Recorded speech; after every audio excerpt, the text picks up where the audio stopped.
Chapter 1. Minato Ward, Tokyo. Mouri Detective Agency. On the sofa, a middle-aged man rubbed his forehead. What is happening? Mouri Kogoro, a detective, living apart from his wife, relying on his daughter for daily care. He squinted, unable to fathom that the bizarre occurrence of transmigration could happen to him, though the original owner's life was far from pleasant. His family was in disarray, and his career was equally bleak. The detective agency was struggling to stay afloat, barely making ends meet. Shaking his head, he thought that at least it was better than his previous Lifia semblance of normalcy.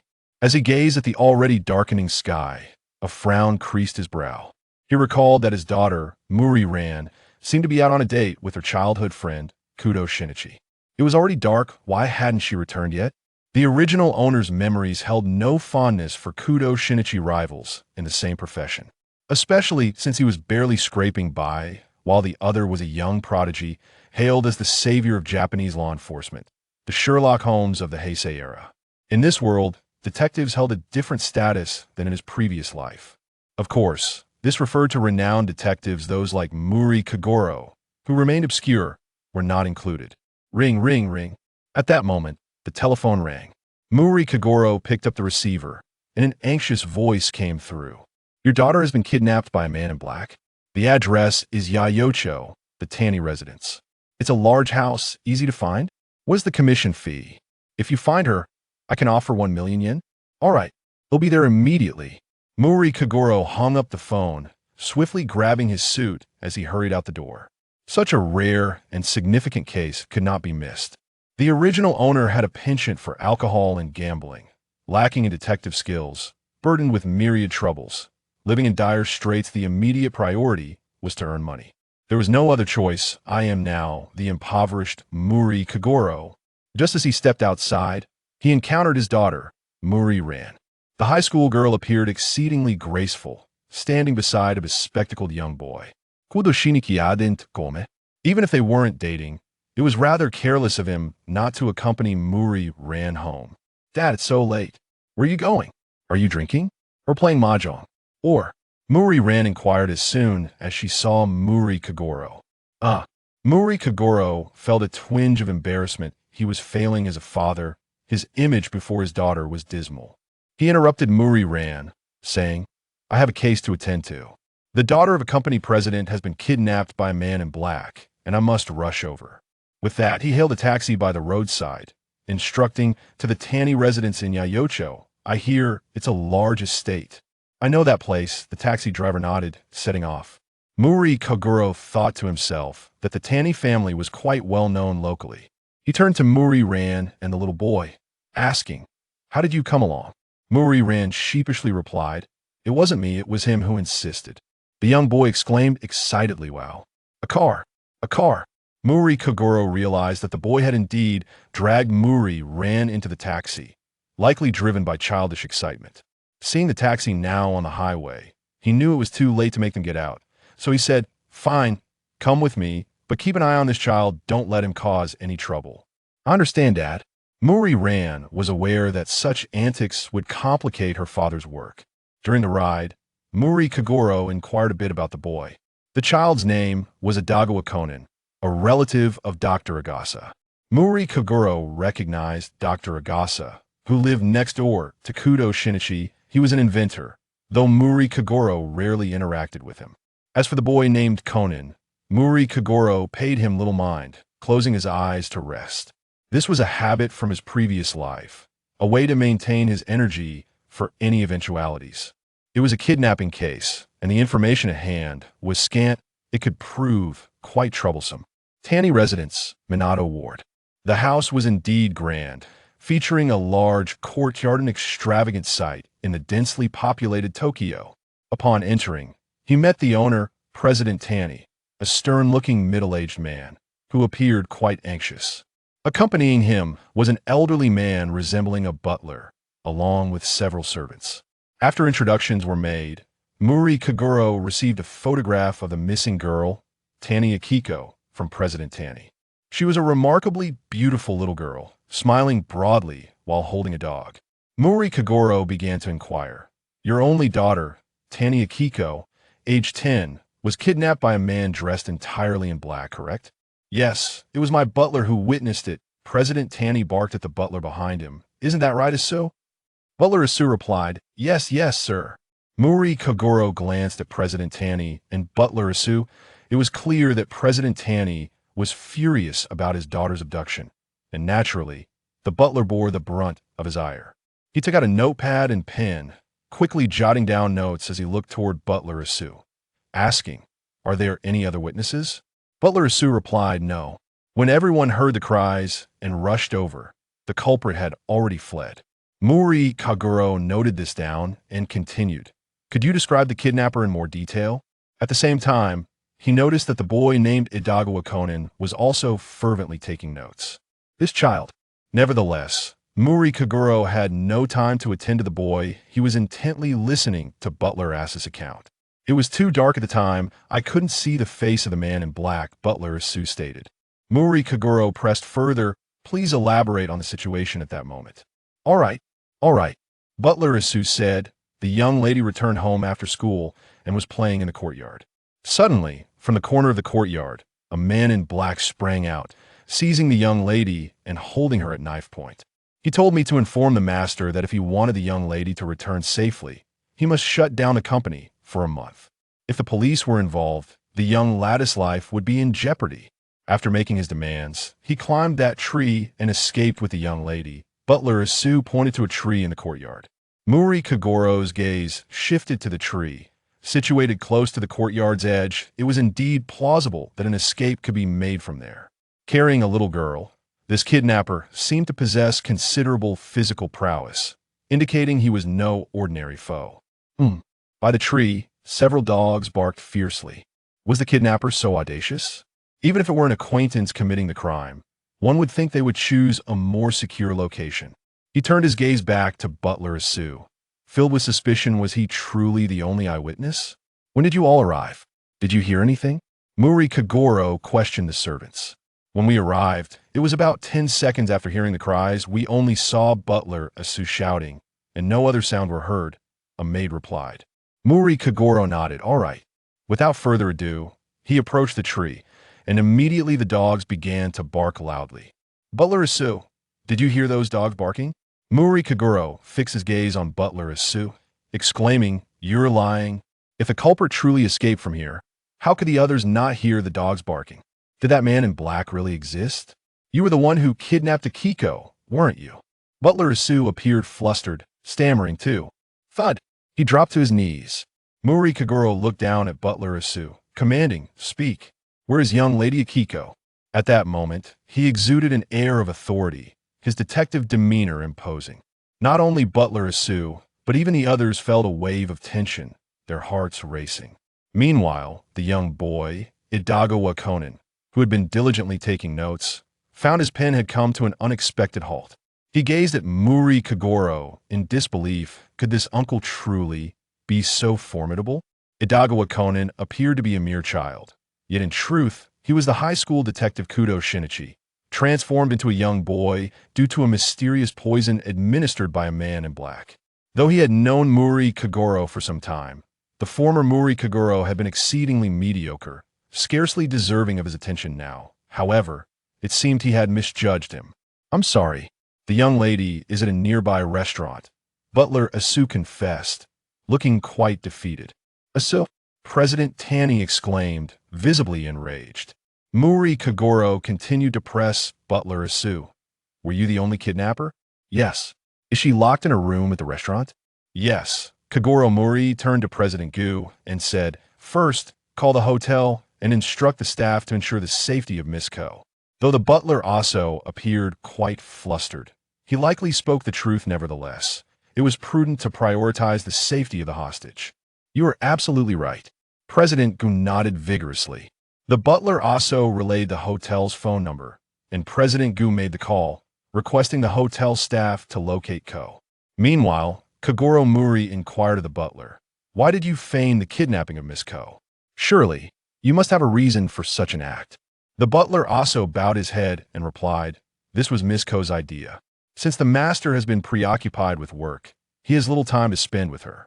Therefore, Ms. Ko wished to stage a kidnapping to compel the master to shut down the company for a month to spend time with her. Oomph. I suspect you are merely after money otherwise. Why would you allow someone to make a ransom call for 300 million yen? President Gu retorted coldly. The butler also shook his head repeatedly, insisting, Master, I truly did not engage in such actions. Kogoro Mouri felt a jolt of surprise. Both men appeared sincere, and if their words were indeed truthful. At that moment, news arrived from the hotel. What? Ko is missing. President Gu felt as though he might lose his mind. He had believed his daughter to be safe, only to discover she was gone again. Kogoro Mouri felt a surge of alarm and fixed his gaze on the butler also, asking, Are you certain you didn't enlist any accomplices? I swear I did not. The butler also exclaimed, panic-stricken. He had merely pretended to kidnap her, never anticipating that the situation would turn dire. Observing the butler's distressed demeanor, coupled with his clumsy kidnapping methods and contradictory statements, Kogoro Mouri felt he could trust him to a significant extent. If I am correct, it seems a real kidnapper has intervened, transforming the fake abduction into a genuine one. Kogoro Mouri mused. Since the kidnappers are demanding 300 million yen, they will surely contact us again. Ring, ring. The phone's incessant ringing sent a jolt through everyone's hearts.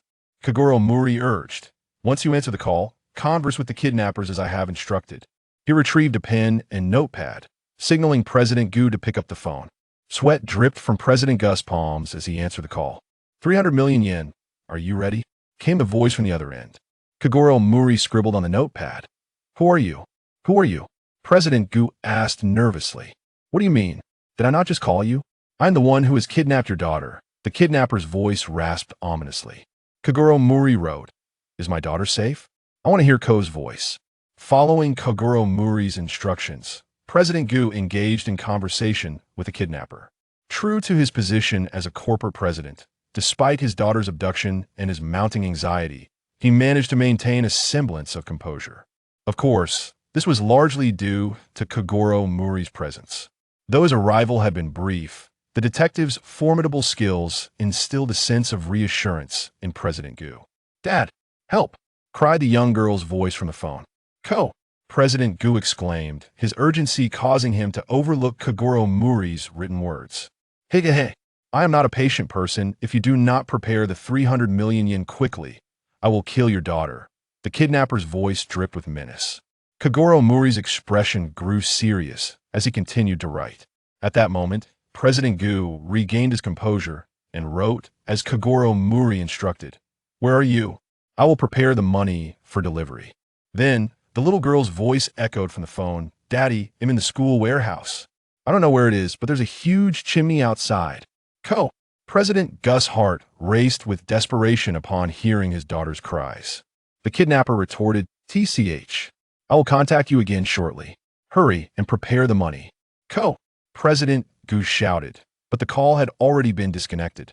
Kogoro Mouri urged, President Gu, remain calm. Our immediate priority is to locate Miss Ko. She has provided us with vital location information, and I will do everything in my power to find her. President Gu felt a slight sense of relief and grabbed Kogoro Mouri's shoulder, imploring, I beg you. Detective Mouri. Kogoro Mouri nodded, stating, Not much time has passed since the incident, and with a little girl in tow, the kidnappers cannot have fled far. She must be near a school. The presence of a chimney suggests a factory or similar establishment. There cannot be many schools of that nature. Prepare a map and a vehicle. We must act swiftly. President Gu, you must remain here and be ready to answer any further calls from the kidnappers. We will communicate any updates via mobile. Kogoro Mouri's expression was grave, given that Miss Ko had revealed her location. It was likely the kidnappers would take action as well. Miss Ko was in grave danger and needed to be found without delay. I will prepare right away. President Gu exclaimed urgently. Before departing, Kogoro Mouri noticed a dog in the courtyard and inquired, Which dog is closest to Miss Akiko? I shall take it along, for it may prove beneficial.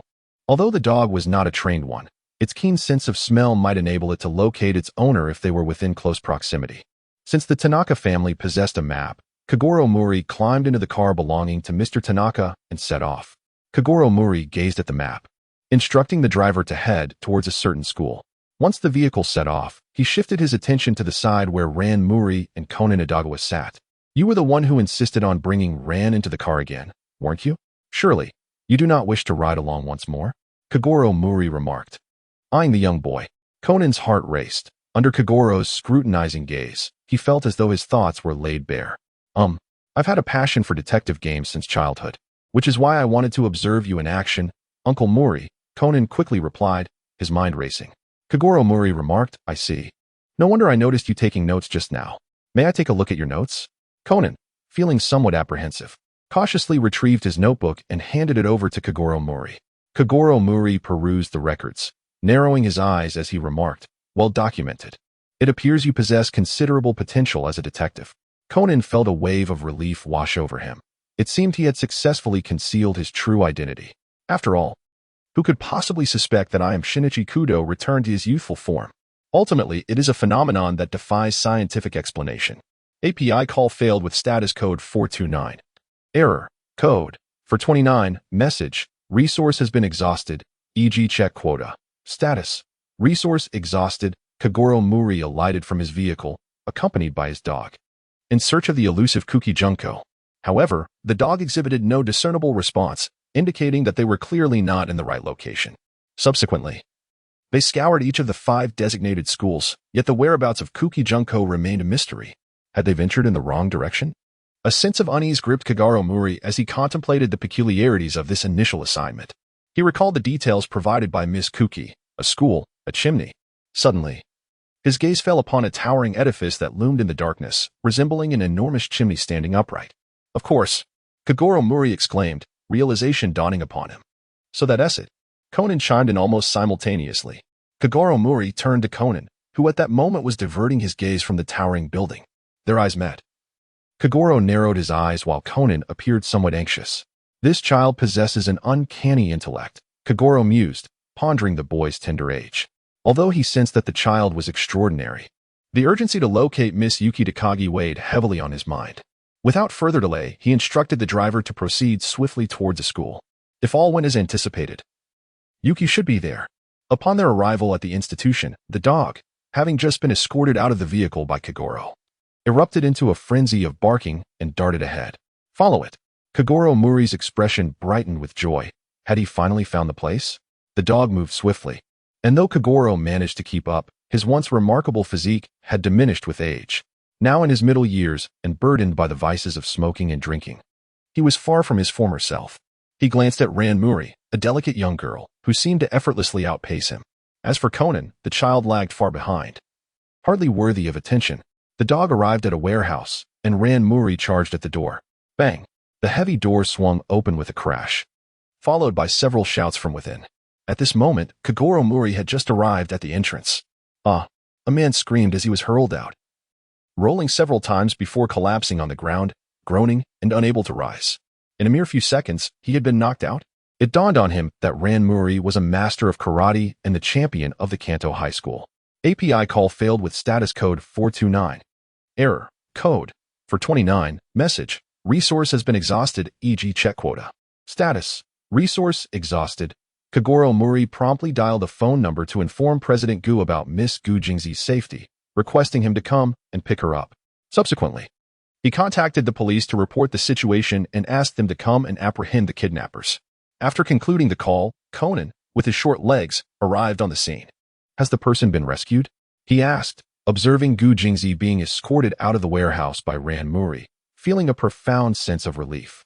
However, a sense of discomfort settled in his heart. He had played no significant role in this case, with all the credit going to Kogoro Mouri, the uncle he had previously looked down upon. Shortly thereafter, President Gu and the police arrived in succession. Officer Magyar, is that you? Kogoro Mouri greeted one of the officers who had come. It was Inspector J.Z. Magyar, his former superior during his time as a police officer. Inspector Magyar regarded Kogoro Mouri with a look of disdain, saying, Mouri, for the subordinate had often caused him considerable trouble during investigations. Kogoro Mouri remained unfazed, fully aware that his former self was indeed rather unremarkable, and it was not unusual to be looked down upon. He succinctly recounted the sequence of events and entrusted the subsequent matters to Officer Magyar. Following this, Kogoro Mouri received a reward of 1 million yen from President Tani, marking the successful resolution of the incident. By the time they returned home, it was already deep into the night. The following morning, Kogoro Mouri gazed at the news, where a report of his recent case resolution was prominently featured. The kidnapping case of the wealthy heiress solved. Detective Kogoro Mouri demonstrates his prowess. One cannot help but acknowledge the swiftness with which the world disseminates news of such incidents, revealing numerous details. With a few more appearances in the media, his fame would burgeon, leading to a more comfortable existence, Mouri mused. This assignment had earned him 1 million yen, sufficient to sustain him for a while. He was not the original owner of this fortune. It was prudent to indulge in vices like smoking and drinking sparingly. Is Ran planning to stay with us for the long haul? Mouri pondered as he observed Ran Mouri and Conan intently watching television. Ran remarked, "He will likely reside here for a considerable period. If he were to dwell here long-term, I would need to discuss this matter with his parents. Furthermore, the issue of living expenses cannot be overlooked." Kogoro added, "Currently, I am financially strained. However, if the funds are sufficient, taking in another child would merely be an extension of my responsibilities. Moreover, the detective skills of Conan are remarkable. Perhaps he could be nurtured as an assistant." Mao Lilan nodded and said, "I shall inquire with Dr. Agasa later." Kogoro nodded, giving it little thought. Conan felt overwhelmed. It seemed he needed to discuss his matters with his parents. Kogoro cast a glance at Conan and remarked, "With a child in the house, it seems I must exercise greater caution regarding tobacco and alcohol." With Conan serving as a shield, his abstinence from smoking and drinking would not appear overly conspicuous. This had been a premeditated excuse. In his previous life, he had harbored a distaste for such vices, recognizing their detrimental effects on health and their potential to lead to mishaps. "Dad, is that true?" Ran exclaimed with immense delight. Having voiced her concerns to her father countless times, only to be met with indifference from Kogoro. "Had you acted sooner, Mother would never have left." Kogoro Mouri twitched the corner of his mouth, aware that his daughter, Ran Mouri, had always hoped for a reconciliation between him and his estranged wife, Eri Kisaki. This task, however, proved to be quite challenging. Eri was astute and perceptive, unlike Ran. Although he had inherited the memories of his former self, many nuances of daily life were likely to differ. For instance, while his predecessor had a penchant for tobacco and alcohol, he found no pleasure in such vices. Ran would readily believe in his reformation, but if it were Higurashi Eri, she would likely harbor doubts. Convincing Eri to return and live under the same roof raises uncertainties about what might transpire. This matter requires careful deliberation and should not be rushed. He deftly shifted the topic. "Has Kudo Shinichi contacted you yet? That fellow Shinichi seems to have vanished. I cannot reach him at all. When I finally see him, I shall certainly give him a piece of my mind." Ran's face was flushed with anger as she clenched her fists. Nearby, Conan kept his head bowed, too intimidated to raise it. Internally, he cursed. Why must this uncle divert the conversation to me of all topics? Days passed. Kogoro Mouri did not wait for Conan's parents. Having heard that they resided abroad, preoccupied with their affairs and uncertain of their return. However, Dr. Agasa had kindly covered their meal expenses. Out of gratitude for the financial assistance, the impoverished Kogoro Mouri was naturally inclined to understand their situation. Being a parent is indeed no easy task. Meanwhile, he listened to Ran Mouri's incessant chatter about Shinichi Kudo, who seemed to have vanished after their date, not even attending school. This piqued Kogoro Mouri's curiosity. Although their case had made the newspaper once, the detective agency's business remained dismal. Thus, Kogoro Mouri often spent his time in the office perusing newspapers and watching television.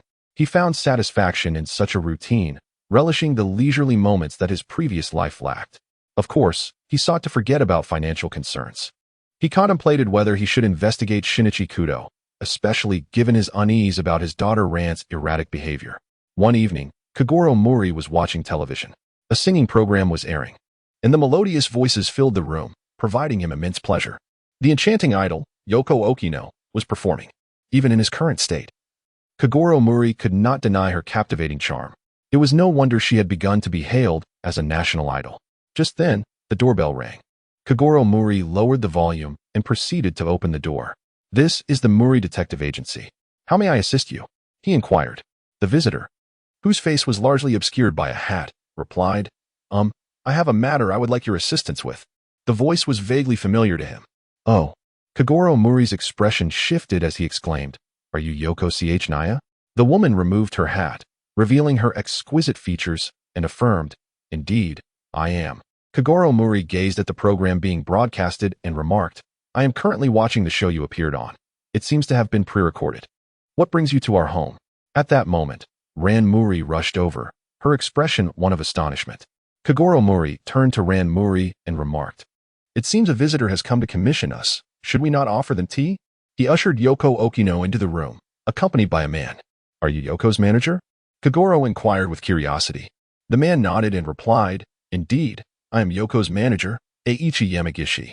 Kogoro Mouri nodded slightly, recognizing that any adult male accompanying Yoko Okino to such an occasion had an unambiguous identity. Once Yoko took her seat, Kogoro began to inquire about the events that had transpired.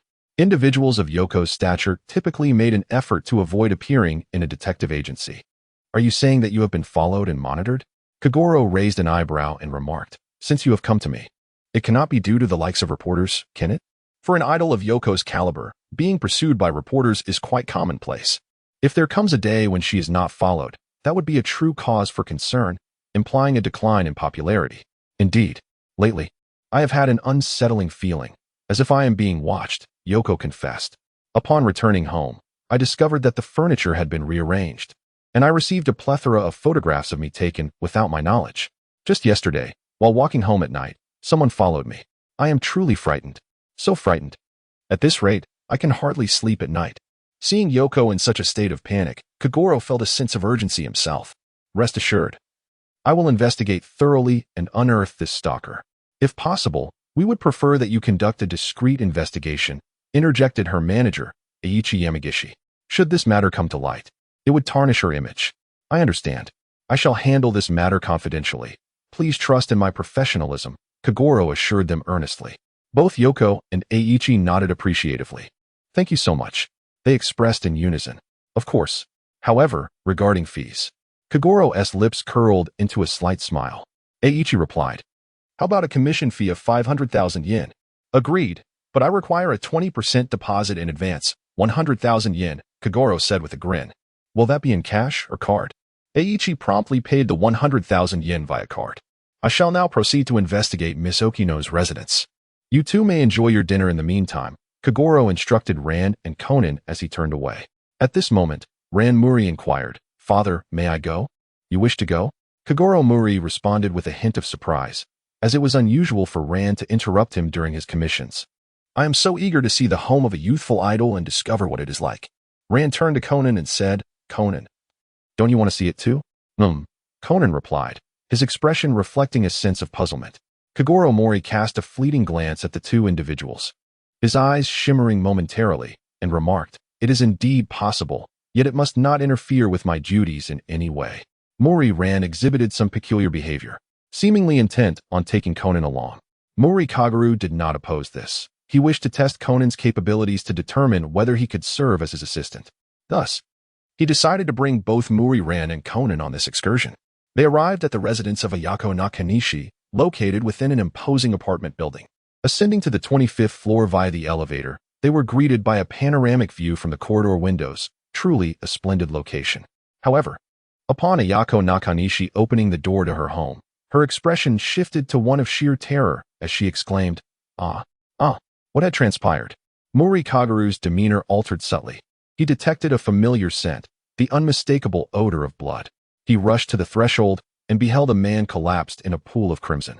Was this truly the home of a youthful idol? What an overwhelming shock. A corpse awaited them at the entrance. Kogoro Mouri swiftly entered the room and upon inspection declared, "The individual is deceased. This is undoubtedly a homicide. Please refrain from entering to avoid disturbing the crime scene. Ran, you are in charge of contacting the authorities." As he issued his instructions, he donned a pair of gloves. "Wait, Detective Mouri," Yamaishi Eiichi exclaimed loudly. If this matter were to leak, it would tarnish Yoko's reputation. Meanwhile, Yoko Chono covered her mouth and lamented, "Why has this happened in my home?" Kogoro Mouri fixed a cold gaze upon Eiji Yamagishi and exclaimed, "What time is it? Are you still concerned about such trivialities? This is a murder case." Meanwhile, Ran Mouri paid no heed to Eiji Yamagishi's words and resolutely opted to call the police. Kogoro Mouri took the opportunity to examine the scene, searching for any clues. He had been troubled by his lack of notoriety, and was this not the perfect chance to make a name for himself? As Mouri Kogoro surveyed the scene, he was taken aback to find Conan inexplicably drawn to the investigation, intently scrutinizing the surroundings. He had previously harbored suspicions regarding the child as peculiarities, attributing them merely to a natural talent for deduction. Exceptional brilliance is not uncommon, yet the current circumstances were difficult to rationalize. This was a homicide scene. Didn't the likes of Yamagishi Eiichi and Okino Yoko appear utterly flustered? Here stood a mere child, composed and meticulously observing the sight. It seemed rather exaggerated. Such poise could only arise from someone accustomed to dealing with corpses. This child harbored significant secrets. Nonetheless, Mouri Kogoro had no intention of probing further at this juncture. There would be ample opportunities in the future. For now, the priority was to resolve the case at hand. The police arrived swiftly, as expected for a murder case, garnering considerable attention. API call failed with status code 429. Error. Code 429. Message. Resource has been exhausted, e.g. check quota. Status. Resource exhausted. Kogoro Mouri was unconcerned and proceeded to relay the general course of events to Officer Magyar. As Officer Magyar directed his subordinates to search the scene, he inquired, "Have there been any findings?" "Indeed, there were numerous discoveries. I have essentially grasped the situation of the case." A slight smile formed at the corner of Kogoro Mouri's mouth, for he deemed this case far easier to handle than that of the kidnapping of Miss Kudo. Kidnapping cases are notoriously difficult to navigate, as one can never ascertain the identity of the kidnappers. In their madness, they may resort to executing the hostage before any rescue can be attempted. If the victim has already perished before you accept the commission, how can one possibly save them? The previous kidnapping case could only be described as a stroke of luck. However, the current homicide case stands in stark contrast. The victim is already deceased, and it suffices to analyze the manner of death and identify the perpetrator.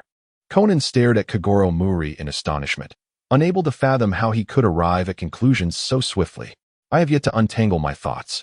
The temperature within the room was uncomfortably high, a consequence of the heating system being activated. Under normal circumstances, this would not be the case. Kogoro Mouri glanced at the numerous perspiring individuals present and addressed Yoshiko Kano beside him, saying, "Am I not correct, Miss Kano?" Yoshiko Kano nodded in agreement, stating, "Indeed. Moreover, I distinctly remember turning off the power upon leaving." "Oh, that is rather peculiar. Could it be an attempt to obscure the time of death?" Officer Magyar mused. "I think not," Kogoro Mouri continued.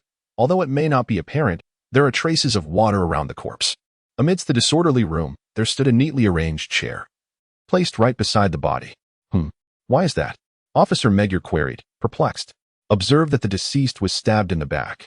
Examine it closely. That wound is indeed fatal, with no second strike. The force exerted is remarkable." Kogoro Mouri pointed to an indentation beside the corpse and remarked, "Initially, I presumed an outsider was responsible for this crime. However, upon observing this peculiar indentation on the ground, the truth of the case became evident to me. The size of this indentation corresponds precisely to that of the knife's handle found in the victim's back, illuminating the entire situation. The assailant first secured the knife into the ground using ice, then activated the heating, and subsequently leaped from the table while facing away, causing the blade to embed deeply into the victim's back, resulting in a fatal outcome. The indentation of the knife was thus created. As time passed, the heat melted the ice, leading to the current crime scene. The crowd listened in astonishment. "Are you suggesting that the deceased committed suicide?" Officer Magyar exclaimed, utterly bewildered. Kogoro Mouri remarked, "The evidence at hand is unequivocal. Moreover, I observed that he was clutching a handful of hair. Under normal circumstances, if a knife wound was inflicted from behind, an outsider would be unable to seize the murderer's hair. Yet, he possessed it in his grasp.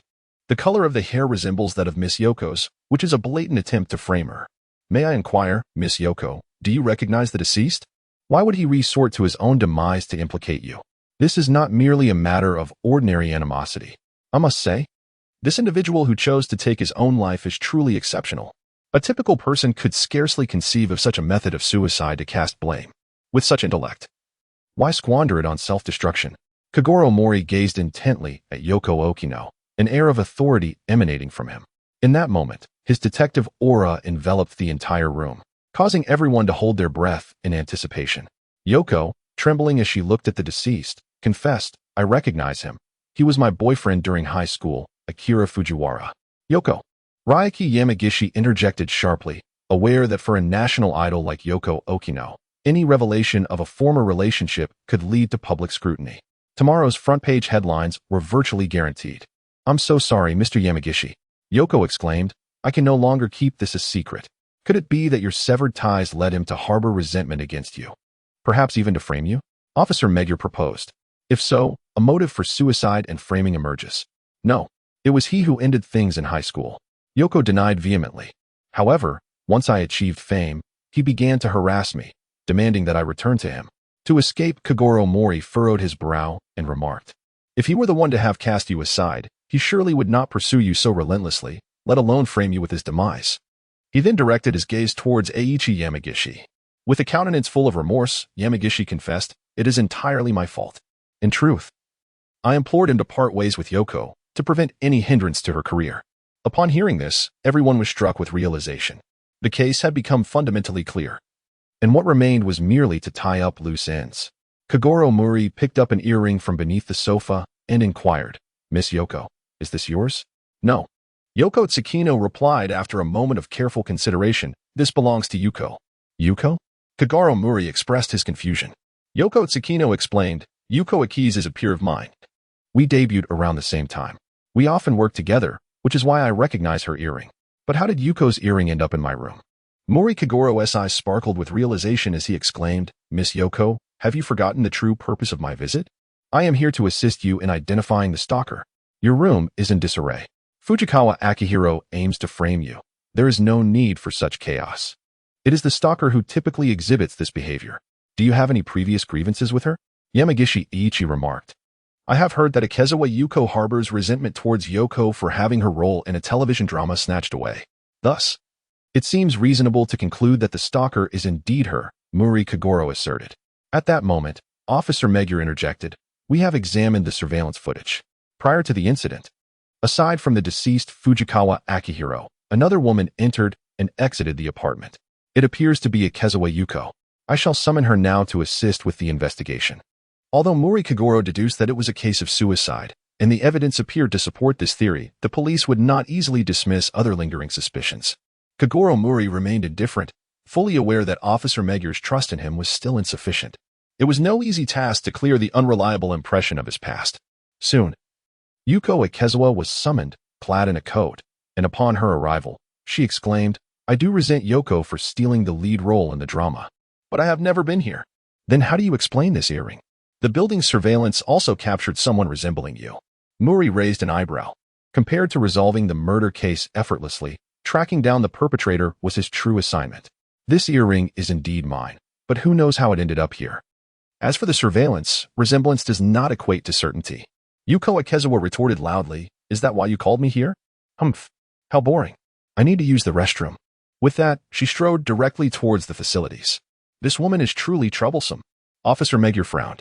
Although Yuko Ikezawa was not as famous as Yoko Kono, if the latter remained obstinate and there was no concrete evidence, they would be at an impasse with Ikezawa. Moreover, given the evidence at hand, it seemed most plausible that Akira Fujiwara had committed suicide. "Hey." She didn't inquire about anyone and just headed straight for the restroom. Mouri mused with interest. Isn't this a clear indication that she is quite familiar with this place? Yuko Ikezawa may have a poor attitude, but she is evidently not the sharpest tool in the shed. To seek revenge on Yoko Kono by stalking her is rather absurd. As a star, engaging in such antics is entirely unprofessional. With such intentions, wouldn't it be better to hire a detective like me? I could even offer a discount. The financially strapped Kogoro Mouri harbored a deep resentment. After emerging from the restroom, Yuko Ikezawa seemed entirely at home, picking up a candelabra-shaped lighter and lighting a cigarette. "It seems you are truly well acquainted with this place, knowing even that this candelabra is a lighter," Mouri chuckled lightly. "You have likely visited here more than once. Do you genuinely believe you could leave no evidence with your methods? In this age of advanced technology, I wonder if you left behind fingerprints while rummaging through here? Did you dispose of your hair? What about your shoes? Did you discard them to avoid leaving any imprints?" Mouri fixed his gaze on Yuko Ikezawa and stated, "Trespassing into someone else's home constitutes a crime. If this situation were to be exposed, your already dwindling popularity would likely plummet. If convicted, you might find yourself incarcerated, with no opportunity to act again. Yuko Ikezawa, I assume you wouldn't want to end up in prison sewing? What do you intend to do, detective? Yuko Ikezawa inquired, a hint of panic etching her features. To be honest, she was not a professional stalker and lacked extensive knowledge. She merely harbored a grudge against Yoko Kono and had secretly infiltrated her home to see if there were any incriminating secrets. Mouri Kogoro approached Koyama Yoko and inquired, Miss Yoko, uncovering evidence of Yuko's wrongdoing is not particularly challenging. How do you propose we handle this matter? Koyama Yoko replied, I firmly believe that Yuko is not a malicious individual, and it would be unwise for this situation to become public knowledge. Kogoro Mouri acquiesced, stating, I comprehend. Miss Yuko, we shall not press you further. Simply assure us that such transgressions will not recur. Furthermore, clarify whether you bear any culpability in the demise of Akihito Fujiya. Yuko Ikezawa responded, I am ignorant as to the circumstances surrounding his fate. My actions were solely motivated by animosity towards Yoko, leading me to subject her to silent phone calls and the dissemination of surreptitiously obtained photographs. However, Yoko remained disconcertingly unperturbed. Consequently, my vexation intensified, impelling me to surreptitiously infiltrate her residence during her absence, with the intent of unearthing material suitable for the fabrication of a scandal. Upon entering this abode at midday, I was abruptly assailed by a male assailant. After a desperate struggle, I managed to extricate myself from the premises. Kogoro Mouri stroked his chin and remarked, I see. Your earring must have fallen off at that time. It seems Fujikawa Akihiro mistook you for Miss Yoko. Your silhouette does bear a resemblance to hers. Indeed. His demise has nothing to do with me, Yuko Izumi retorted. At that moment, a police officer arrived with news. In the residence of the deceased Fujikawa Akihiro, a diary was discovered. The pages were densely filled with his anguish. After their separation, he was unable to forget Yoko Kono, even harboring thoughts of sacrificing her acting career to win her back. The final entries read, At the very least, I must clarify her misunderstandings, otherwise, I cannot bear to live. It appears that Fujikawa Akihiro intended to seek an explanation from Miss Yoko, but instead encountered Miss Yuko, causing her to flee in terror. Kogoro Mouri, after perusing the diary, sighed softly. Fujikawa Akihiro felt that Miss Yoko had denied him even the chance to explain, which sowed the seeds of resentment, leading him to wish to frame her and ultimately resulting in this tragedy. Upon hearing this, everyone felt a sense of melancholy. I must truly reevaluate my perception of you. Officer Megur's gaze towards Kogoro Mouri shifted. Meanwhile, Yoko Kono covered her face, weeping profusely, her tears cascading to the ground. I should have listened to his explanation. If I had, this would never have happened, Yoko Kono lamented, her voice heavy with sorrow. Kogoro Mouri's expression flickered. To be candid, he found it somewhat challenging to discern whether Yoko Okino was merely putting on an act, as she appeared excessively kind-hearted. He felt a sense of reproach towards himself due to the incident involving Akira Fujikawa. Furthermore, he harbored no intention of pursuing any grievances against Yuko Ikezawa, demonstrating an admirable magnanimity. Today, despite the tragic event of her ex-boyfriend's suicide occurring in her home, should the truth of the case be revealed, it was unlikely that she would receive much negative criticism. Rather, her fans would likely sympathize with her plight. Shaking his head, he glanced at the somewhat silent Conan and remarked with a smile, What is the matter? How do you find my deduction? Conan, bowing his head, was once again astonished by Kogoro Mouri's impeccable reasoning. In this instance of deduction, he had utterly failed. It seemed that Mouri truly regarded him as a mere child, wholly disregarding his presence, a thought that Conan found difficult to accept. After all, he was the renowned detective Shinichi Kudo. I must become even stronger, he resolved inwardly. Kogoro Mouri cast a fleeting glance at him before turning his attention to Ran Mouri, who was intently watching Conan, while Kogoro was engrossed in solving the case. Ran had been diligently observing Conan, contemplating the complexity of the young boy. Did she share the same belief? Or was she privy to some secret about Conan? Kogoro Mouri felt a sense of curiosity and resolved to inquire further upon his return. He turned to Yoko Okino and remarked, Miss Okino, I trust one have fulfilled your request. Yoko Okino composed herself and replied, Absolutely. I am immensely grateful to you, Detective Mouri. Otherwise, I fear I would have found myself in quite a predicament, especially considering that Yoshimi met his end in my home. It was my duty. Kogoro Mouri smiled as he glanced at Eiichi Yamagishi, inquiring, And what about the balance? Eiichi Yamagishi understood the implication and assured him that he would settle the matter promptly. Kogoro Mouri was exceedingly pleased. The fee for this case amounted to 500,000 yen, alleviating his financial woes. Within a few days, 2 consecutive commissions not only earned him 1,500,000 yen, easing the monetary burdens inherited from his past, but also propelled Kogoro Mouri into the limelight. The first case involved the kidnapping of the wealthy president's daughter, Akiko Tani, which garnered significant media attention due to her affluent background. The second case, even more sensational, entangled Yoko Okino, drawing an impressive surge of public interest. Television and newspapers extensively covered this case, establishing Kogoro Mouri as a figure of some renown in the detective community. Before embarking on his next assignment, Kogoro Mouri sought to address a matter that had been weighing on his mind. "Ran, you seem quite preoccupied with Conan. Is there a particular reason for your interest?" He inquired of Ran while Conan was absent. Recently, Ran had shown an unusual level of concern for Conan. Mao Lilan appeared somewhat melancholic as she said, "I merely perceive a striking resemblance between Conan and Shinichi. Within him, I see the shadow of Shinichi. Perhaps I am overthinking it?" Mouri Kogoro raised an eyebrow. Since Ran and Shinichi Kudo had grown up together, their long-standing companionship suggested that their feelings for each other were undoubtedly genuine. What connection, then, does Conan have with Shinichi Kudo? In the depths of Kogoro Mouri's mind, he relentlessly sifted through the fragmented memories of his past. His encounters with Shinichi Kudo were not exceedingly numerous, yet they were certainly significant. The visage of young Shinichi Kudo was but a vague recollection, though he faintly perceived a resemblance to Conan. Could there be a familial connection? If so, it would not be surprising for Conan to possess exceptional detective skills, having learned from Shinichi and even assisted in solving cases. Mouri's conjecture took form as he gazed at Ran Mouri and inquired, "Has Shinichi Kudo not contacted you at all during his prolonged absence?" Mao Lilan's face was etched with anxiety as she said, "I have not received any news about him at all." Kogoro Mouri reassured her, saying, "Do not worry. Have you forgotten that I am a detective? Leave this matter to me." Unlike his former self, he held a favorable view of Shinichi Kudo. Although young and emotionally volatile, he was indeed a capable child. "Ah, why did I not think of that?" Mouri Ran exclaimed with surprise. It is worth noting that despite Kogoro Mouri's previous unreliability, in the eyes of his daughter, Mouri Ran, he was a steadfast pillar of support. Although often unpredictable, after comforting Ran, Kogoro Mouri soon began to take action. At the residence of Shinichi Kudo, Kogoro Mouri stealthily infiltrated this place to conduct a thorough inspection. It appeared remarkably tidy, as Ran Mouri often took the time to clean it during Shinichi Kudo's absence. He stumbled upon a photo album belonging to Shinichi, which naturally contained pictures from his childhood. Initially, he sought merely to ascertain whether Shinichi bore any resemblance to Conan, for the memories were rather distant. As Kogoro gazed at the photograph of Shinichi in the first grade, he fell into a contemplative silence. Was this not an exact likeness? Conan merely sported a pair of glasses. Were it not for the age discrepancy, one might readily assume they were the same individual. He had never heard of Shinichi having a younger brother.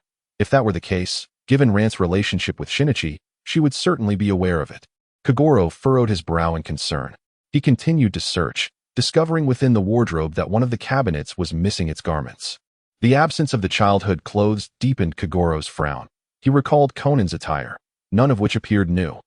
It was beyond doubt that Conan was undoubtedly donning the clothes from that cabinet. With a visage identical to Shinichi's younger self and exceptional detective acumen, even Ran had remarked that Conan bore the shadow of Shinichi.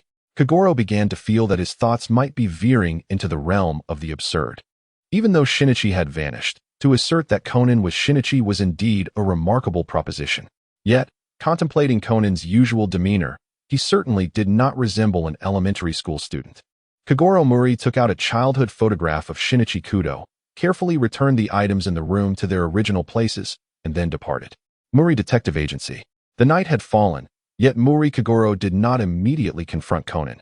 Instead, he, along with Ran and Conan, shared a customary dinner and sat in the living room watching television. Suddenly, Mouri Kogoro turned off the television. "What's wrong, Dad?" Ran inquired. Her brow furrowed in confusion as she glanced at Mouri Kogoro. Conan mirrored her bewilderment, equally perplexed by Mouri Kogoro's abrupt action. Kogoro Mouri, lost in his own thoughts, reached out to remove Conan's glasses for an inspection. Indeed, they were merely non-prescription glasses, purely ornamental in nature. Returning the eyewear to Conan, Kogoro maintained an impassive demeanor as he addressed Ran, stating, "I have conducted an investigation into Shinichi Kudo and made some discoveries at his residence. His childhood clothing is missing, and his appearance as a child is quite intriguing. Stealing a glance at Conan, Kogoro noted the panic etched across his face, which only deepened his suspicions. He then retrieved a photograph taken from the Kudo household and placed it upon the table. Conan, feeling a surge of urgency, attempted to snatch it away, only to be firmly restrained by Ran. Upon examining the photograph, she was left in a state of shock. How could this be? Conan bore an uncanny resemblance to a young Shinichi. Ran was utterly incredulous. Mouri Kogoro said, "Xiaolan, calm down and listen to Conan's explanation." He appeared remarkably composed. Yet internally he felt a significant upheaval. In his past life, he had undoubtedly encountered a myriad of experiences, yet the phenomenon of rejuvenation was an unprecedented occurrence. Conan fell into silence, momentarily at a loss for words. If it were merely to placate Mouri Ran, he would have had the confidence to conceal the truth. But confronting Mouri Kogoro was an entirely different matter. Previously, he regarded Mouri Kogoro as rather mediocre and inconsequential. However, through their recent interactions, he had come to realize that he was, without a doubt, a formidable detective. Could he successfully hide the truth? It seemed exceedingly arduous. Indeed, I am Kudo Shinichi. I'm sorry, Xiaolan. I deceived you, Conan confessed, bowing his head in acknowledgement of his identity. Shinichi. Tears welled up in Mouri Ran's eyes, and she could not contain them any longer. She embraced Conan tightly and said, "Do you have any idea how worried I have been about you?" Conan remained silent, holding Mouri Ran closely. After the cries of Ran Mouri subsided somewhat, Kogoro Mouri remarked, "There is ample time for matters of love and affection. Conan, please share what has transpired." Such an astonishing phenomenon as reverting to childhood must surely be a monumental secret. This signifies an immense predicament. Kogoro Mouri sensed that his tranquil days were, alas, nearing their conclusion. "Uncle Mouri, here's the situation." Conan recounted his recent experiences. He had been on a date with Ran Mouri at the Doorland amusement park. While enjoying the roller coaster, they stumbled upon a murder case, which he solved through his own deductive reasoning, apprehending the culprit. However, he also noticed two suspicious individuals clad in black, prompting him to follow them in hopes of uncovering their intentions. Ultimately, he inadvertently interrupted an illicit transaction, was poisoned, and subsequently fell into a coma, awakening to find himself transformed into a child. Struggling to return home, he encountered his neighbor, Dr. Agasa, to whom he revealed his true identity. Coincidentally, at that moment, Ran was seeking Shinichi Kudo and arrived at Dr. Agasa's residence. Considering that Ran's father, Kogoro Mouri, was a detective, Conan thought it prudent to temporarily reside with the Mouri family in hopes of gathering intelligence regarding the black-clad individuals. "You're courting trouble out of curiosity," Kogoro sighed, acknowledging that delving into others' secrets inevitably entails risks. Yet, he mused, Shinichi Kudo was merely a high school student with a passion for deduction. Thus, he could not be entirely blamed. Given that those two in black administered the poison and then departed, they likely presumed you were dead, Kogoro analyzed. From this perspective, it seems they were unaware that the poison would induce a youthful transformation. Your rejuvenation may have been sheer happenstance, which could explain their hesitance to eliminate you thoroughly. Nevertheless, the absence of news regarding your demise may arouse their suspicions, prompting them to investigate your home. Thus, precautions must be taken, Kogoro advised. Conan nodded, acknowledging his oversight. His residence bore numerous flaws that had allowed Kogoro to identify so many inconsistencies. You must destroy all your photo albums, and the clothes you currently possess should be returned and replaced with new ones, Kogoro stated with utmost seriousness. Conan acquiesced, grateful that Kogoro had uncovered the truth. Had the black-clad individuals discovered it first, the consequences would have been dire. Kogoro Mouri turned to Ran Mouri and said, "Ran, unless Conan regains his former self, you must never refer to him as Shinichi. The nature of your relationship with Shinichi is known to many, and if someone were to investigate him, they might very well begin with you. We cannot afford to reveal even the slightest hint of vulnerability, as this pertains to our safety." Ran Mouri nodded vigorously, her heart aching at the thought of Shinichi Kudo facing such dire circumstances. Confronted by those ruthless adversaries, she understood the necessity of exercising utmost caution. API call failed with status code 429. Error. Code. For 29. Message. Resource has been exhausted, e.g. check quota. Status. Resource exhausted. Kogoro Mouri remarked to Conan, "At Miss Yoko's residence, I noticed your intense focus upon encountering the case. While this demonstrates the qualities of a commendable detective, it also renders you susceptible to exposure. You must exercise caution henceforth, for it is all too easy to arouse suspicion. In public, you shall serve as my assistant, and I shall provide the necessary cover. However, I may not always be by your side, should a case arise. It would be prudent to inform me. Conan nodded, aware of his own shortcomings. Indeed, after his transformation, he had engaged in self-reflection. Yet certain habits proved exceedingly difficult to alter. When faced with a genuine case, he feared that these admonitions might be cast aside. Kogoro Mouri, regardless of whether Conan accepted it or not, continued to offer his advice. He emphasized that Conan should attend elementary school to avoid arousing suspicion and insisted on notifying Shinichi Kudo's parents, among other matters. Their conversation lingered for quite some time before finally concluding. Upon returning to his room, Kogoro Mouri reflected on the events of the day. His heart weighed down with a somber mood. He hoped that the days of tranquility would endure a little longer. Kogoro Mouri did not yearn for a life filled with excitement. He had endured enough of that in his previous life. Conan, from now on, you must bathe by yourself. Do you hear me? Kogoro Mouri's contemplation was abruptly interrupted by the voice of Ran Mouri from outside, accompanied by Conan's cries. He recalled how, in recent days, Ran had taken it upon herself to bathe the little boy Conan. Ah, the joys of youth. High school students can freely indulge in romance. Is this truly a relationship between an elementary student and a high school student?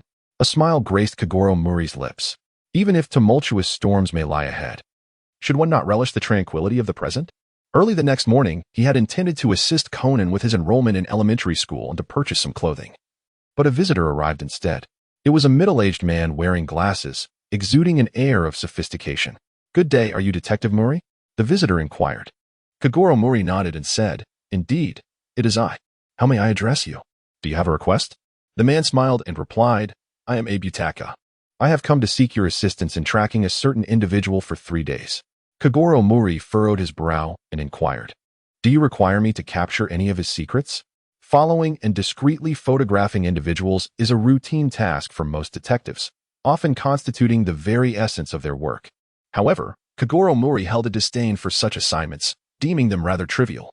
Having previously garnered considerable acclaim from 2 prior cases, he felt that accepting this new task would merely regress him to his former state.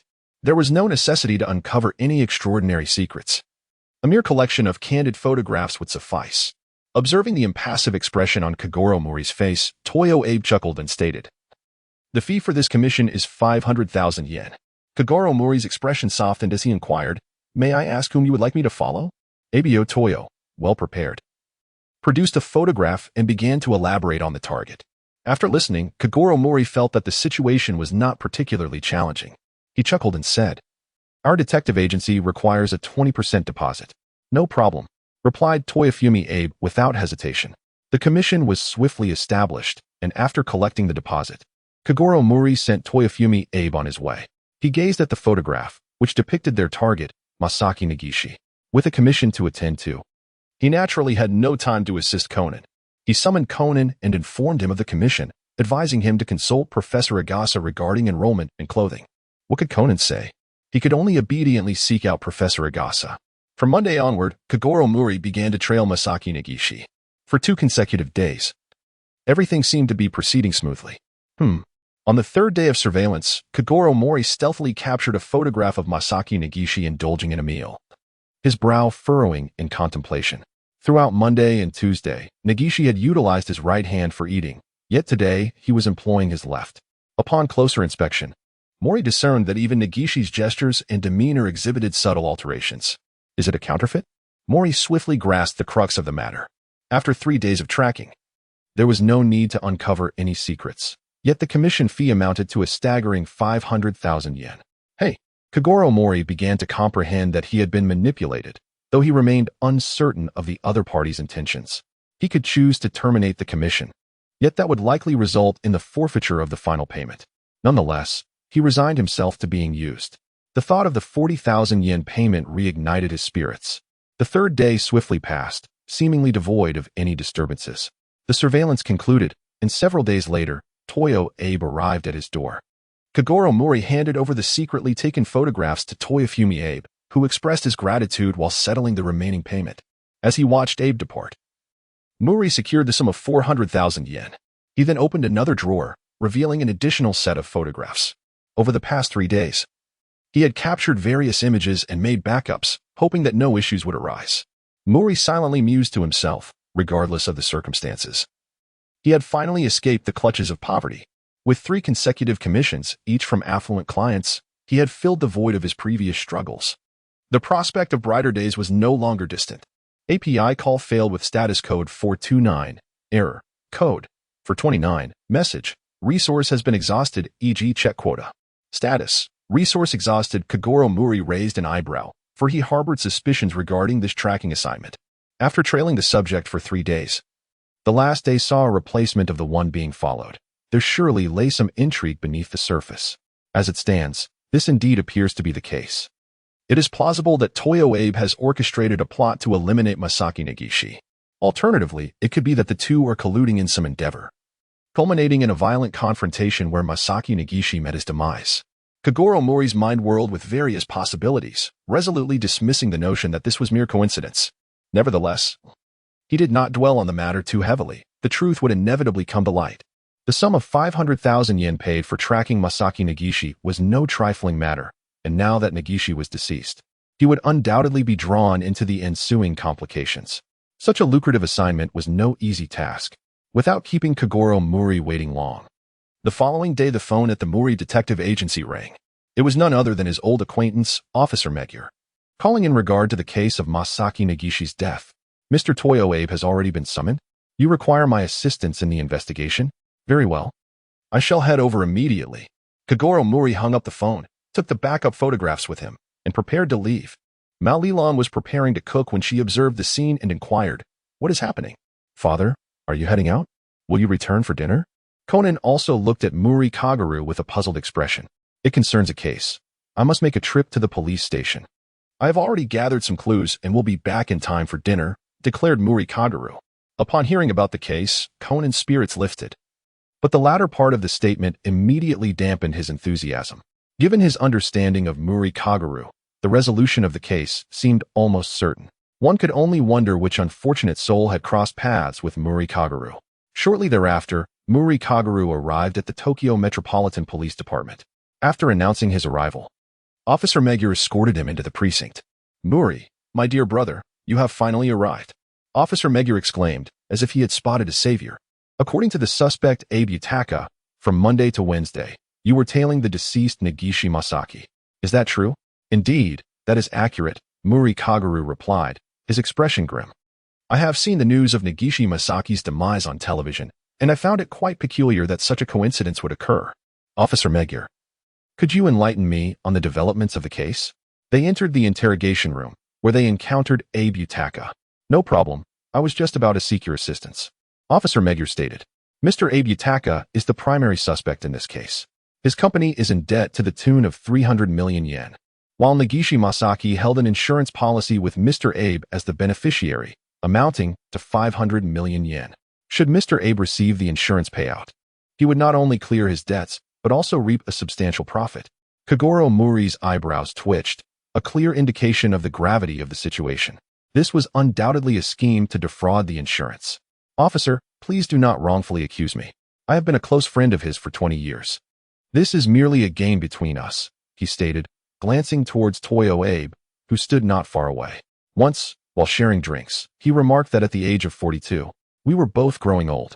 He suggested that we wager on whose life would last longer. I found the idea rather amusing and agreed. He proposed an insurance sum of 500 million yen, and I merely acquiesced to his suggestion. Little did we anticipate that just 3 months later, a victor would emerge. Kogoro Mouri did not believe a word of what Abe Toyo said. He inquired, "Then why do you want me to follow him?" Abe Toyo explained, "Recently, he reached out to me for a discussion, claiming that someone was watching him and that he feared for his life.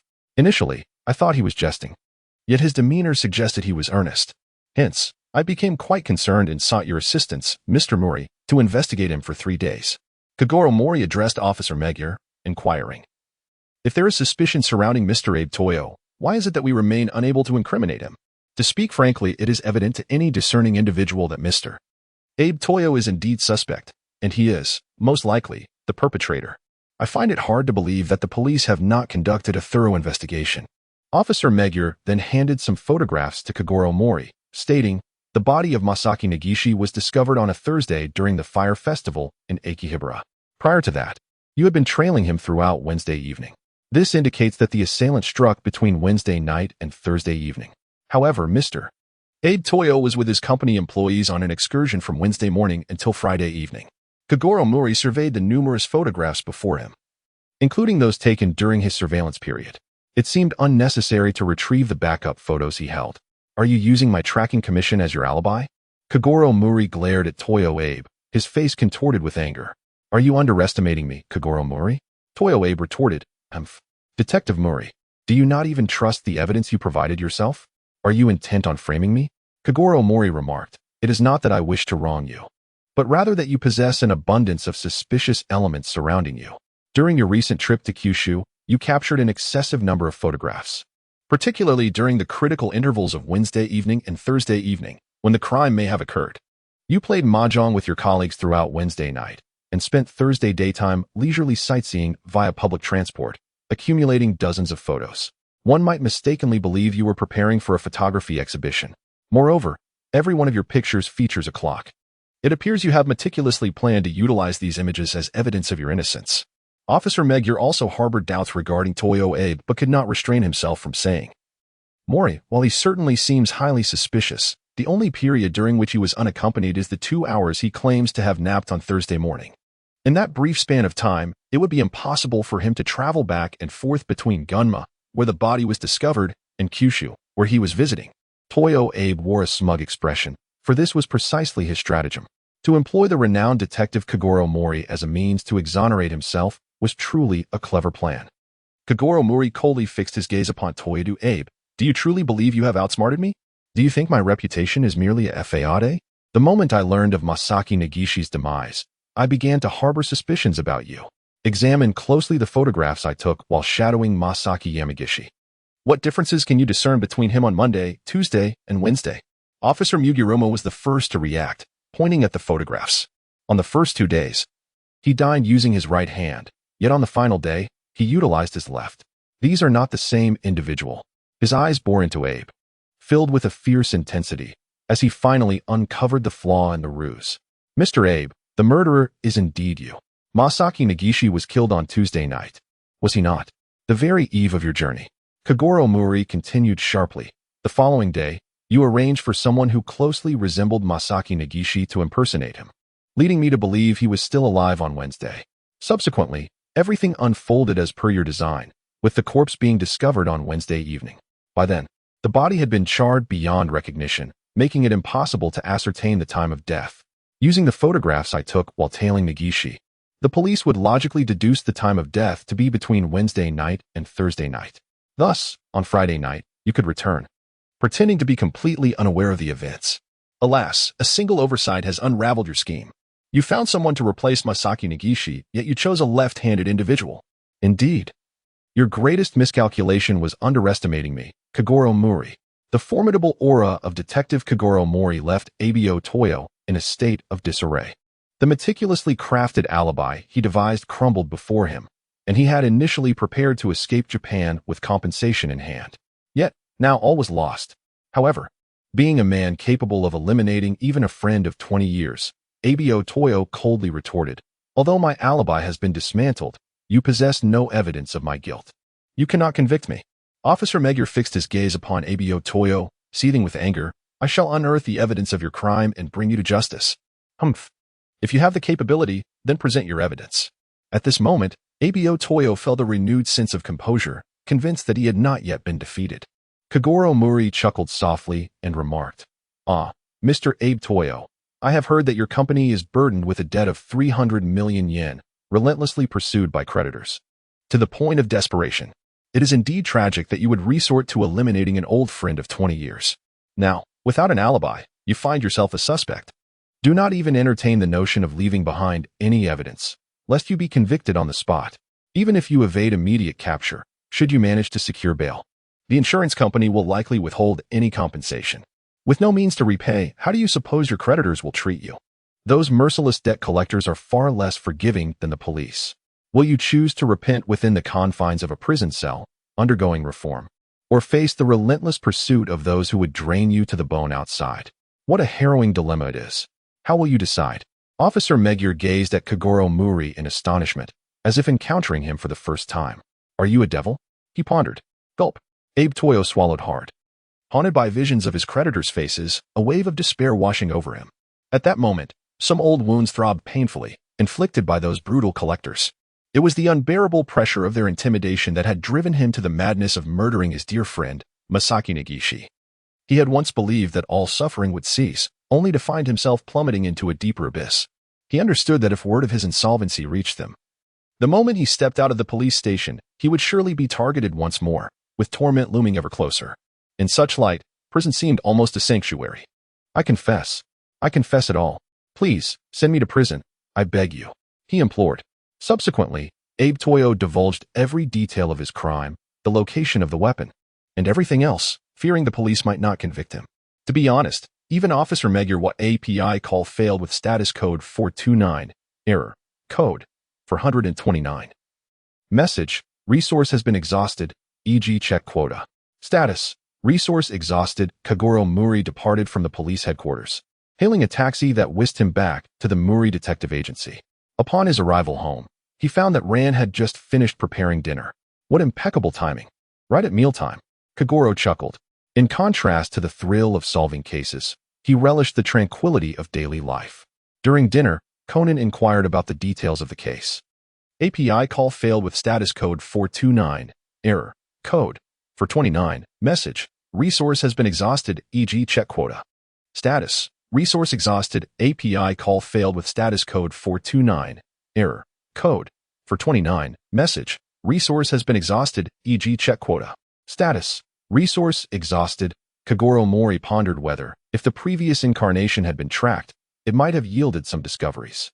In that case, poor Abe Toyo was truly unfortunate.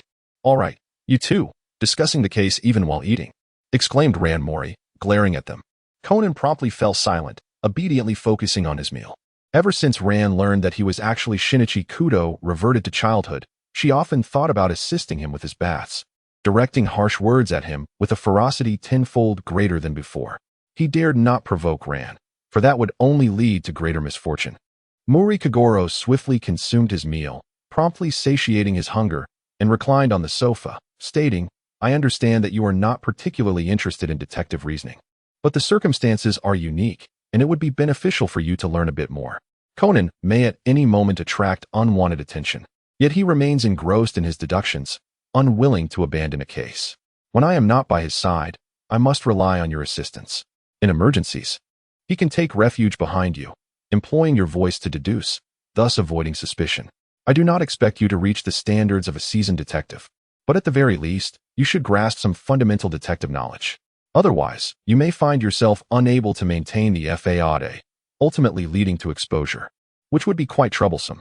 Upon hearing this, Conan's eyes lit up as he exclaimed, so that is a possibility. To be candid, he found his transformation into a child exceedingly burdensome. Being of such tender age made it challenging to command respect. Would others heed the words of a mere child when confronted with a case? Kogoro Mouri could indeed offer his assistance. However, as a detective, he is often preoccupied with his own cases, making him elusive during this particular instance of surveillance. If Ran Mouri could also provide him with cover, it would undoubtedly be a clever strategy. Mouri Ran, feeling somewhat insecure, inquired, Can I really do this?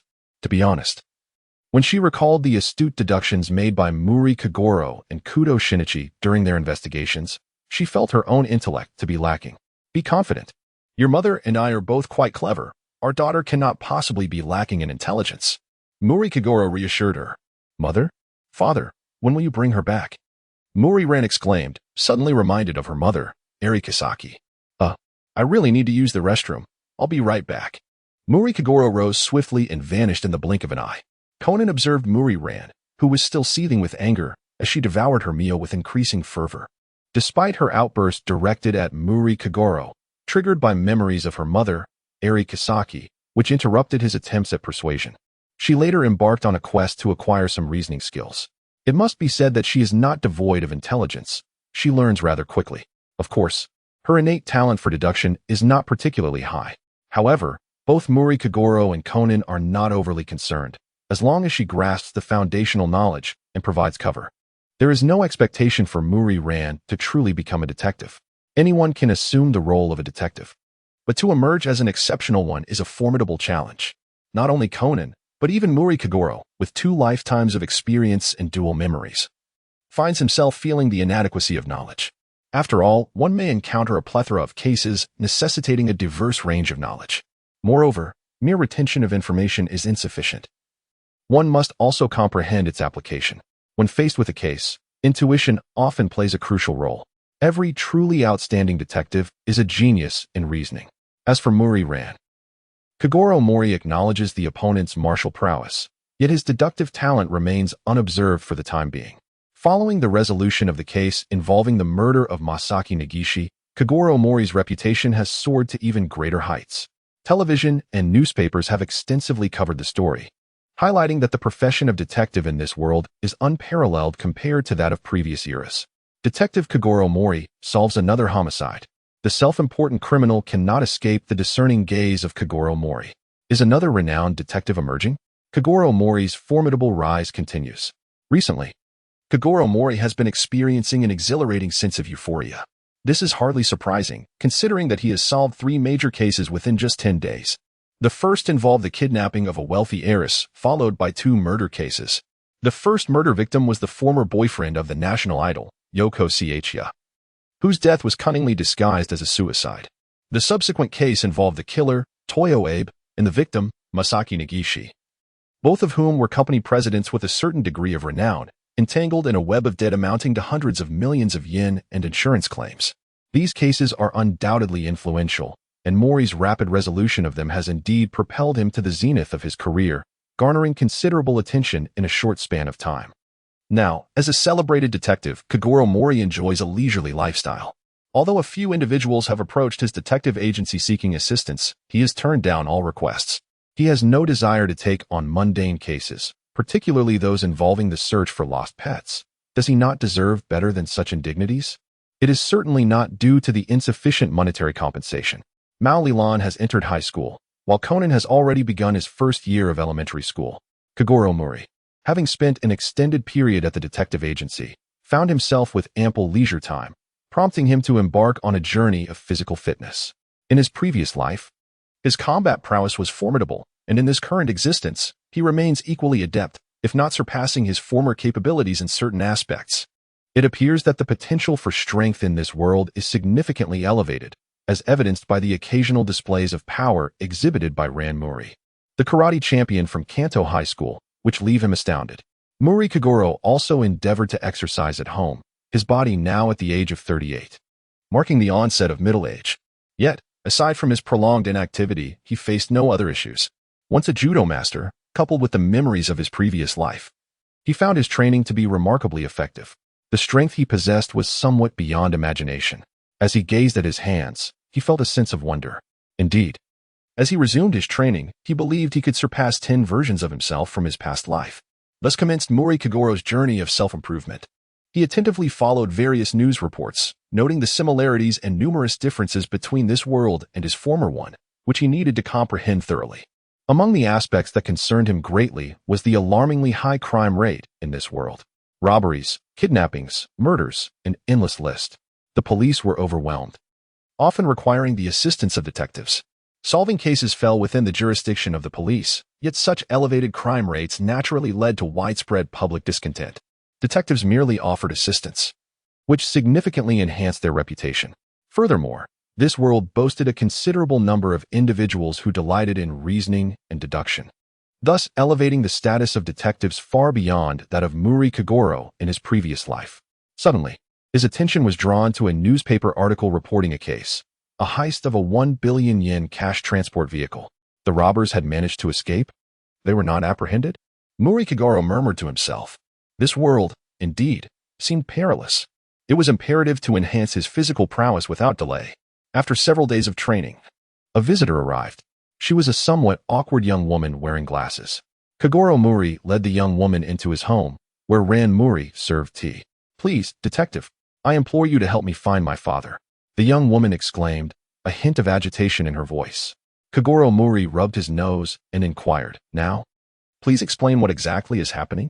The young woman replied, "My father came to Tokyo in search of employment, but there has been no word from him for the past month." She continued, "He even resigned from his job at the taxi company. And despite requesting the police to investigate, they have been unable to locate him. So, you have come to seek my assistance?" Kogoro Mouri asked. The young woman confirmed, "Yes. I took a leave of absence from school and traveled all the way from Yamagata." With a sense of urgency, she implored Kogoro Mouri, "I have no other recourse but to entrust this matter to a detective." Kogoro Mouri reclined against the sofa and stated, "To be honest, our detective agency no longer accepts minor commissions. I wonder what your budget is." "Father, how can you say such a thing?" Mouri Ran exclaimed indignantly from the side. Kogoro Mouri cast a glance at her and remarked, "Do you think finding someone is a simple task? Time, effort, and funds, are they not all costs? You must empathize with a middle-aged man raising a daughter." "Humph, it is indeed wrong not to assist those in need," replied Ran Mouri. Conan observed the heated exchange between Kogoro and Ran, feeling somewhat at a loss. The young woman across from them hesitated and asked, "Is 300,000 yen sufficient?" "We shall accept this commission," Ran declared resolutely, then turned to Kogoro, saying, "This price is already quite considerable." Kogoro Mouri shrugged and said, All right. The fee of 300,000 yen marked the lowest commission since his arrival in this realm. "Please provide me with detailed information regarding your father." He continued, "By the way, how may I address you?" Kogoro's demeanor became notably more serious, as the individual before him was now a client. "My name is Masami Hirota," the young woman replied, producing a photograph. "This is my father, Kinzo Hirota. He stands at 1.7 meters tall and is 48 years old this year." Kogoro Mouri gazed at the photograph of the middle-aged man who cradled a pet in his arms. "Has he been caring for this creature all along?" he inquired. Masami Hirota nodded affirmatively. "Yes, that was cared for by my father, and its name is Katsu. He cherished it dearly, alongside 3 other pets named Tio. It seemed he was indeed an animal lover." Kogoro Mouri concurred. This could serve as a clue, in considering the former taxi driver's identity. The task of locating the individual didn't seem entirely futile. Subsequently, Kogoro Mouri probed further into the affairs of Kinzo Hirota. "My mother passed away during my childhood. My father is my sole relative. Should anything happen to him, Masami Hirota's tears flowed freely, portraying her sorrowful demeanor. "Miss Hirota, do not worry. My father is a renowned detective. He will surely locate Mr. Hirota," Ran Mouri reassured her. "Indeed, you may rest assured," Kogoro Mouri affirmed. "However, a deposit of 20% is required up front, as the pursuit of individuals necessitates expenses. I hope you understand." Mouri Ran glared fiercely at her father. Yet Mouri Kogoro remained utterly unconcerned. After receiving the payment, he dismissed Hirota Masami. "Humph, father, you have disappointed me greatly," Mouri Ran huffed, as she perceived Mouri Kogoro to be excessively avaricious. Mouri Kogoro paid no heed to the child's tantrum, instead turning to Conan and inquiring, "Have you discerned anything?" Conan furrowed his brow and replied, "It seems to me that Uncle Mouri is somewhat reluctant to accept this commission." "What else?" Mouri Kogoro pressed on. It struck Conan as peculiar that Miss Ayami was willing to offer a commission fee of 300,000 yen. After all, she hailed from Yamagata Prefecture, a rather remote area, and her background did not suggest affluence. Conan continued to ponder. However, it could be understandable that she would endure such a financial burden in her quest to locate her father. "Why are you discussing this? Shouldn't we be assisting Miss Ayami in finding her father right now?" Mouri Ran interjected, her brow furrowed. Mouri Kogoro raised an eyebrow and remarked, "You lack an understanding of normalcy, for you are not a detective. When seeking someone, one must avoid blind searches. It requires the integration of various clues to achieve greater efficiency." "Uncle Mouri, do you suspect Miss Yame?" Conan inquired. Kogoro Mouri chuckled. "It is merely a bit peculiar. The moment she entered, I detected a faint scent of perfume emanating from her. Although I am unaware of the brand, I have encountered it at several upscale banquets. It is undoubtedly a luxurious fragrance." "What does this signify?" Ran Mouri inquired, perplexed. Conan glanced at her and rolled his eyes. "API call failed with status code 429. Error. Code 429. Message. Resource has been exhausted, e.g. check quota. Status. Resource exhausted." Mouri Ran remarked. "She must be a high school student. Similar to me. Did I overlook something?" Conan furrowed his brow, feeling as though he fell significantly short compared to Mouri Kogoro. In the presence of Mouri Kogoro, he experienced a sensation akin to standing before his father, Kudo Yusaku, perpetually overshadowed in the realm of deduction. It is perfectly normal to overlook it. If it weren't for the scent of perfume, I might not have noticed either, Mouri Kogoro replied. However, once the seed of suspicion is sown, it becomes exceedingly difficult to quell. Since she entered, I have been meticulously observing her and noticed that her makeup is rather heavy, albeit exquisitely applied, so subtle that it is nearly imperceptible unless one pays close attention. Her age must not be as youthful as her appearance suggests. She may well have graduated from university and begun working. If that is the case, it would not be surprising for her to spend 300,000 yen to hire someone. Conan inquired, so, Uncle Mouri is concerned that this commission may be dubious, and thus reluctant to accept it? That is one reason, Mouri Kogoro acknowledged, but more so. I believe she has deliberately adorned herself in such a manner. Even if it is to disguise herself, it is unlikely she would spend such a substantial sum. This commission is rather opaque, and with the remuneration being meager, it simply does not add up. Conan's lips twitched, realizing that in the end, it all boiled down to the issue of money. Mouri Ran also wore an expression of disdain. Kogoro Mouri remarked, "You are merely students, unaware of the arduousness of earning money. Although I have recently amassed a modest sum, it is far from sufficient. I desire to purchase a vehicle to facilitate my endeavors." "Father, what kind of car do you wish to buy?" asked Ran Mouri. Mouri Kogoro did not respond. He could not afford even the cheapest car now. He irritably remarked, "I need to find someone, so do not disturb me." Mouri Ran's expression darkened. Had she not known that Mouri Kogoro was driven by the need to provide for his family, she might have erupted in anger. Nonetheless, having accepted the commission, Mouri Kogoro remained diligent in his duties. He first visited a taxi company to inquire about Hirota Kenzo. "Does he seldom interact with you? Has he ever mentioned having a daughter?" Mouri Kogoro conversed with the taxi drivers, gathering a wealth of clues. He began to harbor doubts about whether Hirota Masami was truly Kenzo's daughter. Every evening, instead of picking up passengers, he drove his taxi back and forth along the same route at a rather swift pace. Mouri Kogoro, his brow furrowed in contemplation, inquired, which route might that be? He diligently took notes, feeling a sense of unease. The circumstances appeared rather questionable. "By the way, how is his accent? Can you discern where he is from?" Mouri Kogoro's curiosity piqued. One of the taxi drivers responded, "It's a standard Tokyo accent."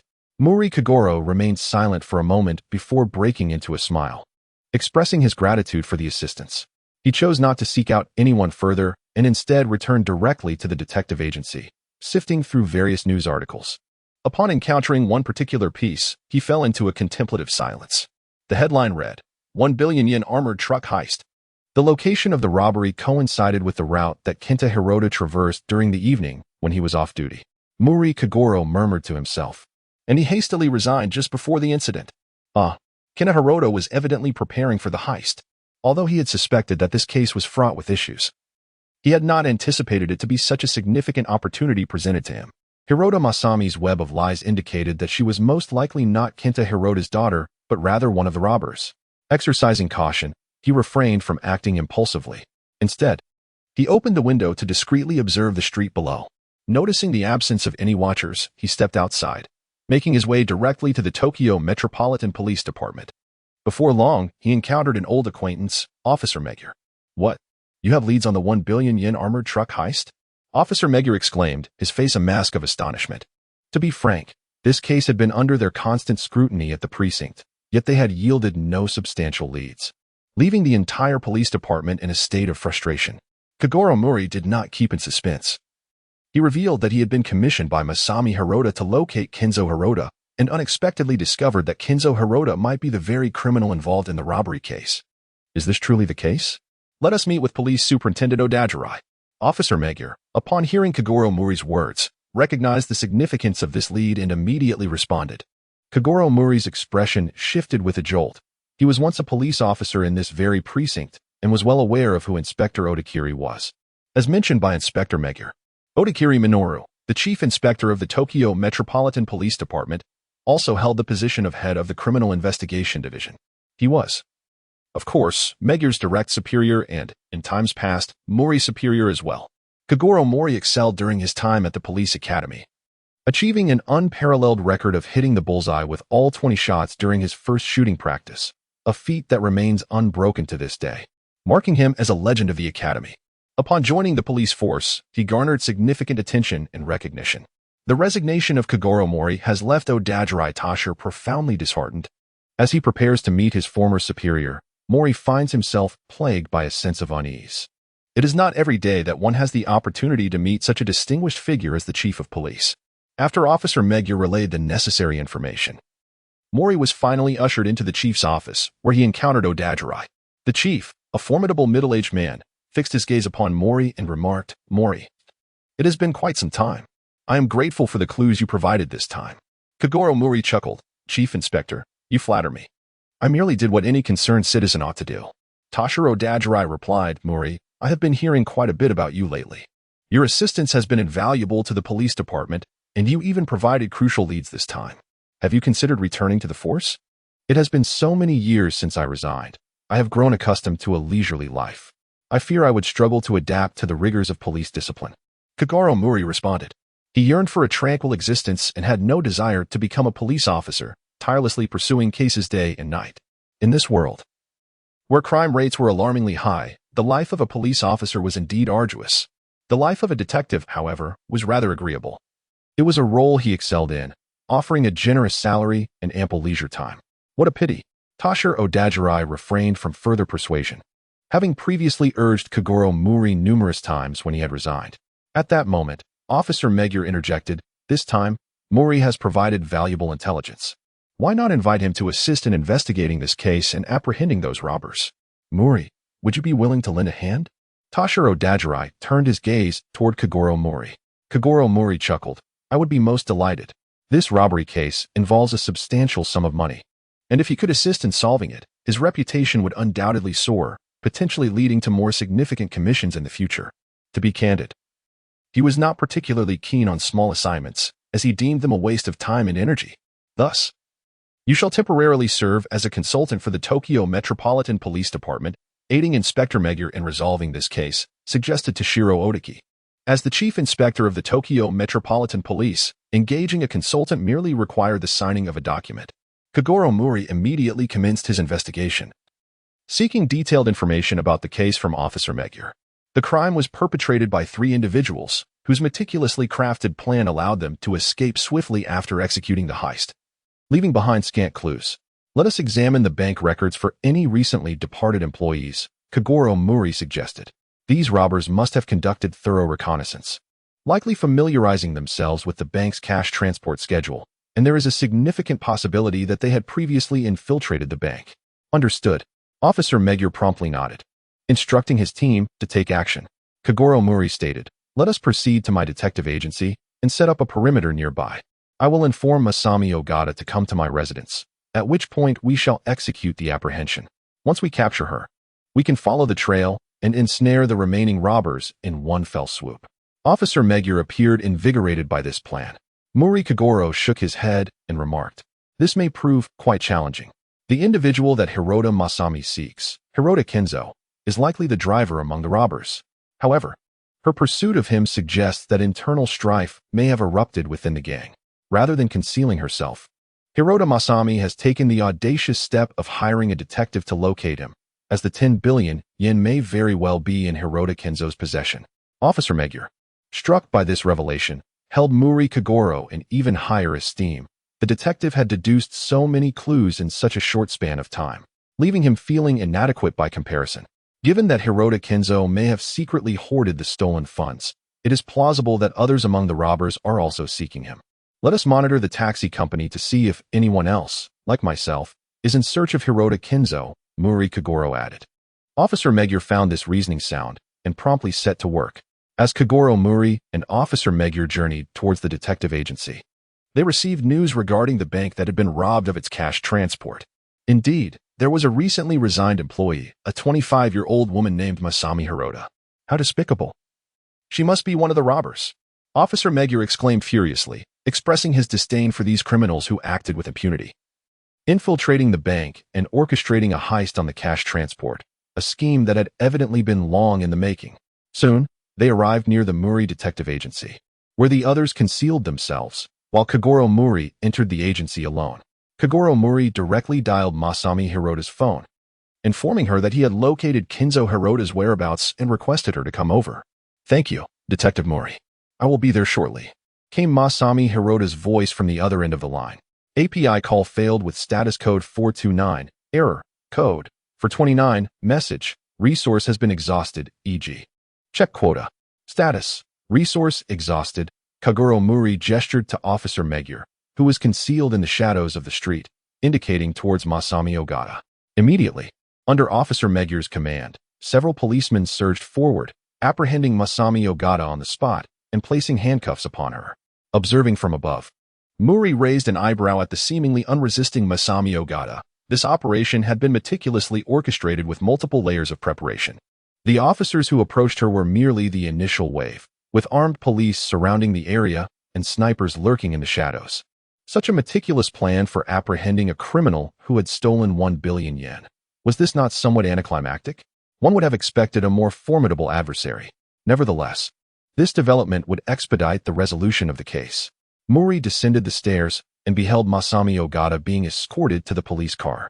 Upon noticing him, Masami chuckled softly, remarking, "I never imagined I would fall into your hands. You truly are a distinguished detective."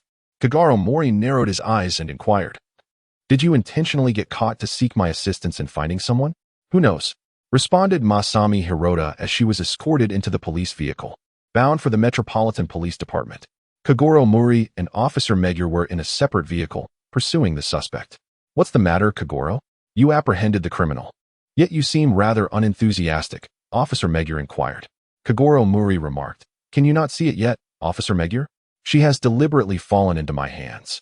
It seems this case harbors secrets yet to be unveiled." Just as Officer Megure pondered this perplexity, his phone rang. Upon answering, a smile spread across his face as he exclaimed, "Wonderful. Immediately send the individual to the police headquarters." After concluding the call, he turned to Kogoro Mouri and said, "My dear Mouri, your intuition is indeed remarkable. The officers monitoring the taxi company where Kinzo Hirota is employed have apprehended someone inquiring about his whereabouts. Interestingly, the individual claims to be a detective as well, commissioned by a tall man to locate Kinzo Hirota." "A fellow detective?" Kogoro Mouri replied, his expression unchanged.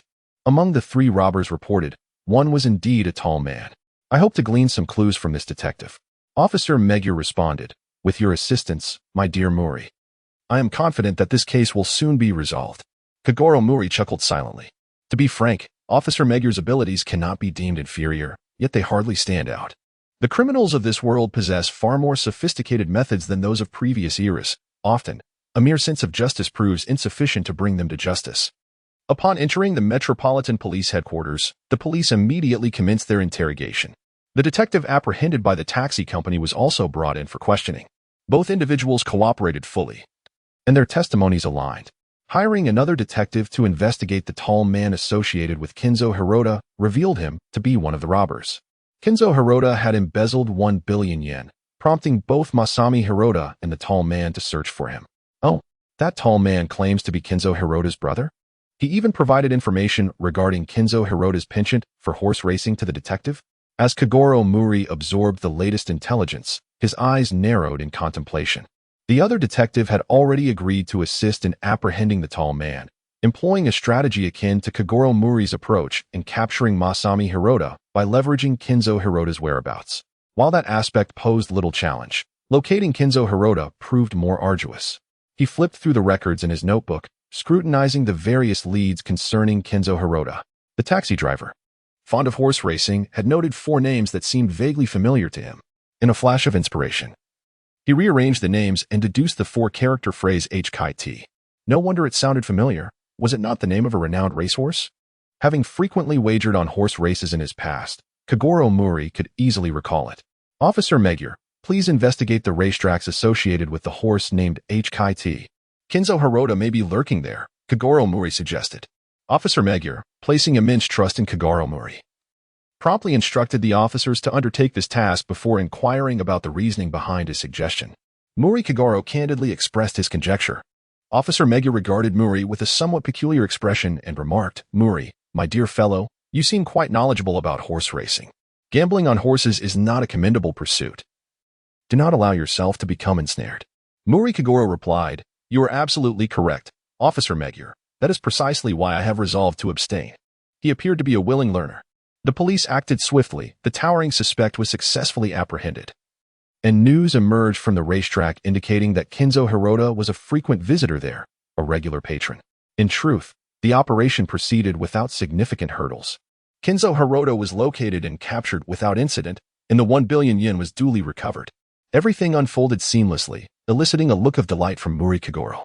The 3 robbers were apprehended, and the case was nearing its conclusion.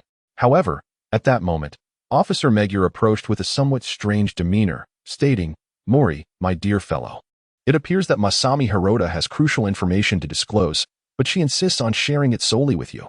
Kogoro Mouri furrowed his brow. To be frank, he had always found Masami Hirota peculiar, suspecting that her request for him to locate Kinzo Hirota was an attempt to be apprehended by the police.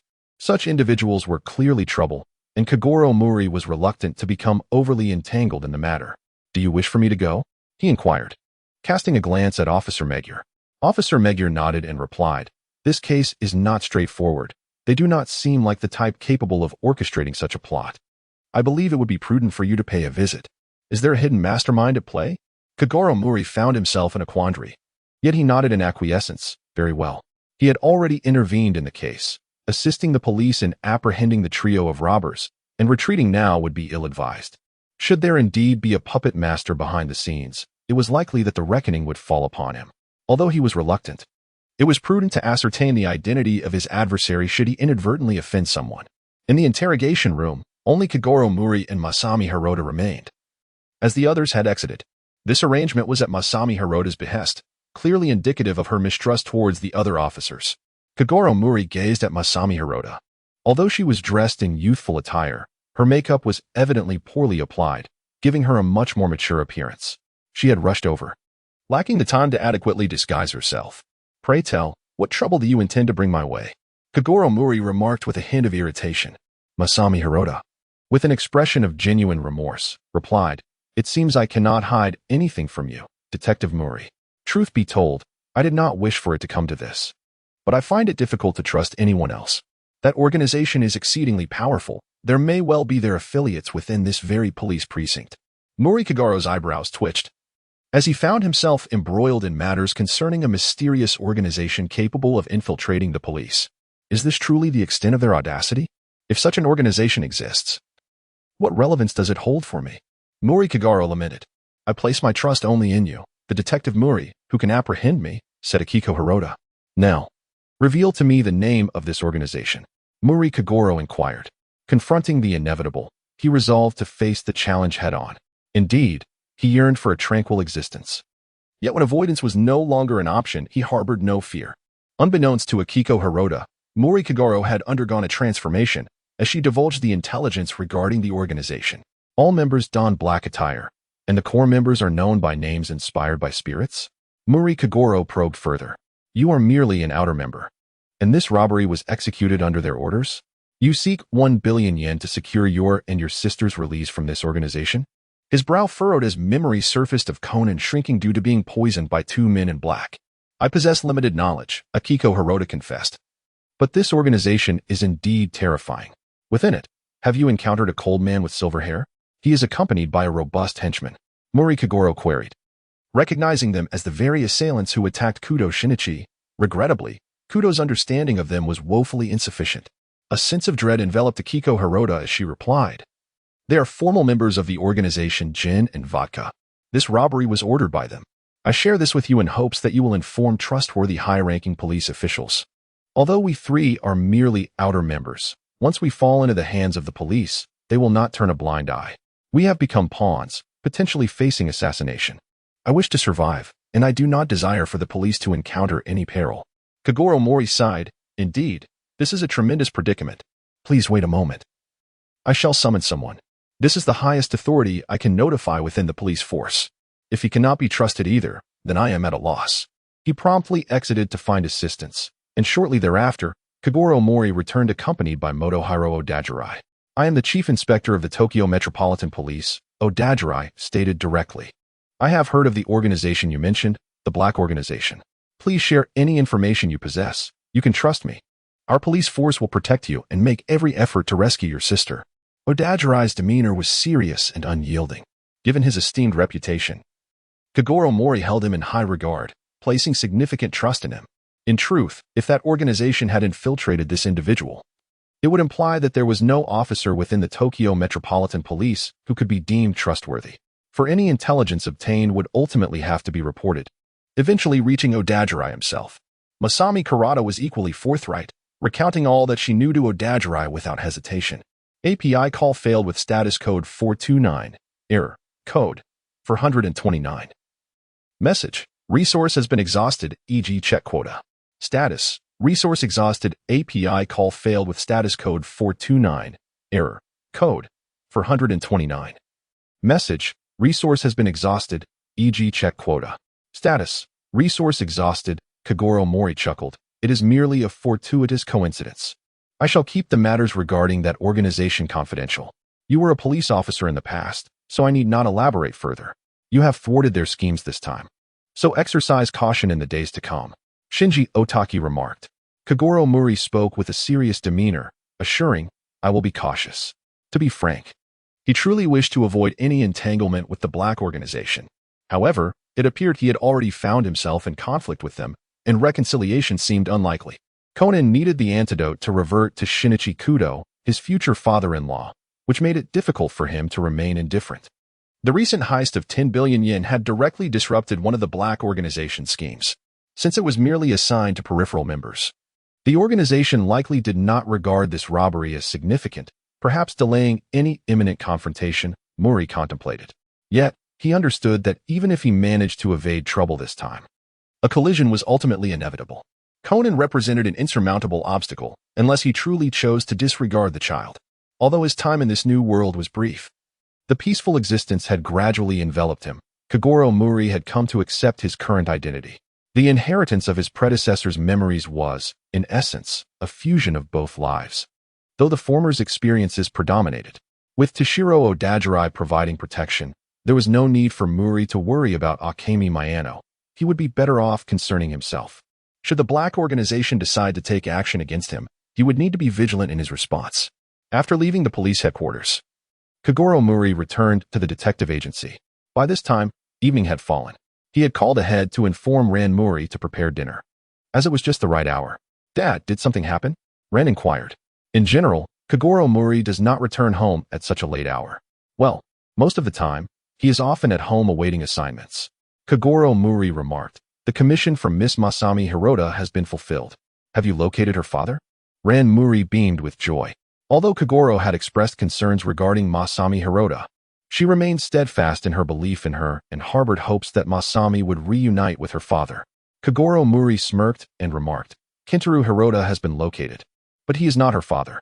Hirota Masami's true name is Akemi Miyano, and like Kentaro Hirota, she is one of the culprits involved in the recent 1 billion yen robbery. Furthermore, the other robber has already been apprehended. This case is now closed. Mouri Ran paused even with her chopsticks poised over the dish, utterly bewildered. Father, is what you said truly the case? Mouri Ran was completely unsettled. Kogoro Mouri, seemingly indifferent, remarked, Why would I deceive you? Let us dine. Although I have heard her express her own grievances, she must take responsibility for her actions, so do not overthink it. Mao Lilan fell silent, ultimately consuming her meal in quietude. Conan, however, seemed invigorated, inquiring about the details. Kogoro Mouri recounted the process of solving the case. Yet he chose to temporarily conceal the intelligence regarding the Black Organization. That kid Conan is still not mature enough. He is far too impulsive. Kogoro Mouri refrained from disclosing to Conan that he might be under scrutiny. If possible, he preferred to resolve this predicament in his own manner. Over time, he had come to understand Conan's character, a high school student brimming with a sense of justice. He mused to himself that Conan would certainly disapprove of his approach. A glimmer of cold light flickered in his eyes. He pondered the capabilities of the criminal organizations in this world, uncertain of their strength. The case of the 1 billion yen armored truck robbery has been solved. The illustrious detective Kogoro Mouri has made a significant contribution. Such a major case naturally attracted immense attention, and its resolution was immediately broadcasted on the news, reported by various television stations and newspapers. Although the police department did not expose the Black Organization, the revelation was enough to send shockwaves through the community. The involvement of Kogoro Mouri in the case was not concealed. Even the thought of it could not escape the scrutiny of the black organization. After all, it is an impossible feat to maintain silence among so many individuals involved in the case. According to the intelligence he acquired from Akemi Miyano and Toshiro Odawara, the black organization is exceedingly formidable, and gathering such a level of information is hardly a challenge for them. Naturally, Kogoro Mouri had no intention of hiding this. It was a splendid opportunity to enhance his reputation, and he eagerly welcomed the prospect of greater exposure. As for the black organization, he was prepared to confront them head-on. Kogoro Mouri harbors no desire to instigate trouble, yet he is unfalteringly unafraid of it. In his previous life, he did not seek to provoke others, and thus they ought to have been wary. In this lifetime, he yearns for a tranquil existence. Should the black organization possess any sense of propriety, they would wisely keep their distance.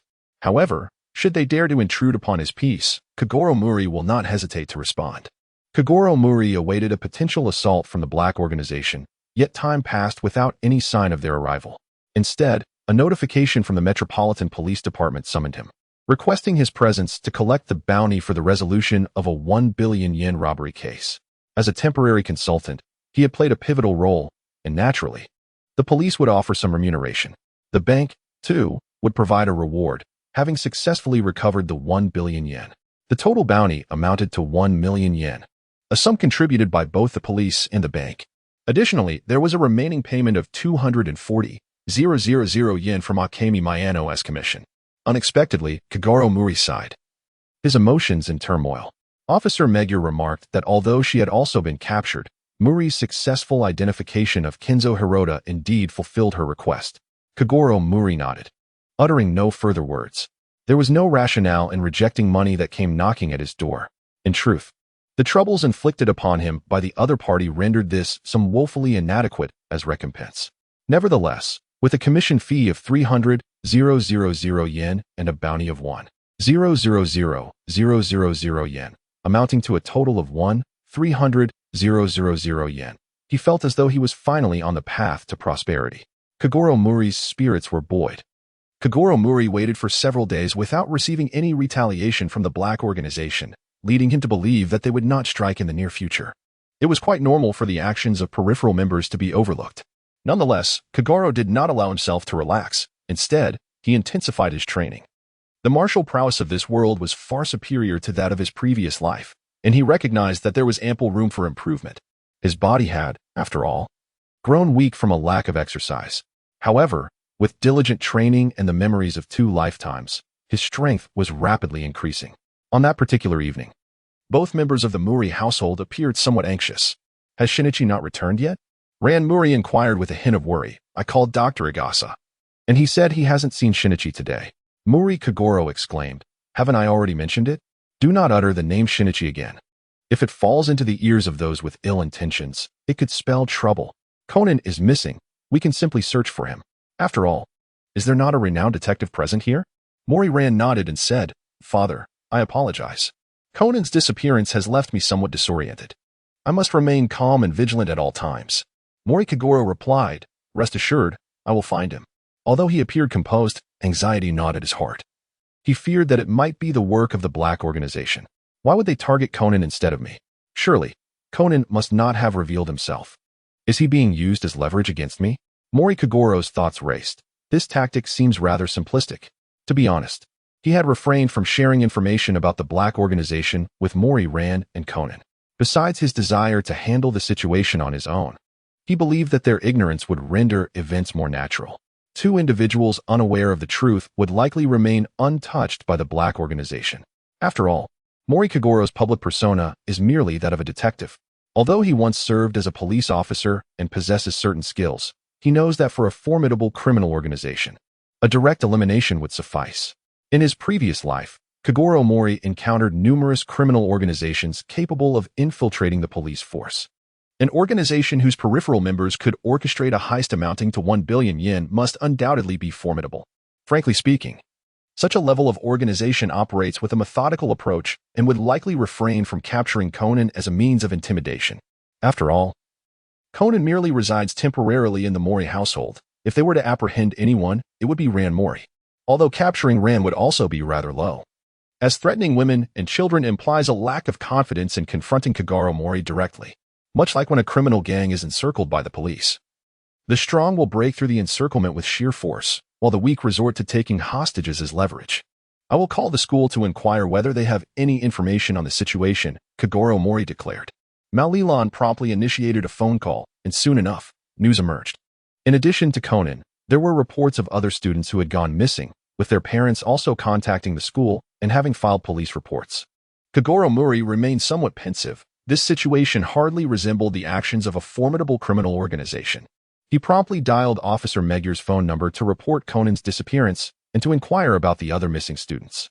In Class 1B of Titan Elementary School, there were reports of students vanishing. So far, 4 individuals had been confirmed missing: Edogawa Conan, Yumi Yoshida, Jina Kojima, and Mitsuhiko Tsuburaya. The police were currently reaching out to verify the status of the remaining students. Rising from his seat, Kogoro addressed Ran Mouri. Let us proceed to the police station to ascertain the situation. With the assistance of the officers, it will be easier to uncover leads. Mouri Ran promptly nodded and followed Mouri Kogoro to the police headquarters. At this moment, the police station was exceedingly busy, as officers were making phone calls to inquire whether the other students of Class 1B at Titan Elementary School had returned home. Additionally, several parents anxiously awaited news at the police station. Mouri Kogoro learned that they were the parents of the 3 missing students: Yoshida Ayumi, Tsurugi Kaido, and Kojima Jinta. Kogoro Mouri did not join them. The parents of the missing children, ordinary folk, could only await news, but he was different. "Brother Mouri, you have arrived," Officer Megur exclaimed, his expression one of relief upon seeing a savior. 4 first-grade students had vanished, and several anxious parents awaited news, prompting the police headquarters to take the matter seriously. "There is no need for excessive worry. That clever boy Conan is under my guidance as an assistant and will look after those children," Kogoro Mouri reassured. Officer Megur responded, "Let us hope so. Once again, we require your assistance. The information we have indicates that the 4 elementary students did not return home after school as usual and have mysteriously disappeared. The parents assumed they were merely playing until nightfall, when they finally reported to the school and contacted the police."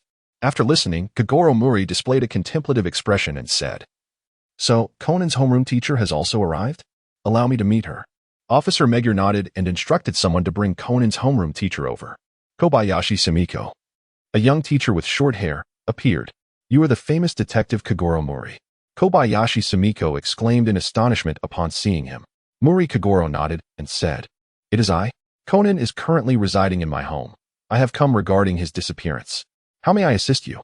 Kobayashi Sumiko replied with a solemn expression. Kogoro Mouri inquired, "What was the relationship among the 4 missing children?" "They were quite close, often playing together," replied Kobayashi Sumiko. "So, it is likely they acted in unison after school." Kogoro Mouri stroked his chin and said, "Teacher Kobayashi, do you know if there are others who shared a close bond with them? Children often cannot keep secrets. Perhaps they might disclose their whereabouts to other kids."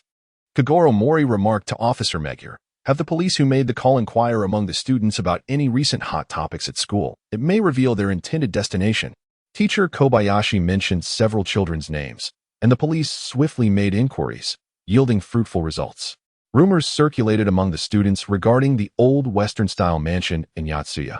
It was said that 5 years prior, the owner had been brutally murdered within its walls, transforming it into a haunted house. The deceased wife and child seemingly relocated elsewhere, and it was thereafter claimed that malevolent spirits resided within. Neighbors living nearby reported that they sometimes heard terrifying sounds during the night, and there had been an incident involving a wild dog that intruded into the house, only to be discovered the following day, reduced to a mere pile of bones. They appeared to have expressed a desire to explore that location. API call failed with status code 429. Error. Code 429. Message. Resource has been exhausted, e.g. check quota. Status. Resource exhausted. API call failed with status code 429. Error. Code 429. Message. Resource has been exhausted, e.g. check quota. Status. Resource exhausted. API call failed with status code 429. Error. Code 429. Message. Resource has been exhausted, e.g. check quota. Status. Resource exhausted. Kogoro Mouri and his companions scaled the wall and entered the mansion. The police, calling out the child's name, illuminated their path with flashlights. Kogoro Mouri and Officer Megur walked side by side, while Ran Mouri trailed behind them. Suddenly, they stumbled upon two unconscious children on the ground, none other than Jinta Kojima and Mitsuhiko Tamura, who had been reported missing. It appeared that they had been incapacitated by some form of narcotic, yet their vital signs remained stable. A collective sigh of relief escaped the group, as this marked the successful rescue of two of the lost children. Presumably, the remaining two were also nearby. The area was shrouded in dust, resembling an ordinary, dilapidated Western-style house. Abruptly, Kogoro Mouri displayed a look of astonishment as he approached a wash basin, discovering fresh water stains. He turned on the faucet, and to his surprise, water flowed forth. Hadn't this place been uninhabited for many years? How could there still be running water? Officer Magyar was left in a state of confusion. Kogoro Mouri instructed, "Have someone contact the water supply company to inquire about the water usage records and payment status for this villa." Officer Magyar promptly understood and sent his subordinates to carry out the task. Soon, they made a noteworthy discovery. One of the room's windows was ajar, showing no signs of wind or rain damage. Someone must be residing here, Kogoro Mouri remarked with a furrowed brow.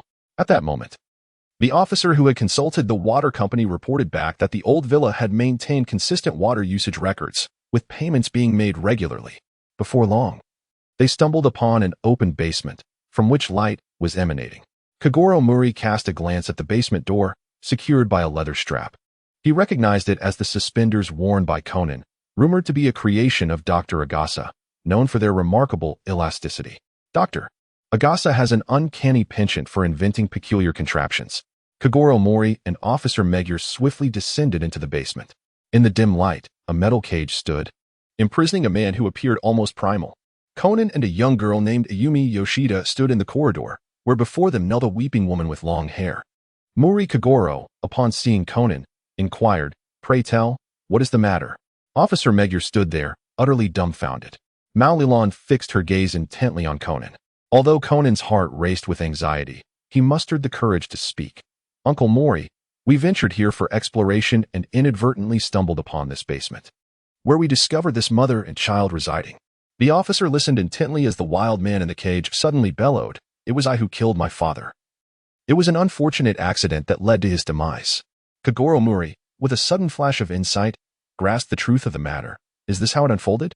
Years ago, your father fell victim to your inadvertent actions, yet your mother masqueraded as a criminal to conceal the murder. You yearned to confess, but your mother imprisoned you, believing it would shield you from the consequences of the law. Once the statute of limitations expired, you could reclaim your life under the sun. However, you could not obliterate your conscience, perpetually tormented by your anguish." The weeping woman lamented, "It is all my fault." Officer Magyar commanded his subordinates to escort the elderly woman and the wild man in the cage away. Conan and Ayumi Yoshida followed Kogoro Mouri and the others as they exited the basement. Upon returning to the police station and after a thorough interrogation, it became evident that the cold case bore striking similarities to Kogoro Mouri's deductions. The child had been located, and an old case had been resolved. The credit was attributed to Kogoro Mouri and the police. Although the woman claimed that it was Conan who inspired her epiphany, it was merely a reflection of her desire to protect her child, realizing her own misjudgment. After all, Conan is merely an elementary school student. It would be unfitting to bestow such accolades upon him. The four mischievous children, having stirred up quite the commotion, naturally faced a stern reprimand. "Conan, will you dare to act like this again?" Mouri ran scolded Conan, her fury palpable.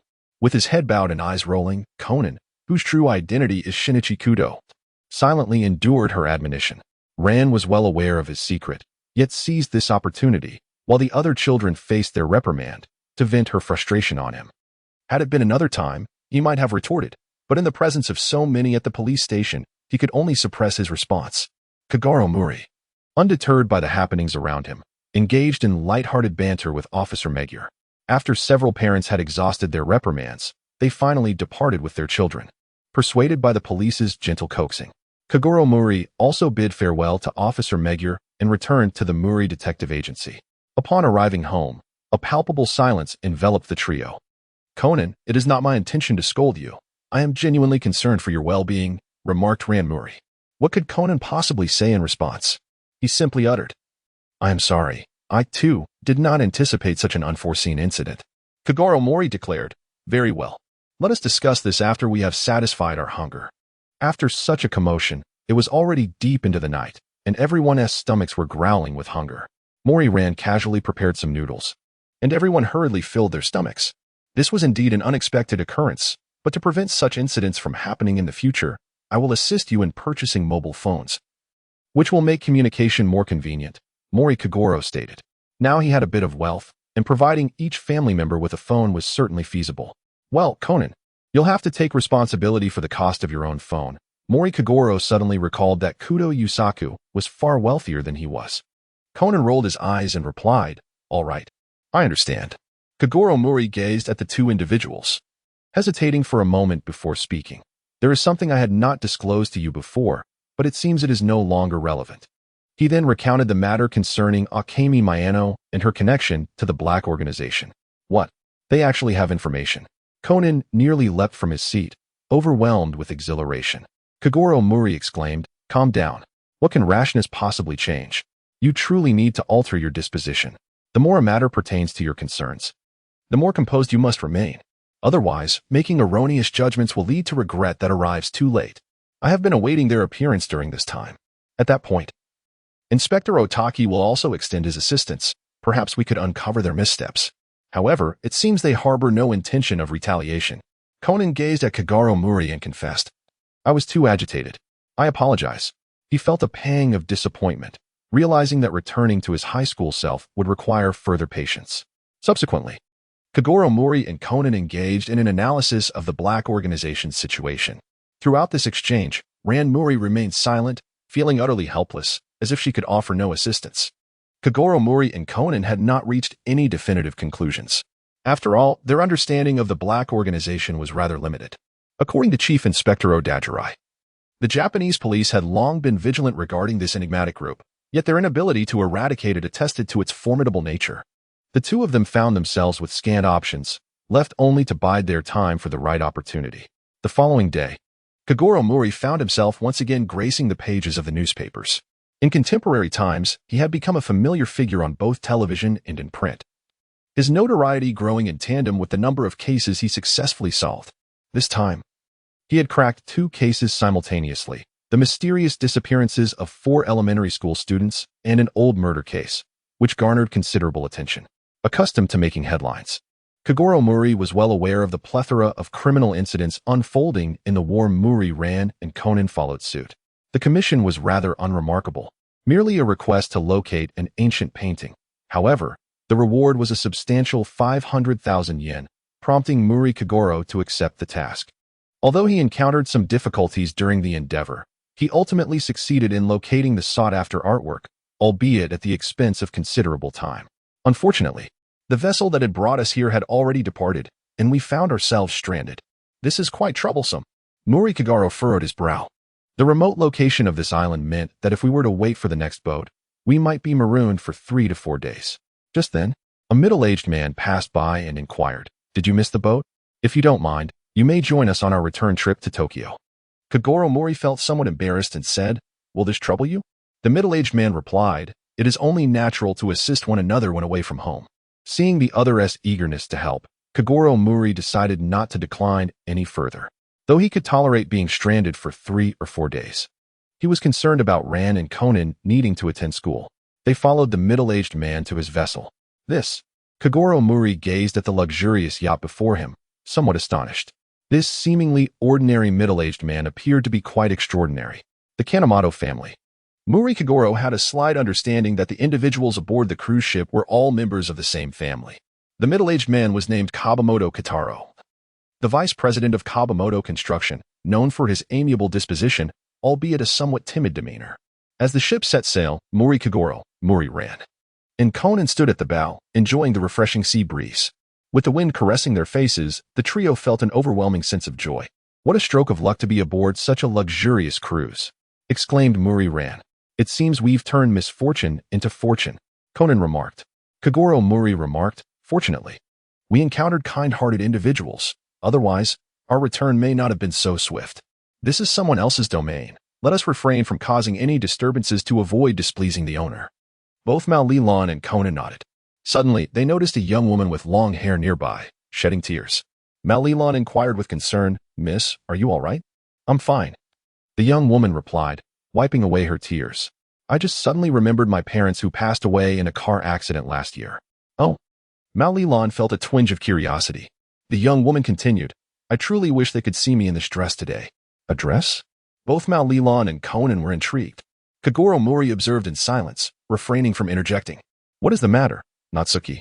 At that moment, a young man approached.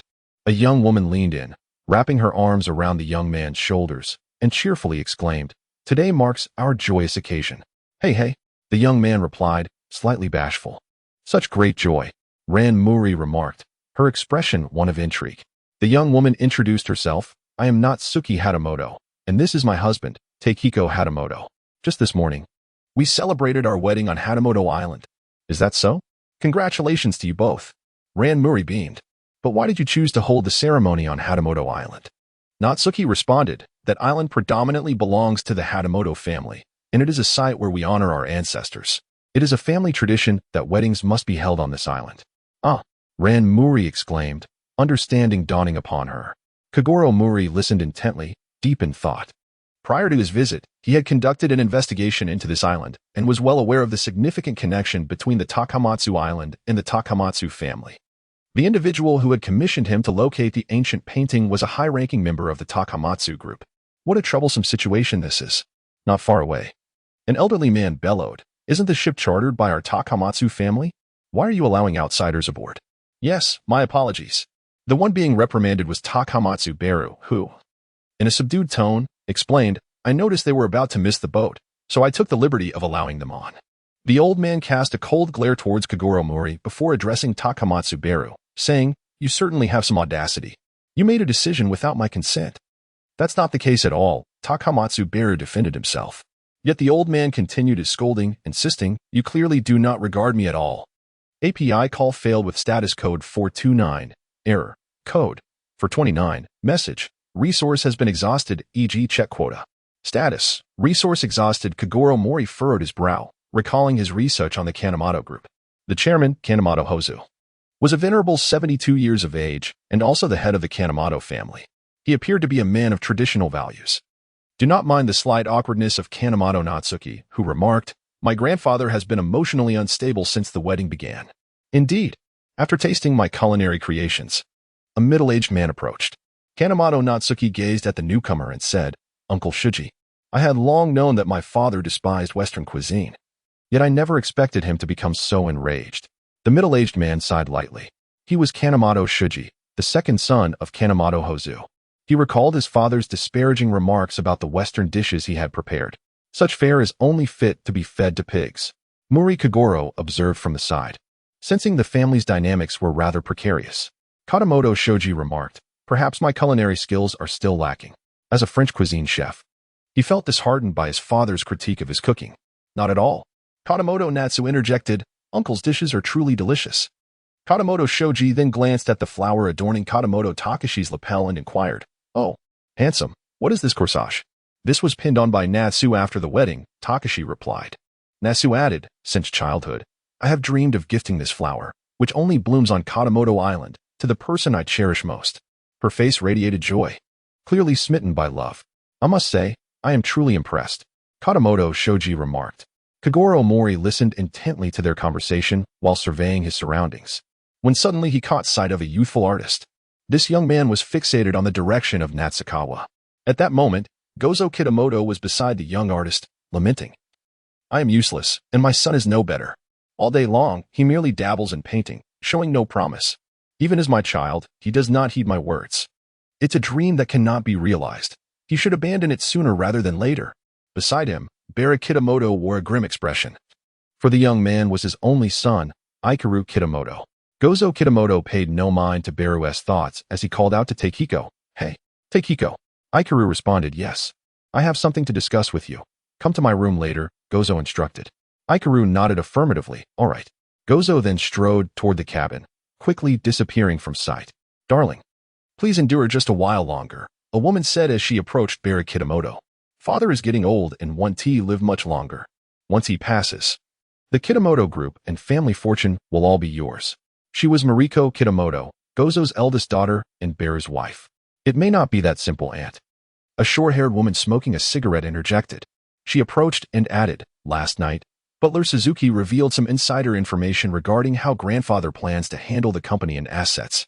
She was Eiki Kitamoto, the sister of Natsukawa. Beside her stood her husband, Ryuji Kitamoto, a musician. Ryuji remarked, "Huh? The old fool. Once we threatened him a bit. He spilled everything. What exactly has father arranged?" Mariko inquired anxiously. Eiki whispered something into Mariko's ear, leaving her visibly shocked. "How is this possible?" Mariko exclaimed in disbelief. Eiki replied, "I've heard that grandfather will announce this matter upon his return to Tokyo." "What nonsense!" Ryuji exclaimed, embracing Eiki. "I am currently in deep debt. I must secure that fortune." With the ship arriving in Tokyo in 24 hours, Eiki's expression grew serious. At the bow of the ship, Kogoro Mouri enjoyed the breeze. Although some distance separated him from the others, his keen senses allowed him to overhear their conversation quite clearly. Is this a battle for inheritance about to unfold? Kogoro thought to himself, sensing he was inadvertently drawn into this conflict. In the parlor, Kogoro Mouri, Ran Mouri, Conan, and Natsukawa were engaged in conversation. Natsukawa enthusiastically introduced the members of the Kitamoto family. Gozo had 3 children, the eldest son, Jaun, the eldest daughter, Mariko, and the second son, Shuji. Jaun and his wife had already passed, leaving behind 2 daughters, Eiki and Natsukawa. Eiki was married to Ryuji, while Natsukawa had recently wed Takehiko. Mariko's husband was Beru, and they had a son, Ikaru. As for Shuji, he remained single. These are the direct blood relatives of the Kitamoto family, Natsukawa concluded. Mouri Ran remarked, "So, all these individuals will be attending your wedding?" "Indeed. Except for my deceased parents, there will be a total of 9 guests," replied Kitamoto Natsu. A smile graced her face as she continued, "Everyone will gather here shortly for the meal, and I shall introduce each of you in due course." Kogoro Mouri remained silent. In truth, he had already observed everyone present and could easily discern their respective identities. His gaze shifted to a short distance away, where an elderly gentleman resembling a butler was arranging the dinner setting. Previously, Kogoro Mouri had a brief conversation with the butler Kenji Suzuki, who had served the Katabian family for a considerable duration. It was rather peculiar. Why had Shinichi not arrived yet? Ran Mouri glanced around, her brow furrowed in confusion. He was just summoned by grandfather to the room. I wonder what it could be about. Natsu Katabian expressed her concern. Nearby, Akiyama Katabian interjected. "Are you two discussing something clandestine?" "Sister." Natsu Katabian's expression soured in response. Akiyama, disregarding her, took a seat at a nearby table, expressing her displeasure.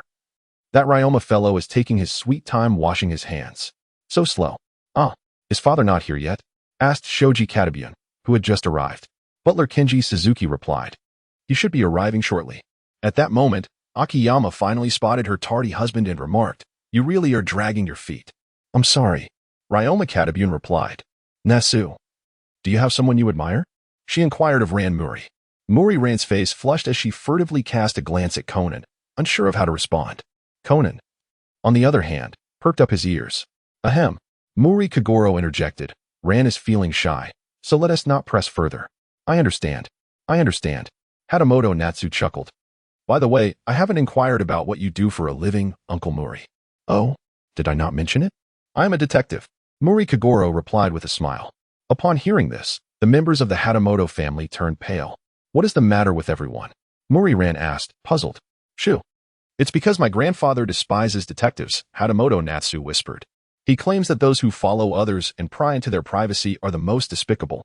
Therefore, he forbids the Hatamoto family from watching detective shows or reading related novels. We must keep this from grandfather at all costs." "Well then," Mouri Kogoro shrugged, seemingly unconcerned, as he figured that once they reached Tokyo, they would part ways. "Ah, SHBU, I have been waiting for you," Hatamoto Natsu exclaimed as she spotted Hatamoto SHBU approaching. Hatamoto SHBU appeared pale and replied, "I apologize for being late. I was pondering some matters in my room." "You look rather unwell. Is everything all right?" Hatamoto Natsu asked, her concern evident. Mouri Ren exclaimed, "Oh, where is your corsage? How peculiar. It must have fallen off." Hattori Heiji lowered his gaze, and indeed, the corsage was nowhere to be found. The group was eagerly awaiting their meal when suddenly a piercing scream echoed from the direction of the cabin. "What is happening?" Hattori Ryuma exclaimed in alarm. Hattori Akiyama turned towards the source of the sound and remarked, "Isn't that the voice of Butler Suzuki? It's in my father's room." Hattori Shuji cried out. Confusion swept over the group as they hurried towards the commotion.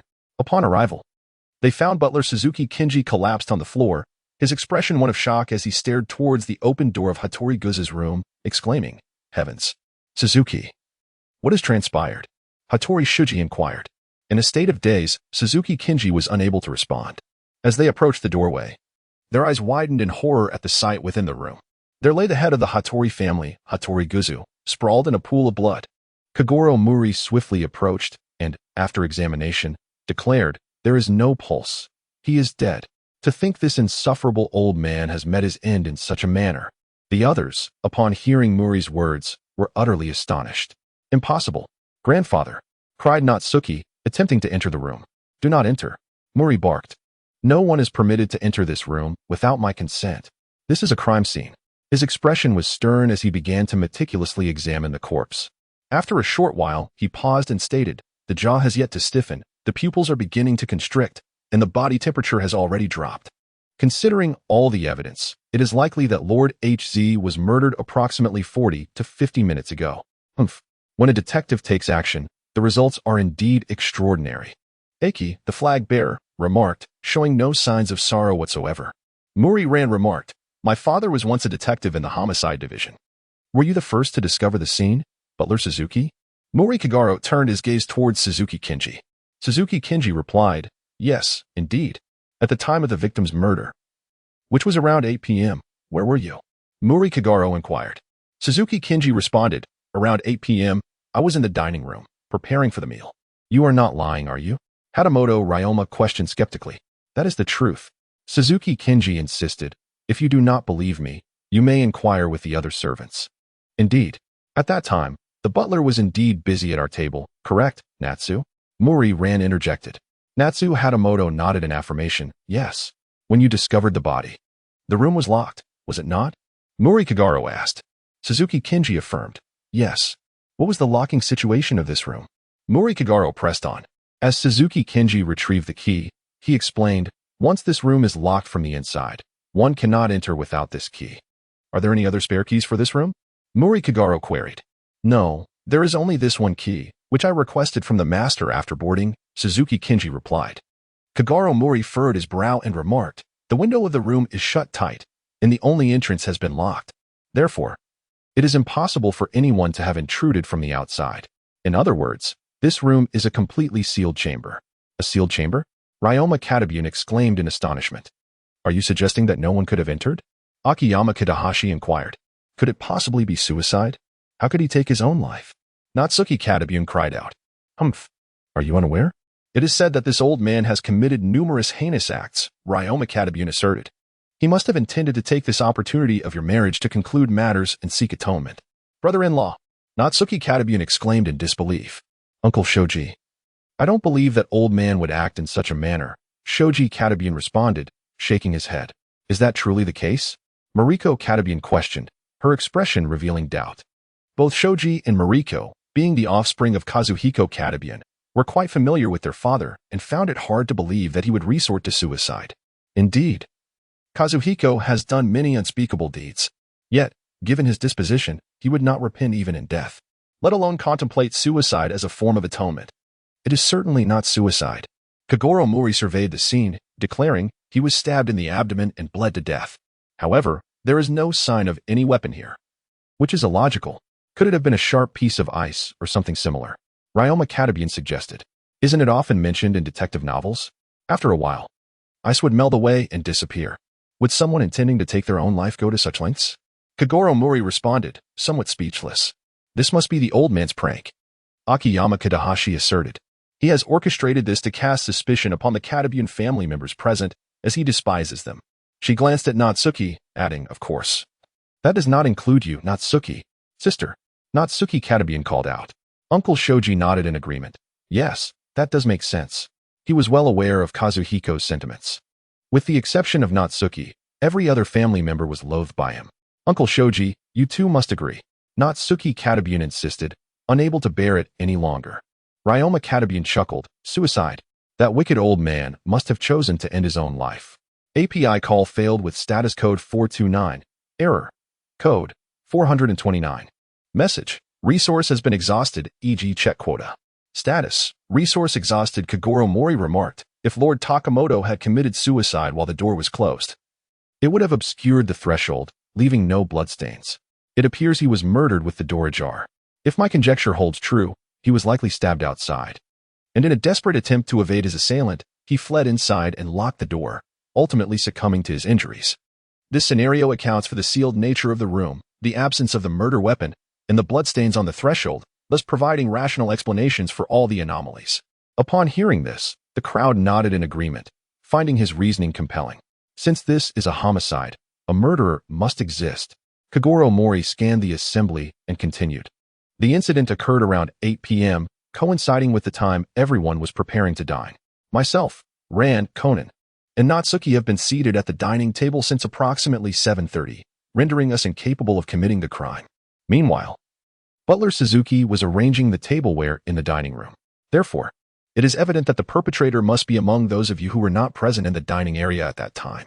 His gaze turned towards the Takamoto family, excluding only Natsuki. Butler Suzuki, did you notice anything unusual upon entering the room? Kogoro inquired. Butler Suzuki replied, no, I did not. After I shouted, everyone rushed over. Suddenly, a realization struck him. He reached into his pocket and exclaimed, ah, I found this flower at the entrance. Kogoro Mouri squinted his eyes. Was that not the corsage of Takehiko Hatamoto? Many gazed upon the flower, their expression shifting dramatically, clearly recognizing it. This flower was one I had pinned on Will. Summer Hatamoto's expression was as grim as it could be. All eyes instinctively turned toward Takehiko Will. So that explains your tardiness to the dining hall, Akiko Hatamoto remarked coldly. Sister, you've misunderstood me. Takehiko Wu defended himself. I was preoccupied with some thoughts in my room. Which is why your countenance was rather off when you arrived at the dining hall, Ichiro Hatamoto interjected. Takehiko Wu's face darkened. Ichiro, are you still not giving up? Wu. Mariko Hatamoto sneered repeatedly. Takehiko Wu, bewildered, asked, what do you mean? I accidentally overheard your conversation just outside the door. Mariko Hatamoto revealed, at that time. You were arguing with your father, correct? Takehiko Wu's expression changed drastically, clearly alarmed. Arguing? Kogoro Mouri inquired, puzzled. Mariko Hatamoto continued. Indeed. I even heard that Wu was actually the son of Yuji Fushis. The Hatamoto family's expressions all shifted. Who was Yuji Fushis? Kogoro Mouri questioned. He was the president of Fushis Industries who had his company taken away by your father 10 years ago and subsequently committed suicide. I heard his wife passed away a year later as well, Bara Hatamoto explained. Their only son was sent to an orphanage, and that child is Wu. Takehiko Wu fell silent. Summer Hatamoto asked, is this true? Wu. Yes. I am indeed the son of Yuji Fushis, Takehiko. He declared loudly. Everyone fixated on him intently. Takehiko Wu asserted, but I truly did not commit murder. Kogoro Mouri remarked, have you committed murder? The evidence will speak for itself. If you are not the culprit, I shall restore your innocence. It became evident that your approach to Shajiang was driven by a desire for vengeance, allowing you to infiltrate the Kabamoto family and bide your time for an opportune moment to strike. This murder, in truth, was premeditated on your part. Kabamoto Ichiro glared fiercely at Kabamoto Takashi. That's not true. I did not kill anyone. Kabamoto Takashi exclaimed. Woo-woo. Shajiang fled in tears, convinced that Kabamoto Takashi was indeed the murderer. Shajiang, I truly did not. Kabamoto Takashi shouted, desperately attempting to pursue her. I once believed you to be a man of integrity. Clearly, I was mistaken. Kabamoto Shojiro seized Kabamoto Takashi. Uncle Shojiro. Kabamoto Takashi pleaded. At that moment, Kogoro Mouri intervened, stopping Shajiang, stating, the situation has yet to be clarified. While Takashi is a suspect, he is not the prime suspect. Shajiang paused, astonished. Takashi is not the murderer? The others shared her confusion, all believing that the culprit was indeed Kabamoto Takashi. I swear, I truly did not commit murder. Kabamoto Takashi insisted. When I entered the Kabamoto group, I did contemplate vengeance. However, upon meeting Shajiang, I fell deeply in love with her and have since relinquished my hatred. Just moments ago, my grandfather inquired about my identity and intentions. I told him that all I desire is to be with Shajiang. Everything else is inconsequential. His eyes brimmed with affection as he gazed intently at Kabamoto Shajiang. Tears streaming down her face, Kabamoto Shajiang replied, I am so sorry. I should not have doubted you. If Takashi is not the murderer, then who could it be?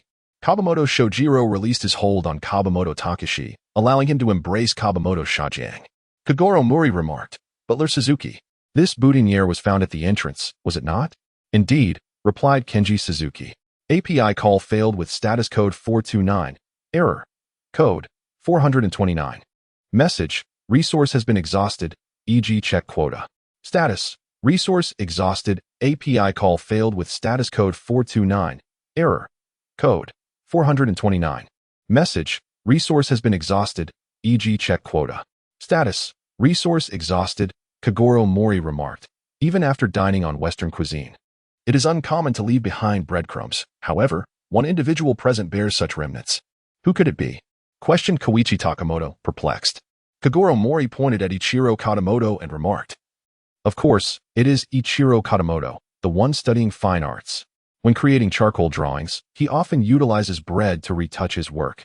Consequently, it is inevitable that some crumbs would fall into his sleeves during the process. Moreover, just before Lord Katamoto was murdered, he was sketching on the deck. Thus, it is plausible that these crumbs inadvertently fell from Ichiro's sleeve during the act of the crime. Furthermore, these crumbs bear traces of charcoal." "Impossible," cried Mariko Katamoto. "Someone must have deliberately framed Ichiro. I previously mentioned that after Lord Katamoto was stabbed, he immediately locked the door. At that moment, the assailant had no opportunity to devise any schemes. However, what could the motive be?" Mariko Katamoto still refused to believe her son was the perpetrator, stating, "Ichiro had no reason to kill his grandfather. Want to know the motive? It's simple. Conan, go to Ichiro's room and fetch his sketchbook," Kogoro Mouri instructed. Conan hesitated for a moment, filled with doubt, but soon sprang into action. Ichiro Katamoto's face turned pale, offering no defense whatsoever. Conan rushed swiftly and soon returned with Ichiro's sketchbook, at which point a look of realization dawned upon him. Upon observing the situation, Kogoro Mouri remarked, "Indeed, I was correct. All his drawings depict Miss Natsukawa. While on the bow of the ship, I noticed him gazing intently at her as he painted. The others perused the sketchbook, their expressions filled with astonishment." "Stop." Ichiro Hatamoto seized the sketchbook, clutching it tightly to his chest. "Ichiro," Mariko Hatamoto exclaimed in a trance, "could it be that you—" "Indeed, Ichiro has long harbored feelings for Miss Natsukawa," Kogoro Mouri interjected. Natsukawa stood in shock, gazing at Ichiro and murmuring, "Ichiro."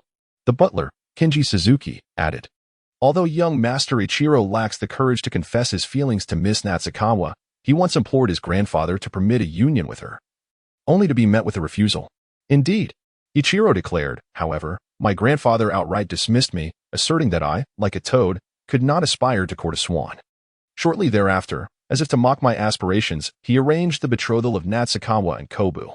Furthermore, just yesterday, while I was sketching Natsukawa on the deck, my grandfather audaciously advised me to relinquish dreams that were unattainable. I will never forgive him for denying me the chance to marry Natsukawa. Nor will I forgive Kobu for taking her away from me." Ichiro's voice resonated with despair, his anguished cries echoing throughout every corner of the cruise ship. The case had been resolved, the perpetrator identified. The group temporarily detained Ichiro Hatamoto, planning to hand him over to the authorities upon disembarkation the following morning. Kogoro Mouri once again encountered his old acquaintance, Officer Megure. After completing the necessary documentation, he returned to the Mouri Detective Agency. It goes without saying that he promptly placed an advertisement. The chairman of the cabin group had been murdered, a figure of considerable notoriety. Although his reputation was predominantly tarnished, it nonetheless garnered considerable attention for Kogoro Mouri. Sometime later, a letter arrived from Natsuki. "Father, Kogoro, Conan, how are you?" She expressed with a smile as she read the correspondence. "I sincerely apologize for the unpleasant memories that arose from our last incident, and I am grateful for your assistance. My grandfather's funeral has been arranged, and the sorrow we felt is gradually subsiding. After much contemplation, Wu and I have decided to forego inheriting my grandfather's estate and to move away from the cabin household. We are now establishing our new life together on a ranch in Hokkaido. If you ever find yourself in Hokkaido, please do come and visit us," Kogoro Mouri remarked. "A commendable outcome. It is evident that Lord Katabian holds a particular affection for Miss Natsukawa. His true intention must have been to bequeath his estate to her, correct?" Conan replied, "It is apparent to any discerning eye that Lord Katabian dotes on Miss Natsukawa. Otherwise, he would not have permitted the son of his adversary, Takehiko, the chance to marry into the Katabian family. Both Takehiko and Natsukawa are ill-suited for managing a large corporation. Their excessive kindness could very well lead to calamity should they inherit the fortune. Kogoro Mouri continued. Isn't the situation rather favorable now? Conan nodded in agreement, sharing the sentiment. He gazed at Kogoro Mouri, a surge of determination welling up within him. On that fateful day aboard the ship, he had deduced most of Kogoro Mouri's reasoning. Yet he failed to grasp the motives of Ichiro Katabuin. He had overlooked Ichiro's affection for Natsukawa. Was his observational acumen insufficient? I must strive to enhance my skills. Conan resolved inwardly. He felt that being alongside Kogoro Mouri afforded him countless opportunities for learning. Kogoro Mouri remained oblivious to Conan's thoughts. His mind was solely preoccupied with the anticipation of securing a substantial case to earn more money. His previous trip to Kaido Island, where he procured a painting for a handsome sum of 500,000 yen, had significantly bolstered his finances. However, he still found himself some distance away from purchasing a vehicle. He yearned for a lucrative case, fully prepared to take out a loan if necessary, to finally acquire a car. As a detective, the absence of a vehicle during assignments proved to be exceedingly inconvenient. Ding dong. The doorbell chimed. They've arrived, Ran Mouri exclaimed as she hurried to open the door, with Conan trailing closely behind. Well, At the moment the door swung open, both uttered cries of surprise. Kogoro Mouri glanced over and observed that the area surrounding the two individuals was strewn with toys. Moments ago, the guest had been carrying a multitude of toys. And as he opened the door, they tumbled down, striking Ran Mouri and Conan. I sincerely apologize, exclaimed a middle-aged man at the entrance. I have come seeking your assistance. Here, are you all right? The man reached out towards the fallen Conan, helping him to his feet. Kogoro Mouri gestured for the man to take a seat and inquired. What brings you here, esteemed guest? The visitor earnestly recounted his predicament. Mr. Ogawa, are you suggesting that someone has been sending you items consistently? Kogoro Mouri expressed his astonishment. Indeed, Mr. Ogawa replied. It began approximately 2 years ago, and since then, I have received money and toys every month.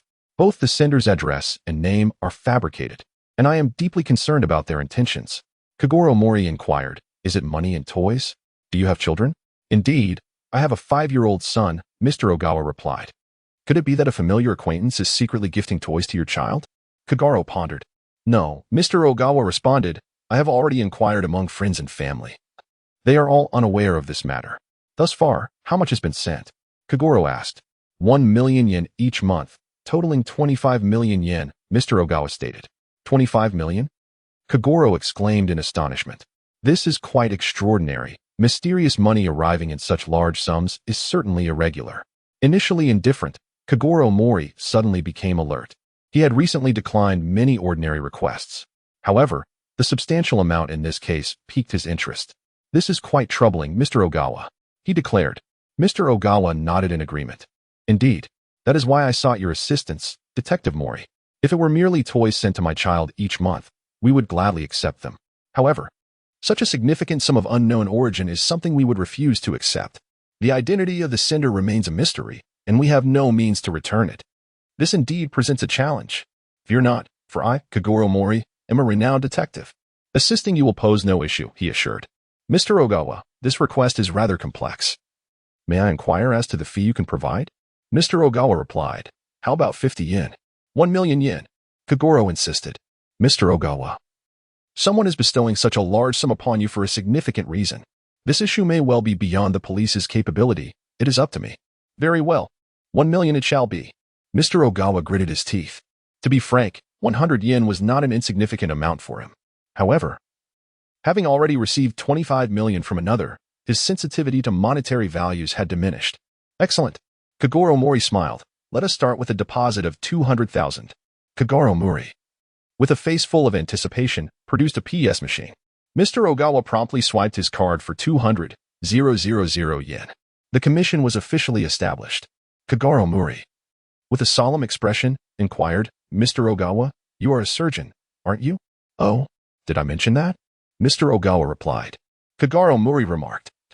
The tips of your index fingers bear distinct, diagonal indentations. A surgeon, while suturing a patient's wound, employs both index fingers to tom the thread, resulting in such markings. Furthermore, there lingers a faint scent of antiseptic on your hands. Truly remarkable. You are indeed a renowned detective. Mr. Ogawa replied. I just completed an urgent surgery this morning. It is improbable that anyone would bestow upon you money and toys without reason. There must be a cause. Kogoro Mouri continued, if it is not from friends or family, then it is likely to stem from your patients. Mr. Ogawa, perplexed, inquired, why would my patients give me such a substantial sum? Kogoro Mouri remarked, we must continue our search for clues. Have you noticed any other suspicious locations? Suddenly, he recalled, there is one more item. I wonder if it will prove useful. Mr. Ogawa retrieved an envelope from his pocket and said, this letter was received just today.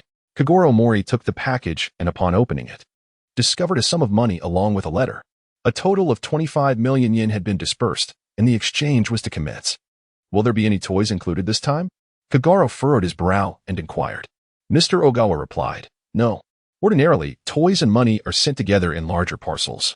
However, this time only an envelope containing the money and the letter has been dispatched. Kogoro Mouri remarked, although I am unaware of the adversary's intentions, I fear they are poised to take action. The toys were completely delivered last time.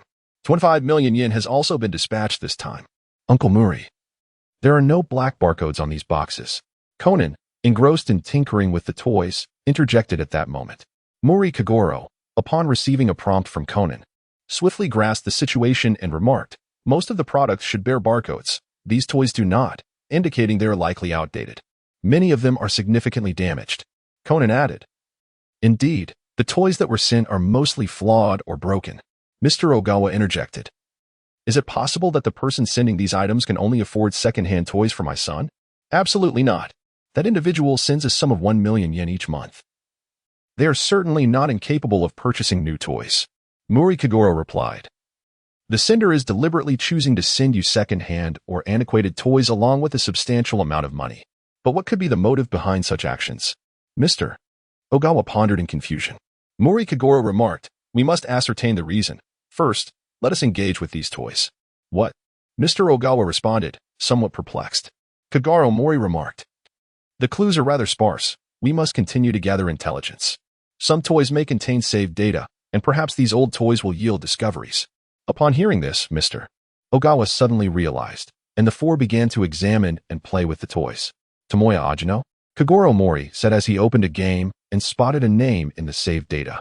Isn't this the name of your son, Mr. Ogawa? The surnames are entirely different. No, my son is named Yuta, Ogawa Yuta. Mr. Ogawa replied. I recall Tomoya Ajino. He was the name of one of my former patients. If the game save belonged to your son, he would have surely left his own name or the name of a favorite game character. The original owner of this toy was likely Tomoya Ajino. Kogoro Mouri fixed his gaze on Mr. Ogawa and inquired, who exactly is Tomoya Ajino? He was a 5-year-old child who passed away 3 years ago due to appendicitis, Mr. Ogawa explained. I remember that by the time he was brought to the hospital, it was already too late. However, that child's father never believed my words. These toys are likely the remnants of Tomoya Ajino. The person who brought them should be his father. Ever since his son's death 3 years ago, he has been sending large sums of money and belongings, which cannot be an expression of gratitude, but rather a manifestation of his resentment toward you. Kogoro Mouri's expression turned grave. Mr. Ogawa continued, if he harbors resentment against me, then why would he send me money? The father of Tomoya Ajino has always believed that your surgical error led to his son's death, Kogoro Mouri asserted. He must be contemplating revenge.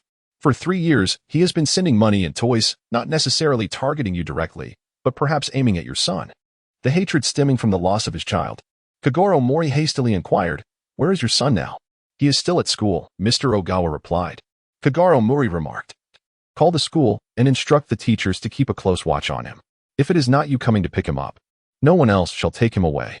We must head to the school immediately. He has already distributed his toys and money, indicating that he is poised to act. Shortly thereafter, the group arrived at the school, which was on the verge of dismissing for the day.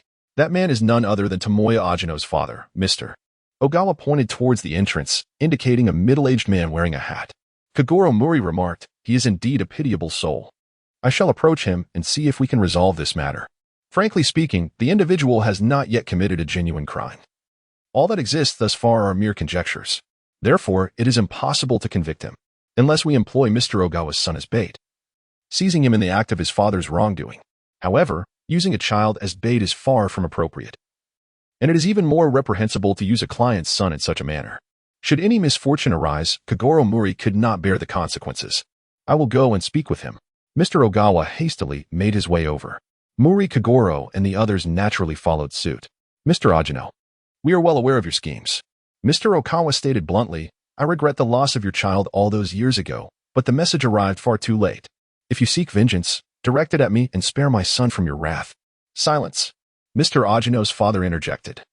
Can you fathom the anguish of losing your only beloved child at the tender age of 5? In the end, all that remains is an urn of ashes and my son's insurance payout of 25 million.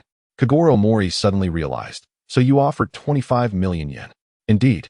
I intend to exchange 25 million for the life of his son. Let this quack experience the anguish of losing his beloved child. Tomoya Ajino's father appeared deranged. As long as you can quell the hatred in your heart, I wouldn't mind if you killed me. Mr. Ogawa pleaded. Please release my son. I beg you. Tomoya Ajino's father brandished a knife, glaring fiercely at Mr. Ogawa. You knew all along that Tomoya Ajino's death was not due to surgical error, didn't you? Conan exclaimed loudly. Otherwise, you wouldn't have offered 25 million. You simply refused to accept the reality of losing your son. Embrace the truth. Your deceased child certainly would not wish to see his father in such a state. Tomoya Ajino's father gazed at Conan as if he could see his son reprimanding him. What have I done? He fell to his knees with a thud, weeping uncontrollably. Kogoro Mouri whispered to Mr. Ogawa, I have recorded his words just now. Should we notify the police? With the recording in hand, the authorities would not overlook this matter. No. Please do not contact the police, Mr. Ogawa replied. Kogoro Mouri understood that Mr. Ogawa hoped to resolve this matter peacefully. He truly was a kind-hearted individual. In this regard, Mouri held no objections, for he was merely a hired hand, motivated solely by monetary compensation. Kogoro Mouri entrusted the recording to Mr. Ogawa for processing, fulfilling Mr. Ogawa's commission. Subsequently, he received the remaining payment of 800,000 yen. After making a substantial profit, Kogoro Mouri went car shopping the very next day. Although he took on a loan, he acquired his own vehicle, a Mazda. He became part of the car-owning class of this era. With the purchase of the car, Kogoro Mouri felt a surge of joy. Finally liberated from the daily grind of public transport and taxis, as a detective, he often needed to venture out on assignments. And lacking his own vehicle had proven quite inconvenient. Dad, you bought a car. Ran Mouri was thrilled by her father's newfound ambition and exclaimed, Let's visit the art museum tomorrow. Mouri Kogoro inquired, Is there anything worth seeing inside? Beside him, Conan also expressed his puzzlement. API call failed with status code 429. Error. Code 429. Message. Resource has been exhausted, e.g. check quota. Status. Resource exhausted, Mouri Ran exclaimed. Indeed. I heard that 2 guards witnessed it. It even caused a bit of commotion in this vicinity. It seems rather intriguing. Shall we go take a look together? Haha. API call failed with status code 429. Error. Code 429. Message. Resource has been exhausted, e.g. check quota. Status. Resource exhausted, Kogoro Mouri remarked. Do you truly believe such nonsense? Clearly, you have yet to mature. It's merely a tactic employed by the art museum to attract visitors. Indeed. Ran. That is simply a ruse to deceive children. Conan chimed in. His childlike demeanor contrasted humorously with the taller Ran Mouri as he made such a declaration. I still need to select a commission. Recently, there have been several applications, but unfortunately, the compensation is rather inadequate. I have no desire to accept them. Kogoro Mouri continued. Conan added, I must also attend to my homework. The workload for today's elementary students is quite overwhelming. You too, halt. Ran Mouri exclaimed, delivering a powerful punch that broke through the door, demanding, Are you both coming or not? Mouri, Kogoro, and Conan swallowed hard and exclaimed in unison, Let's go. The following day, at the Baika Art Museum, Mouri Kogoro and his companions arrived at the venue, eager to explore the medieval art exhibition. Wow, these paintings are simply exquisite, exclaimed Mouri Ran, her face alight with excitement. Following my suggestion to visit the art museum was indeed a brilliant choice, wasn't it? Ah, indeed. Mouri Kogoro replied with a forced smile. Conan shared a similar sentiment, affirming, absolutely. La la la. Mouri Ran sang joyfully, seemingly captivated by the art exhibition. Meanwhile, Conan couldn't help but internally criticize. Ran always resorts to violence at the slightest provocation. Kogoro Mouri marveled at the formidable strength of Ran Mouri. He acknowledged that his current training was insufficient, and he may not necessarily triumph over her. Naturally, even if he were to achieve a level of training that could secure a victory, he could never resort to violence against his own daughter. Accompanying her on this visit was merely an opportunity for relaxation. Let us simply enjoy the sights together, Kogoro Mouri remarked. Conan, with no objections, followed along as they explored with Ran. Ran paused before a painting, her eyes brimming with admiration. Wow, what beautiful colors. A bearded old man approached and inquired, Miss, do you particularly fancy that painting? Lilan gazed at the elderly man with a look of bewilderment. The old man, lost in his thoughts, remarked, this painting is titled Leisurely Angel, a work by Picasso. Although it may not be widely renowned, I hold a deep affection for its warm brushstrokes and the sense of transparency it conveys. Not only this piece, but I cherish all the artworks here. They're akin to my children. Oh, Lilan exclaimed, her eyes wide with surprise as she regarded the old man. Kogoro Mouri inquired, are you a member of the museum staff? To which the elderly gentleman replied, I am the curator here. My surname is Okiai. Kogoro Mouri exclaimed, ah, it is you, Mr. Curator. No wonder you are so familiar with the paintings here. At that moment, Curator Oki noticed a staff member nearby, carelessly attempting to remove a painting without any protective gloves. Wakuda, what on earth are you doing? Curator Oki thundered. Have I not made it clear that when handling artwork, one must always wear gloves? If you damage it, can you afford the cost of the restoration? Ah, yes, I apologize. Wakuda stammered. Get out of here. Ijima, I leave this to you. Curator Oki dismissed Wakuda and called upon another staff member. Ijima promptly approached to assist, exhibiting a level of meticulousness far superior to that of Wakuda. Kogoro Mouri stroked his chin, contemplating how much director Okiai cherished these paintings. The preservation of artworks is indeed a technical endeavor. Professionals would never attempt to handle paintings without proper care. As usual, there were hardly any visitors. Suddenly, a haughty middle-aged man approached, accompanied by two others. Director Okiai's expression shifted subtly as he remarked, Mr. Monica. In 10 days, this place will close, Monica replied. Before the closure, I expect you to take care of this rusty scrap metal. Upon hearing his words, both Director Okiai and Ijima's faces turned pale with dismay. Disregarding their reactions, Monica ordered one of his companions, designer, bring out the blueprints. Yes, replied the designer, nodding obediently. Although he sensed the tension in the air, he was merely an employee and had to follow his boss's commands. May I ask, Ran Mouri inquired, is this art museum really going to close? Indeed, Director Okiai responded. It is scheduled for demolition next month, as a grand hotel is set to be constructed. A hotel? Ran Mouri exclaimed in astonishment. Why? Due to the impact of the financial crisis, the previous owner's company went bankrupt, necessitating the sale of the museum to Mr. Monica. Director Okiai lamented, originally, Mr. Monica promised to continue operating the museum. Yet, that scoundrel, shortly after acquiring it, declared his intentions to transform this place into a hotel. Ijima, filled with fury, exclaimed, this museum, with its 50-year history, is being destroyed. It's utterly despicable. Heartbroken, Ijima recalled how he had cherished visiting the museum since childhood and later working there, forming a deep emotional connection. Ijima, Director Okiai sighed. Suddenly, a loud crash echoed from nearby. Everyone turned to see a helmet rolling on the ground. It turned out that Kawada had dropped it while transporting a suit of armor. Again, how careless. Kogoro Mouri frowned, thinking such a person should not be employed here. In a museum, artworks are the greatest treasures. Handling paintings without gloves and dropping armor is utterly irresponsible. Hey, be careful, Monica shouted. Though those items may seem worthless, they still hold significant value. Mr. Monica, Kawada exclaimed in panic. Monica approached him, saying, oh, you must be Kawada. Yes, that's me, Kawada replied. Monica smirked. I've heard many rumors about you. You'd better prepare your finances. With that, he strode away with the designer. How infuriating. Kawada seethed, striking the helmet in frustration. Mouri Kogoro furrowed his brow. This fellow is truly reckless. Please, everyone, take your time to enjoy. Director Okiai said to Mouri Kogoro and the others, before departing with Ijima. API call failed with status code 429. Error. Code. 429. Message. Resource has been exhausted, e.g. check quota. Status. Resource exhausted. Mouri Kogoro and Conan nodded, following closely behind. The trio wandered through the exhibition halls, the Sky Exhibition Hall, the Earth Exhibition Hall, and the Ocean Exhibition Hall. Oh, Ran remarked, noticing a passageway marked with a sign that read no entry. How peculiar. There should be another exhibition hall ahead. Perhaps it is closed? Let us hastily return, suggested Mouri Kogoro, who, to be honest, was not particularly keen on exploring this place.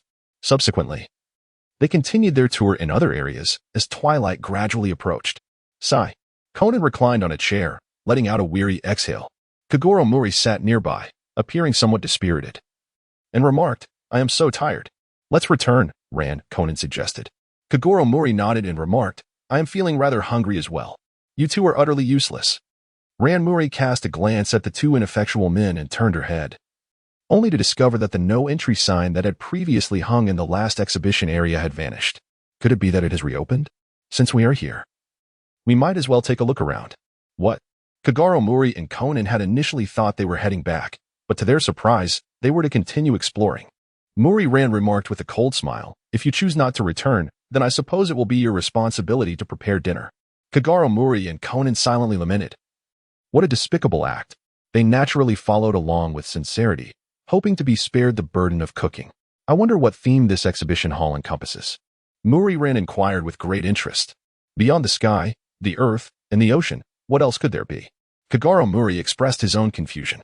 "The Hell Exhibition Hall. This room is quite dim," Mouri Ran remarked. Kogoro Mouri exclaimed, "That is precisely why it is called the Hell Exhibition."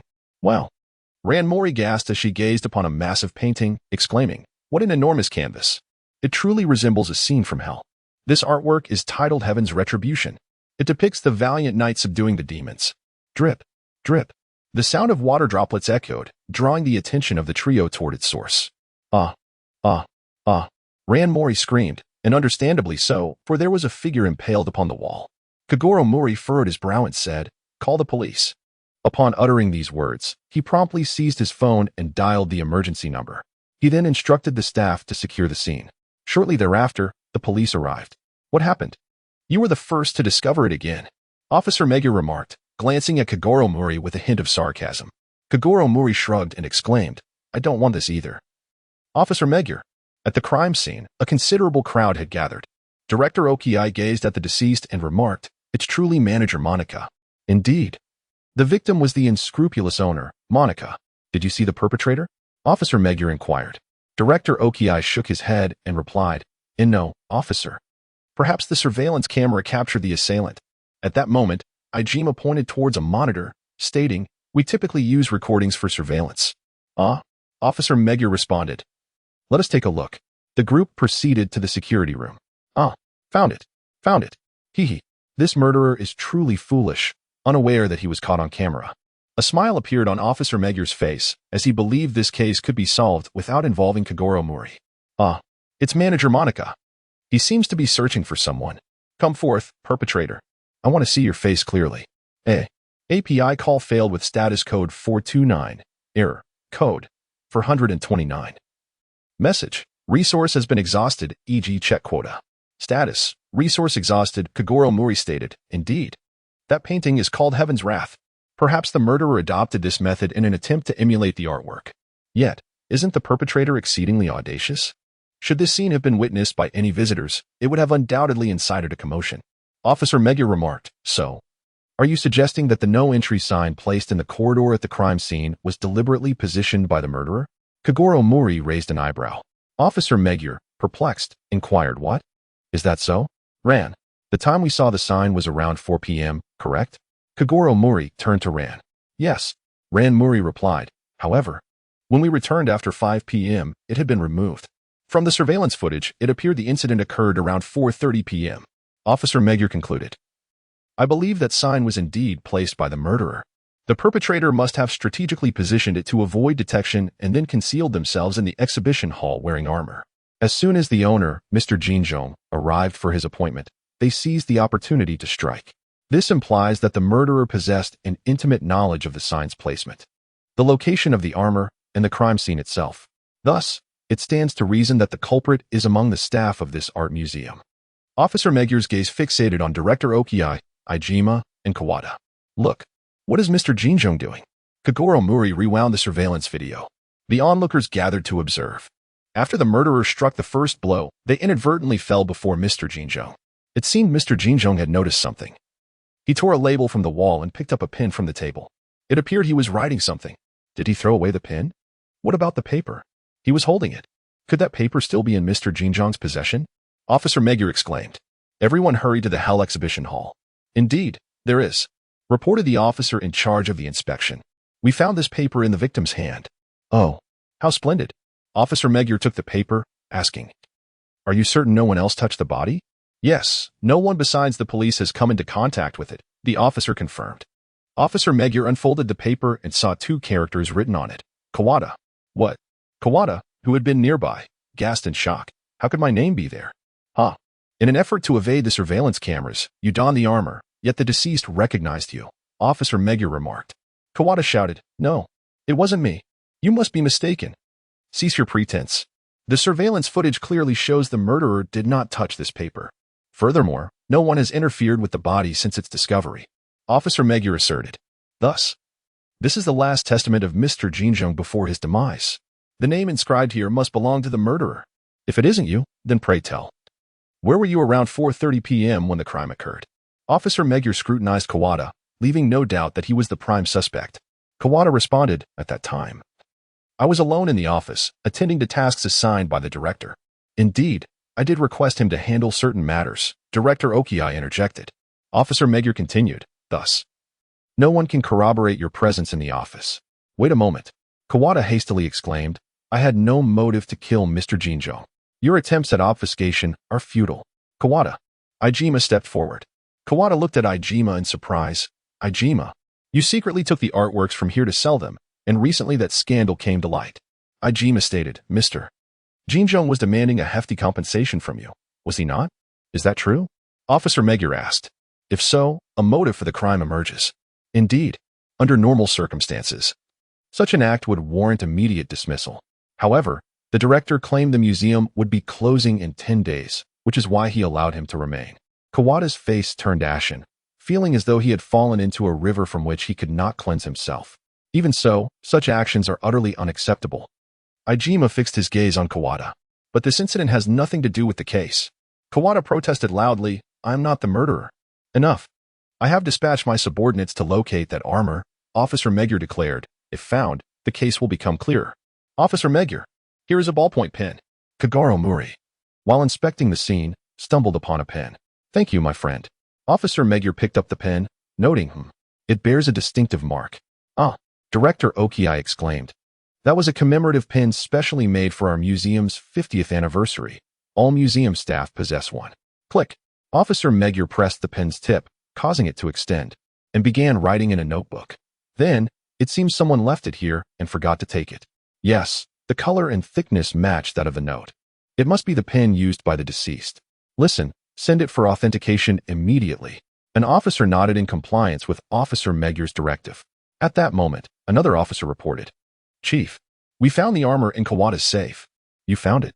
Officer Magyar turned to Kawada, saying, "Kawada, what do you have to say for yourself now? How could this be?" Kawada responded, astonished and in disbelief.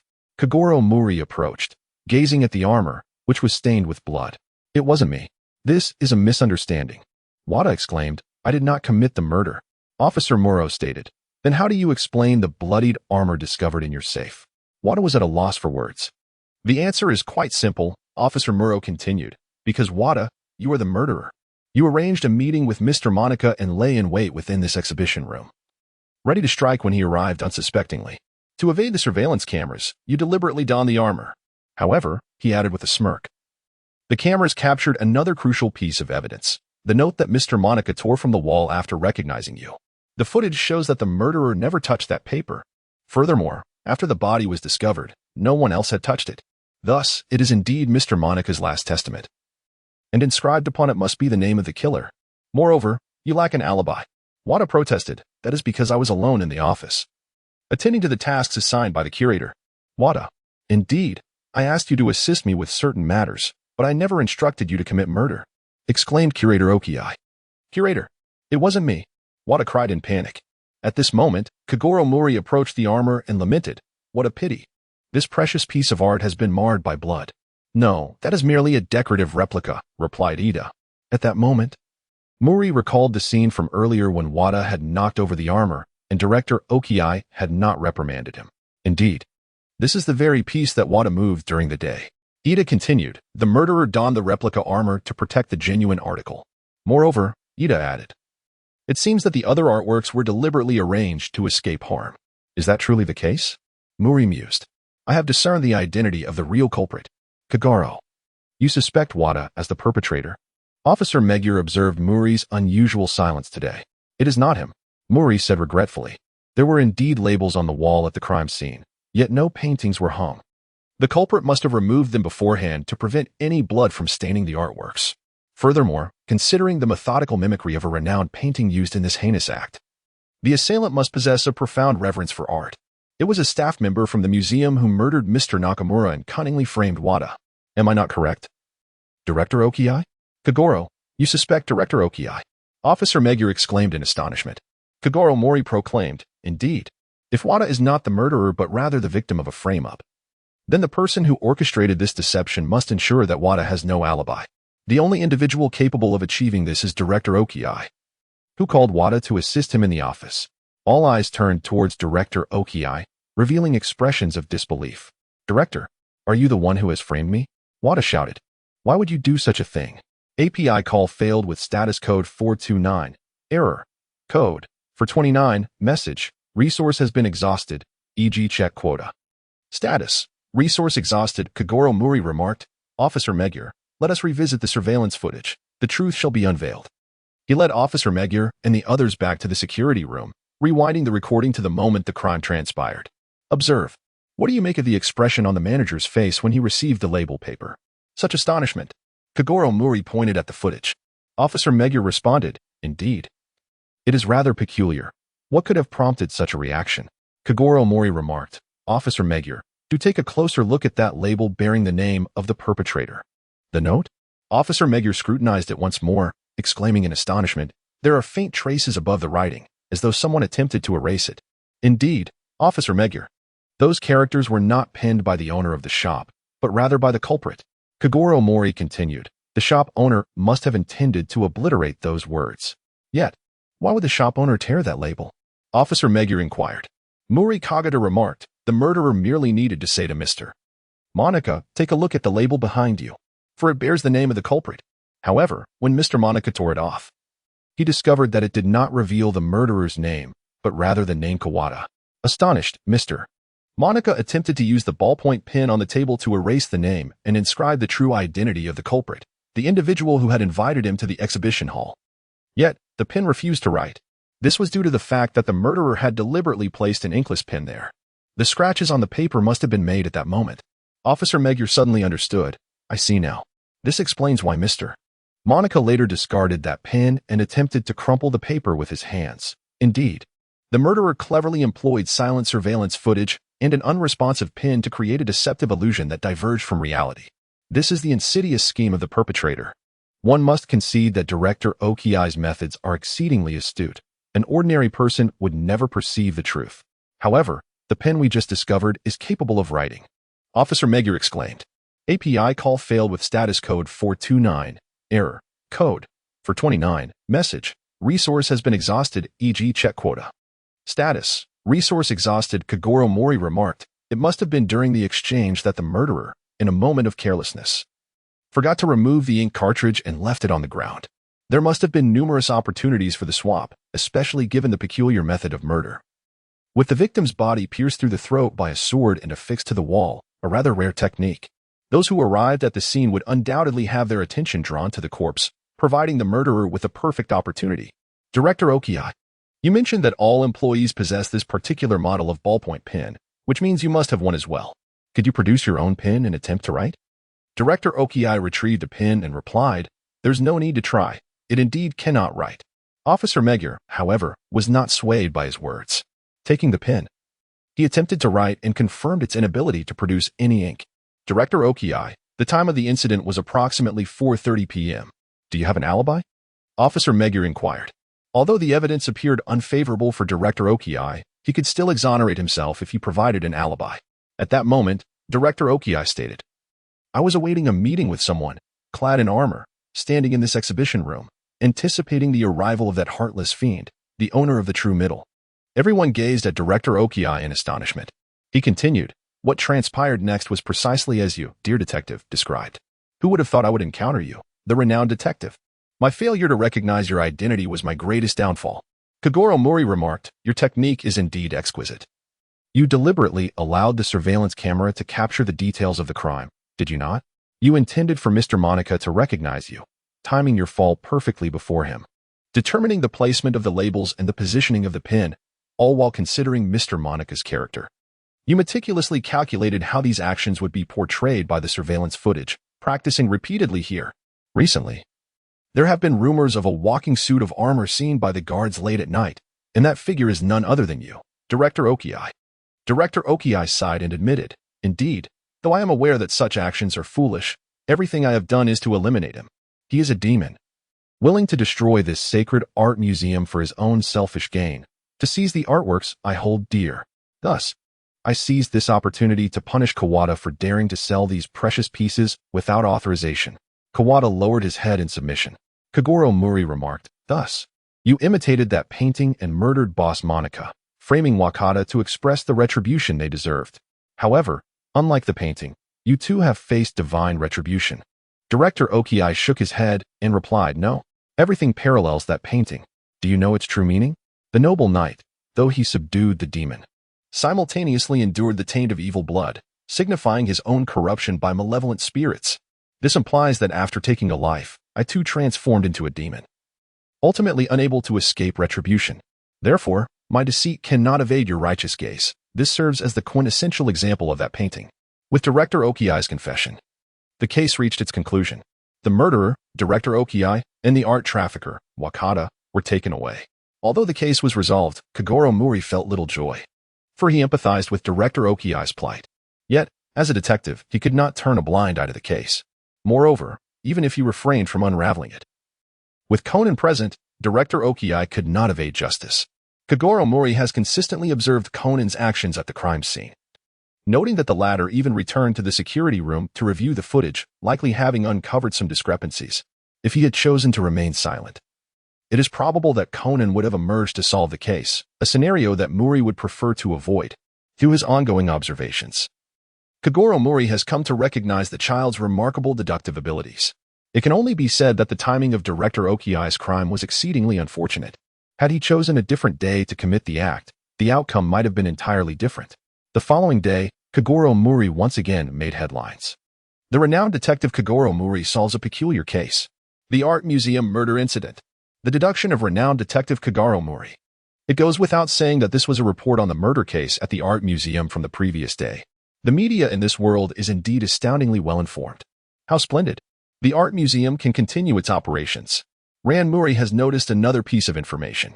Kogoro Mouri nodded and remarked, indeed, in light of recent events, the citizens' clamor for the preservation of the Art Museum has grown increasingly fervent. He felt this was a positive development, as the efforts of Director Okiai had not been in vain. Several days later, aboard the Shinkansen, Kogoro Mouri gazed at Ran Mouri across from him and remarked, honestly, I could very well go alone, yet you insist on accompanying me. Your break is so brief, and time is of the essence. This time, he was bound for Kyoto to attend the wedding of a dear friend from a previous life. As the memories of his former self began to meld with his current consciousness, Kogoro Mouri found himself embracing the emotions of that past existence, prompting him to undertake this journey. I've never been to Kyoto. I've heard it's exceedingly beautiful, Ran exclaimed with a smile, turning to her companion Conan. You wish to see it too, don't you, Conan? A little excursion sounds delightful, Conan replied, munching on his bento. I need to use the restroom. Before long. Conan returned, but his expression was decidedly grim. What troubles you, Conan? Kogoro Mouri inquired, noticing the boy's unusual demeanor. API call failed with status code 429. Error. Code. For 29. Message. Resource has been exhausted, e.g. check quota. Status. Resource exhausted. Kogoro Mouri felt a pang of anxiety in his heart and whispered, have they discovered your presence? They saw me, but they couldn't recognize me. They must be unaware of my transformation, Conan replied. Kogoro Mouri stated, this is excellent, maintain your composure. With the enemy in the light and us in the shadows, it is indeed a prime opportunity to confront them. What are you all discussing? On the opposite side, Ran Mouri was intently gazing at Kogoro Mouri and Conan. Conan's expression turned tense, uncertain of how to respond. Mouri Kogoro spoke with a serious expression. Ran, I cannot divulge the specifics for the time being. Conan and I have certain matters to attend to. I will reach out to the police for assistance. In the meantime, please refrain from displaying any unusual behavior. If necessary, I will enlist your help. Upon observing the peculiar demeanor of Kogoro Mouri, Ran Mouri immediately sensed that something was amiss. However, she refrained from inquiring further and simply nodded earnestly, placing her trust in both Kogoro and Conan. Do you have any plans? Kogoro asked Conan. Conan replied, I intend to place a listening device beneath their table. It was provided by Dr. Agasa, who discreetly installed a transmitter on the right side of my glasses frame, while the left side holds the earpiece.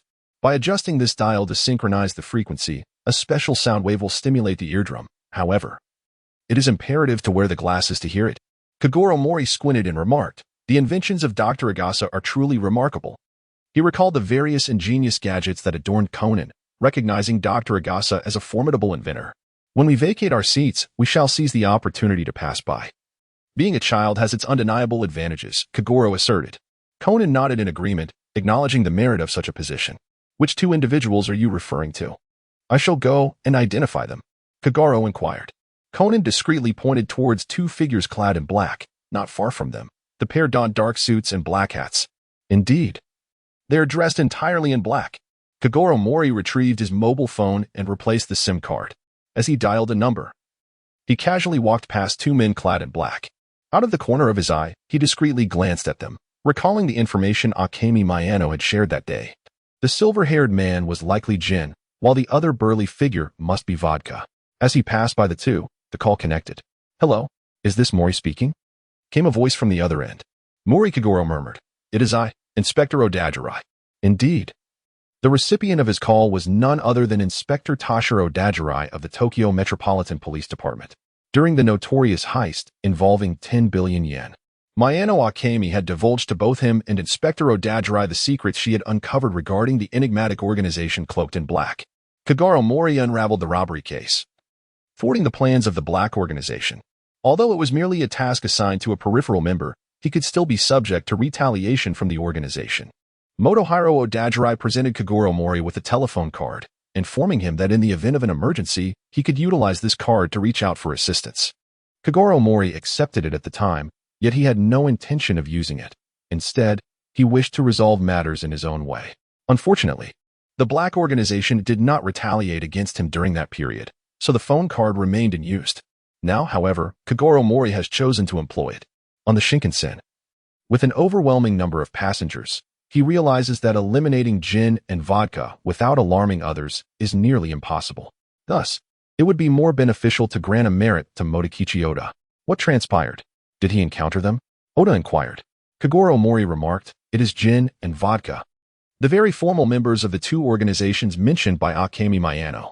They are currently aboard the Shinkansen from Tokyo to Kyoto. I am uncertain of their intentions, and I require assistance. Very well. I shall offer you my utmost support. However, as you are not in Tokyo, my personnel cannot arrive swiftly. Nevertheless, rest assured, I will contact Superintendent Hakuba immediately to have him liaise with the local police. Kogoro Mouri expressed his astonishment, stating that if he were willing to assist, the two of them would indeed find it nearly impossible to escape. The police commissioner represents the pinnacle of the law enforcement hierarchy. Although there exists a chief of police above him, the position is appointed by the prime minister and does not fall within the ranks of the police officer classification system. Kogoro Mouri mused, how unfortunate for this gin and vodka. After a discussion between Kogoro Mouri and Minoru Otaki, they finally returned to their respective seats. On their way, they passed by the seats of gin and vodka, once again committing their appearances to memory. They appeared quite formidable, though Kogoro Mouri pondered their true capabilities. Conan inquired, Uncle Mouri, have you recognized them? Mouri Kogoro nodded and remarked that he had memorized their appearances, subsequently informing Inspector Otaki, assuring that police reinforcements would be dispatched to assist them. Their immediate task was to ascertain at which station the suspects would disembark. Although the police at each station along the route had been alerted, the uncertainty regarding the suspect's exit point meant that the deployment of officers would be minimal. They have left their seats. Where could they be heading? Conan observed that gin and vodka had risen. Kogoro Mouri also took note of this situation. While Jin was still clutching a briefcase under his arm, Mouri Kogoro remarked, I will go ahead. You shall install the listening device on their seats. All right. Conan nodded in agreement. Kogoro Mouri rose to his feet and followed gin and vodka upstairs, entering the dining room. The two of them took their seats, seemingly awaiting someone's arrival. Mouri Kogoro effortlessly settled into a seat not far from them and beckoned a waiter to order, requesting 3 servings of dessert. After the waiter departed, Mouri Kogoro switched to his usual phone card and dialed Ran's number.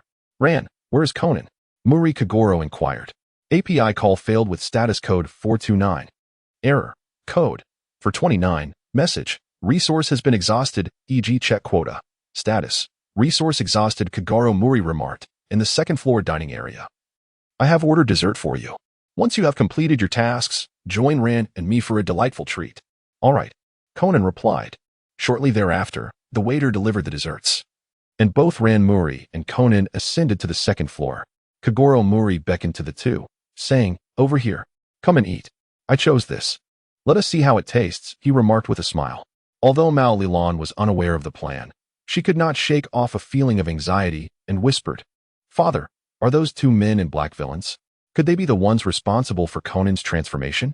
Earlier, she had witnessed Conan placing a listening device beneath the seats of gin and vodka, which led her to discern the identity of the adversaries. Coupled with her knowledge that Kudo Shinichi had been poisoned by the 2 men in black, her suspicions grew. Meanwhile, Conan felt a surge of tension as he discreetly observed gin and vodka. "Stay calm," exclaimed Mouri Kogoro. "In challenging situations, one must maintain composure to avoid arousing suspicion. Leave this matter to Conan and me." Mouri Ran gazed at the composed Mouri Kogoro, nodding slightly without uttering a word. Yet, internally, her nerves were taut. Conan was indulging in dessert, but the weight of his thoughts rendered the taste elusive. Meanwhile, Mouri Kogoro savored the sweet treat, exclaiming with a smile, "It's a rare occasion for me to indulge. You should relish it." At that moment, a woman with short hair entered the dining establishment, wheeling a suitcase. After surveying the patrons, she made her way directly to where gin and vodka were seated. Due to the distance, Mouri Kogoro remained oblivious to their conversation, only observing the woman leave her suitcase behind while taking the briefcase that Jin had provided. After her departure, gin and vodka also exited the restaurant. "They have completed the transaction," Conan murmured. Kogoro Mouri remarked, "Conan, follow that short-haired woman and ascertain her seat. Afterwards, return here to regroup." The listening device requires your glasses, so leave them to me." Conan nodded and replied, "All right." He removed his glasses and handed them to Kogoro Mouri before trailing behind the short-haired woman. Kogoro Mouri donned Conan's glasses and began to adjust the frequency, tuning into the sounds emanating from the surveillance device.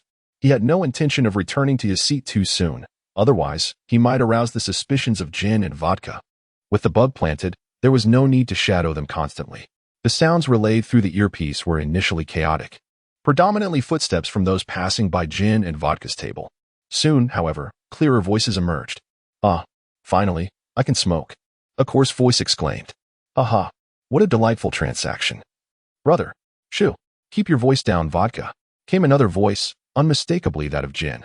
"It's fine. No one understands us," vodka retorted, laughing. "Jin, you are still so cautious. Just delivering that black briefcase, and we got 400 million. What else inside it?" It appeared that vodka was unaware of the specifics. Jin explained, "It's intelligence related to money." "Related to money?" Vodka questioned, perplexed. Jin responded, "With that information, the earnings will far exceed a mere 400 million. Now I see. No wonder that fellow was so pleased," Vodka remarked. Jin's tone turned icy. "Indeed, he has likely returned to his seat, reveling in his good fortune while admiring the final view." "The final view?" Vodka asked, astonished. Jin's voice was devoid of mercy. "That individual has ceased to hold any value for the organization. The black briefcase entrusted to him contains a bomb. It will detonate upon receiving a strong jolt." Vodka seemed startled. "What if he accidentally drops it on the ground?" "Do not worry. To him, that is a treasure he cherishes dearly. Such an event is unlikely," Jin teased. "Moreover, the detonation is set for 3:10. "A time bomb?" Vodka exclaimed, taken aback. "Not quite. At 3:10, he will unwittingly press the detonator," Jin explained. "Heh. Once he presses the switch," Kogoro Mouri's expression grew tense, and he inwardly cursed vehemently. Although Akemi Mayano and Toshiro Otakiri had both spoken of the terrifying nature of the Black Organization, Kogoro Mouri had never truly fathomed the extent of their madness. To eliminate someone deemed useless with a bomb, while involving an entire Shinkansen train, this situation endangered the lives of hundreds of individuals. API call failed with status code 429. Error. Code. For 29. Message. Resource has been exhausted, e.g. check quota. Status. Resource exhausted. API call failed with status code 429. Error. Code. For 29. Message. Resource has been exhausted, e.g. check quota. Status. Resource exhausted. Mouri Kogoro covered his mouth and admonished, "How many times must I remind you to remain calm in the face of adversity?" Conan's face flushed crimson as he nodded in agreement. According to Jin, there were still over 40 minutes until the explosion. It was not a grave situation. Mouri Kogoro did not exhibit much anxiety. Conan inquired, "Uncle Mouri, do you have a plan? Let me make a phone call first." Mouri Kogoro dialed Odachi Toshiro once more, relaying the latest developments. Odachi Toshiro responded, "We are well prepared. The next stop for the train is Nagoya Station. Once the train halts there, its departure will be delayed. The special forces and local police have already been dispatched. Mouri, I urge you to keep a vigilant eye on the bomb's movements to ensure the safety of the passengers." API call failed with status code 429. Error. Code. For 29. Message. Resource has been exhausted, e.g. check quota. Status. Resource exhausted. Kogoro Mouri raised an eyebrow and exclaimed, "All right." After ending the call, he proceeded to share the plan with Conan. "Will those two members of the Black Organization manage to escape?" Conan inquired, aware that the police had already collaborated to disarm the bomb. His concern now lay in the possibility of capturing gin and vodka, for it was intricately linked to his quest for the antidote to restore his body. Kogoro Mouri remarked, "Do not overthink it. The special forces will handle them. If even the special forces cannot resolve the situation with those two, what can you possibly do?" Conan fell silent, aware that he had done all that he could. API call failed with status code 429. Error. Code. For 29. Message. Resource has been exhausted, e.g. check quota. Status. Resource exhausted. When Kogoro Mouri made his initial phone call to Inspector Odajirai, he sensed a disposition favoring the live capture of gin and vodka in the inspector's tone. However, during the second call, as he relayed information about a bomb, the palpable anger in Odajirai's voice was unmistakable, revealing a murderous intent. By the final conversation, the mention of special forces brought forth an unmistakable aura of lethal determination. Indeed, when dealing with members of a criminal organization, it is generally preferable to apprehend them for further interrogation. Yet, the decision to detonate a bomb on the Shinkansen seemed tantamount to courting death, an unequivocal display of terrorist behavior. Confronted with such individuals, it is conceivable that a swift execution would take precedence over efforts for a live capture. In the ensuing moments, Kogoro Mouri and Conan remained vigilant, observing the movements of a short-haired woman in the upper level of the 7th carriage. Primarily, it was Conan who undertook the surveillance. Being a child, he could maneuver with ease, drawing little attention. Nagoya Station has arrived. Passengers disembarking, please heed the station announcement, resonated through the air. API call failed with status code 429. Error. Code. For 29. Message. Resource has been exhausted, e.g. check quota. Status. Resource exhausted. Kogoro Mouri took out his mobile phone, and before he could dial, an incoming call interrupted him. He promptly answered the call. "Mouri, what is the situation on your end?" inquired Motohiro Odajirai anxiously. "Commissioner," Kogoro Mouri replied swiftly, "two members of the Black Organization are about to disembark. The short-haired woman has yet to take any action and seems disinclined to leave the train. It appears that the members of the Black Organization are aware of her itinerary and are confident she will remain on board." "Good. Our team has spotted those two individuals," Motohiro Odajirai responded. "Some colleagues in plain clothes have boarded the train and are heading to the 2nd floor of carriage number 7. Kogoro Mouri remarked, "Then I shall proceed as well, without disclosing my information. I will inform you of the precise location of the short-haired woman." Subsequently, he ascended to the 2nd floor of carriage number 7, where he joined Conan to keep a watchful eye on the short-haired lady. This woman displayed no semblance of caution, appearing to be an ordinary individual. Is she not a professional? This simplifies matters considerably. Kogoro Mouri conveyed his suspicions in the location of the short-haired woman to Toshiro Odajirai. He did not have to wait long, as several individuals entered the carriage, making their way toward the woman. They had not erred in their identification. It was indeed her. "Let them act," Kogoro instructed Odajirai. The newcomers were evidently police officers, one of whom, with an earpiece, received a signal and promptly lunged at the short-haired woman to apprehend her. Others ensured the protection of a black briefcase. "Who are you? Help!" the woman cried out, drawing the attention of fellow passengers. A police officer produced his badge and declared, "We are the police, here to apprehend a suspect. We have notified the driver to halt the train." Once the arrest is complete, the train will resume its journey. The passengers, upon hearing this, began to calm down. Realizing that the train had indeed been at Nagoya Station for some time, and the delay was apparent, the officers escorted the short-haired woman, cautiously handling the briefcase. As they swiftly exited the carriage, seemingly intent on leaving the train. Along the way, the woman shouted, "Why are you arresting me, you police officers? I will sue you."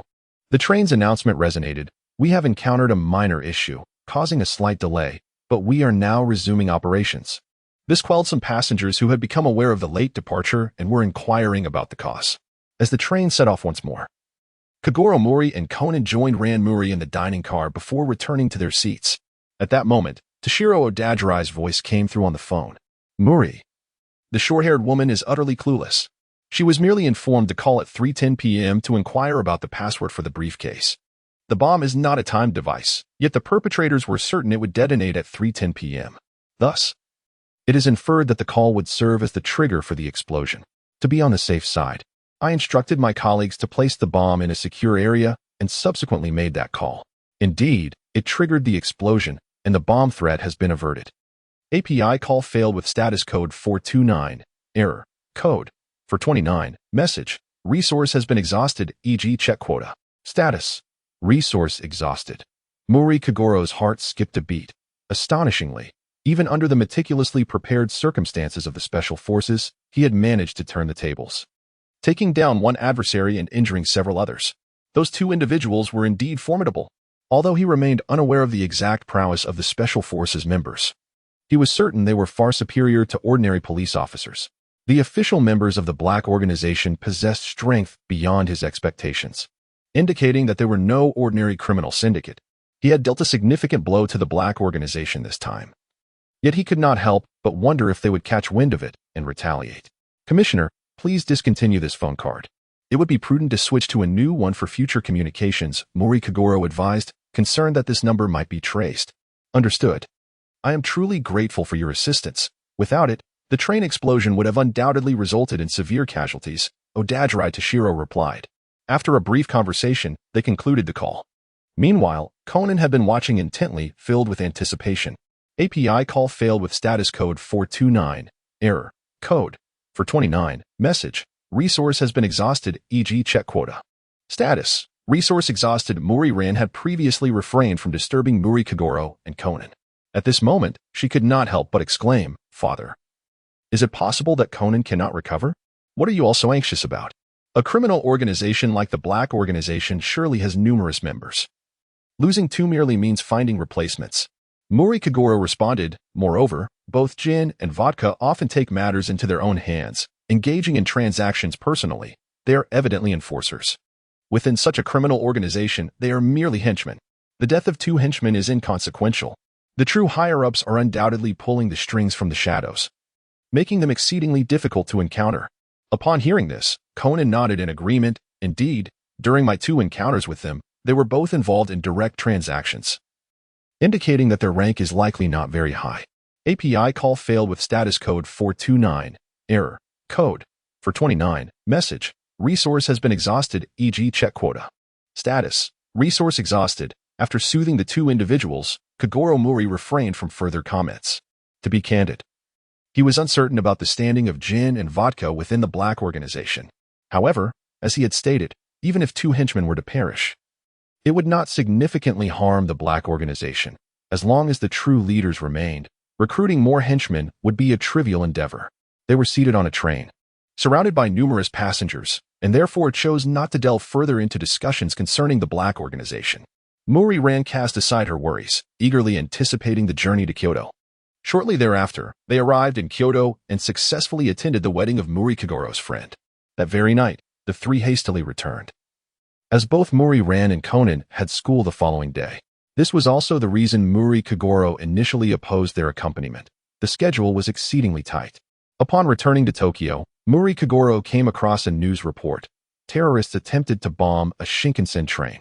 The police managed to thwart the attack. The terrorists were ruthless, resulting in one officer dead and 5 injured. 2 terrorists were successfully neutralized. Kogoro Mouri gazed at the newspaper, its pages adorned with the photographs of gin and vodka. Was this an attempt to intimidate the Black Organization? He stroked his chin, contemplating the matter.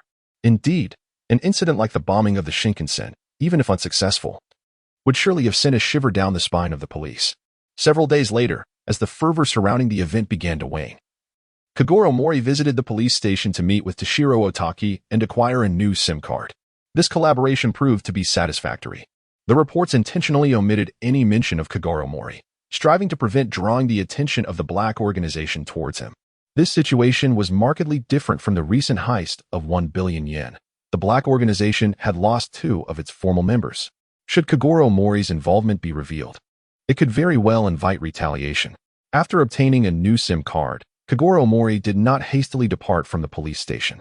His purpose for visiting the police headquarters was to acquire the new card. However, to evade the potential scrutiny of the black organization, he concocted an excuse to consult on a particular case. The authorities had apprehended the head of the Italian robbery syndicate, Conan, who had led a heist that netted them 15,000 gold coins. Nevertheless, despite his arrest, Conan remained tight-lipped, revealing not a single clue regarding the whereabouts of the gold coins. "Mouri, this Conan is indeed obstinate. We are at an impasse," Officer Meguer remarked. As he was in charge of the investigation, API call failed with status code 429, error, code 429, message, resource has been exhausted, e.g. check quota. Status, resource exhausted. Kogoro Mouri nodded, acknowledging that this band of robbers primarily sought wealth and would generally refrain from causing chaos without incentive. However, if cornered, they could resort to violence with firearms, posing a grave threat to public safety. The apprehension of Conan was executed because the Japanese police had received credible intelligence and were responding to Interpol's call for action. As for the other members of this criminal organization, capturing them would be ideal. Yet, as long as they refrained from causing disturbances and departed Japan quietly, the Japanese police would consider the matter acceptable. Kogoro Mouri glanced at the interrogation materials and exchanged a few words with Officer Meguer before taking his leave. His role as a consultant on this case was merely a pretext to visit the police headquarters to retrieve a phone card. In such cases, even with formidable deductive skills, one's impact remains limited. To apprehend other robbers, it is imperative to rely on the patrolling officers scattered across various locations, casting a wide net and conducting thorough investigations. Although Kogoro Mouri had memorized the appearances of the fugitives through their photographs, the prospect of encountering them alone amidst the vastness of Tokyo seemed exceedingly slim. That evening, Conan returned from school and made a request to Kogoro Mouri and Ran Mouri. He explained that a classmate was participating in a riddle contest, and the correct answer would grant them access to Tokyo Tower, where they could exchange it for a Kamen Rider model. Having deciphered the answer, several classmates expressed their desire to visit Tokyo Tower. However, they required a guardian, and since their parents were all occupied, they turned to us for assistance. Kogoro Mouri rolled his eyes in response. Ran Mouri inquired, "Are you referring to the group of children who accompanied you on the haunted house adventure?" Conan asserted, "Indeed. It is they. Do you have some free time?" Mouri Ran remarked, "I happen to be on holiday, with no plans at all. I have not made any arrangements." Mouri Kogoro chuckled, "Then let us go for a leisurely outing. It has been quite some time since I visited Tokyo Tower." The following day, they set off for Tokyo Tower. Mouri Kogoro, Mouri Ran, and Conan have arrived, accompanied by 3 of Conan's elementary school classmates, the adorable Yoshida Ayumi, the bespectacled Tsuburaya Genta, and the chubby Kojima Motoda. Pay close attention. With a beaming smile, Mouri Ran declared, "At 6 o'clock, everyone must return to this observation deck to find uncle and sister." "All right," responded Yoshida Ayumi, Tsuburaya Genta, and Kojima Motoda in unison. Yoshida Ayumi remarked, "Conan's sister is truly a beauty." "She is not my sister," Conan replied awkwardly with a smile. Kojima Motoda whispered, "Your sister has quite a voluptuous figure." This time, Conan felt a surge of irritation and retorted, "I told you she is not my sister."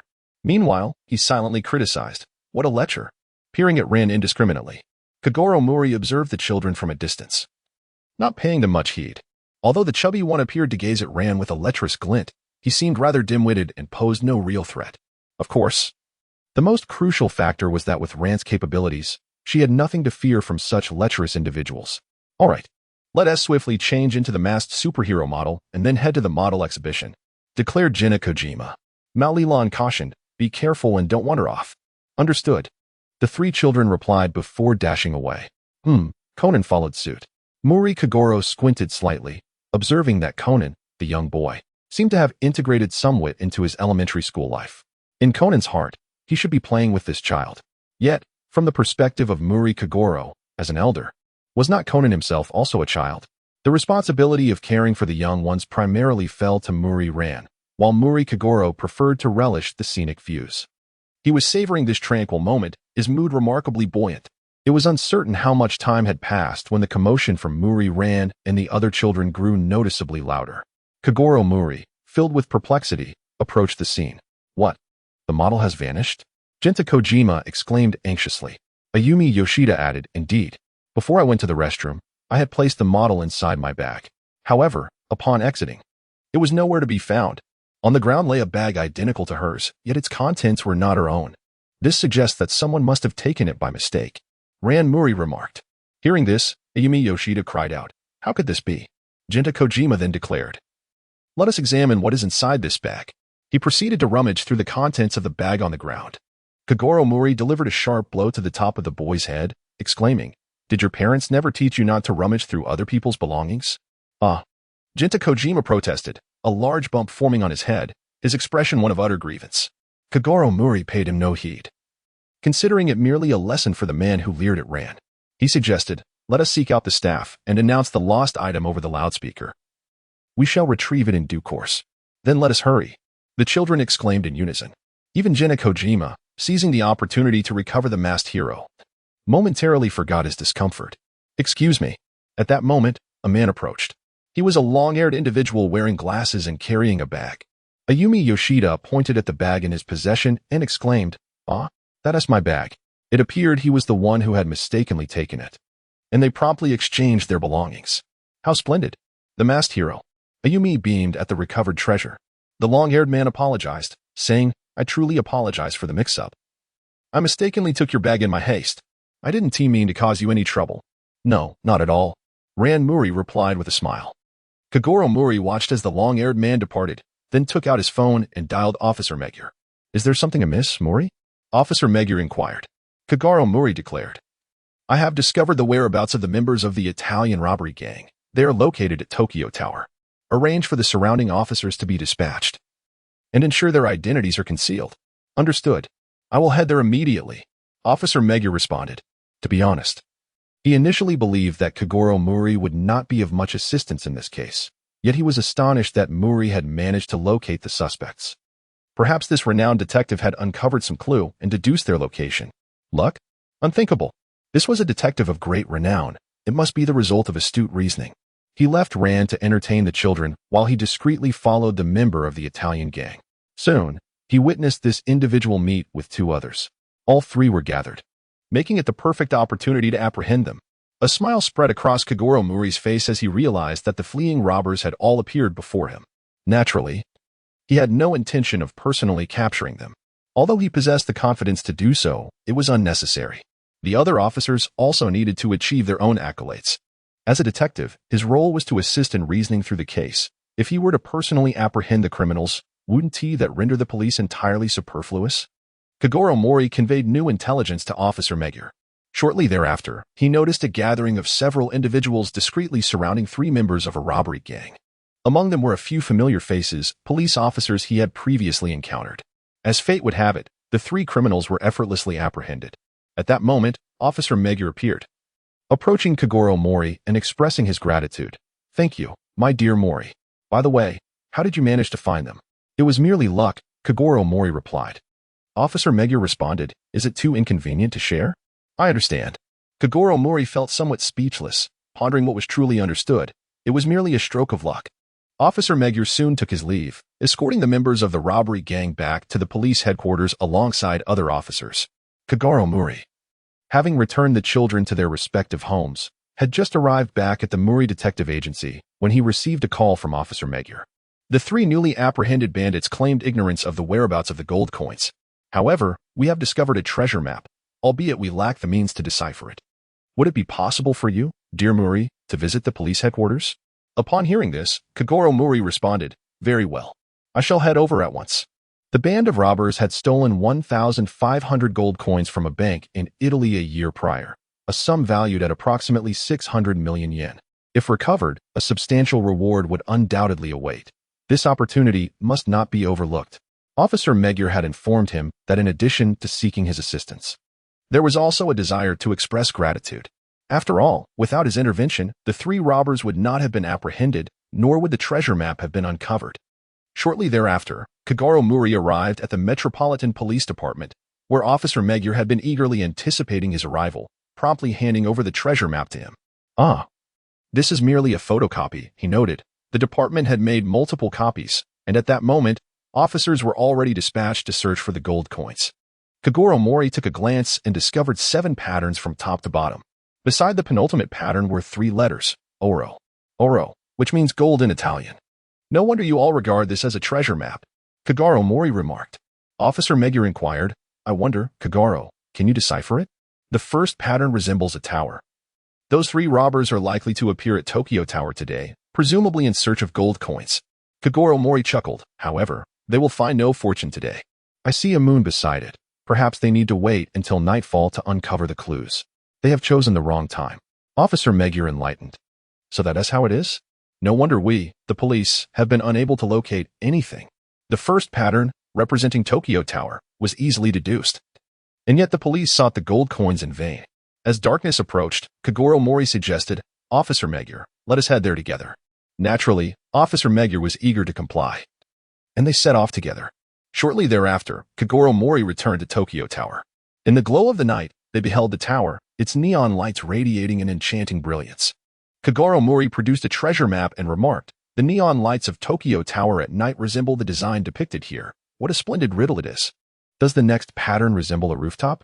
He, along with Officer Magyar, began their search nearby and soon spotted a shop's neon lights that matched the second pattern.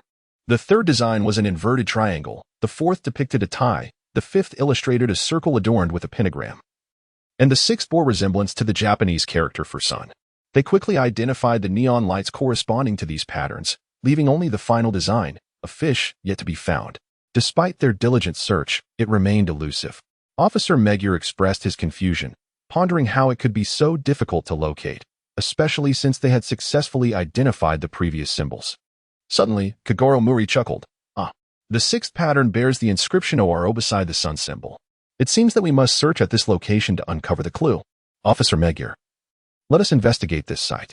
Nodding in agreement, Officer Magyar followed Kogoro Mouri to the rooftop of the building corresponding to the sixth pattern, where they encountered a bridge. The neon lights upon the bridge, along with their reflection on the river's surface, formed the shape of a fish. "How enlightening!" exclaimed Officer Magyar. Realizing that the artist of this map must have stood before this very building, ascended the stairs, and gazed out from this vantage point, thereby capturing the image of the fish. His face lit up with delight. Kogoro Mouri remarked, "If that bridge were to resemble this fish design, there would be but one angle from which the gold coin would be positioned." Kogoro Mouri and Officer Magyar swiftly arrived at the precise location. Armed with flashlights, they observed several gold coins scattered on the ground. "Only a few?" Officer Magyar inquired, perplexed. Kogoro Mouri raised the flashlight and directed it towards the ceiling, where several packages were visible. "They are up there," he exclaimed. "These must have fallen from above. I found them. I shall notify them to come immediately." Officer Magyar beamed with joy. "As long as we locate the gold coins, everyone will reap the rewards." Soon, other officers arrived, retrieved the gold coins suspended from the ceiling, and transported them to the police headquarters. The news of the capture of the remaining members of the Italian robbery syndicate, along with the recovery of the gold coins, swiftly made headlines. The contributions of Kogoro Mouri in this case have spread far and wide. He has become indifferent to such notoriety, having solved numerous cases recently, thus earning a reputation that precedes him. At least within the realm of detective reasoning, he is no longer the novice who once sought fame. However, this time, his assistance in apprehending members of a band of robbers and recovering gold coins has rewarded him with a bonus of 1 million yen. This sum is substantial, as the gold coins must be returned to the Italian bank. Although they will offer a modest reward, the police also expect their share of the bounty. The fact that Kogoro Mouri has been granted 1 million yen speaks volumes about his considerable reputation and the necessity of fostering alliances. API call failed with status code 429. Error. Code 429. Message. Resource has been exhausted, e.g. check quota. Status. Resource exhausted. API call failed with status code 429. Error. Code 429. Message. Resource has been exhausted, e.g. check quota. Status. Resource exhausted, Kogoro Mouri pondered for a moment and recalled the girl named Sonoko Suzuki, who shared a close friendship with Ran Mouri. API call failed with status code 429. Error. Code. For 29. Message. Resource has been exhausted, e.g. check quota. Status. Resource exhausted, Kogoro Mouri said. Shall we go to the villa for a leisurely outing? I shall accompany you. After all, he is quite idle as well. Mouri, Ran, and Conan naturally had no objections and could share a ride. The villa was nestled amidst a dense forest and outside the woods. Mouri Kogoro's car was compelled to halt, with several other vehicles nearby, likely belonging to other attendees of the gathering. The eccentricities of the wealthy are truly perplexing, Mouri Kogoro remarked, expressing his disdain for the villa's remote location, a place where not even birds would deign to dwell. Malilan said, let us traverse the remaining path together. Kogoro Mouri and Conan nodded, and the three of them alighted from the vehicle, making their way toward the villa. API call failed with status code 429. Error. Code. For 29. Message. Resource has been exhausted, e.g. check quota. Status. Resource exhausted. Mouri Ran felt somewhat embarrassed and remarked, it was merely a slight detour. Follow me. Mouri Kogoro, not holding any resentment, took the lead.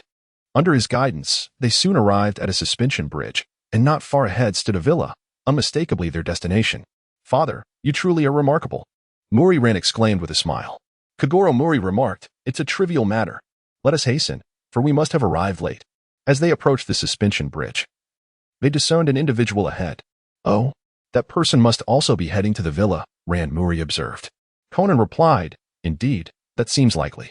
Suddenly, the individual turned around, revealing a face obscured by bandages, exuding an aura of profound eeriness. Mouri Ran and Conan were taken aback, while Mouri Kogoro displayed a look of vigilance. Is that person also heading to the other villa? Mouri Ran asked with a quiver in her voice. No, surely not, Conan replied. Kogoro Mouri narrowed his eyes and remarked, we shall discover the truth at the villa. I merely hope for a pleasant visit, devoid of any untoward incidents. Kogoro Mouri watched as the bandaged figure swiftly vanished from sight, refraining from pursuing. Accompanied by Ran Mouri and Conan, he crossed the suspension bridge and arrived in front of the villa. What took you so long, Ran? A girl adorned with a headband emerged from the villa. This girl was Sonoko Suzuki, a classmate and close friend of Ran Mouri. Kogoro Mouri possesses a certain understanding of her. She is the second daughter of the prestigious Suzuki conglomerate. However, she typically exhibits a carefree demeanor, devoid of any airs of superiority. Ran Mouri felt a bit embarrassed and said, I apologize, Sonoko. It is truly disappointing that you arrived late despite the effort taken to invite you to her villa. Sonoko Suzuki then turned to Kogoro Mouri and greeted, hello, Uncle Kogoro. Mouri Kogoro nodded and said, Yoko, thank you for your hospitality. Suzuki Sonoko looked down at Conan and exclaimed, this child must be Conan, who is staying at Ran's house. How adorable. Conan, speechless, internally complained. There's no need for you to praise me. However, she added, but it must be quite inconvenient for you to date with two burdens in tow. Mouri Ran said, shall we talk about love? Conan rolled his eyes, fully aware that this infatuated girl had ulterior motives. Indeed, we came here with the intention of encountering handsome men. Suzuki Sonoko added. Mouri Ran exclaimed in astonishment. What? How could this be? Shinichi is right beside us. She added, well, even if you weren't here, it wouldn't be acceptable. Suzuki Sonoko mused to herself. Then, amidst the breathtaking beauty of nature, they would compose a romantic affair. Mouri Ran was at a loss for words. Conan contemplated. Indeed, this woman is undoubtedly harboring such intentions. Kogoro Mouri gazed at Sonoko Suzuki, feeling somewhat speechless. Perhaps she had indulged too much in romantic novels. As the group entered the villa, they found the hall devoid of any presence. Huh? Are they not here yet? Asked Ran Mouri. Sonoko replied, come on. They have long since arrived and are resting in their respective rooms. There are both plump and slender ones, and one strikingly handsome gentleman with a perfectly proportioned physique. Her excitement was palpable. So that means, Ran inquired, the man wrapped in bandages is also here? Wrapped in bandages? Sonoko responded, her confusion evident. Among the guests today, there is no one injured. But, Ran interjected, he might be someone from the vicinity, perhaps? Kogoro Mouri stroked his chin, pondering. Such a remote location should not have any inhabitants. It is quite peculiar. Enough of these nonsensical musings. Swiftly, let us arrange our luggage.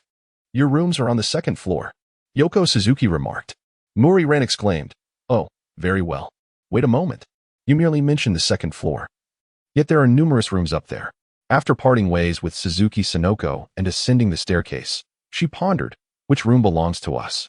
With a sudden creak, Ran opened one door, only to be greeted with the sight of a man changing his attire. I'm terribly sorry. My sincerest apologies. I must have taken a wrong turn, she exclaimed repeatedly as she hurried to another room, opening the door once more. Another man was in the midst of changing. And then, yet another room. Kogoro Mouri was utterly astonished by what he witnessed behind him. Ran Mouri mistakenly opened 3 doors in a state of panic, witnessing 3 individuals changing clothes, yet no one was present. I found it. I found it. This room is empty, she exclaimed with a smile upon opening the 4th door. Conan thought to himself, honestly, couldn't you have knocked before opening the door?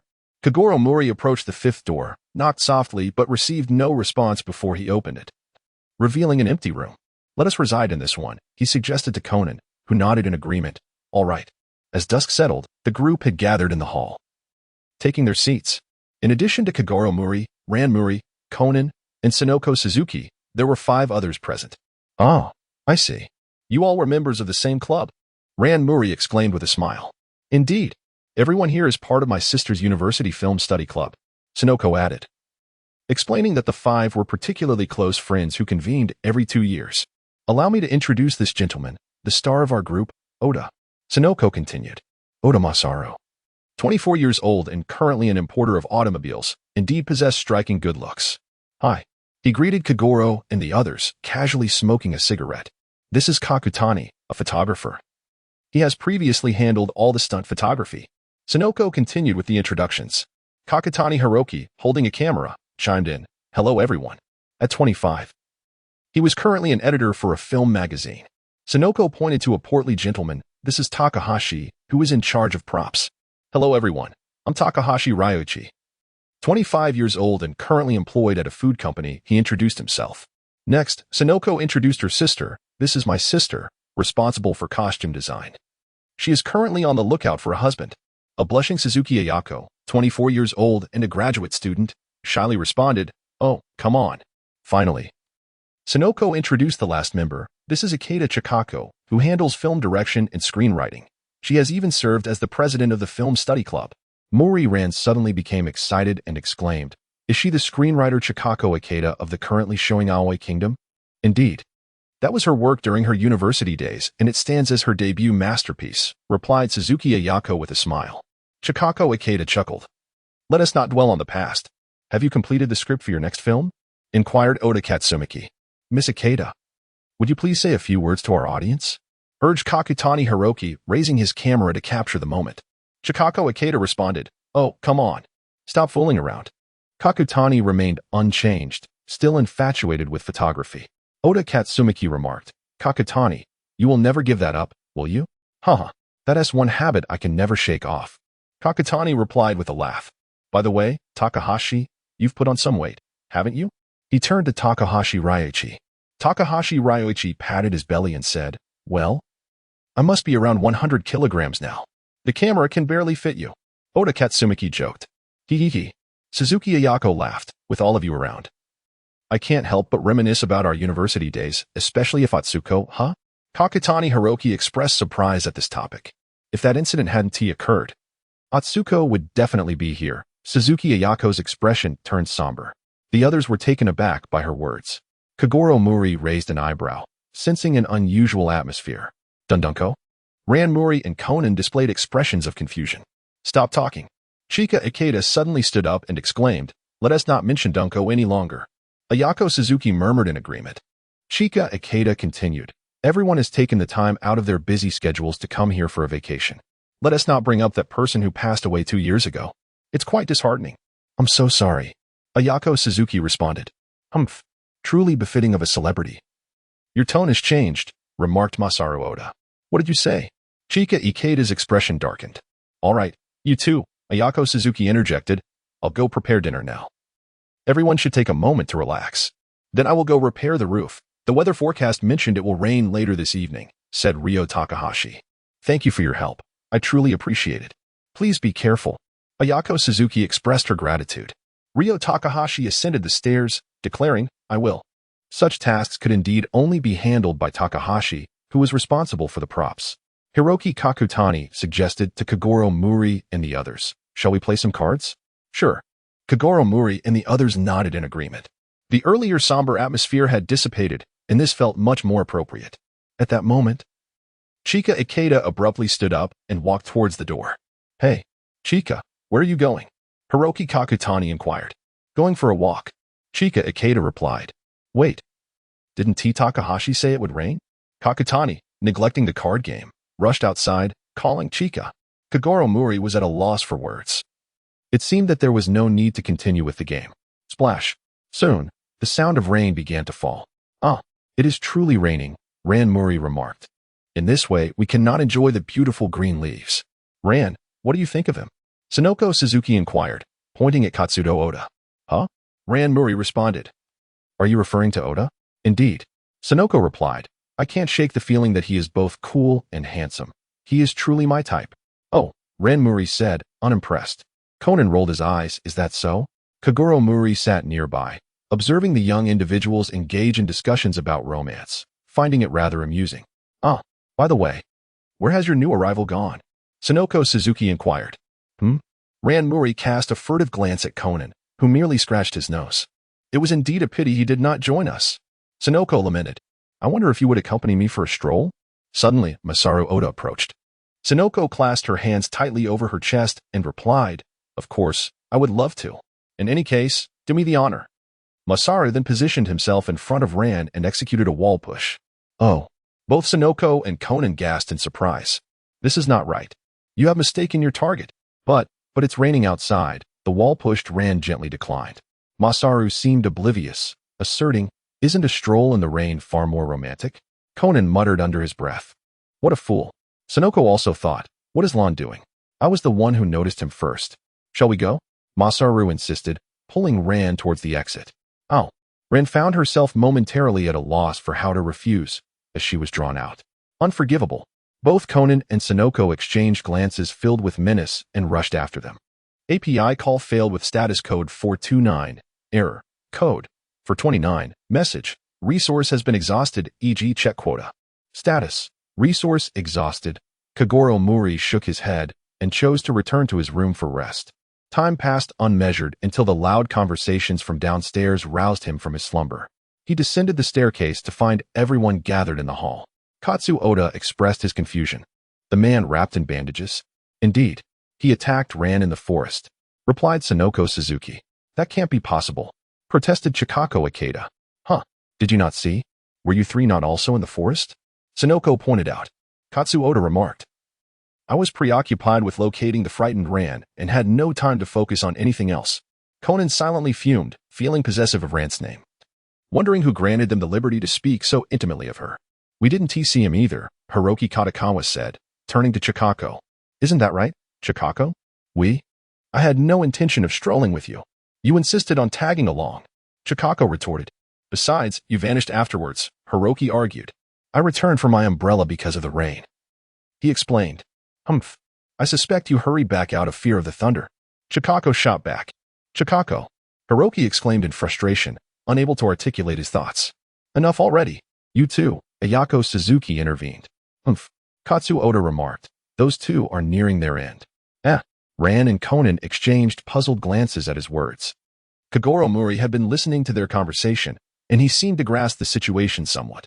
He cast a glance at Hiroki Kakutani and Chikako Ikeda, wondering if they were a couple. However, it appeared that things were indeed dire. Sonoko Suzuki exclaimed, Sister, didn't you see? I noticed him running towards the villa. Oh. I was preparing dinner and didn't pay attention, Ayako Suzuki replied, turning to Riichi Takahashi. Did you see anything, Takahashi? No. I was busy repairing the roof and did not catch sight of the person you mentioned, Riichi Takahashi responded.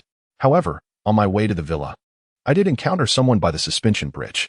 I couldn't clearly see his face, but he was dressed in a cloak and wearing a hat quite peculiar indeed. API call failed with status code 429. Error. Code. For 29. Message. Resource has been exhausted, e.g. check quota.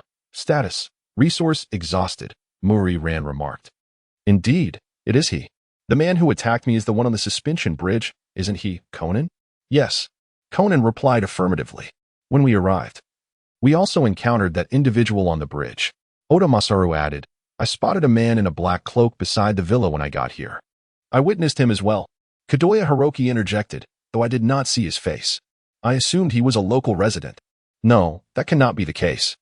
Suzuki Ayako stated, in this vicinity, there are only 2 or 3 detached villas if you continue along the other side of the bridge. On this side of the valley, one must cross a mountain to find any dwellings. Then, who could that man possibly be? Oda Masaru inquired, filled with confusion. In any case, we should report to the authorities. Kadoya Hiroki insisted. Yes, absolutely. Suzuki Ayako concurred. Haha, truly exhilarating and thrilling. Suzuki Sonoko exclaimed, unfazed. API call failed with status code 429. Error. Code.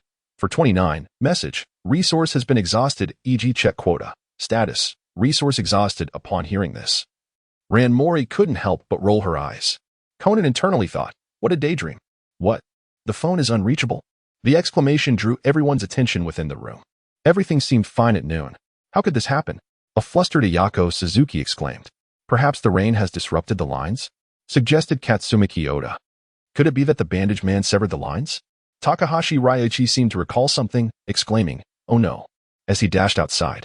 The others were astonished, calling out, Takahashi. Where are you going? Ryuichi shouted as he ran, prompting the others to chase after him. Wait. Huh? Hiroki Kakutani was taken aback as he grasped the situation ahead. How could this be? The suspension bridge in front of the villa had collapsed. The bridge is broken. How could this happen? Ayako Suzuki's expression turned grim. Given the bridge's dilapidated state, it could have simply fallen apart naturally, Katsumiki Oda reasoned. No. Someone deliberately severed it, Kogoro Mouri asserted. If you don't believe me, look at this pillar that secures the suspension bridge's cables. Oda bent down to inspect. Indeed, there are signs of tampering. So, someone must have used a sharp instrument. Kakutani frowned. But who would do such a thing? Ayako wondered. It has to be him. Ryuichi declared, it must be that bandage freak again. What bandage freak? How tiresome. Chikako Ikeda remarked.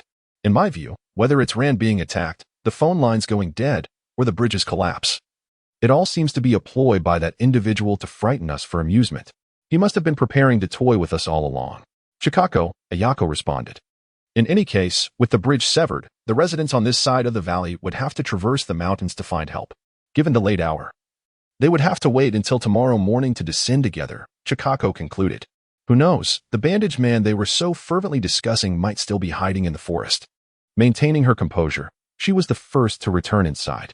Uncle Mouri, what do you think? Conan inquired, approaching the silent Kogoro Mouri. Kogoro Mouri put away his phone and remarked, this place is too remote. There's no signal to call for help. We must observe the situation as it unfolds. Regardless of what that individual intends to do, he will have to take action eventually. One by one, the group returned indoors to compose themselves. Leaving now would serve no purpose, and overthinking would yield no benefit. Ayako Suzuki began to busy herself with dinner preparations, while Ran Mouri and Sonoko Suzuki lent a hand beside her.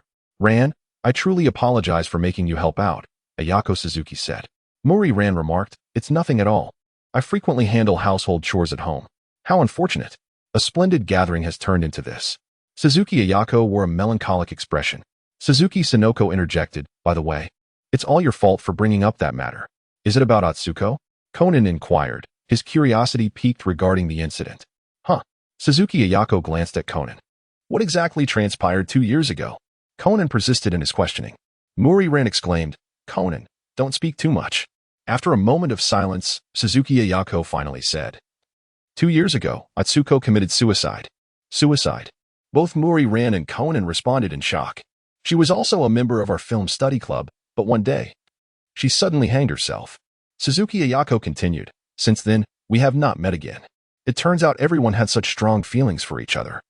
I went to great lengths to gather my long-lost friends, so let us not mention this matter again, all right? Conan nodded in agreement. Well, this is fantastic, Oda Masaru remarked. Gazing at the delectable spread on the table, Kakutani Hiroki added, it looks delicious. He glanced around and asked, hey, where is Chikako? She said she was tired and went to rest, Suzuki Ayako replied, then called out, Takahashi. Dinner is ready. Understood. Came the reply from upstairs.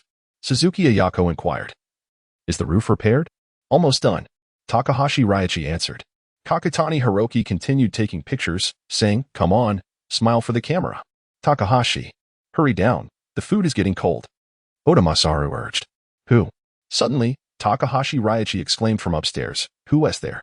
What is wrong? Oda Masaru asked. There is someone by the window downstairs. Takahashi Raichi replied. Eh? By the window? Everyone turned to look outside.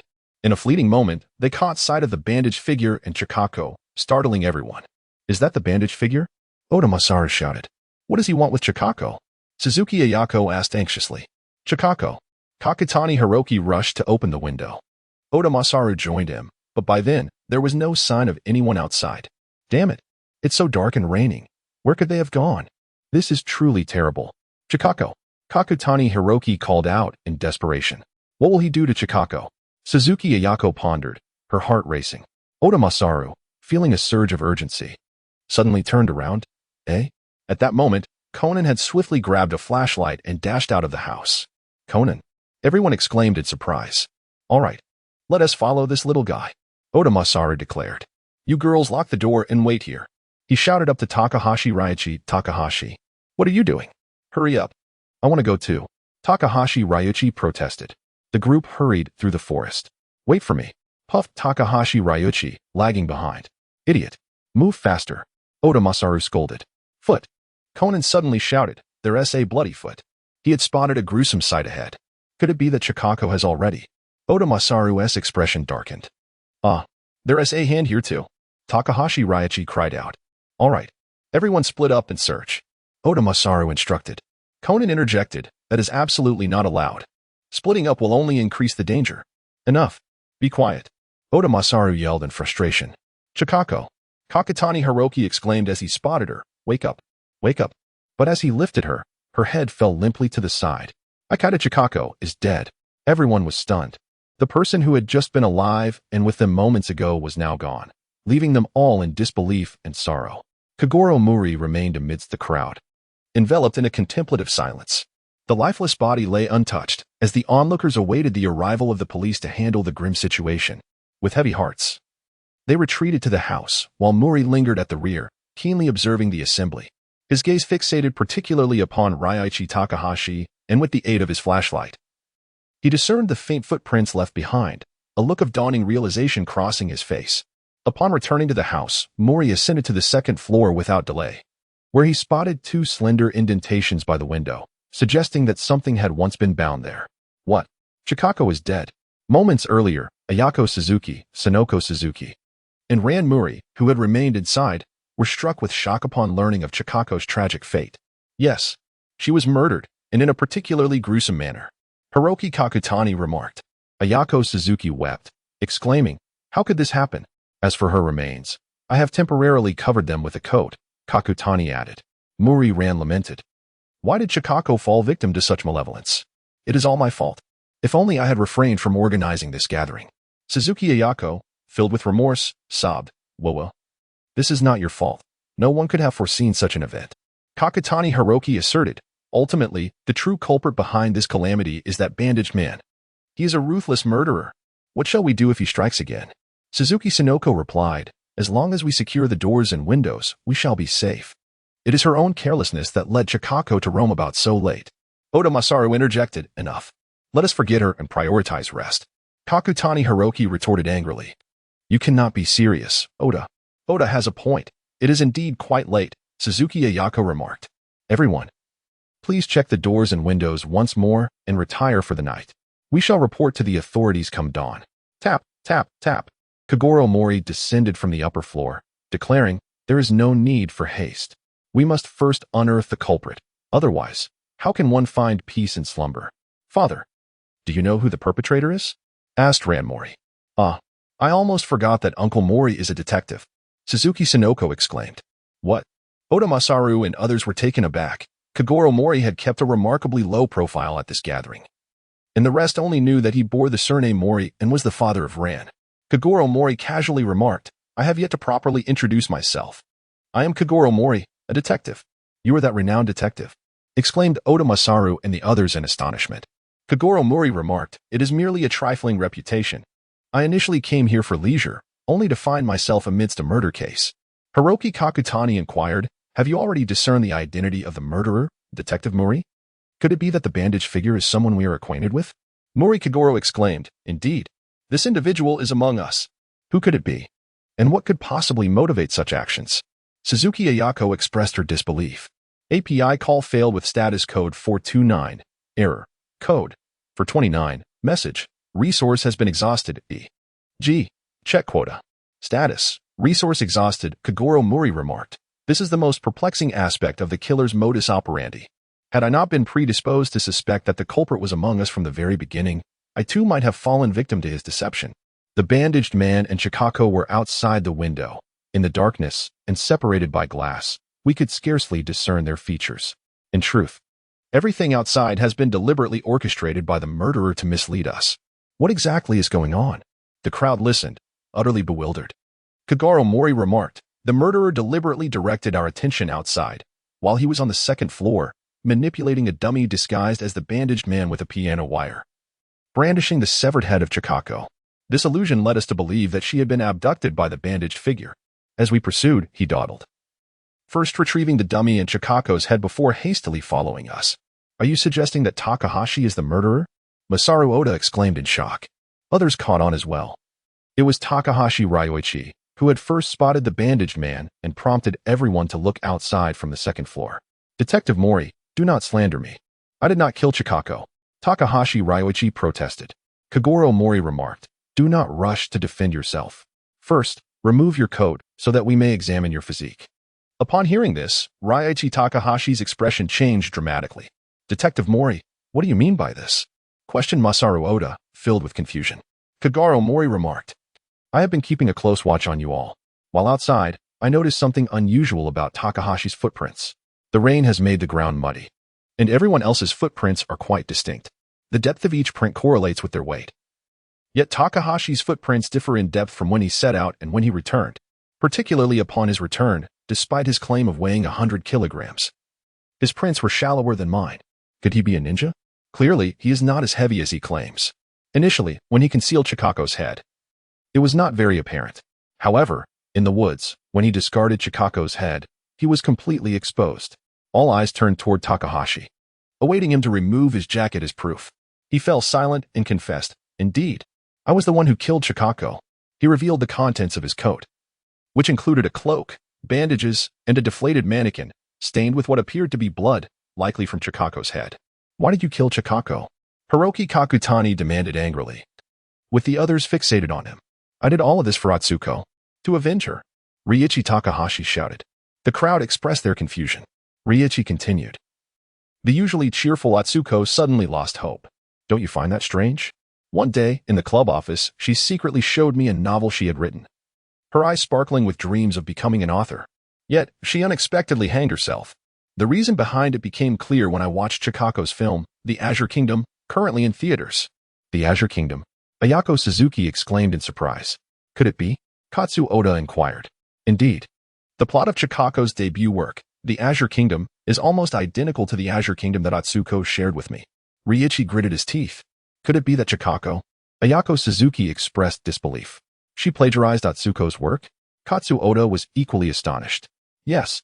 This work not only earned Chikako the Best Newcomer Award during her student days, but also propelled her to stardom as a screenwriter, Ryuichi declared. But that does not necessarily explain why Atsuko committed suicide. Hiroki insisted. Be silent. On the day Chikako received her award, just before Atsuko's suicide, she called me, saying she could no longer trust anyone. Ryuichi exclaimed. Atsuko's voice was frail, as if she were on the brink of collapse. Thus, I left the note inviting her to the forest if she wished to prevent the secrets of the Azure Kingdom from being unveiled. Ayako noted, before dinner, I saw Chikako return to her room, retrieving something resembling a letter from the crack in the door. After reading it, her face turned pale. Was that your note? Indeed. I used that very note to lure her out the back door. Then, I struck her down. Ryuichi's face twisted with malice. I killed that vile woman who trampled on Atsuko's dreams. Haha. It is all over now. I shall join Atsuko. He drew a knife from his coat, tears streaming down his face. Wait, Takahashi, Hiroki shouted. Ryuichi brandished the knife, declaring, stay back. Katsu Oda, the handsome figure, collapsed in fear. The others dared not approach Ryuichi Takahashi. API call failed with status code 429. Error. Code. For 29, message. Resource has been exhausted, e.g. check quota. Status. Resource exhausted, Kogoro Mouri remarked. Initially, your motive for crime was indeed for the sake of Danzuko. However, when you attacked Ran, it ceased to be about Danzuko. Upon hearing this, everyone was jolted into realization. The bandaged fiend had previously assaulted Mouri Ran, and this bandaged individual was none other than Ryoichi Takahashi. It was evident that he was the one responsible for the assault, if I am not mistaken. Your reason for attacking Ran stems from the fact that when she first arrived, she inadvertently opened your door and caught a glimpse of you changing, thus uncovering your true physique, Kogoro Mouri continued. She may not have given it much thought, yet you were unsettled, wanting to eliminate this potential threat. Merely out of fear that Ran might recall your appearance and impede your quest for vengeance, you deemed it necessary to commit murder. You hardly qualify as a harbinger of justice. You are nothing but a vile assassin. Tears brimmed in Ryoichi Takahashi's eyes as the knife in his hand clattered to the ground. Wah! He knelt, weeping uncontrollably. This tragedy, born from the betrayal of a friend leading to suicide, while another friend's heart was consumed by hatred, rendered the night even more profound and somber. Kogoro Mouri retrieved some rope and bound Ryoichi Takahashi, stating, "For now, let us proceed this way. We shall notify the police tomorrow and allow them to handle the matter." The others nodded in agreement, harboring no objections. Although Ryoichi Takahashi appeared to be remorseful, he was, after all, a murderer who had taken the life of Chikako Ikeda. So exercising caution was not unwarranted. This gathering had dealt a significant blow to Ayako Suzuki, who sat on the sofa, quietly weeping. As a wealthy heiress, her circle of genuine friends was limited, and her university clubmates were individuals she cherished dearly.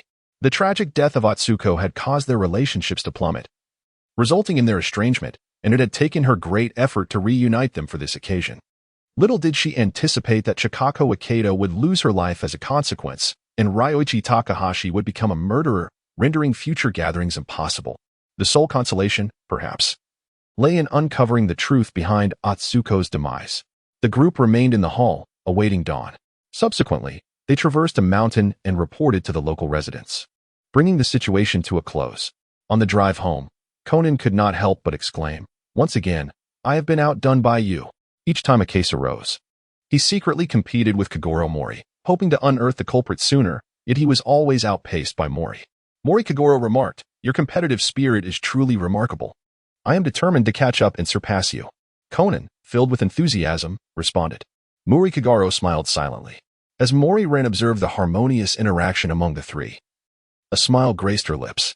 The case had made headlines the following day. However, Mouri Kogoro had become indifferent to such matters, having grown numb from the frequency of occurrences. On this particular day, devoid of any assignments, Mouri Kogoro wandered aimlessly. While strolling home, he encountered three familiar figures. Ran, Conan, Sonoko. Mouri Kogoro exclaimed, a grin spreading across his face. "Dad." Mouri Ran beamed upon seeing him. Suzuki Sonoko and Conan also greeted him politely. "Uncle Kogoro. We just decided to hang out after school," Sonoko explained. Kogoro Mouri remarked, "What a coincidence. I happen to have no cases at the moment, so I am merely indulging in some leisure here." Suzuki Sonoko inquired, "Is this how detectives spend their time?" Kogoro Mouri elucidated, "It is quite normal to experience sleepless nights when there are no commissions. However, once a case is entrusted, it is to be expected that one would spend several days and nights without proper rest." Mao Lilan remarked, "Father, Yinzi has already regained her spirits. Is that so?" "That is truly wonderful." Mao Zayagoro responded with a smile. Indeed. Everyone breathed a sigh of relief once she returned to school and resumed her classes, Suzuki Yinzi added. She was bedridden for an entire week after witnessing that tragic incident at the villa. It's no surprise. Witnessing a dear friend fall victim to such a heinous act would be unbearable for anyone, Mao Lilan stated. Fortunately, thanks to Uncle Mao's brilliant deduction, the culprit was apprehended, bringing closure to this troubling case. Truly, he is a renowned detective. I believe you are far more capable than that arrogant fellow, Shinichi, Suzuki Yinzi exclaimed. Unaware that Conan is, in fact, Kudo Shinichi. Conan's expression turned somewhat awkward. API call failed with status code 429. Error. Code 429. Message. Resource has been exhausted, e.g. check quota. Status. Resource exhausted. API call failed with status code 429. Error. Code 429. Message. Resource has been exhausted, e.g. check quota. Status. Resource exhausted. API call failed with status code 429. Error. Code 429. Message. Resource has been exhausted, e.g. check quota. Status. Resource exhausted. Kogoro Mouri chuckled. So it is him. His songs are delightful. I often listen to them. No wonder his name sounds familiar. Wow. To meet Dia in person. Ran Mouri also wore an expression of excitement. Conan appeared somewhat bewildered. This is all due to my father's connections. Sonoko Suzuki remarked. Malilan exclaimed with envy, how wonderful. In contrast, Conan silently scoffed. Humph. Such wealthy individuals who rely on connections are utterly detestable. Thus, as this gathering was somewhat private, Sonoko Suzuki suggested, why don't we join together, Xiaolan? Mouri Ran exclaimed in astonishment. What? Are you saying that I can join as well? In that case, I shall partake too. Moreover, I can indulge in a grand feast. Mouri Kogoro chuckled lightly. Although he held little interest in meeting Kimura Tatsuya, he certainly would not decline the opportunity for a sumptuous meal. Conan, standing by, was left speechless. Hey. So, we shall meet at the karaoke near the station at 7 o'clock on Sunday evening. Suzuki Sonoko readily agreed. Mouri Ran exclaimed, wonderful. I can finally meet the real Daiki. Meanwhile, Conan's expression darkened significantly. Mouri Kogoro leaned closer to him and whispered, why ponder so much? Just go with the flow. Conan nodded vigorously, resolute in his determination not to let Mouri Ran be deceived by that frivolous character who only knew how to sing. On Sunday, inside the karaoke establishment, cheers. The group clinked their glasses together. This is delightful, exclaimed Shizaki Mieko, the guitarist of the Rex band. The drummer, Yamada Katsuji, added, it's all thanks to Daisuke's wonderful singing voice. Kimura Daisuke proclaimed, simply perfect. He was not only the lead vocalist of the band but also a sensationally popular singer of the moment. Don't drink too much. We have a radio interview to attend shortly, admonished the band's manager, Terahara Mari, glancing over at Mouri Kogoro and the others. Hey, why is everyone so quiet? Malilan and Suzuki Sonoko's faces flushed with color as they lowered their heads. Conan, on the other hand, silently thought, wow, what a stunning beauty. Kogoro Mouri chuckled. Haha, it's quite natural for them to feel shy upon encountering their idol. Well, I am merely hungry. He laughed while indulging in the food laid out before him. Maki Terahara nodded and said to Ran Mouri and Sonoko Suzuki, now that we're here, let's not be so reserved. We have a question we would like to ask Mr. Daisuke. Ran and Sonoko chimed in. Daisuke Kimura, looking perplexed, replied, The two girls then inquired, is it true that you are in a relationship with the actress Hiromi Koizumi? Kogoro Mouri also expressed his interest and glanced over. Numerous newspapers and magazines had reported on it, making it one of the trending topics in the entertainment industry. Only Conan appeared utterly bewildered, pondering what absurd question was being asked. Tatsuya Kimura exclaimed, don't worry. Those are just the journalist's wild imaginations. That's fantastic. Mouri Ran and Sonoko Suzuki chuckled as they fist-bumped. Conan secretly thought to himself, two lunatics. Kogoro Mouri pondered whether selling this information to a familiar journalist might yield a profit. However, it was merely a fleeting thought, as he was not in dire need of money at the moment. Suddenly, he noticed the sorrowful expression on Mieko Shizaki's face, leaving him somewhat perplexed. Now, let us create a ruckus, shouted Katsuji Yamada. The atmosphere in the venue began to enliven. My admiration for you will remain by my side through the passage of time, sang Ran Mouri and Sonoko Suzuki in unison. Encore, encore, called out Katsuji Yamada. Mieko Shizaki applauded, exclaiming, they sing so beautifully. Indeed, much better than our ragtag band, remarked Tatsuya Kimura as he lit a cigarette. Both Katsuji Yamada and Mieko Shizaki's expressions darkened. Tatsuya Kimura, oblivious to their discontent, continued to drink. Hey, Tatsuya, you've had enough. Mari Terahara interjected. Did I not just remind you that we have a radio interview coming up? You insufferable oaf. Be quiet. Tatsuya Kimura retorted angrily. API call failed with status code 429. Error. Code. 429. Message. Resource has been exhausted, e.g. check quota. Status. Resource exhausted. Kogoro Mouri raised an eyebrow. The beauty of Mari Terahara was undeniably striking. Had she overindulged? Yet, such nonsensical remarks seemed out of place. Moreover, Terahara's complexion appeared somewhat unusual. Mouri pondered, though it was of no concern to him as he contentedly savored his snacks. He had merely come for the free food. At that moment, the music in the room shifted. Isn't this the theme song from Doraemon? Exclaimed Ran Mouri. How peculiar. Who would choose such a children's song? Questioned Sonoko Suzuki. Katsuki, why not go and sing it? Suggested Tatsuya Kimura. I specifically requested this for you. He added. Katsuki Yamada wore a grim expression. Huh? Mouri, Ran, Sonoko, and Conan all shared a look of confusion. Do not be deceived by his imposing stature. His personality resembles that of a child, utterly useless. Kimura remarked. In fact, as of now, without me, he is no better than a waste of space. Just then, a voice came from outside the door. As a man entered carrying a platter of food. Sorry to keep you waiting. Kimura called out. Sumiyai, why are you so slow? I specifically requested your establishment from the agent. I sincerely apologize. It's all thanks to Mr. Tatsuya for his patronage of our humble establishment, replied Go Sumiyai, the manager of the karaoke bar. Alas, the former leader of a band has sadly descended to managing such a dismal place. What a pity, Kimura lamented. Mouri Kogoro mused. The former leader of the band? If you continue to babble nonsense, I shall take away the dishes. Sujimori Go interjected. Kimura Tatsuya exclaimed. Hey. The customer is always right. At that moment, the chosen song shifted once more. Oh, this melody seems so familiar, Mouri Ran remarked. Suzuki Sonoko chimed in. Isn't this the song that she believes highlights her beauty? Indeed. I specifically selected this tune for my most exquisite manager. Kimura Tatsuya replied. There could be no better song to encapsulate your true essence, wouldn't you agree, my lovely manager? The expressions of everyone present shifted dramatically. Conan seethed inwardly. What an insufferable scoundrel. Kogoro Mouri pondered. The atmosphere of this celebration feast feels amiss. Well, perhaps I shall take the stage and sing?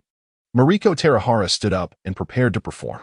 Tatsuya Kimura continued to indulge in his drink, grunting, humph. Call me when you require my assistance. Hisashi Sumi's expression darkened as he exited the room.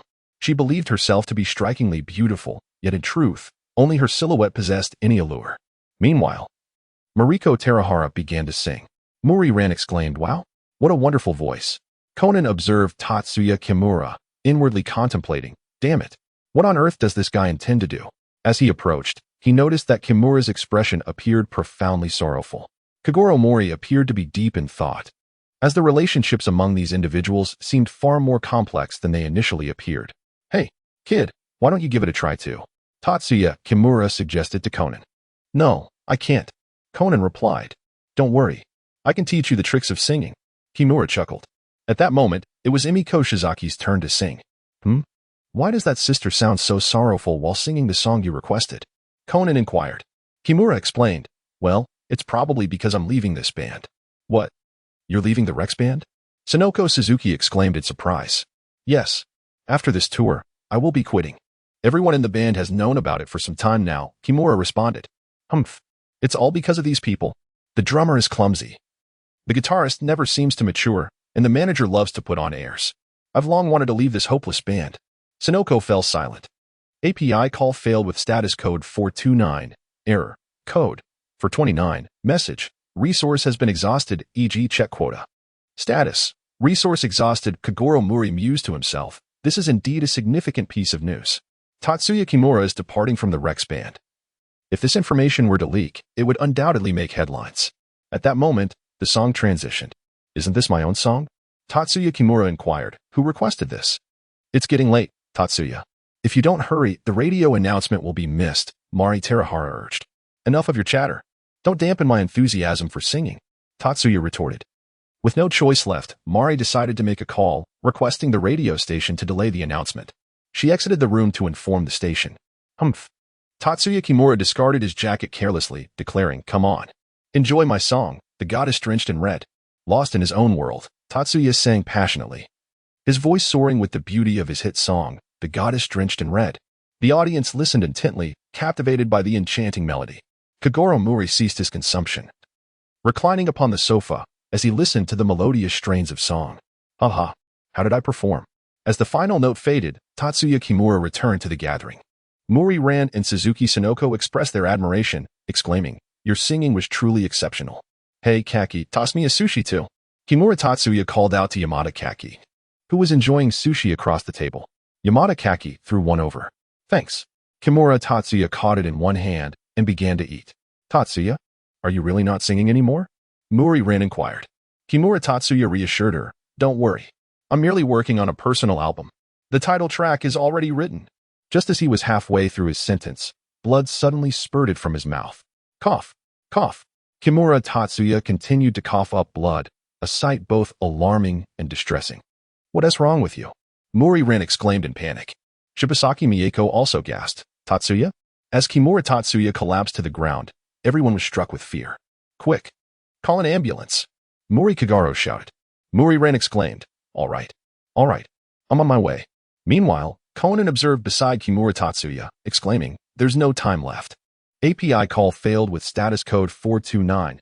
Error. Code. For 29. Message. Resource has been exhausted. E.g. check quota. Status. Resource exhausted. API call failed with status code 429. Error. Code. For 29. Message. Resource has been exhausted. E.g. check quota. Status. Resource exhausted. API call failed with status code 429. Error. Code. For 29. Message. Resource has been exhausted. E.g. check quota. Status. Resource exhausted. Kogoro Mouri chuckled. Each bag contains an antidote, specifically designed for the poisons commonly used in assassination. I always keep an antidote on hand. Conan momentarily found himself at a loss for words, thinking, Aren't you being a bit overly cautious? Nevertheless, he acknowledged, this has indeed been a tremendous help. He gazed at Tatsuya Kimura and noticed that the latter's breathing had begun to stabilize. Kogoro Mouri remarked, he is already past the most perilous phase. Yet immediate medical attention is imperative. At that moment, Toramari, who had just been outside notifying the radio station to adjust the timing, hurriedly rushed in upon hearing the news. API call failed with status code 429. Error. Code. For 29. Message. Resource has been exhausted. E.g. check quota. Status. Resource exhausted. API call failed with status code 429. Error. Code. For 29. Message. Resource has been exhausted. E.g. check quota. Status. Resource exhausted. Kogoro Mouri chuckled and said, Officer Magyar, I have remained in the room. Allow me to recount what I observed. Subsequently, he detailed the events he had witnessed. Thus, the sequence of the incident unfolded as Officer Magyar recounted. Tatsuya Kimura, after finishing his song, was consuming sushi when he suddenly writhed in agony and collapsed. Indeed, Kogoro Mouri nodded. Officer Magyar remarked, given his condition, it appears he has succumbed to cyanide poisoning. Cyanide? Katsuaki Yamada gasped, having heard of such a toxin. Indeed, I administered an antidote, and his condition has markedly improved, Kogoro Mouri stated. Although Officer Magyar was perplexed as to why Kogoro Mouri possessed an antidote, he nonetheless concluded, in any case, someone has poisoned him. Judging by the circumstances of the incident, the individuals capable of executing such a deed are limited to the members of the band present in the private room, Mieko Shizaki, Katsuaki Yamada, the band manager Mari Terahara, and the restaurant manager Go Sumi, who was responsible for the meal delivery. Additionally, there were coincidentally those who attended the celebration, Ran, Sonoko, Conan, and you, Mouri's younger brother, totaling 8 individuals. Kogoro Mouri declared, Indeed, the perpetrator is among us. My conjecture is correct. The culprit is you, Sumi, the manager responsible for delivering meals. Officer Magyar interjected. Sumihiro, taken aback, exclaimed, What?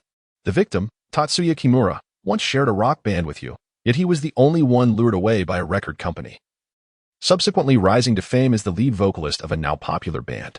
Envy consumed you, driving you to the desperate decision to eliminate him. Officer Magyar elaborated. You first poisoned the sushi. At that moment, Conan, seizing a piece of sushi, exclaimed, Delicious. The crowd gasped in astonishment, calling out, Conan, the sushi isn't poisoned. After all, everyone might eat it. Conan asserted. Kogoro Mouri remarked, Conan is indeed correct, unless the perpetrator intends to commit indiscriminate murder. How could it be that only Daisuke happened to consume the poisoned sushi? Indeed, that holds merit, Officer Magyar responded. Then, who was it that handed him the sushi? It was I who presented it to him, Katsuji Yamada replied. Officer Magyar stated, You must have poisoned the sushi before allowing him to eat it. Am I right? You speak nonsense. Daisuke himself suddenly expressed a desire for sushi and requested me to fetch it for him, Katsuji Yamada retorted. I am not a clairvoyant. How could I possibly predict whether he would eat the sushi or not? Regardless, you had the greatest opportunity to administer the poison, Officer Magyar concluded. Kogoro Mouri remarked. The likelihood of Katsuji Yamada administering poison is exceedingly low. After all, such an act is far too precarious. The use of potassium cyanide, a highly toxic substance, necessitates absolute certainty. Otherwise, the The consequences of mistakenly eliminating the wrong individual would be dire. Proving his innocence is quite simple. After he handed the sushi to Tatsuya Kimura, he did not leave this place. If the sushi were indeed poisoned, the hand that discarded it would also be contaminated. A simple test would reveal the truth. Officer Megure stated, "My dear Mouri, I have long suspected that you have discerned the truth. I merely wished to conduct an experiment myself. But it seems I must rely on you once more. Someone, please test his hand." In a bid to demonstrate his innocence, Katsuji Yamada willingly cooperated with the examination. "No poison," reported the officer after the inspection. Kogoro Mouri proposed, "Let us inspect the microphone. The likelihood of it being poisoned is quite high." Without hesitation, Officer Megure instructed his team to take action. "It truly is toxic," exclaimed the forensic officer in astonishment. "Was the poison applied here?" Officer Megure deduced. The culprit must have smeared potassium cyanide on the microphone. When Daisuke took the stage and grasped the microphone with his right hand, he would inadvertently come into contact with the poison. Thus, prior to consuming the sushi, Daisuke's right hand was already tainted with this lethal toxin. The only individual capable of orchestrating such a scheme would be the previous performer, Mieko Shizaki. "You are the perpetrator." Officer Megure fixed a piercing gaze on Mieko Shizaki. At that moment, while singing the song chosen by Daisuke, she had wept sorrowfully. "If my assumptions are correct, there may exist a clandestine secret between you two. Did he cast you aside for another?" "Officer, please maintain your decorum," Mari Terahara interjected. "Do you not think such allegations are excessive? I was not abandoned by Daisuke. I harbor feelings for him." Mieko Shizaki sobbed. Mari Terahara expressed her astonishment. "Mieko, when I finally mustered the courage to confess my feelings to him, he stated that his heart already belonged to another girl," Mieko explained. "He said that she had gone to an unknown place, and he was unsure when she would return. Yet, he vowed to wait indefinitely for her return. Daisuke had thus rejected her." Officer Megure remarked, "You must surely harbor resentment over this matter, leading you to poison the microphone in a bid to harm him." "No, it was not I. I did not poison Daisuke," Mieko protested vehemently. Officer Megure responded, however, "Based on all the evidence, you remain the prime suspect. Officer, please consider this carefully. The song Mieko sang was chosen by Daisuke without her knowledge," Mari Terahara argued. "Therefore, she had no idea she would be called to perform, nor could she anticipate that Daisuke would sing afterwards. The circumstances were unexpected, leaving her no time to devise a plan to poison him." "Indeed, that holds merit," Officer Megure conceded, turning his gaze towards Kogoro Mouri. "What are your thoughts, Mouri?" Kogoro Mouri inquired, "Who requested the song the goddess stained with blood that Daya sang at that time?" Everyone appeared puzzled. Did not Daya mention before taking the stage that it was not his own song? Who could have requested it? Kogoro Mouri continued. As realization dawned, others recalled, "Indeed, it must have been requested by Daya himself." Katsumi Yamada remarked, "That fellow was quite inebriated at the time. He must have inadvertently forgotten." At that moment, a police officer approached with a report, stating, "Inspector, we have discovered something in the victim's vehicle." Officer Megure took the item, which was a jar of cream. Upon opening it and taking a whiff, he proclaimed, "This has the scent of potassium cyanide." Indeed, it is highly likely that the cream was laced with potassium cyanide. The officer confirmed. Megure added, "To find potassium cyanide in the victim's car, could it be that Kimura Daya intended to take his own life?" "What?" Everyone expressed their astonishment. Indeed, Kimura Daya likely brought the potassium cyanide into the karaoke establishment and discreetly applied the poison to his hands before consuming the sushi, leading to his poisoning. Officer Megure asserted, "It would be impossible for anyone else to poison him in such a manner. If it were him, however, it would be considerably simpler." "Suicide? Surely not," Ran Mouri exclaimed in disbelief. Sonoko Suzuki echoed her sentiments. "How could that be possible?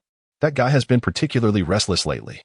Katsumi Yamada added, "He has constantly complained of exhaustion," commented Mari Terahara. "Daya," Mayako Shizaki said. Officer Megure turned to Kogoro Mouri, asking, "How do you find my reasoning, Mouri? Am I correct?" He appeared somewhat apprehensive. "It sounds plausible, but alas, you are mistaken. This is a murder case." Kogoro Mouri chuckled. The others gasped at his words. Could there truly be a perpetrator among them? Kogoro Mouri turned to a man and said, "Manager Sumiai, you seem to have been rather quiet. Do you also believe that Daya could not possibly have taken his own life?" "Indeed, Daya could never commit suicide. He was preparing to release a new song," replied Sumiai. Officer Megure nodded in agreement. Since he was ready to release a new piece, it is indeed unlikely that he would choose to end his life. The question then arose. Who could the culprit be? All eyes turned to Kogoro Mouri. Kogoro Mouri continued, stating, since it is not Shizaki Mieko who poisoned the microphone, the time frame for the poisoning must coincide with Daisuke's singing. Let us examine the coat he left behind here, and simultaneously dispatch personnel to the police station to test his clothing for any traces of toxins. I suspect the method employed by the perpetrator lies therein. Officer Megure immediately commanded the officers to conduct the tests. Shortly thereafter, the results were revealed. Daisuke Kimura's coat left here showed no signs of toxins. However, in the hospital, the outer side of the clothing at Kimura Daisuke's left elbow exhibited traces of potassium cyanide. Kogoro Mouri remarked, excellent. It appears that the place where the poison was administered is the inner left elbow of Tatsuya Kimura's coat. When Tatsuya sings, he tends to remove his coat and habitually crosses his arms, which the perpetrator exploited to poison him. However, Tatsuya's coat shows no signs of toxins, indicating it has been swapped by the culprit in an attempt to destroy the evidence. The individual wearing the bandash jacket, with a toxic reaction on the inner left elbow, is the perpetrator. Everyone turned their gaze towards the three individuals clad in the Rex band jackets, Mieko Shizaki, Katsumi Yamada, and Mari Terahara.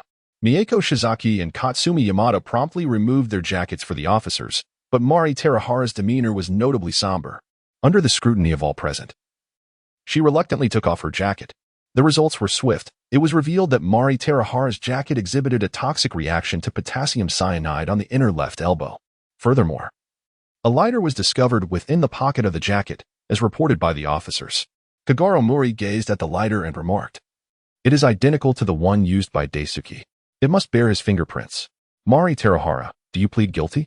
Indeed, I am the one who poisoned him. Mari Terahara confessed without evasion. Why Mari? Imi, Katsuki Yamada, and Gosumi were all taken aback. Daisuke and I were once in the same band, and I had feelings for him back then, Mari Terahara murmured. Eyes turned toward Gosumi. Indeed, it was the band I formed, he affirmed. What? Such a thing exists?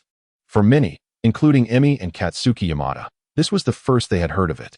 Neither Daisuke nor Mari had ever mentioned this matter. When the record company expressed interest in signing him, he proposed, why don't you come along as my manager? At that moment, I was truly elated, thinking perhaps Daisuke had feelings for me too. Mari continued, thus, I resolved to undergo plastic surgery to become a manager who would match Daisuke's appearance. However, after my transformation, his demeanor shifted entirely. He even looked down upon me, constantly calling me an ugly monster. He often compelled me to sing songs he believed to be beautiful, merely to mock me. It was astonishing, the song Daisuke had selected for her. Could he have harbored such intentions? Katsuki Yamada pondered. Mari Terahara declared, Daisuke must have chosen me as his manager solely to ridicule me. Despite my profound love for him, he treated me this way. He is utterly unforgivable. Is that truly the case? Kogoro Mouri turned to Gosumi, inquiring, what is your perspective, former band leader? Daisuke is absolutely not that kind of person, Gosumi asserted without hesitation. While he may speak harshly, his heart is exceedingly kind. When he was selected by the record company, he insisted that if Mari could not debut alongside him, he would decline the offer. He genuinely wished to debut with Mari. Then why did he treat me like this? Mari Terahara cried out. Isn't it obvious? Kogoro Mouri replied. He does indeed care for you. However, he cherishes the person you once were. By making you sing the songs he deemed beautiful and calling you an ugly monster, he was attempting to convey this very sentiment. He told Emi that he does not know when the girl he loves will return, yet he will wait for her, believing she will come back to him.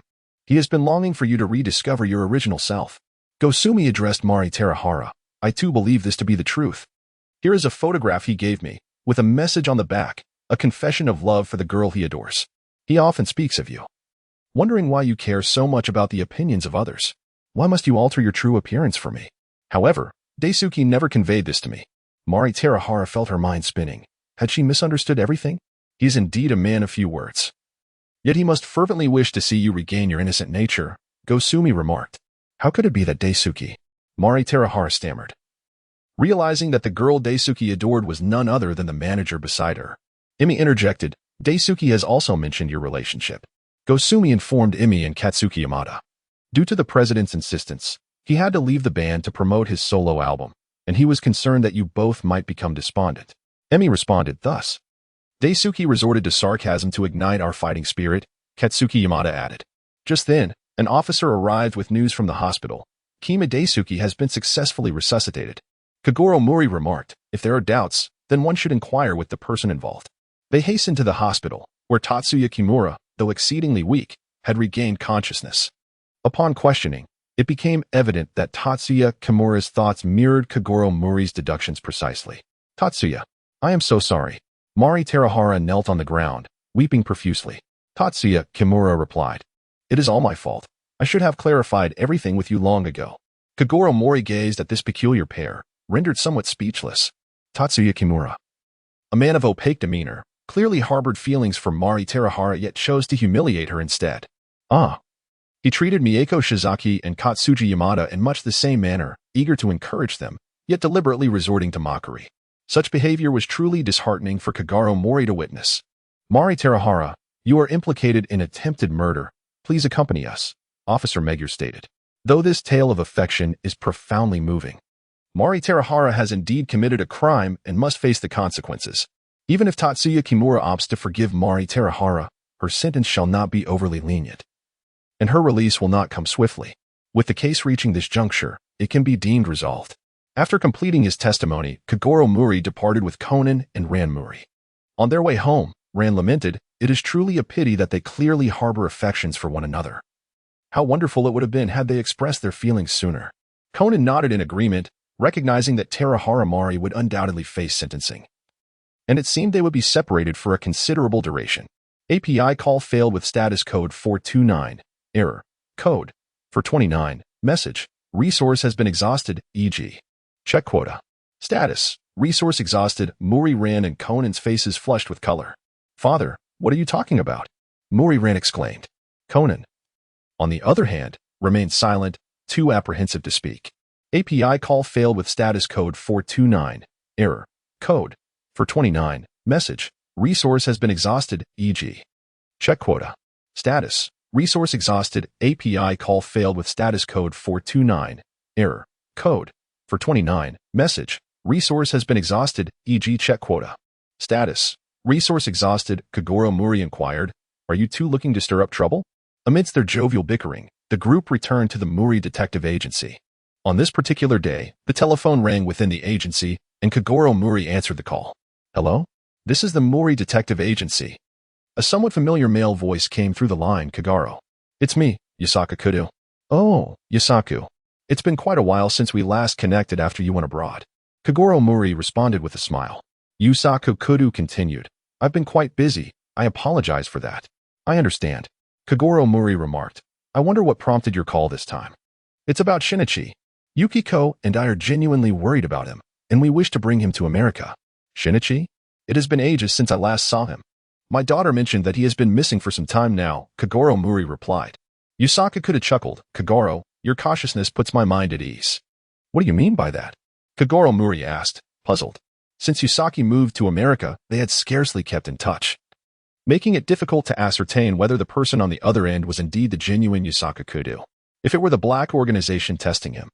Revealing information about Shinichi could lead to significant trouble. Kogoro had previously broached this matter with him, but Yusaku had declined. However, as parents, our concern is natural. And you should understand that, Yusaku continued. I intend to conduct a test for him, and if he passes, we will grant him the right to choose. I hope, Kogoro, that you can cooperate with me on this matter. Kogoro Mouri remarked, I never expected that after such a long absence of communication, the topic would revolve around educating children. However, I must admit that I have no interest in assisting you in the upbringing of your child. Shinichi, at his age, is no longer a mere child. Much like Ran. At this stage, parents can no longer dictate their choices. All one can do is offer a gentle reminder, lest it provoke a contrary reaction. After a moment of silence, Yusaku Kudo replied, Very well. It seems I must revise the content of my assessment. Once the call ended, Kogoro Mouri fell into contemplation. It must indeed be Yusaku Kudo, he murmured. Very well. I shall observe the developments with patience. The following evening, when Conan returned, he brought along two guests, Yusaku Kudo and Yukiko Kudo. What a rare occasion to host such esteemed visitors. Kogoro Mouri exclaimed with a smile at the Kudo couple. Mao Lilan gazed at the two individuals, momentarily lost in thought, before exclaiming, It is Uncle Kudo and Aunt Yukiko. Please, come in. Kogoro, let us step outside to converse. Kudo Yusaku addressed Mouri Kogoro. Kogoro Mouri displayed a look of perplexity, yet he still followed suit, remarking, "It seems there is something of great importance at hand. Today I conducted a test for Shinichi, and he has passed. Yukiko and I have already agreed to allow him to stay. API call failed with status code 429. Error. Code 429. Message. Resource has been exhausted, e.g. check quota. Status. Resource exhausted." Mouri Kogoro chuckled. "Because we are discussing your son. Naturally, I can offer my commentary from an observer's perspective." Kudo Yusaku replied with a smile, "Well, let's not dwell on that. Time is of the essence. Let us return to the matter at hand." Kogoro Mouri remarked, "Is it concerning the Black Organization? Have you conducted an investigation?" "Quite perceptive indeed. Shinichi has mentioned your recent deductions, and they have truly evolved significantly compared to before," said Yusaku Kudo. Kogoro Mouri replied, "Thank you for the compliment. I have inquired with friends at the American Police Department and have gained some insight into that organization." Yusaku Kudo stated earnestly, "The Black Organization is exceedingly vast, operating in numerous countries. They have committed many heinous crimes in the United States, and both the FBI and CIA are investigating them. Yet they have still been unable to dismantle it." Kogoro Mouri raised an eyebrow and remarked, "The Japanese police are likewise aware of its existence and must have taken measures. Yet it persists. Hey, do you think it's beyond the reach of this organization, or could there be other reasons at play?" Yusaku Kudo responded, "I sincerely hope it is not the worst-case scenario. This is precisely why I did not compel Shinichi to go to America. After all, the Black Organization is also active in the United States. If we, as a couple, were to be surveilled and they discovered any trace of Shinichi, it would lead to trouble. His remaining in Japan might indeed be safer. Therefore, I entrust Shinichi to you." Kogoro Mouri remarked, "What a hassle." The Kudo couple did not linger at the detective agency for long. They soon departed for the airport to catch their flight back to America. Yusaku Kudo, a renowned mystery novelist, had managed to carve out precious time to accompany his son, which was truly remarkable. "Uncle Mouri, what did my father say to you?" Conan inquired. Mouri Kogoro remarked, "We are discussing matters meant for adults. Children should refrain from inquiring." Conan rolled his eyes and chose not to ask further. API call failed with status code 429. Error. Code 429. Message. Resource has been exhausted, e.g. check quota. Status. Resource exhausted. Kogoro Mouri's thoughts soared, leaving him in a state of unrest. Yet, he understood that even if the truth aligned with his suspicions, his capacity to act remained severely limited. The arrival of Yusaku Kudo and his wife was but a mere interlude. Although it brought unfortunate news, it did not significantly disrupt his daily life. His approach to the Black Organization had always been one of evasion. He preferred to live his life in tranquility, untouched by their presence. While he yearned to assist Conan in regaining his physical form, he recognized that such matters could not be rushed. Time may seem to stretch infinitely, yet it was merely an illusion. After all, Conan was still in the first grade. There was no need for haste. For now, it was best to continue enjoying his rare moments of stability. Taking proactive measures could shatter the delicate balance of his current existence. A year was a span Conan could endure. On this day, Kogoro Mouri, accompanied by Ran Mouri and Conan, prepared to dine out, and, as it happened, they would also stop by the client's residence to deliver a task. After all, they had ample time, and the delivery would not consume much of it. In the courtyard, Malilan and Conan awaited, while Mouri Kogoro conversed with his client in the purification room. "It cannot be mistaken. Madame Mouri is indeed unfaithful," Mouri Kogoro declared. "How infuriating. I have truly been betrayed." Maru Denshiro seethed with rage, yet upon viewing the photograph, he could not help but exclaim, "But is this woman truly my wife, Inako?" Maru Denshiro, age 51, is the president of the Maru Group. It is precisely such affluent individuals who, by offering a staggering sum of 1 million yen for the commission, compelled the renowned detective Mouri Kogoro to reluctantly undertake the investigation of infidelity. Alas, the allure of wealth can be overwhelmingly enticing, and Mouri Kogoro sometimes finds himself unable to resist. "Examine the woman's eyes closely," Mouri Kogoro advised. "Though she has deliberately obscured her face with a hat, she cannot conceal the tear-shaped mole that betrays her identity. This woman is none other than your wife, Maru Inako." "How despicable!" Maru Denshiro trembled with fury. It is no wonder, for any man faced with such betrayal would react similarly. Moreover, Maru Denshiro is no ordinary figure. As the esteemed president of the Maru Group, he holds a prominent position in society. The revelation of such scandal would be utterly humiliating. "President Maru, I have gathered ample intelligence to fulfill this commission," Mouri Kogoro stated. "However, To divulge this information, a final payment is required. He produced a PS machine, gazing at Maru Denshiro with a beaming smile. Maru Denshiro, displeased, retorted, "Is this not against the rules, Detective Mouri?" Kogoro Mouri shrugged and remarked, "As you are aware, I am a detective by profession. Out of prudence, I tend to conduct a bit of investigation on my clients. The reputation of President Maru is rather questionable in the outside world. I merely took precautions. This Maru Denjiro engages in the lending business. Although he ostensibly operates a legitimate company, there exists a considerable gray area in this line of work. Despite his displeasure, Maru Denjiro ultimately disbursed the remaining payment of 800,000 yen. How forthright.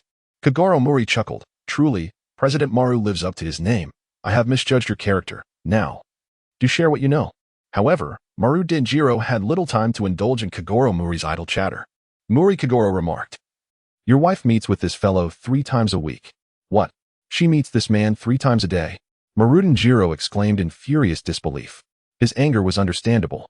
His wife had always shown a distinct lack of interest in that regard, and he was certain that the number of times they had been intimate in a week did not exceed 2. To think she would meet with her lover 3 times a week. Damn it.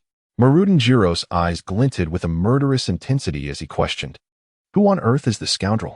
Just as Mouri Kogoro was about to elaborate, the sound of the doorbell rang out. Mouri Kogoro remarked, "It seems someone is arriving. If the matter concerning the employer's infidelity is discovered by outsiders, it would be quite troublesome." "Oh, besides you, I have also invited 2 or 3 others," replied Maru Denjiro. Ding dong. Ding dong. The doorbell rang incessantly. "Damn it. Where has everyone in the house gone?" Maru Denjiro exclaimed. "Those servants are utterly useless." Suddenly, a thought struck him. I completely forgot. I sent everyone away because you were coming." In that moment, Mouri Kogoro's eyes glinted. "Humph. That wretched woman has been missing since the early morning." Maru Denjiro continued, "At this rate, she must be meeting that rogue." With a creak, Maru Denjiro opened the door to the purification room and said, "I apologize. I shall answer the door and escort the guests to the private room before returning immediately." As he walked away, he muttered under his breath, "That wretched Inako." Mouri Kogoro shrugged his shoulders as he awaited in the sterile room, casting a glance at Mouri, Ran, and Conan, who were playing in the courtyard outside. He reclined on the ground to rest. The recent days spent on surveillance had left him quite fatigued. He had been preoccupied with gathering information on his employer, Maru Denjiro, trailing the unfaithful Maru Inako, and investigating her lover, leaving him with little opportunity for restful sleep. Suddenly, the shrill sound of the telephone pierced the tranquility, jolting Mouri Kogoro from his brief slumber. How irritating. What on earth was that person doing? He felt a twinge of annoyance, reflecting on how long it had been since they had left without a word, and now, with a phone call ringing, they still chose not to answer. Mouri Ran remarked, "He is likely unable to hear the telephone ringing from the room." At that moment, the ringing ceased. It has been disconnected." Mouri Kogoro said, "Never mind.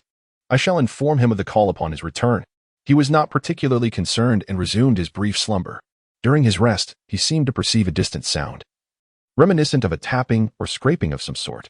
However, the noise was faint, and Mouri Kogoro paid it little mind, continuing to doze off. Suddenly, the phone rang again, interrupting his respite. Is there no consideration for a person's rest? Mouri Kogoro grumbled, having forgotten he was at a client's residence. Yet, this time the telephone rang only 3 times before it was cut off. Kogoro Mouri remained sprawled on the ground, utterly unperturbed and continuing his repose. "Uncle Mouri, have you forgotten the matter of our commission?"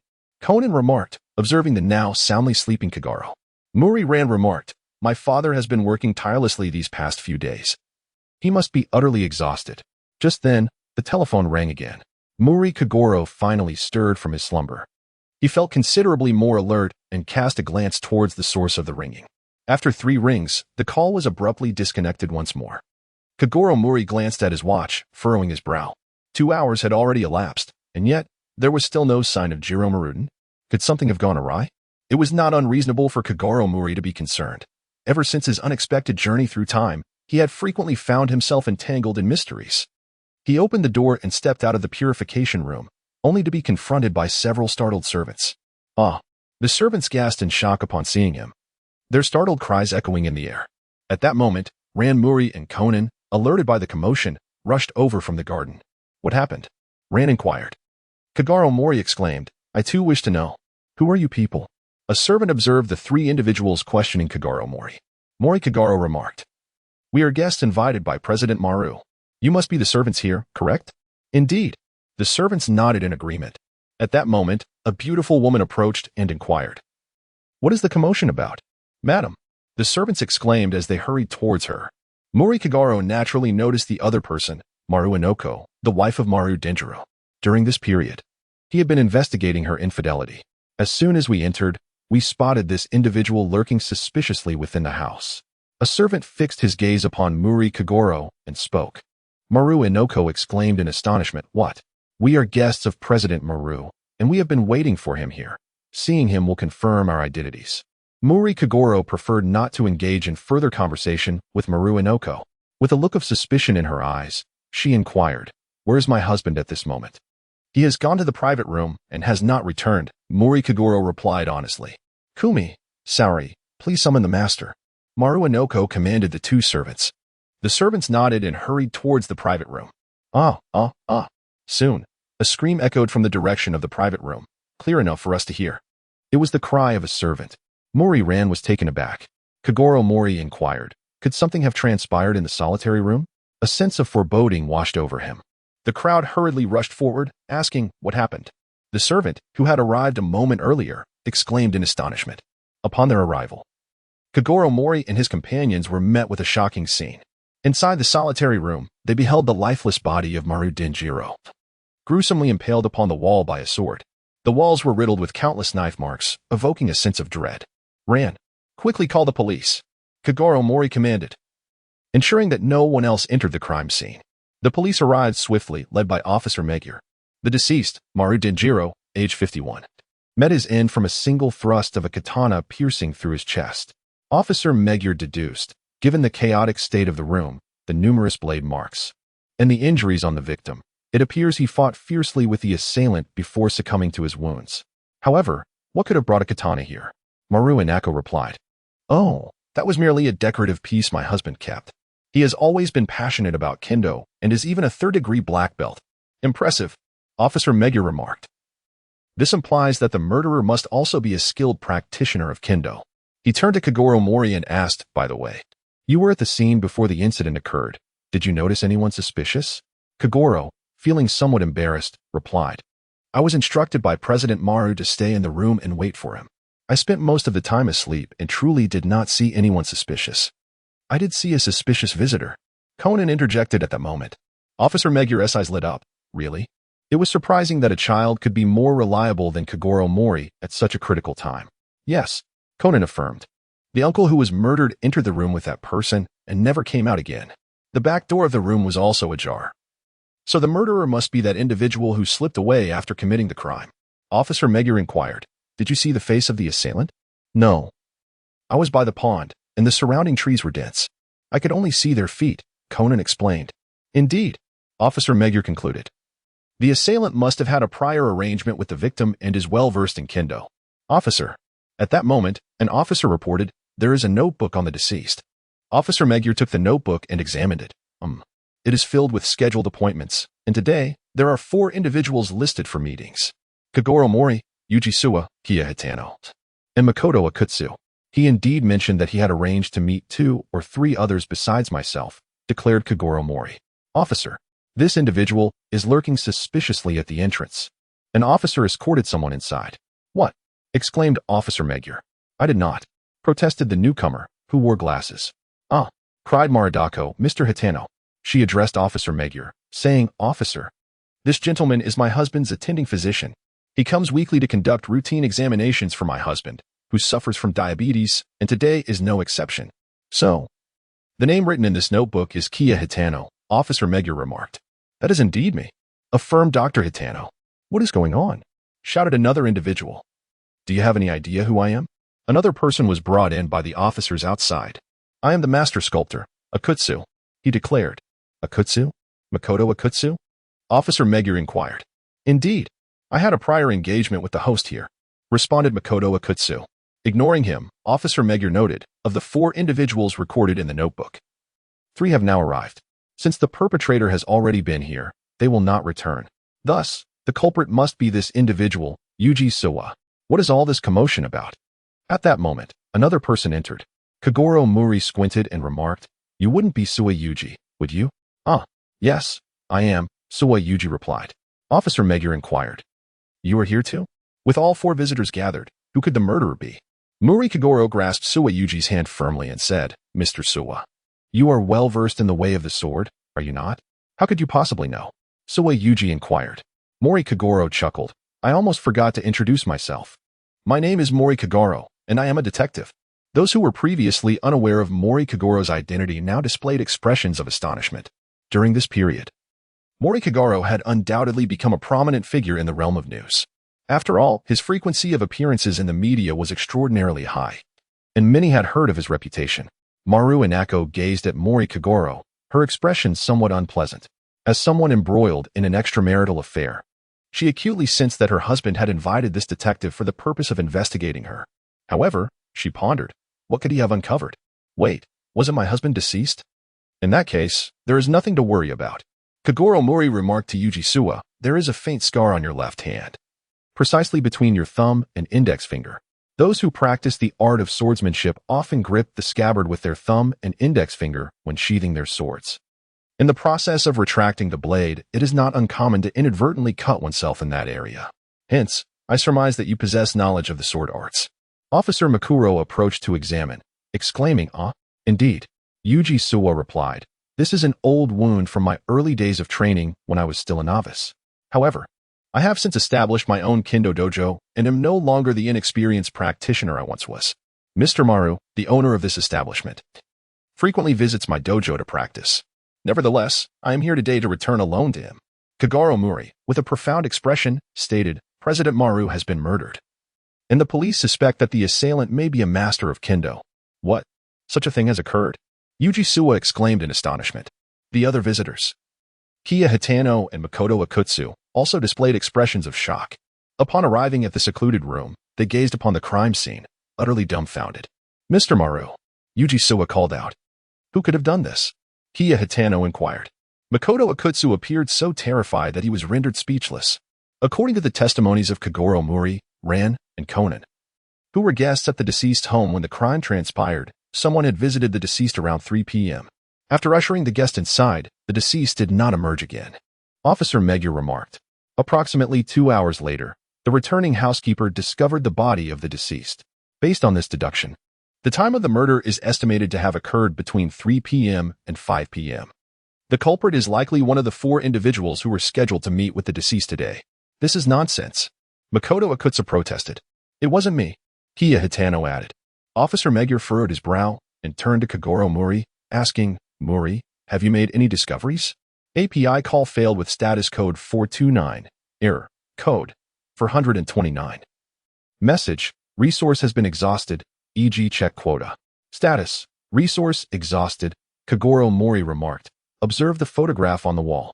The individual is indeed holding his weapon with the right hand forward and the left hand behind. Thus, the deceased's grip on the knife is certainly reversed. Could it be that the murderer intentionally positioned the victim to grasp the knife in this manner? Officer Megure exclaimed. "What?" At this revelation, the crowd displayed expressions of astonishment. Kogoro Mouri remarked, "Moreover, as you can see, although there are numerous knife marks in this room, would anyone truly engage in a fight that reaches the ceiling? Indeed, the murderer must have deliberately slashed the room haphazardly to create the illusion of a struggle, thereby framing Mr. Suwa, who was skilled in swordsmanship." Officer Megure interjected. Yuji Suwa exclaimed, "How could that be?" Unfortunately, the perpetrator made a grievous error by holding the knife incorrectly. This indicates that the assailant not only had an appointment with the deceased today, but was also aware that Mr. Suwa would be present. Officer Megure continued. "Hey now, I don't even know that guy," Makoto Akutsu asserted. "Neither do I," Kiya Hitano added. "In any case, aside from Mr. Suwa, I require each of you to state your names and the purpose of your visit in turn," Officer Megure said, his expression unyielding. At that moment, Yuji Suwa interjected, "Officer, please hold on. I believe I should provide some clarification, as it may prove beneficial to the case." That is true." Officer Megure was taken aback by the cooperation. Yuji Suwa continued, "My name is Yuji Suwa, and I run a kendo dojo in Mithanok. As I mentioned earlier, I am here to return the 5 million yen I borrowed from Mr. Maru, and I have brought the exact amount. To be thorough, let me confirm once more. Where were you between 3 and 5 o'clock when the crime occurred? Officer Megure inquired.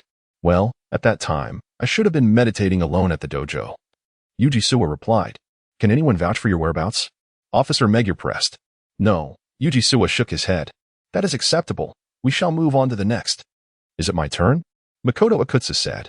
I am the sculptor Makoto Akutsu, and like him, I borrowed money from that individual. However, I borrowed 9 million. So you are here to repay the debt as well? Officer Megure asked. No, I have not yet managed to gather the funds. I came today to request an extension. During the time from 3 to 5 o'clock, I was also alone in my studio sculpting. Then, you two lack an alibi, Officer Megure stated. This Makoto Akutsu faltered. Officer Megure turned his gaze to Kiya Hitano. I am Kiya Hitano, Mr. Maru's attending physician. I came today to conduct a routine check on Mr. Maru, who suffers from diabetes, he explained. Where were you when the murder took place? Officer Megure inquired.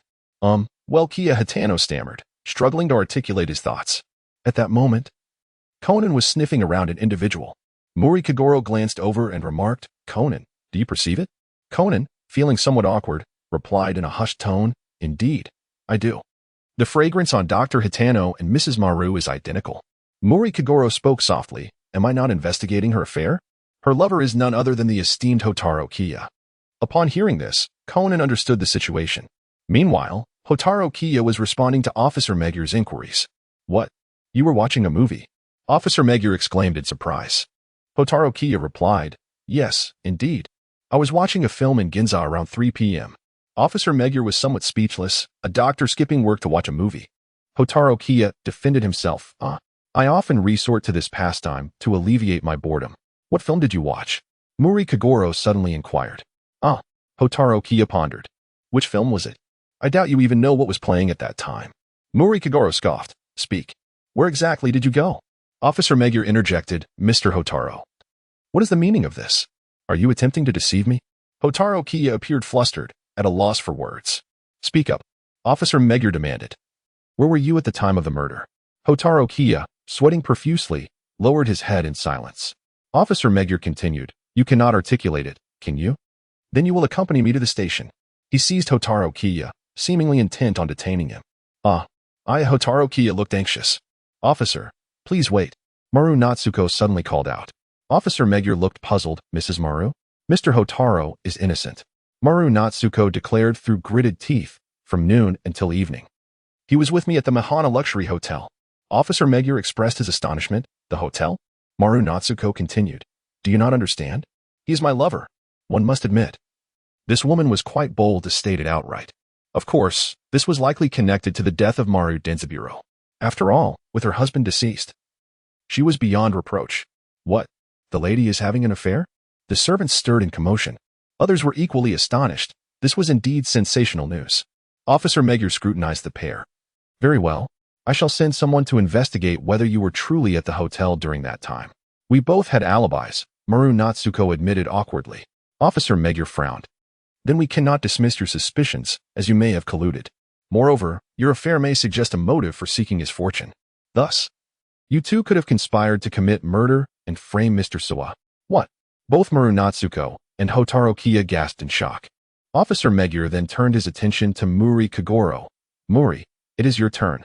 Clearing his throat, Mouri Kogoro stated, out of professional ethics, I should not disclose this. However, since they have already exposed themselves, I am no longer bound by confidentiality. I came to the Maru residence to report on Mrs. Maru's infidelity. Her husband had deliberately sent the servants away. As for witnesses, both Ran and Conan can attest. Officer Megure nodded in acknowledgement and then directed his inquiry at the suspects. What time did you arrange to meet the deceased? Officer Megure, I was to meet at 2 p.m. Mouri Kogoro responded. I was to meet at 6 p.m. Suwa Yuji stated. I was at 4 p.m., Akutsuki Makoto added. I was at 5 p.m., Hotaro Kiya interjected. This was peculiar. Their meeting times were staggered. Yet all three arrived around 5 p.m. Officer Megure noted. By the way, Suwa Yuji exclaimed, I left a message on the answering machine earlier, stating I would come early. Really? Officer Megure queried. Hotaro Kiya chimed in. I also called ahead. I left a message saying I would arrive late. Akutsuki Makoto affirmed. Mrs. Maru, where's the answering machine? Officer Megure asked. It is in this room, Maru Natsuko replied. My husband always answers important calls here. She began searching. I remember it was on the table. Found it. Here it is. Then let us listen right away, Officer Magyar instructed. Beep. The first message commenced. Hello. This is Hotaro. Is Mr. Maru not available? This is quite a predicament. I will adhere to our original arrangement and arrive around 5 p.m. See you then. The current time is 4:38 p.m. The first message concluded. That was my message. Hotaro Kiya exclaimed. I know. Officer Magyar replied, starting the second message. Beep. This is Suwa.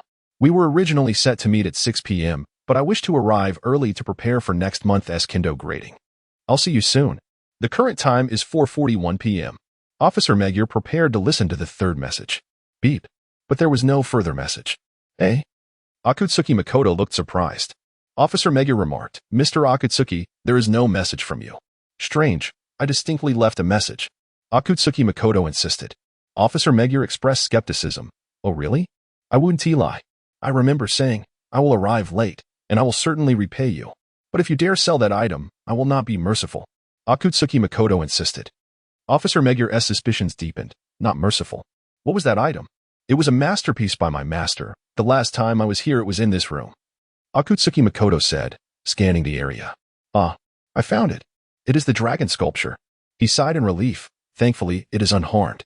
Are you saying that the item you were forced to pawn by the deceased was indeed that dragon sculpture? Officer Magyar inquired. Yes. It is dear to me. I am relieved it is undamaged, Akutsuki Makoto affirmed. Kogoro Mouri remarked, Indeed, it is quite remarkable. In a room filled with objects bearing countless knife marks. This dragon-shaped statue remains completely unscathed. At last, we have unearthed a clue. Officer Magyar, equally astonished, gazed at Makoto Akutsu and stated, You are the murderer, are you not? The evidence lies within this pristine statue.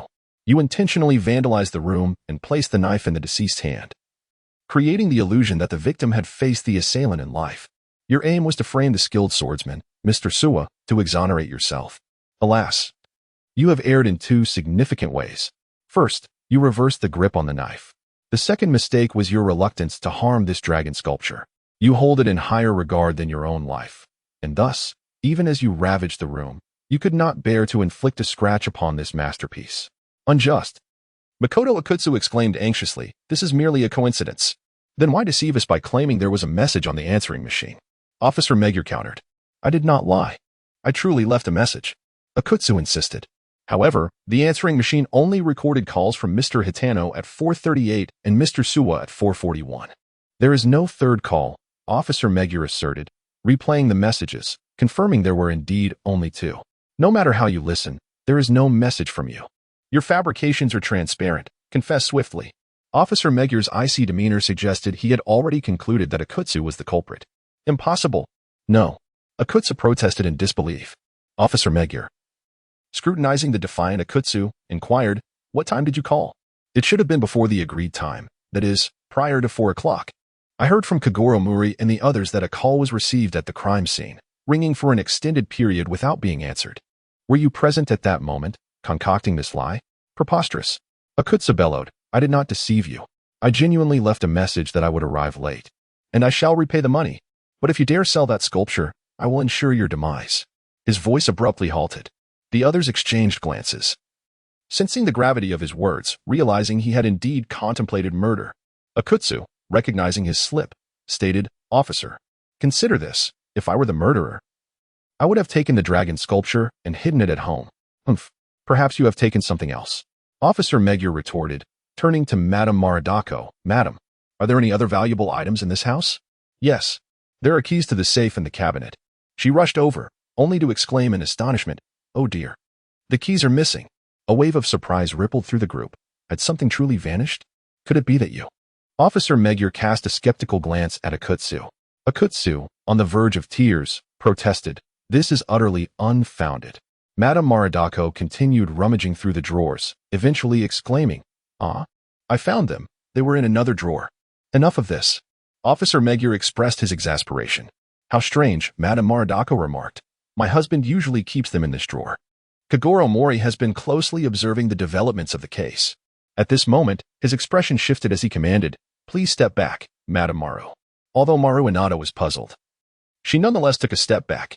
Kogoro Mouri gazed at the cabinet filled with drawers, marked with knife scars, and smiled as he declared, "Officer Magyar, I have unraveled the cunning scheme of the perpetrator in this case." Everyone turned to him, their expressions rife with confusion. Officer Magyar inquired, "Young Mouri, are you suggesting that there is more to this case than meets the eye?" "Indeed. The true culprit is not Mr. Akutsuki, but rather Mr. Suwa." Kogoro Mouri boldly identified the assailant. Mouri Ran exclaimed, "Is Mr. Suwa the murderer?" Officer Magyar interjected, "Hey, Mouri, are you mistaken? The killer deliberately staged the scene to lead us to believe that the victim was slain during a kendo duel, intentionally damaging the room and placing the knife in the victim's hand to frame Mr. Suwa, who is skilled in kendo."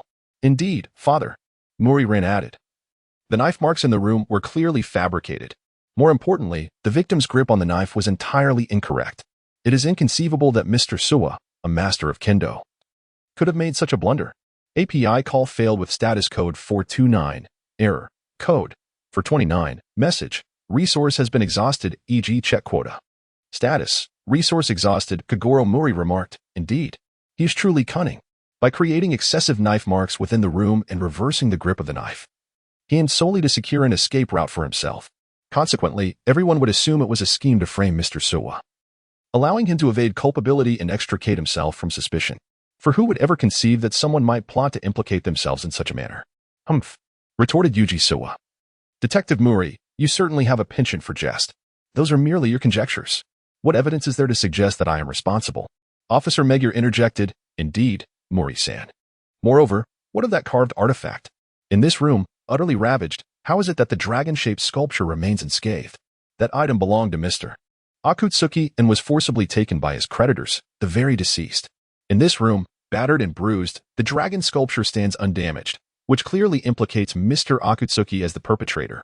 Kogoro Mouri remarked, "This is the second trick of Mr. Suwa. He intends to frame Mr. Akutsumi by deliberately leaving the sculpture intact." "What?" Akutsumi Makoto glared at Yuji Suwa, his eyes filled with resentment. "Huh, what utter nonsense." Yuji Suwa retorted, "Mr. Akutsumi himself mentioned earlier that this is our first encounter. How could I possibly know that it was his sculpture?" Mouri Kogoro chuckled. "Of course, it came from the answering machine." "Huh." Suwa Yuji was taken aback, his expression momentarily frozen. Kogoro Mouri continued, "Did Mr. Akutsu's message not state clearly? If you dare to sell that sculpture, I shall not spare you. Mr. Suwa, you must have heard this message at the murder scene, and thus conceived the ingenious idea to frame Mr. Akutsu."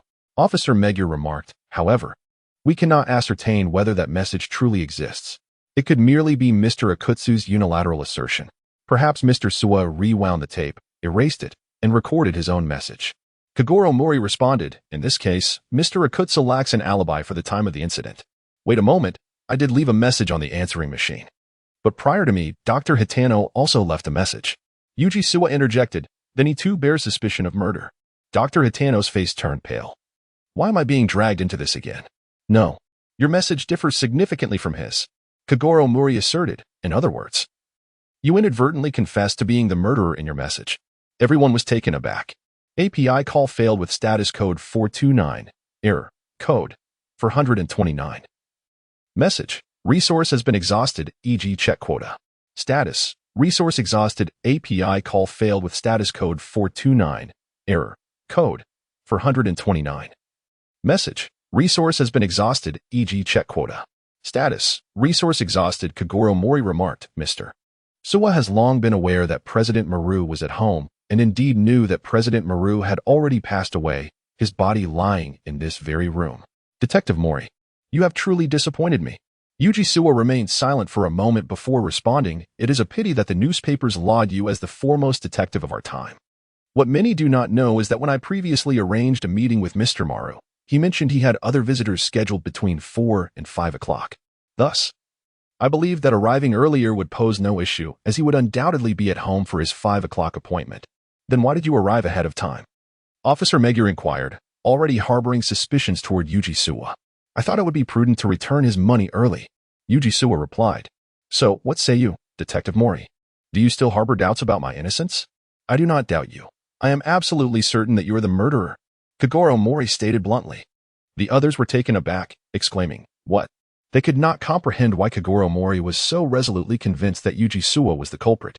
Mouri Kagura stated, Within this room lies irrefutable evidence sufficient to prove that Mr. Suwa is indeed the culprit. Where is it?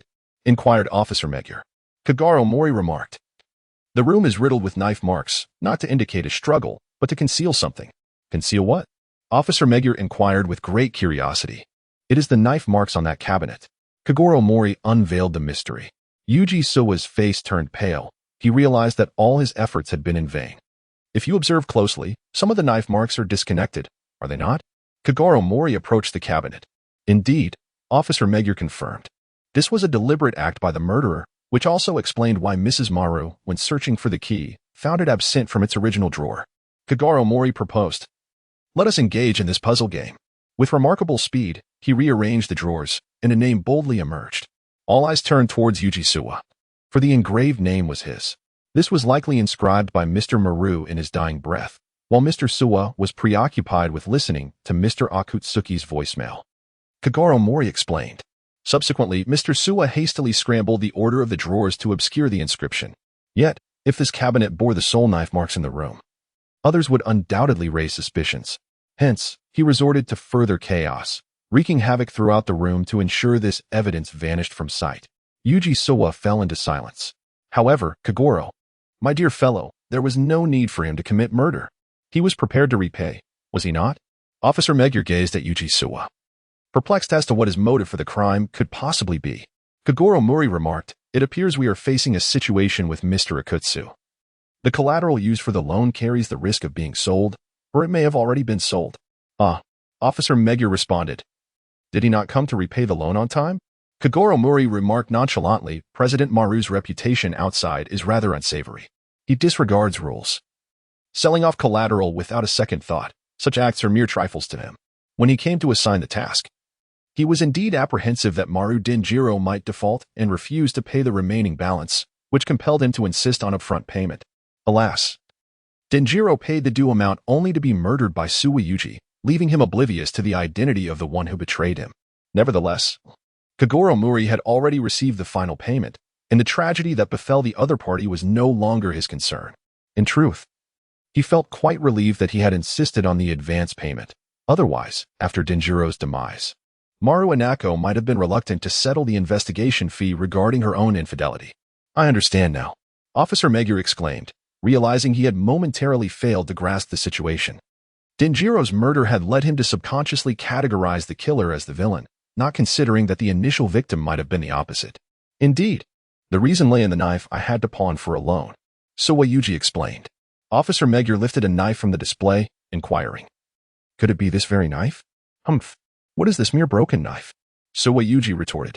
The item I pledged was none other than our family heirloom, the exquisite Kikuchiyo. Yet that fool had the audacity to sell it off, claiming it fetched no substantial amount and was merely an interest payment on the loan. In a moment of rage, I lost my reason and seized a decorative knife from the room, striking him from behind. Just like this. He gripped the knife Officer Magyar held and declared. With one swift motion, he charged towards Kogoro Mouri, drawing his blade. Watch out. The onlookers gasped in alarm. Suddenly, Kogoro Mouri sprang forward, intercepting Suwa Yuji before he could fully draw his weapon, executing a shoulder throw that sent him crashing to the ground. Thud. Suwa Yuji felt as though his body had shattered upon impact. Haha. Truly remarkable, Detective Mouri. Not only is your deductive prowess unparalleled, but your physical abilities are extraordinary as well. I have been utterly defeated, Suwa Yuji lamented. Kogoro Mouri remarked, you harbor no intent to kill. Are you merely seeking to test my resolve? It appears you are insufficiently acquainted with my background. I hail from a criminal investigation lineage, revered as a legend within the police academy, and my forte in combat lies in judo. Indeed, Yuji Suwa replied, as he allowed the officers to take him into custody and affix the handcuffs around his wrists. As you mentioned, at the time of the incident, I believed I had dispatched him with a single stroke, neglecting him entirely. Yet, he inscribed my name upon the cabinet. I found myself compelled to devise various deceptions, initially believing I could outwit the police, but my gravest miscalculation was underestimating you. Kogoro Mouri remarked, you can only blame your misfortune. To be candid, the opponent's arrangement was exceedingly cunning, making it rather challenging to uncover. At the very least, Officer Muro would undoubtedly fall victim to the ruse. If he were not present here, well, Kogoro Mouri cast a glance at Conan beside him, realizing that Suwa Yuji was likely to meet his downfall. Truly, he is a renowned detective, radiating such confidence. Suwa Yuji declared, "I take my leave." As he was escorted away by the officers, his demeanor remarkably calm. Having committed murder in a fit of rage, his elaborate scheme had been unraveled, and he accepted his fate, fully aware of the impending consequences. "Father, you are truly magnificent," exclaimed Ran Mouri. Officer Magyar also expressed his admiration, stating, "Even the perpetrator is awed by your prowess. I hold you in even greater esteem now." After solving the case, Kogoro Mouri and his companions headed to a restaurant for a celebratory meal. They indulged in a sumptuous feast, leaving them all thoroughly satisfied. During this period, Kogoro Mouri has been preoccupied with the commission from Maru Denjiro, expending considerable effort. The task of tracking individuals poses no significant technical challenge for him. However, the time and energy consumed are undeniably substantial. This endeavor proves far more exhausting than unraveling the murder case surrounding Maru Denjiro. That 1 million yen represents hard-earned money. Naturally, Mouri is quite content with such a sum. In the ensuing days, he refrains from accepting further commissions. As a renowned detective, his fees are rather steep, and few can afford his rates. Furthermore, he does not accept every commission that comes his way. This particular case of infidelity was reluctantly taken on solely due to the exceptionally high remuneration offered. On this day in the tranquility of his home, Kogoro Mouri was leisurely watching television when his phone suddenly rang. "Hello, may I ask who is calling?" He answered promptly upon connecting the call. On the other end, a familiar voice resonated, "Uncle Mouri, a murder has occurred over here. The address is..." The voice belonged unmistakably to Conan. Kogoro Mouri promptly set out, inquiring for further details while driving towards the location. The distance to the Mouri Detective Agency was not considerable, and he arrived swiftly. Before him stood a grand residence, where Conan and his companions, Ayumi Yoshida, Jinta Kojima, and Mitsuhiko Tsuburaya, were gathered. "Uncle Mouri," Conan called out anxiously, while the other children greeted him as well. Kogoro Mouri alighted from the vehicle, yet refrained from voicing any inquiries. The air was filled with the blaring of police sirens as an array of patrol cars arrived on the scene. He observed Officer Magyar's appearance, who likewise recognized him. "Mouri, what exactly is the situation?" Officer Magyar inquired. Kogoro Mouri remarked, "I have just arrived, having been notified by Conan. Perhaps you should inquire with the children who reported the incident." Although he had attempted to call Conan during his journey, it was evident that Conan, as a first-hand witness, possessed far more pertinent information. "Conan, did you report the incident?" Officer Magyar inquired, directing his attention toward Conan. "Indeed, Officer Magyar," Conan affirmed. "Is it true that a death has occurred?" Officer Magyar asked, his tone tinged with anxiety. "A homicide is no trivial matter." "Absolutely, officer," Conan responded. "Upon discovering the body, we did not observe anyone entering or exiting the premises, which indicates that the corpse remains inside." "Understood. Let's proceed with the search," Officer Magyar declared immediately, pressing the doorbell incessantly. "We are the police. Please open the door," he shouted. At that moment, a middle-aged man opened the door, wearing glasses and a bathrobe, as though he had just emerged from a shower. "What is it? You're making a racket," the man grumbled. Officer Magyar stated, "These children claim to have seen a corpse in your residence." "A corpse?" the middle-aged man responded in confusion. "That is absolutely correct," Conan interjected. Ayumi Yoshida added, "Yes. A man is dead in the bathroom. It's horrifying. He's covered in blood." "Humph. This is utter nonsense," the middle-aged man retorted. "I just came out of the bathroom." He pointed toward Mouri Kogoro, and Conan followed closely behind. However, upon entering the bathroom, they found no trace of a corpse. "The body is missing," Conan exclaimed. Turning to Mouri Kogoro, "See for yourself," the middle-aged man retorted. "There is no body here. These kids must be playing a prank," Conan insisted. "We are not playing any pranks. Just a moment ago, there was a bloodied man lying in the bathroom. You must have hidden the corpse," Kojima Jinta interjected. "Yes. He must have heard our voices and hurriedly concealed the body," Yoshida Ayumi added. "What?" The middle-aged man's face twisted in anger. "From the time we received the emergency call to our arrival here, about 15 minutes elapsed, certainly ample time to clean up the scene," Officer Magyar remarked. Glancing at his watch, the middle-aged man scoffed. "If you suspect me, then go ahead and search to your heart's content. I'm going back to the second floor to sleep." "Are you truly allowing us to search freely?" Officer Magyar questioned, taken aback by the man's unexpected compliance. "There is nothing in the house that warrants concealment. Besides, my brother will soon return. You can ask him any questions." The man added dismissively, I have no time for you foolish officers who take children's jesting seriously. Officer Magyar, simmering with indignation, commanded, search thoroughly. The body must still be in here. Leave no corner unchecked. We must find that corpse. The officers immediately sprang into action, commencing their search. API call failed with status code 429. Error. Code 429. Message. Resource has been exhausted, e.g. check quota. Status. Resource exhausted. API call failed with status code 429. Error. Code 429. Message. Resource has been exhausted, e.g. check quota. Status. Resource exhausted. Kogoro Mouri declared, I believe you. Although these three are mischievous children, they are not prone to utter such egregious falsehoods, and certainly, Conan is present. After a prolonged search, the officers still uncovered nothing. How frustrating. There were no findings whatsoever. Officer Magyar felt a twinge of irritation. The demeanor of that middle-aged man had left him feeling vexed. At that moment, an officer entered and announced, Officer Magyar. His brother has returned. A middle-aged man clad in a suit stepped in, gazing at the disarray with a look of confusion. What on earth is happening here? His appearance bore a striking resemblance to the other middle-aged man. Officer Magyar explained, well, these children discovered a corpse in the residence. Suddenly, Kogoro Mouri interjected, Officer Magyar. Let's search the second floor first. Officer Magyar, somewhat puzzled, responded, Kogoro, why is that? Kogoro Mouri remarked with a chuckle, hee. We will know once we go up. Although Officer Magyar was perplexed, he still led the group to the second floor. Kogoro Mouri lagged behind, picking up a leaf from the ground. Beside him, Conan observed intently and inquired, is this a leaf? Is it because of this that you asked Officer Magyar to go upstairs? Not exactly. But it can be considered a supplementary piece of evidence, Kogoro Mouri replied with a smile. Conan pondered, reflecting on what he had seen, and began to form some conjectures. How annoying. Can't you be a bit quieter? A voice shouted from upstairs, seemingly disturbed by the noise of the group ascending, which had startled a middle-aged man who had just gone up to rest. The crowd was taken aback by the outburst. The man in the suit asked, Is my brother on the second floor? Yes.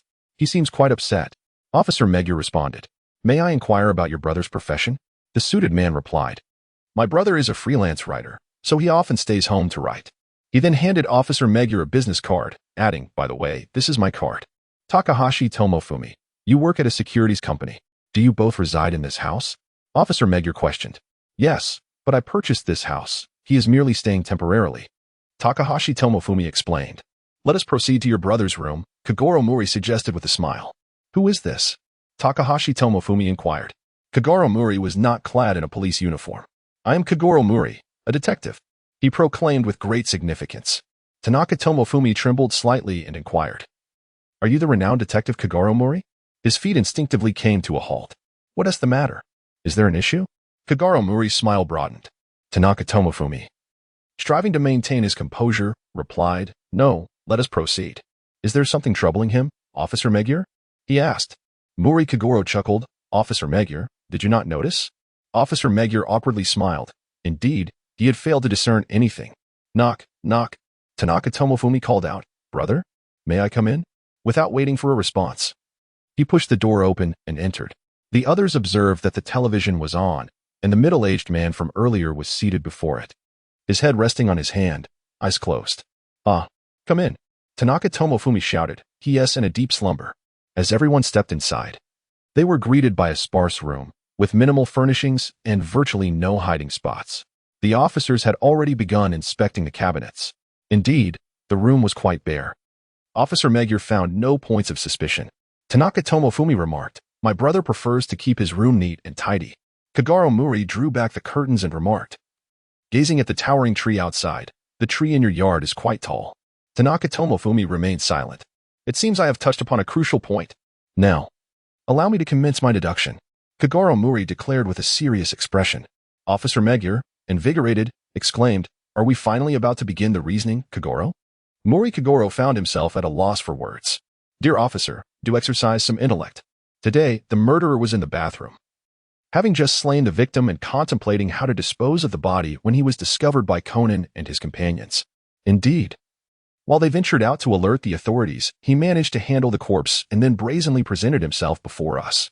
Am I correct, Mr. Tanaka Tomofumi? Mouri Kogoro fixed his gaze upon Tanaka Tomofumi. I have just returned and am utterly unaware of what you are speaking of.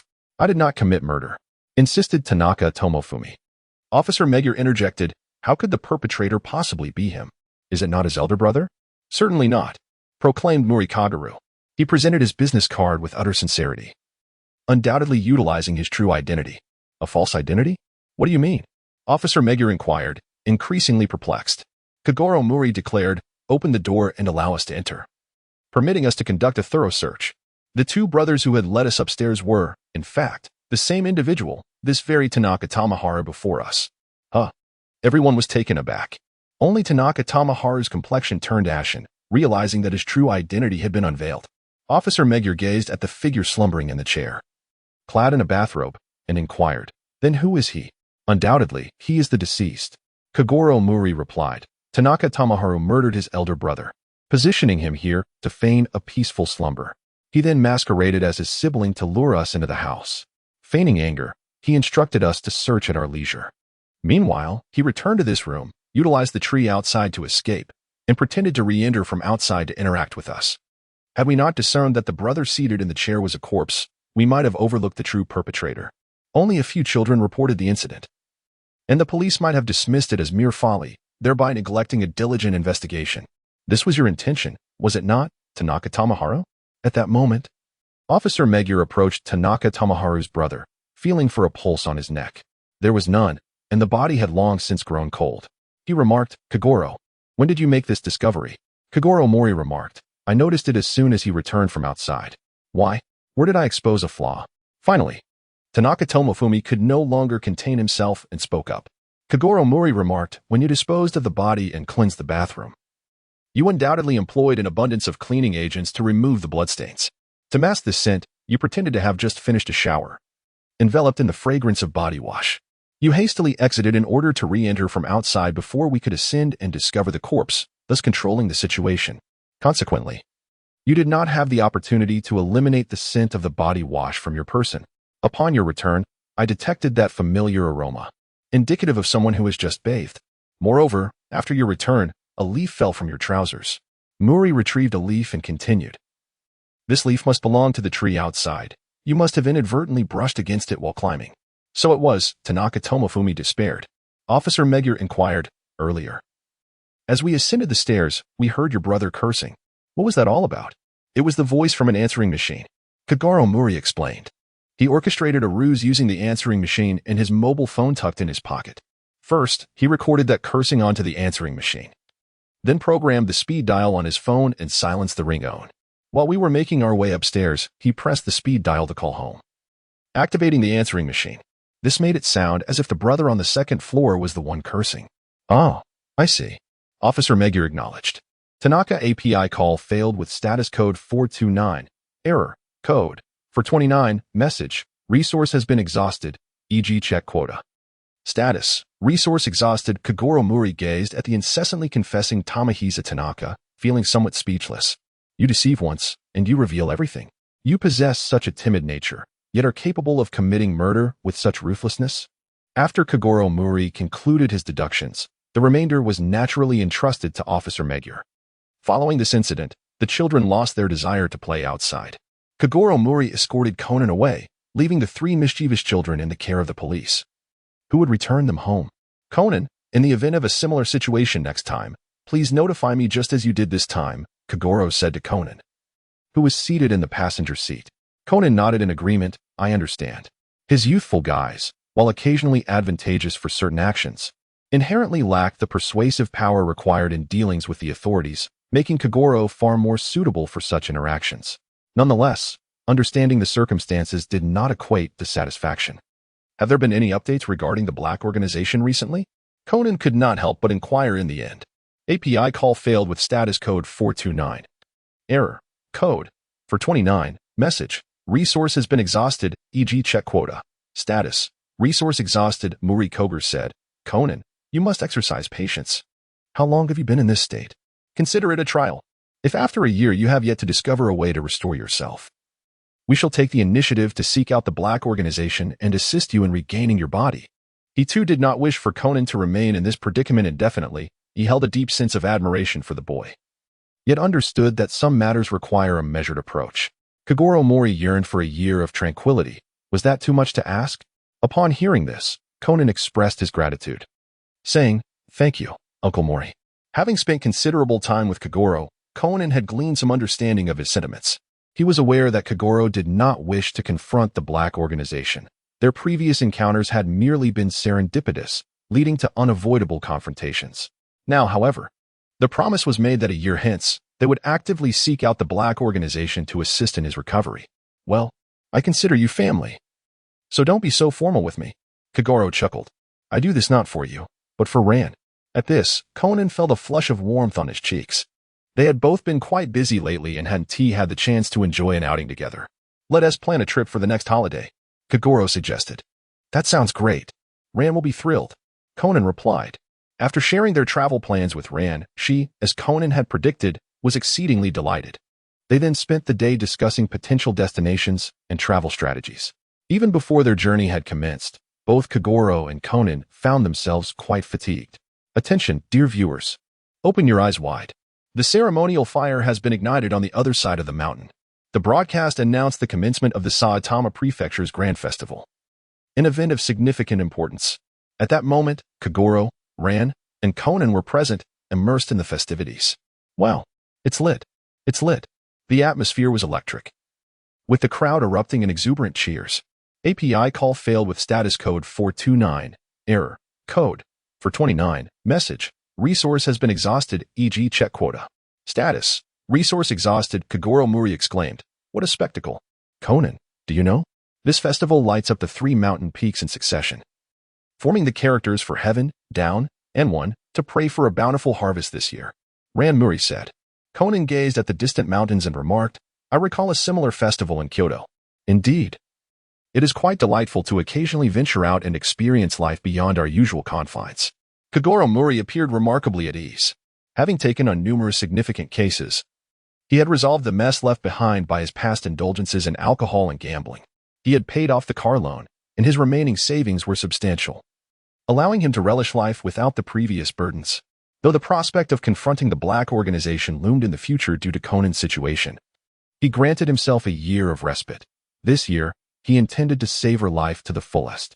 "Conan, are you enjoying yourself?" Ran inquired, her excitement palpable throughout their journey. Conan replied, "It's quite nice." He understood that both Kogoro and Ran hoped he could unwind. He also recognized that his previous mental state was amiss. While striving to restore his health was commendable, obsessing over it was counterproductive, affecting not only himself but those around him as well. Suddenly, a middle-aged man with dark skin rushed toward them, panting heavily. As he wiped the sweat from his brow, he scanned the surroundings, his gaze landing on Ran. "Miss, could you take a picture for me?" he asked her. Mouri Ran nodded and said, "That sounds wonderful." She has always been eager to assist others. "I intended to use the character as the backdrop." The middle-aged man pointed towards the mountain peak illuminated by the character and took out a camera, saying, "Let us capture this moment with this camera." Mouri Ran did not decline and, in accordance with the man's request, took a photograph of him. "Thank you so much," the middle-aged man expressed with a look of deep gratitude. "I intend to use the local festival as the subject for my next writing project. So I specifically came here to gather materials and capture some photographs for my archives." "Wow, so you are a writer?" Mouri Ran exclaimed in surprise. "I initially thought, seeing your sun-kissed complexion, that you were an athlete. I've been running around in search of writing inspiration, which is why I've tanned to this extent." The middle-aged man replied, "By the way, here is a book I authored. Consider it a memento." He handed a book to Mouri Ran. "Wow, thank you," Mouri Ran said appreciatively. Kogoro Mouri gazed at the author's name on the cover of the book and murmured, "Seiichi Seek." Have you not heard of him?" The middle-aged man replied, "I previously wrote novels under the pen name Tomokazu Mi. "You are Tomokazu Mi?" Ran Mouri exclaimed with delight. "I admired Mr. Kanai so much when I was in middle school. I have read nearly all of his novels. It is curious. Wasn't Tomokazu Mi the pen name used by the recently awarded Naoki Prize author, Tomokazu Mi, when he first emerged?" Kogoro Mouri looked at Seiichi Seek with suspicion. Could this be a fraud? Seiichi Seek explained, "Not only am I a good friend of Tomokazu Mi, but we also collaborated on writing." "Wow, you have collaborated with that renowned author, Tomokazu Mi?" Ran Mouri gasped in astonishment. Seiichi Seek nodded and said, "Indeed. This is precisely the hometown of Tomokazu. So we agreed to come here together. We also plan to indulge in a night of revelry to celebrate his recent achievement. Moreover, I can gather material for my writing while I'm here." He wiped the sweat from his brow, exclaiming, "Phew. It is truly hot." Kogoro Mouri gazed at Seiji Nobuyuki, who was clad in a coat, feeling somewhat exasperated. If it were too warm, wouldn't it be sensible to simply remove the jacket? Seiji Nobuyuki remarked, "The scenery here is quite lovely. Could you take a few more photos for me?" Certainly," replied Ran Mouri with a nod. After capturing a few more images, a stern-looking man approached abruptly, making his way directly to Seiji Nobuyuki's side. "Eh?" Ran Mouri, who was busy photographing Seiji Nobuyuki, voiced her surprise. "Are you Seiji Nobuyuki?" The newcomer inquired. "I am Yakugumo from the Chiyu County Police Department. I wish to discuss the case concerning Tamatake Satoshi with you." Seiji Nobuyuki expressed his bewilderment. Kogoro Mouri exclaimed in astonishment, "The police?" Officer Hugo gazed at Kogoro Mouri and inquired, "Have we met somewhere before?" Kogoro Mouri pondered to himself. "Perhaps you have encountered my name in the reports of recent cases." During this period, he had been frequently featured in the news due to his string of successful investigations. Even his recent resolution of the case involving the murder of Tanaka Tomohiro's brother garnered significant media attention, appearing prominently on both television and in newspapers. In the past, Mouri's presence in the news was solely due to the impact of the cases he solved. Now, however, the renowned detective Kogoro Mouri himself had become a sensation. With any case he touched capable of making headlines. Numerous media outlets sought to interview him, but he declined their requests. His reasons were twofold. Firstly, he wished to maintain a low profile, avoiding excessive exposure that could complicate future secretive assignments. Secondly, the offered compensation was simply inadequate. Then, Shigeai Nobichi inquired, "Excuse me. Has Kimitake encountered any trouble?" "He has been murdered." Officer Yakumizo fixed his gaze on Shigeai Nobichi and declared, "He was found dead in the very room you both were lodging in." What? The revelation shocked everyone, including Kogoro Mouri himself. Kimitake Tomohiro was a prominent figure, flourishing in the literary world. He had recently made headlines for winning the Naoki Prize. To think that a celebrated author could meet such a fate. It was indeed a major news story. Kogoro Mouri suspected that Tamatake was about to make headlines again, but this time it was an obituary. After Seiji Kenichi was taken away, Kogoro Mouri and his companions followed suit. They were quite intrigued by Tamatake's death, and since they had been with Seiji Kenichi, they were entangled in the matter, serving as temporal witnesses. At the Tokoyama Inn, they arrived at the scene of the incident. Inside the hotel room, the corpse lay sprawled. The deceased, Tamatake, had been shot in the head. Officer Hongo remarked, according to the testimonies of other guests on the same floor, a gunshot was heard around 8:02, followed immediately by the sight of a young man bursting out of the room. He turned to a bald man and asked, "Is this what you witnessed?" The bald man replied, "Indeed, the television was broadcasting the Spring Festival live at that moment." It appears he was shot through the forehead. Kogoro Mouri observed while examining the body, with Conan standing beside him. "Hey, who exactly are you?"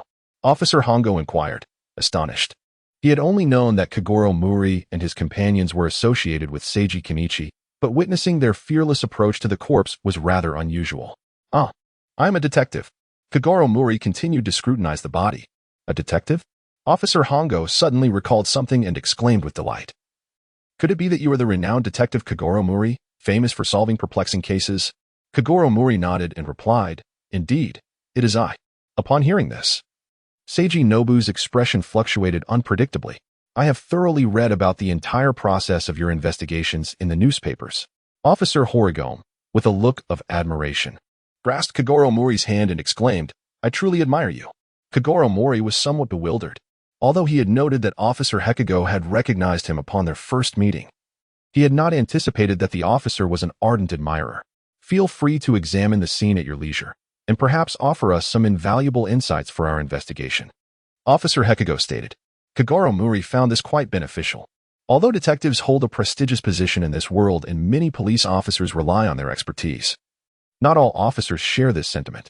With a rare admirer present, he certainly would not decline the attention. Furthermore, solving cases enhances his reputation, which inherently serves his interests, allowing him to command higher fees for future assignments.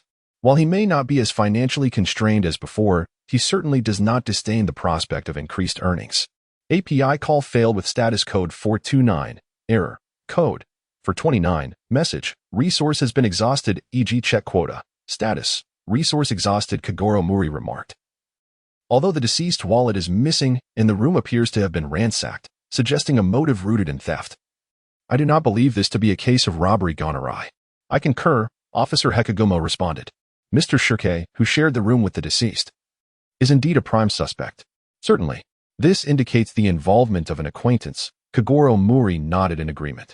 The death occurred at the doorway, and the presence of toothpaste on his lips suggests he was brushing his teeth prior to hastily opening the door to greet a guest. Had the visitor been a stranger, one would typically take a moment to tidy up. It would be exceedingly impolite to welcome someone in such a disheveled state. However, witnesses described the assailant as a young man, which does not align. Have we clarified this matter? Officer Hekagomo explained, they only observed the attire of the perpetrator, not their face. This implies that inferring age based solely on clothing may lead to inaccuracies, and therefore we cannot dismiss Mr. Shirke as potential involvement.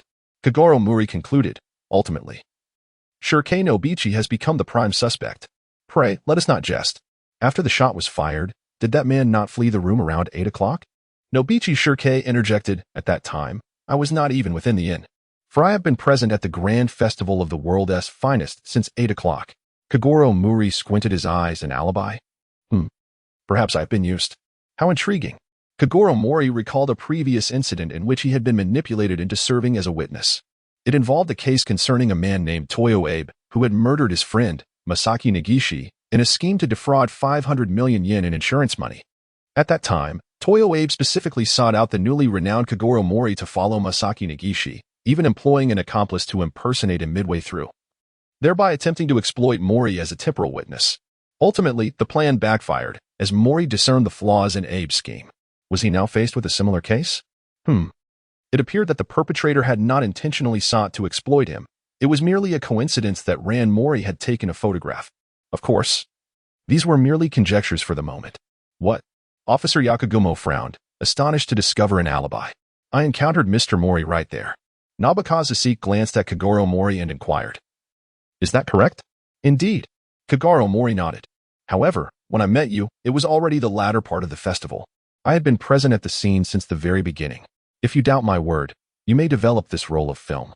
Seek promptly retrieved his camera and declared, the photographs will undoubtedly vindicate me. Excellent. Let us proceed to develop them at once. Officer Yakugumo commanded without hesitation, instructing one of his subordinates to take the camera immediately. Kogoro Mouri inquired of Officer Hekago, have you found the deceased's toothbrush? Yes, it was located beside the body of the victim, Officer Hekago replied. Kogoro Mouri remarked, you came to the door without even putting down your toothbrush. It appears you were entirely unguarded. Indeed, the suspicion surrounding Seiji Ueno is quite substantial. He seemed remarkably confident in his alibi, suggesting that this case had been meticulously orchestrated. Officer Hekagomo's expression grew somber. An hour later, an officer reported, Officer Hekagomo, the photographs have been developed. Splendid, exclaimed Officer Hekagomo. Let us hasten to examine them. There were a total of 7 photographs. How could they possibly exonerate him? Ah, cried Ran Mouri. This one was taken by me. Look, you can even see half of my father's head in it. We encountered Mr. Ueno precisely when the letter I was ignited. However, the ignition of the letter I occurred at 8:40, while the incident was estimated to have taken place around 8:02. If one were to drive there, it should have been possible to arrive within 40 minutes, Officer Hekagomo noted. Mouri Kogoro remarked, Officer Hekago, the inscriptions on those 3 mountains ignite at intervals of 20 minutes. How long does the burning of each character last? Once the next character is ignited, the previous one will extinguish within 2 or 3 minutes. Officer Hekago responded. Kogoro Mouri remarked, this implies that the combustion duration of each character does not exceed 25 minutes, and it is impossible to reach the festival site within that time frame. Observe this photograph. The character being consumed on the mountain signifies that it would have been extinguished prior to 8:25. Thus, this image serves as evidence that he was indeed present at the festival before that time. He turned to Nobuhiro Seiji and said, is this the alibi you painstakingly prepared? Nobuhiro Seiji retorted, what meticulous preparation. I am innocent.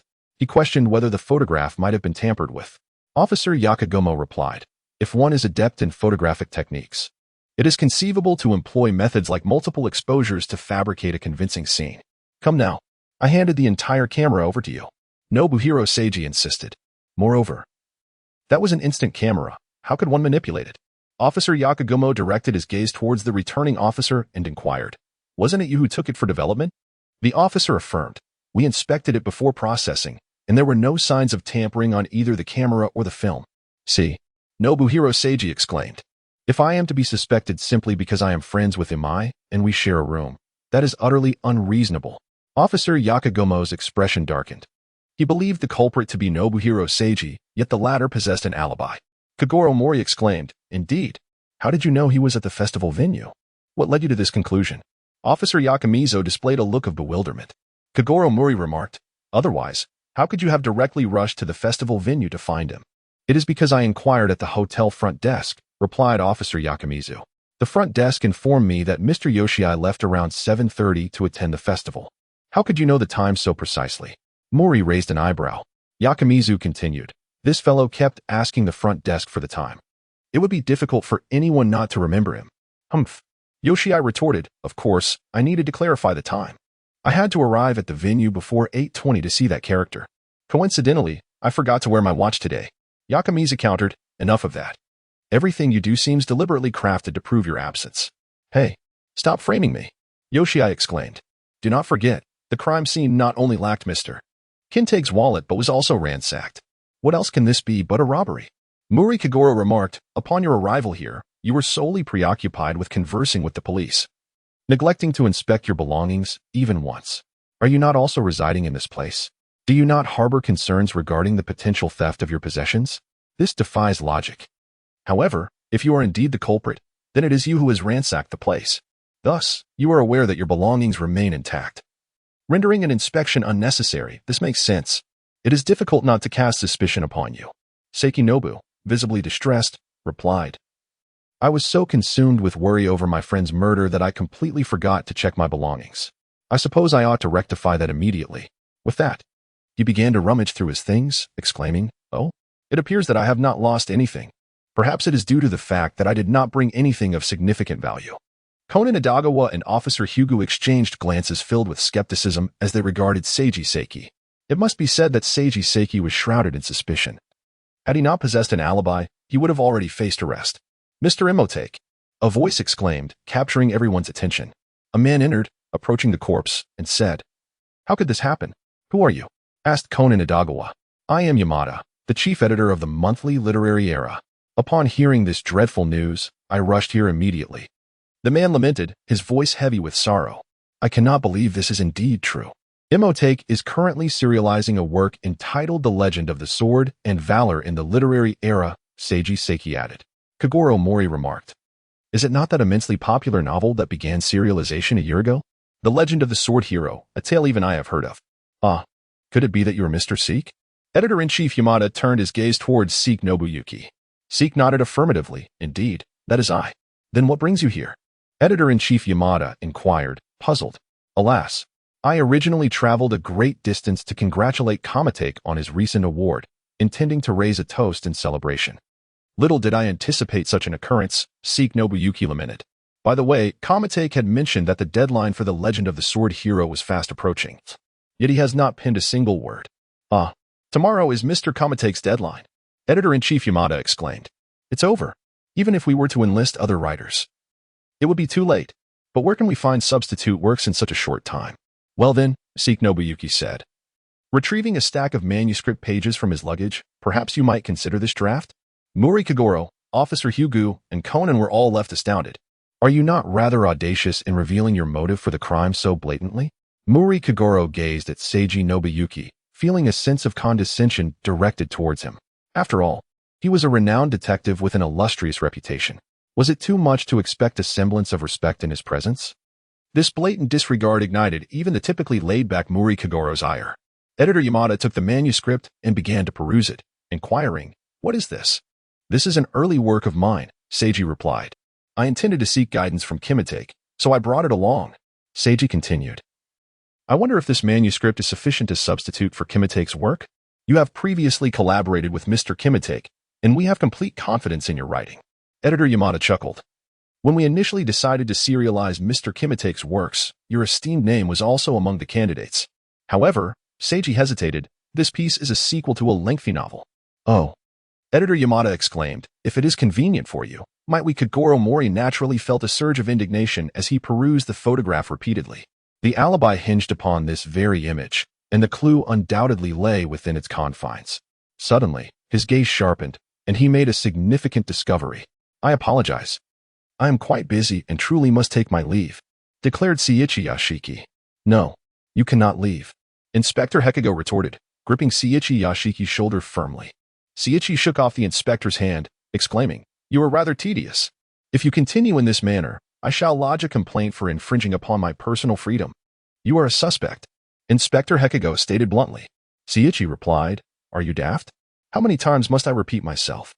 I was indeed at the festival venue at the time of the incident. Moreover, that photograph serves as an unassailable piece of evidence." Kogoro Mouri gazed at the quarreling individuals and declared, "Enough. I have unraveled this case. Mr. Seiki, you cannot leave, for you are the murderer." Detective Mouri.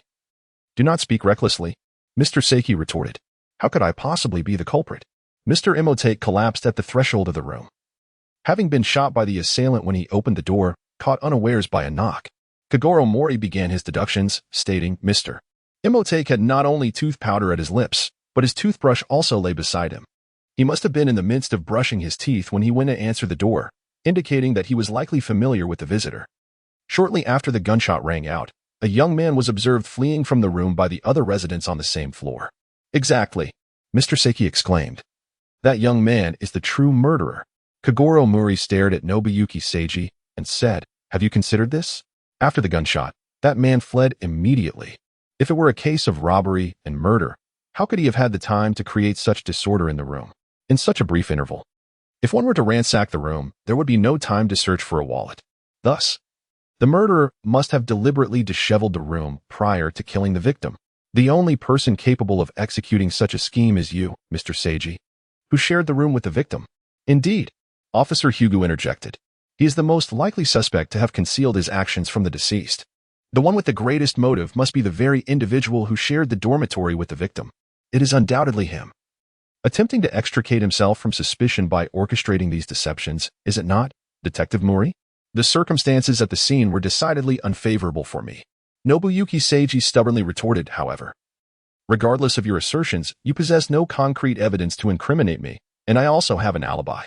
It is that photograph featuring the Tion character as the backdrop. Indeed, that photograph captures the Tion character, which would have burned out before 8:25. Yet the fatal gunshot rang out at 8:02, making it impossible for anyone to reach the festival site within that 25-minute span." Kogoro Mouri replied, "See, it is utterly impossible for me to have committed murder," Nobuyuki Seiji declared.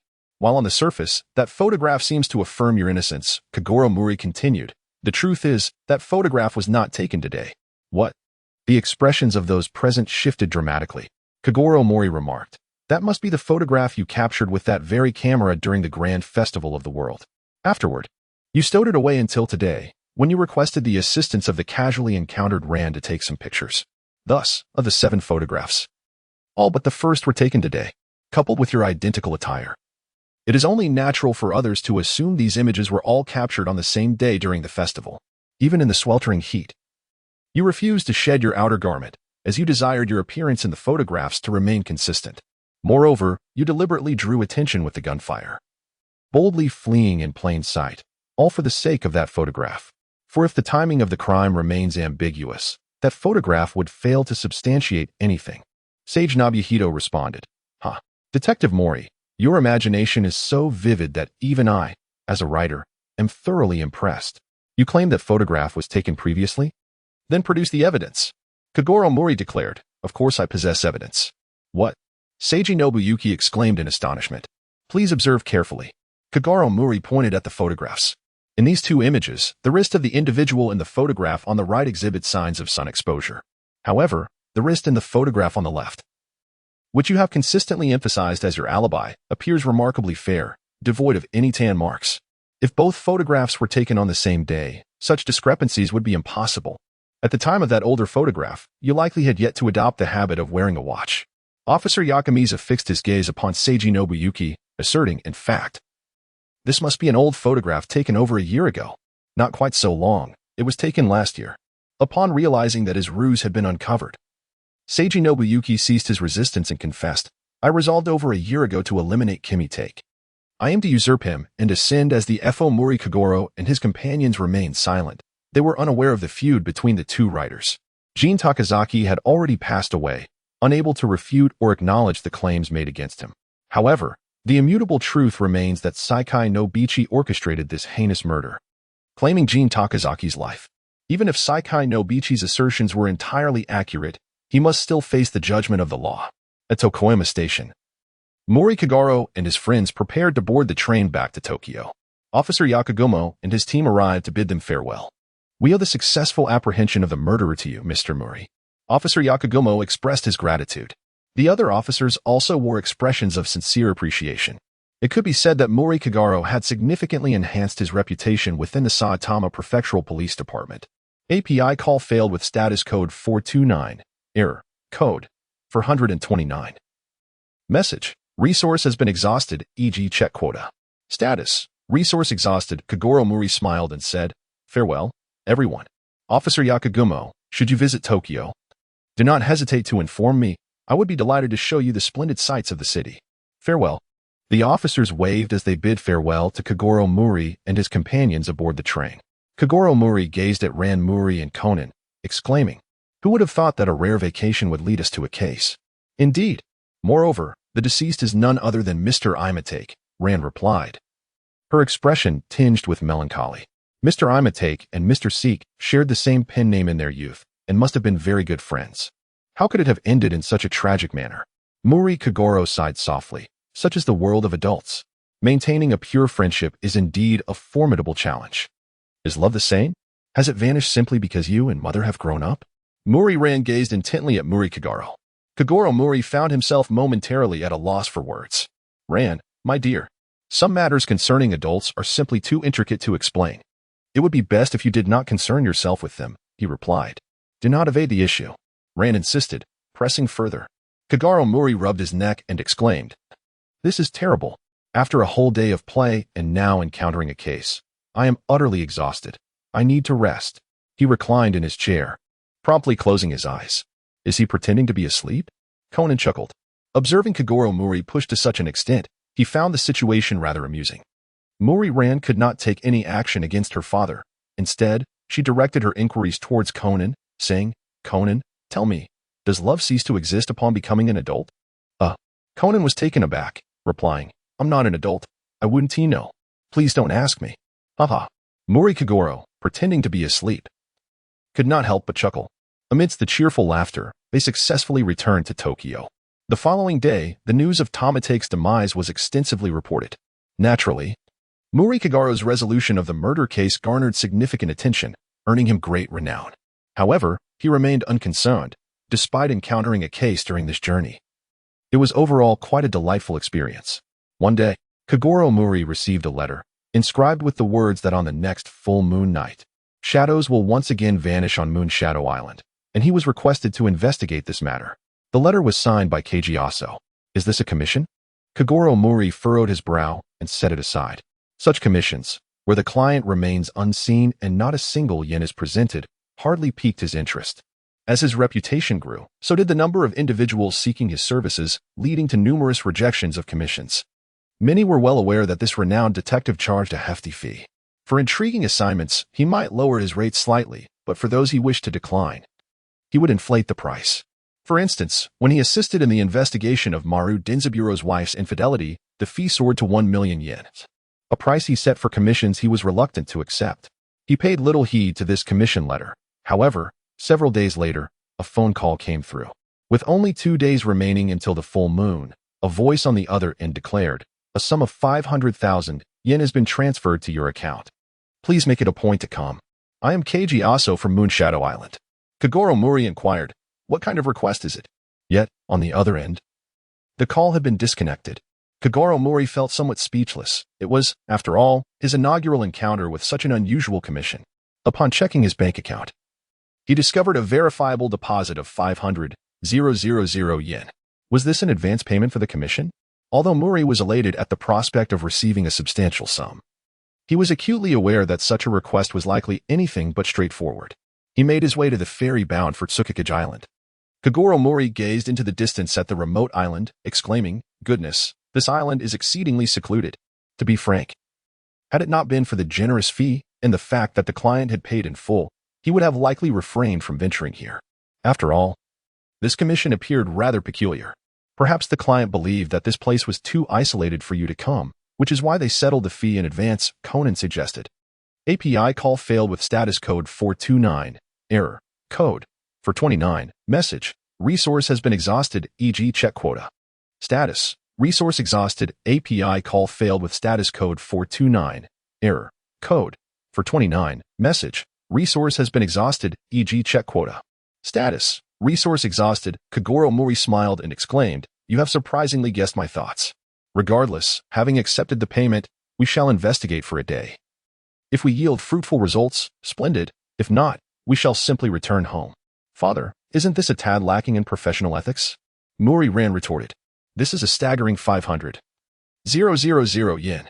To receive such a substantial sum and yet approach it with such nonchalance?" API call failed with status code 429. Error. Code. For 129. Message. Resource has been exhausted, e.g. check quota. Status. Resource exhausted. API call failed with status code 429. Error. Code. For 129. Message. Resource has been exhausted, e.g. check quota. Status. Resource exhausted. Upon disembarking, Kogoro Mouri and his companions made their way directly to this location. Kogoro Mouri sought to locate his client, Keiji Aso. "Keiji Aso?" inquired the receptionist. "I'm afraid there's no such person here." "No? Could you please check again?" Kogoro Mouri frowned and replied, "Look, he indeed sent me this letter from here." He produced the invitation letter from Keiji Aso for the receptionist to see. However, the receptionist scratched his head and said, "But his name is truly not listed in the island's resident registry. Furthermore, I was only transferred here last month and am still unfamiliar with the island's inhabitants. Is there a problem?" Just then, a middle-aged man in a suit approached and asked, "Is there an issue?" The receptionist responded, "This gentleman claims that a resident of the island has sent him a letter of commission." "Someone commissioned?" the suited man queried, puzzled. The receptionist glanced at the envelope of the invitation and confirmed, "Yes, a person named Keiji Aso." "What?" the middle-aged man exclaimed. His voice Malilon felt a chill run down her spine, overwhelmed by a sense of fear. Kogoro Mouri and Conan appeared to be deep in thought. Shortly thereafter, the trio exited the office of Tsukikage village. "A letter sent by the deceased?" Kogoro Mouri remarked. "It seems someone is playing tricks." Conan analyzed. The payment has been settled. And according to the postmark, this letter indeed originated from Tsukikage Island. It must be someone from the island who wishes to enlist your help, Uncle Mouri, to investigate matters concerning Keiji Masao. Mouri turned to Ran, asking, "What do you think, Ran?" He had always hoped to subtly nurture her capabilities, so she might offer Conan some support when necessary. "I believe Conan is correct. This matter is likely commissioned by a friend of Mr. Keiji Masao from his lifetime." Ran pondered before continuing, "Perhaps we should first inquire with the village chief. There might be new revelations." Kogoro Mouri remarked, "Let it be this way." He had just heard that the village chief was at the community activity center. He surveyed his surroundings, seeking someone to guide him. A strikingly beautiful woman caught his attention, as she gently addressed a child, saying, "Kenta, you must take your medicine so you can recover from your cold swiftly." The child nodded in agreement, responding, "Auntie Yujon, goodbye, goodbye." The beautiful woman bid farewell as she watched him depart. Mouri Ran stepped forward and inquired, "Excuse me, could you please tell me how to get to the community activity center?" "Oh, just turn right up ahead and walk straight until the end," the beautiful woman replied. "Are you visitors from afar?" She continued. "Yes, we have come from Tokyo," Mouri Ran responded. "Really? I am also from Tokyo," the enchanting woman exclaimed. "Just look at this island. Its environment surpasses that of Tokyo by far. Not only is the air refreshing, but the tranquility is especially remarkable." At that moment, a vehicle passed by, blaring a loudspeaker that announced, "In order to protect the island's fishing grounds and the rights of its residents, please support the people's representative, Shimizu Misato. We kindly ask for your vote." A silence fell over the crowd, and an awkward atmosphere enveloped them. The beautiful woman remarked, "With the village chief elections approaching, things have become quite noisy around the island." "Village chief elections?" Mouri Kagatu inquired, somewhat puzzled. "Indeed, there are 3 candidates, the aforementioned fisherman's representative Shimizu Misato, the current village chief Kuroi Wataro, whose reputation has recently declined, and the wealthiest man on the island, Kawashima Aigo. The beautiful woman explained. From what I gather from the conversations within the clinic, it seems that Mr. Kawashima has the highest chance of being elected. Nurse, to be honest, we are not particularly interested in the village chief election, Mouri Ran said, glancing at the continually chattering beautiful woman. My name is Ase Inaka, with Inaka Meaning Center. The beautiful woman introduced herself. I am the doctor here, not just some nurse. Oh, I truly did not recognize your esteemed position, Mouri Ran apologized. Ase Inaka continued. If you head to the Community Activity Center now, you will be able to meet those 3 individuals I just mentioned. Are they all there? Mouri Kogoro asked, intrigued. Ase Inaka nodded. Yes, they will be there this evening for the memorial service marking the 2nd anniversary of the late village chief, Kamayama Isamu. The 2nd anniversary of the former village chief? Mouri Kogoro raised an eyebrow. He recalled the content of an invitation he had received on the next full moon night. Shadows will once again disappear on Moonshadow Island. Please investigate this matter. Also, Keiji, could this be a forewarning of murder? If so, why was I invited? Am I to witness it, or to prevent it? May I ask how Chief Kamayama Isamu passed away? Mouri Kogoro inquired. Ase Inaka replied, he succumbed to a heart attack. Is that so? Who conducted the autopsy? Mouri Kogoro pressed further. That would be me. Of course. The forensic experts from the Tokyo Metropolitan Police later examined Mouri Kogoro did not conceal his thoughts. He articulated his suspicions aloud. Could it be a murder forewarning? Conan was taken aback. API call failed with status code 429. Error. Code. 429. Message. Resource has been exhausted, e.g. check quota. Status. Resource exhausted, Kogoro Mouri remarked. This does not concern us. Let us first converse with the village chief. Kogoro Mouri identified himself to the staff at the Community Activity Center and requested a meeting with the village chief. Fortunately, the chief's secretary was present and escorted them to the waiting room.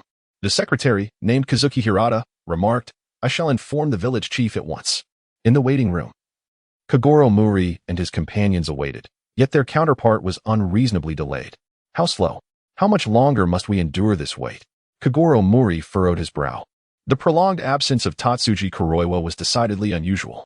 Conan wandered about the waiting room, peering through the glass of the door into an adjacent room, remarking, there is a piano inside. A piano? Kogoro Mouri recalled that Keiichi Yasu was a pianist who had held a concert at the community center shortly before his untimely demise. He promptly strode toward the piano room. Upon entering, Kogoro Mouri exclaimed, what a spacious room. However, it was rather desolate, containing only a solitary piano. Ah? Kogoro Mouri gazed out the window, noting, beyond the community center lies the seaside. Mouri Ran gazed upon the piano and remarked, this piano is indeed quite dirty. It ought to be properly maintained and polished regularly. One must not touch that piano. Just then, a figure entered the room. It was Hirata Kazuki, the village chief's secretary, who had gone to make an announcement moments earlier. This was the very cursed piano that had been used during the concert held on the night of Mr. Aso's tragic demise. Hirata Kazuki spoke. Mouri Kogoro inquired, what cursed piano is this? Is it true that playing it leads to death? No. It is not merely the incident involving Mr. Isu. Even the former village chief, Hiroka Kazuaki, was involved. Kogoro Mouri expressed his curiosity, inquiring, the former village chief? You mean the late Yukamayama, who was to conduct the ritual today? Indeed, the events transpired 2 years ago, on another full moon night. Hirata Akira recounted. At that time, I happened to pass by the Community Activity Center, which should have been deserted. To my astonishment, I heard enchanting melodies emanating from within. When I called out to inquire who was inside, the music abruptly ceased. Driven by curiosity, I ventured inside, only to find the village chief slumped over the piano, lifeless. The cause of death was a heart attack. Yet what was more chilling was that the piece he had been playing before his demise was none other than Beethoven's Moonlight Sonata, the very melody that Keiji Asa had been playing repeatedly amidst the raging flames. Since then, no resident of the island has dared to touch that cursed piano again. Just then, the sound of the piano began to resonate once more. Kogoro Mouri gazed at Conan, seated upon the piano bench, a subtle smile gracing his lips. Conan, exclaimed Ran Mouri in astonishment. Conan replied, this piano does not seem particularly remarkable. The village chief has requested me to inform you that, prior to the conclusion of the memorial service, it would be appreciated if you could remain here for a while. Hirata and Akira. Mouri Kogoro furrowed his brow and remarked, must we wait for the completion of the memorial ceremony? We have pressing matters to discuss with village chief Hakai. I will inform the chief. But I cannot guarantee his availability as he is quite occupied with overseeing this ceremony. With that, he departed. Conan interjected. It seems that village chief Hakai may be doing this intentionally. There is indeed that possibility, Mouri Kagita replied.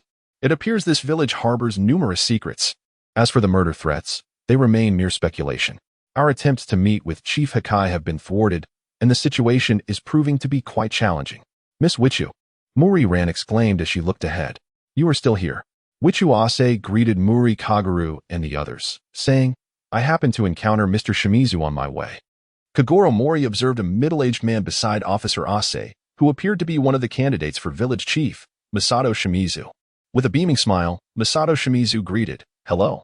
I am Masato Shimizu. I look forward to your guidance.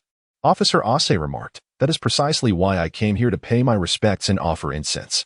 Mouri Ran remarked, So it is like this. I shall see you later. As she bid farewell to Lieutenant Ase, she departed alongside Masato Shimizu. All right. Mouri Ran nodded. Mouri Kogoro and his companions were unable to meet the village chief immediately and had no choice but to bide their time patiently. As they deliberated over the nature of this commission, both Conan and Mouri Kogoro sensed that the matter was far from simple. However, their current conjectures amounted to little more than speculation, and their options were severely limited. To complicate matters further, the village chief's reluctance to meet them only added to their difficulties. Thus, the two could only engage in discussions regarding the details they had uncovered. The piano, having lain dormant for several years, remained remarkably in tune, not a single note out of place, suggesting that someone had been secretly tuning it. Conan remarked. Kogoro Mouri remarked. There is an air of peculiarity everywhere. Let us wait and see. He was not particularly enthusiastic about this assignment, consistently proceeding with a methodical approach. At this moment, the ritual within commenced. Mouri Kogoro, feeling utterly bored, was suddenly captivated by the sound of a piano wafting into his ears. The melody was none other than Clair de Lune. Mouri Kogoro sprang to his feet exclaiming, Oh no. Conan's expression shifted dramatically as he dashed towards the piano room. API call failed with status code 429. Error. Code. 429. Message. Resource has been exhausted, e.g. check quota. Status. Resource exhausted. Mouri Kogoro entered the room to investigate, instructing Rand and Conan to prevent anyone else from entering. Alas, he was too late. The man sprawled over the piano had already succumbed to death. What? How could this happen? The crowd outside the piano room was in a state of commotion. Ran, quickly alert the police. Mouri Kogoro commanded. No one else is to leave. He then addressed Officer Ase. Ms. Ase, please take charge of the autopsy. While Mouri Kogoro could manage a basic examination, a professional physician was required for an autopsy. Understood. Officer Ase promptly stepped forward. Uncle Mouri, it appears the letter you received was indeed a death threat. Conan remarked. On the next night of the full moon, shadows will once again vanish from Tsukikage Island.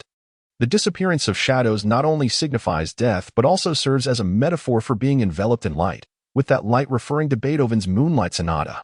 API call failed with status code 429. Error. Code. 429. Message. Resource has been exhausted, e.g. check quota. Status. Resource exhausted, Mouri Kogoro remarked. Now is not the time for self-reproach. What we must do is uncover the identity of the murderer. Conan nodded, feeling somewhat revitalized. It must be that cursed piano, which has begun its mischief once more. Hirata Akira exclaimed. The others also displayed expressions of dread. What curse? Nonsense. Mouri Kogoro scolded. For he harbored no belief in supernatural matters. Hirata Akira insisted, but no one is playing it. How could there be music? API call failed with status code 429. Error. Code. 429. Message. Resource has been exhausted, e.g. check quota. Status. Resource exhausted, Kogoro Mouri declared. Indeed. Mr. Kawashima has been murdered. The lifeless body sprawled across the piano belonged to the wealthiest man in the village and one of the candidates for village chief, Mr. Hideo Kawashima. Enough of this nonsense. Someone interjected. Who are you, anyway? He was Murazawa Shuichi, the fiancé of Reiko Hiraikawa, the daughter of Tatsu Hiraikawa. Me? I am the renowned detective Kogoro Mouri. Hailing from Tokyo, Kogoro Mouri proclaimed, raising his chin. He understood the necessity of projecting confidence. Otherwise, he would fail to command respect. However, the individuals outside showed him no courtesy whatsoever. Mouri? Is he that astronaut? No. He is the protagonist of a detective novel. That protagonist is named Akechi Kogoro. So who exactly is he? The villagers chimed in, their comments causing Kogoro Mouri's face to flush with embarrassment. Humph. Kogoro thought to himself, considering how remote this island was. Since he had only recently risen to fame as a detective, it was not surprising that these people had not heard of him. It was not a lack of renown on my part, but rather their ignorance. I'm not upset. API call failed with status code 429. Error. Code 429. Message. Resource has been exhausted, e.g. check quota. Status. Resource exhausted. API call failed with status code 429. Error. Code 429. Message. Resource has been exhausted, e.g. check quota. Status. Resource exhausted. Mouri. Kogoro nodded sagely. I concur with Mrs. Assessment. Observe, if you will. The garment adrift upon the waves. Undoubtedly the late Mr. Kawashima's. It is my conjecture that the perpetrator dispatched him by drowning and subsequently transported the body indoors. The method of conveyance, a dragging motion, is evidenced by the discernible trail of moisture upon the floor, extending from the side entrance to the piano. Furthermore, the deceased's attire bears a coating of sand upon its posterior. The portal to the seaside, alongside all fenestration within this chamber, was secured from within. The audio tape, a moonlight recording, bears several minutes of deliberate silence at its commencement. It is plausible that the malefactor, under the guise of the memorial service, lured Mr. Kawashima to the shore, engineered his drowning, and conveyed the cadaver into this abode. Upon finalizing these macabre arrangements, the culprit secured the door, activated the radio, and absconded with composure via the corridor. The seaside door was locked, and my companions, Ran, Conan, and I, were stationed at the entrance of the activity center an hour prior, awaiting Chief Kuroiwa. Therefore, the perpetrator, in all likelihood, re-entered the memorial service following their departure from this room. Pray hold. A woman interjected. Are you suggesting that the murderer is amongst our very number?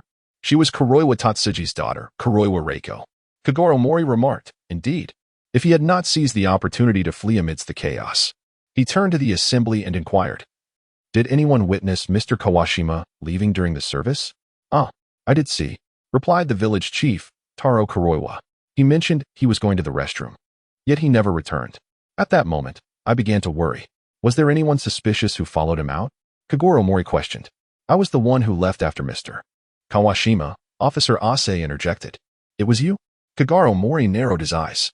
What was your purpose in departing from the ceremony? I too was headed to the restroom. Officer Ase responded. However, during my time away, I did not observe any suspicious individuals. The men's and women's restrooms are separate. So even if something were amiss in the men's room, I would hardly be aware. That is a valid point, Kogoro Mouri acknowledged. Then, has anyone else seen anyone leave? Humph. Who would pay attention to such trivial matters?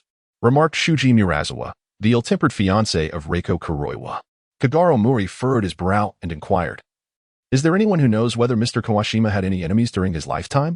It seems unlikely that he had any adversaries, replied the village head, Tatsuji Hikiya. However, if Kawashima is indeed dead, the one who would benefit the most should be Mr. Shimizu, who is also a candidate for village head. What? Mr. Masato Shimizu retorted furiously. You must be referring to yourself, Head Hikiya. The village head's daughter, Reiko Hikiya, interjected. Indeed, Kawashima's demise certainly aids my father's candidacy. Yet, it remains a mystery as to who orchestrated this act to seize votes. You, Mr. Shimizu exclaimed, seething with anger. The village head secretary, Kazuaki Hirata, urged, Miss, please refrain from speaking. Everyone, let us remain calm. The murderer has already been identified as a guest attending today's memorial service. We merely need to ascertain the characteristics of the perpetrator to pinpoint the culprit. Kogoro Mouri remarked, the victim, Kawashima, was a notably tall man. To drown such a large individual at the seaside and subsequently drag him into this room within a brief span of time is beyond the strength of an average woman. Kawashima's back was covered in mud, and there are marks on the floor indicating that a heavy object was dragged through here. Thus, it could not have been a joint effort between two people. It would require one individual to lift each side for proper transport. Therefore, the assailant must be male and acted alone. His gaze swept over the men present, clearly suspecting that the culprit was among them. That's not my concern, asserted one of the female guests. An elderly gentleman added, I am too old to be of any help. Nevertheless, the majority of the remaining male guests bore grim expressions, still ensnared in suspicion. Although they deduced that the murderer was male and acted independently, many perplexing aspects remained unexplained. Conan, Why do you think the murderer specifically chose to transport the body back to this room? Kogoro Mouri inquired. Conan replied, "It is indeed peculiar, as it involves considerable risk. Perhaps the intention was to create the illusion of a piano curse murder, to sow discord among us." Kogoro Mouri then asked the guests, "When was this piano placed here?" "It has been here since it was donated to the Community Activity Center by Mr. Aso 15 years ago," Kazuaki Hirata responded. Kogoro Mouri expressed his surprise, saying, "Is it a donation from Mr. Aso?" "Indeed. His name is inscribed on the piano lid," replied Hiroka Akira. Kogoro Mouri examined the piano and suddenly discovered a piece of paper tucked within. "Oh, here lies a sheet of music," he exclaimed, drawing the attention of everyone present, who were taken aback. He picked up the sheet, squinting his eyes, and remarked, "This is rather peculiar. I did not notice this when I arrived during the day. Could it have been left by the culprit?" Suddenly, a man, upon catching sight of the sheet music, let out a startled cry and hastily fled the scene. "Who was that?" Kogoro Mouri inquired, noting the person's overly suspicious reaction. "It was Mr. Nishimoto," Hira and Akira replied. "I heard he used to be a person of considerable influence, well-versed in all manner of vices. However, ever since Mr. Kamayama's death 2 years ago, he seems to have been haunted by some fear, spending his days in seclusion at home." A glimmer of curiosity shone in Kogoro Mouri's eyes as he inquired, "Has there been a change since the tragic incident 2 years ago? By the way, weren't you and Mr. Nishimoto childhood companions, village chief?" Hirata Akira turned to Kuroi Wataro, who, with beads of sweat on his forehead, reluctantly admitted, "Indeed, that is correct." At that moment, Ran Mouri rushed back, breathless, exclaiming, "Daddy, I have brought back the police officer." Kogoro Mouri glanced at an elderly police officer beside her and remarked, "Why are you so slow?" "I had no choice but to rush out and seek the police myself, as the phone lines were continuously unreachable," replied Ran Mouri. The elderly officer appeared even more exhausted. Weakly responding, "Is there any issue at hand?" Hirata and Akira introduced, "This gentleman is Mr. Kogoro Mouri." "Ah, the renowned detective, known as the Cosmic Pilot," exclaimed the old officer. The smile that once graced Kogoro Mouri's face vanished in an instant. Indeed, in such a remote island, the villagers remain rather uninformed. This elderly officer is the sole policeman on the island. It is quite a feat to have a police presence in such an isolated locale. After Mouri Kogoro informed about the plan, the other party was utterly devoid of any suggestions. Kogoro Mouri was not surprised by this. The other party was merely enjoying retirement here, utterly unaware of how to unravel such a convoluted murder case. This particular case, even for Kogoro Mouri, presented a certain degree of difficulty, as the current clues were still far too scant. He exchanged information with Conan, yet there was no advancement. Their deductions had reached an impasse. After a brief discussion between Kogoro Mouri and the elderly police officer, a decision was reached. Given the late hour, it was deemed impractical to complete the interrogations today, and thus, everyone was advised to return home and rest, with a caution to be vigilant regarding their doors. Kogoro Mouri noted that with only one elderly officer available to question so many individuals, it was simply unrealistic. Therefore, after recording their names, he intended to send them on their way. After all, they were on an island, and there was little fear of the perpetrator fleeing. If anyone did attempt to escape, it would only expedite the identification of the culprit. This cannot be a mere homicide. It must be the spirit of Mr. Aso causing mischief, shouted an elderly man. Amipa! Amipa!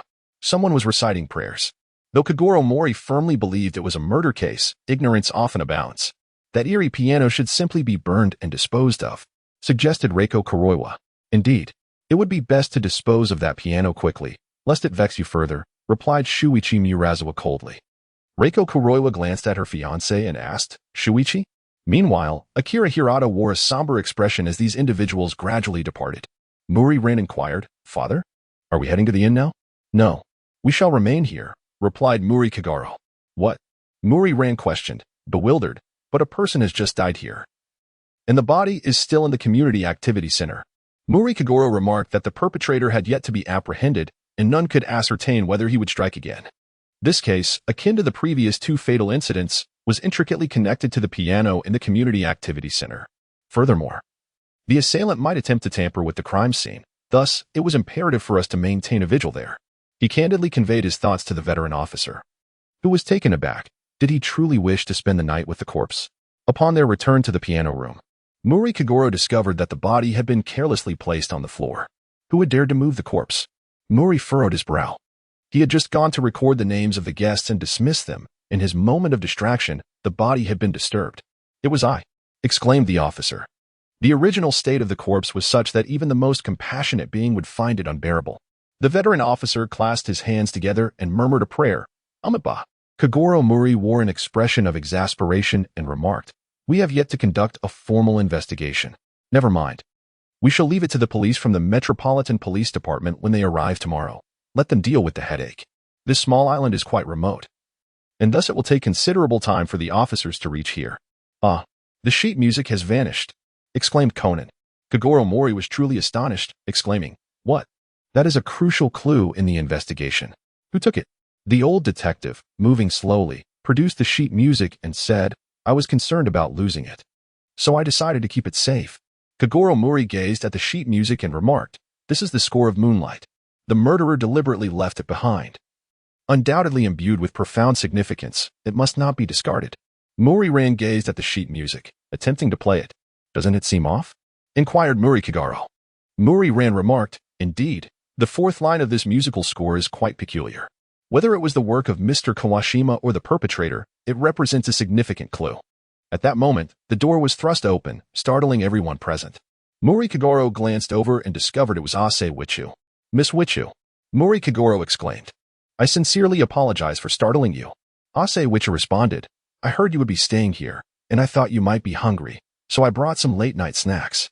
Upon hearing her words, it indeed felt as though hunger had struck Mouri Kogoro and his companions. They all settled on the ground, gazing at the array of snacks laid out before them, unable to resist indulging.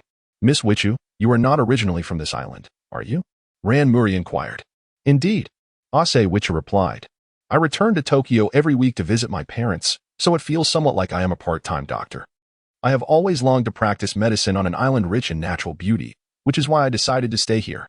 Unbeknownst to me, I have been commuting between the two locations for 2 years now." Kogoro Mouri remarked, "I recall you mentioned that the death certificate for the late village chief, Mr. Yukamayama, who passed away 2 years ago, was issued by you? The cause of death was attributed to a heart attack?" He harbored lingering doubts regarding the circumstances surrounding Kamayama's demise. After all, another murder had occurred, and he couldn't shake the feeling that something was amiss with the case from 2 years prior. "Detective Mouri, I understand your skepticism, but I assure you, it is indeed true. Mr. Kamayama seemed to have been plagued by heart ailments," replied Lieutenant Ase. "However, based on his appearance at the time, it appeared as though he had encountered something terrifying. Were there any unusual occurrences?" Conan inquired. "That incident transpired 2 years ago. Mr. Kamayama also perished within this very room. And at that time, one of the windows was ajar," Lieutenant Ase recollected. Kogoro Mouri exclaimed in astonishment, "A window is open." She was indeed correct. At that moment, I had assumed that the police from Tokyo had forgotten to close it after examining the scene, the seasoned detective remarked. Mouri Kogoro inquired, "Are you certain that Mr. Kamayama was indeed playing the piano before his demise? Can he truly play the piano?" He suspected that there was a considerable likelihood of foul play involved. "I have heard he took piano lessons during his childhood, yet I have never witnessed him play," replied the seasoned officer. "Perhaps the murderer was playing the piano beside the deceased Mr. Kamayama, waiting for someone to approach following the sound, before making a hasty escape through the window." Mouri Kogoro exclaimed, scanning the surroundings, "Which window could it be?" "It must be this one." Officer Ase pointed towards a window. As the group turned to look, they were startled to see a figure outside. "Who is it?" Mouri Kogoro shouted. Officer Ase gasped, "Ah, don't run." Conan was the first to dash towards the window, flinging it open and leaping out. Mouri Kogoro raised an eyebrow, perceiving Conan's impulsiveness, yet he decided to follow suit. To be candid, it was still night, and under the circumstances of unknown adversaries, pursuing them might not be the wisest course of action. Should the enemy be armed, even he could find himself in peril. When his own interests were not at stake, Mouri Kogoro would much prefer to indulge in leisure rather than engage in recklessness. "Stop right there," he called out, though his movements were slightly delayed, keeping pace with the short-legged Conan. The inevitable consequence of this was that he quickly lost sight of the boy. "Ha! Ha!" Conan gasped, struggling for breath. Kogoro Mouri feigned frustration, exclaiming, "Damn it!" He managed to escape. At that moment, the others arrived. "He may return. So let us take turns keeping watch at the Community Activity Center tonight," Kogoro proposed. The others, in agreement, expressed no dissent. As the night progressed, The group took turns on guard duty, but the elderly officer soon succumbed to fatigue and fell asleep. The rest fared better, managing to endure until morning. Awaiting the arrival of the police, Kogoro Mouri glanced at his watch with a hint of fatigue and remarked to the arriving Officer Magyar, "At long last, you have arrived. This has taken an eternity."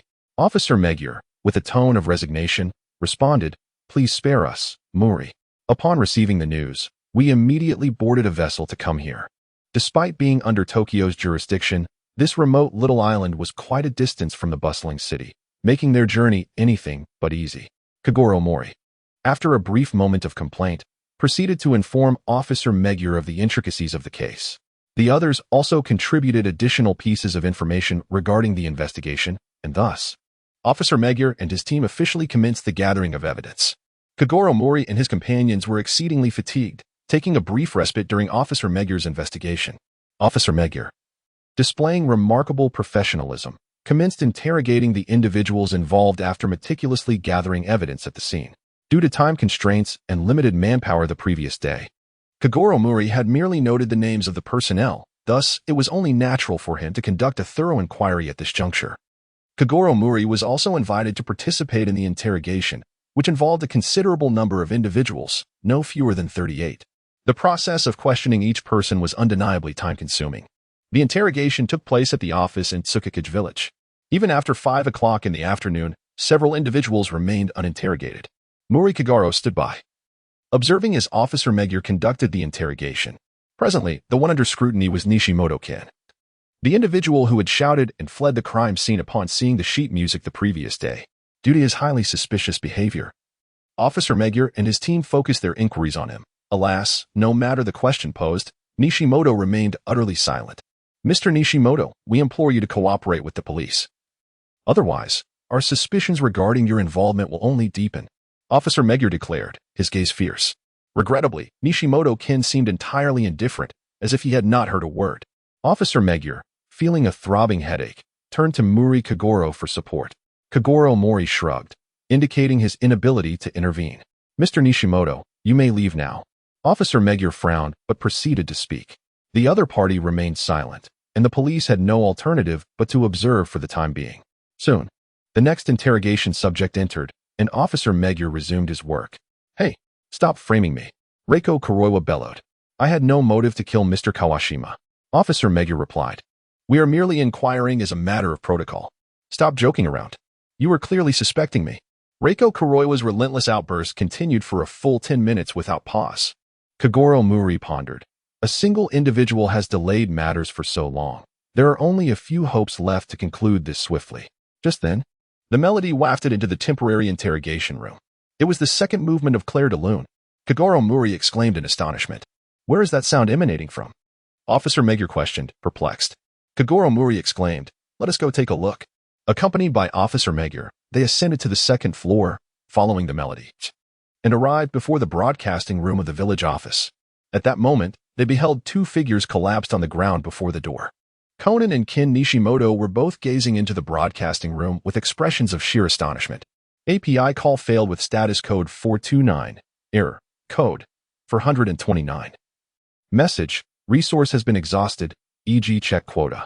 Status. Resource exhausted. Kogoro Mouri squinted his eyes. A second victim had indeed appeared. Others soon arrived at the scene. "Village chief," exclaimed Hirata Akira. Reiko Kuroiwa shrieked, "Daddy." She cried out, attempting to rush into the broadcasting room. "Hey, you are not allowed to enter the scene." Officer Magyar stopped her and instructed his subordinates, quickly, summon the forensic team and the coroner. The forensic personnel are available.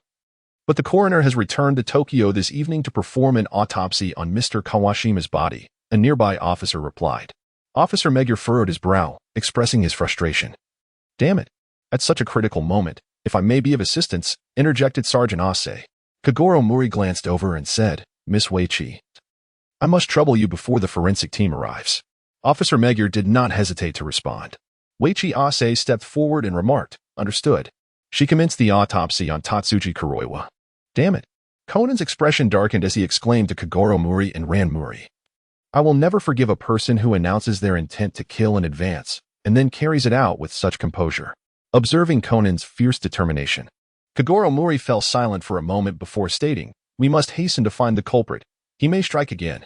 Before long, Weiichi Ase completed the autopsy. Based on the characteristics of the deceased, Mr. Kuroiwa was murdered just a few minutes before the body was discovered, Weiichi Ase declared. Kogoro Mouri inquired, how many minutes ago? As Miss Yuzhong had indicated, the beginning of the recording tape contained approximately 5.5 minutes of silence, suggesting that the murderer commenced the playback after committing the crime. Officer Magyar stated that the music emanating from the crime scene also originated from the recording. The police had already secured the entrances and exits, rendering any escape by the perpetrator impossible. Officer Magyar concluded that the murderer must still be within the premises, leaving only the remaining individuals inside as suspects. At that moment, an officer reported, "Sir, it appears something has been written in blood beneath the chair where the victim was seated." As the group approached, astonishment spread across their faces. For it was a musical score. "It has appeared again," Officer Magyar exclaimed, noting the striking resemblance to the scene of Mr. Kawashima's demise. Kogoro Mouri remarked that the deceased had not escaped to seek help, clearly lacking both time and strength to write such a thing in their own blood. This was likely akin to yesterday's incident, presumably a deliberate act left by the murderer. It represented a vital clue. As Officer Magyar and his team continued to photograph and gather evidence from the scene. After killing the victim, the murderer played a tape recording, intentionally drawing our attention to ensure the body was discovered. Moreover, the piece played at the scene was also Beethoven's Moonlight Sonata. Officer Magyar began to formulate his deductions. It was evident that Kawashima, found with the score of the first movement of the Moonlight Sonata last night, and Kuroiwa, discovered with the second movement tonight, were both victims of the same murderer. Considering the doctor's estimation of Kuroiwa's time of death and the 5.5 minutes of silence preceding the recording, it could be concluded that Kuroiwa was murdered just minutes before the body was discovered, around 6:30 p.m. Therefore, one among those present at that moment must be the culprit. Apart from the officers on scene, Kogoro Mouri, Ran, and Conan, the remaining suspects were Ken Nishimoto, who first discovered the body, the female Dr. Ase who assisted with the examination, the deceased village chief Kuroiwa's secretary Hirata Akira, Kuroiwa's daughter Reiko, her fiancé Shuichi Murazawa, and Masato Shimizu, another candidate for the village chief position. Wait a moment. Reiko Kuroiwa was the first to express her displeasure. Why am I being listed as a suspect in my father's murder? I was under interrogation from around 6:20 p.m. until the body was found. If my father was indeed killed around 6:30 p.m., it is obvious that I am innocent. Officer Magyar nodded, acknowledging her reasoning. Indeed, that is a valid point. Miss Ase should also be exempt from suspicion, as she has been with us since around 6 p.m., correct, Conan? Ran inquired. Conan nodded in agreement. Thus, only 4 male suspects remained: Hirata Akira, Masato Shimizu, Shuichi Murazawa, and Ken Nishimoto. Hirata protested, "But I have been here in the corridors since after 6 p.m. Can anyone vouch for me?" Officer Magyar queried. Hirata looked at the others. "Surely you all saw me here the entire time, didn't you?" "I apologize, but I happened to be in the restroom right around 6:30 p.m. Masato Shimizu interjected. "However, I have an alibi. I was in the restroom with Mr. Murazawa at that time." "Hey, we only encountered each other in the restroom for a minute or two," Shuichi Murazawa countered. "As for where you were at other times, I cannot guarantee that." "What?" Masato Shimizu exclaimed. Shuichi Murazawa continued, "However, that means I too lack an alibi." The atmosphere grew tense as Masato's expression darkened, contemplating the missed opportunity to eliminate suspicion. "By the way, Mr. Nishimoto, you discovered Mr. Kuroiwa's body in the second-floor broadcasting room, didn't you? What were you doing there?" Officer Magyar inquired. "It was Kuroiwa who asked me to meet him there at 6:30 p.m., claiming he had something to tell me." Ken Nishimoto replied nervously. Officer Magyar analyzed. Mr. Kuroiwa indeed mentioned he had an appointment with someone in the evening, requesting to be interviewed in the morning. "Since you had an appointment, what reason did he provide for summoning you?" Kogoro Mouri pressed. Ken Nishimoto stammered, unable to respond. Officer Magyar's expression grew skeptical. Nishimoto had remained silent during previous questioning and continued to do so now. It was difficult not to suspect him. It appeared that the likely culprit was you, Ken Nishimoto. "It must be Masato Shimizu." At that moment, Reiko Kuroiwa interjected. Masato was startled. "What? The only other candidates for village chief were Kuroiwa, Kawashima, and Masato Shimizu." Reiko proclaimed, "If the other two were to die, the position of village chief would easily fall into your hands." This assertion indeed suggested that Masato had a strong motive for the crime. Everyone turned their gaze toward Masato Shimizu. though Ken Nishimoto appeared suspicious. The motives of Masato Shimizu were compelling enough to invite scrutiny. "Do not slander me," Masato retorted, his expression darkening. "I am not wronging you," Reiko insisted. "Officer, please arrest this fiend without delay. Who knows who else may fall victim?" Enraged, Masato vehemently denied the accusations. While Reiko firmly believed he was responsible for her father's murder, Kogoro Mouri raised an eyebrow and said, "All right, please be quiet for a moment. I still need to analyze the clues." "Mouri, my dear brother, have you made any discoveries?" Officer Megure inquired. Kogoro Mouri remarked, "Indeed, there are some peculiarities. Whether it be yesterday or today, the musical scores left at the crime scene are rather strange, as they contain certain coded messages." "What?" Officer Megure exclaimed in astonishment. Beside them, Conan listened intently. He too had discerned the hidden code, yet he was unable to fully comprehend its meaning. Kogoro Mouri remarked, "Observe the symbols adjacent to the musical notes. These are the sharp and flat signs. When such symbols are added to a note, it will be raised or lowered by a semitone. In the context of the piano, this generally refers to the black keys, starting from the leftmost end of the keyboard. The 26 letters of the English alphabet are sequentially placed, and the intended message is transcribed into musical notation using Romanized phonetics. Following this reasoning, the sheet music found at the scene of Kawashima's murder, when transformed into phonetics, conveys a clear meaning. Do you understand? You are next." That blood-written sheet music represents the vengeance of karmic flames, and it is now revealed. The vengeance of karmic flames. Is it suggesting that Saishui Masato's expression has changed? Reiko Kuroiwa interjected, "Is it true that the lingering resentment of Keiji Aso, who self-immolated 12 years ago, remains unresolved? So that fellow is indeed still alive." Ken Nishimoto exclaimed, "Keiji Aso is indeed still alive." At that moment, an elderly police officer from the island entered and stated, "Mr. Aso has long ascended to the heavens." 12 years ago. "Police uncle," Ran Mouri exclaimed, "when did you arrive?" This elderly officer, who had been unreliable during the night watch, had spent most of the day asleep. "Just now," the old officer replied, "if I had continued to sleep at the community activity center, I surely would have been disturbed to death by these forensic officers from Tokyo. This case is truly a headache." "Hey," Officer Megure interjected, "are you certain that Keiji Aso is really dead?" He harbored doubts about this befuddled old officer. Indeed, at the site of the fire, remains of him along with his wife and daughter were discovered, the old officer asserted. Subsequent comparisons of the dental remains confirmed that it was undoubtedly the entire Aso family. Almost everything at the scene was completely incinerated, with the sole exception being a handwritten sheet of music preserved within a fireproof safe. Kogoro Mouri and the others exclaimed in astonishment, "A musical score?" Officer Megure remarked, "That score might hold the key to unraveling this case." "Where is it currently located?" Kogoro Mouri inquired. "It should be in the storage room of the Community Activity Center," replied the elderly officer. "All right, let's head to that storage room and retrieve the score immediately," Officer Megure commanded. An officer promptly responded, "Yes, sir. Hold on. Without the key, you won't be able to enter," the elderly officer cautioned. Frustrated, Officer Megure urged, "Then why are you not hastening to fetch it?" Yes, I'm going." The elderly officer hurriedly departed. Conan declared, "I will accompany Uncle." "Conan, wait for me," Ran Mouri called out. Mouri Kogoro remarked, "The night is too dark. Ran, stay here to maintain contact while I proceed." In the shadows of the night, Mouri Kogoro, Conan, and the elderly police officer traversed the road. Kogoro Mouri inquired of the elderly officer, "Mr. Aso, did he truly set his own house ablaze with his own hands?" The old officer replied, "Indeed. The eyewitness has stated as much." Mouri Kogoro inquired, "Do you recall who the witnesses were?" After all that transpired, he sensed that the death of his Keiji was far from straightforward. "I remember there were former village chief Kawashima, as well as village chief Kuroiwa and Nishimoto for individuals in total," the seasoned officer replied. Conan exclaimed in astonishment, "Is that so? But aside from Mr. Nishimoto, haven't the others all perished?" "Indeed. How did I overlook that?" The old officer expressed his surprise. Kogoro Mouri pondered the connections among the four individuals.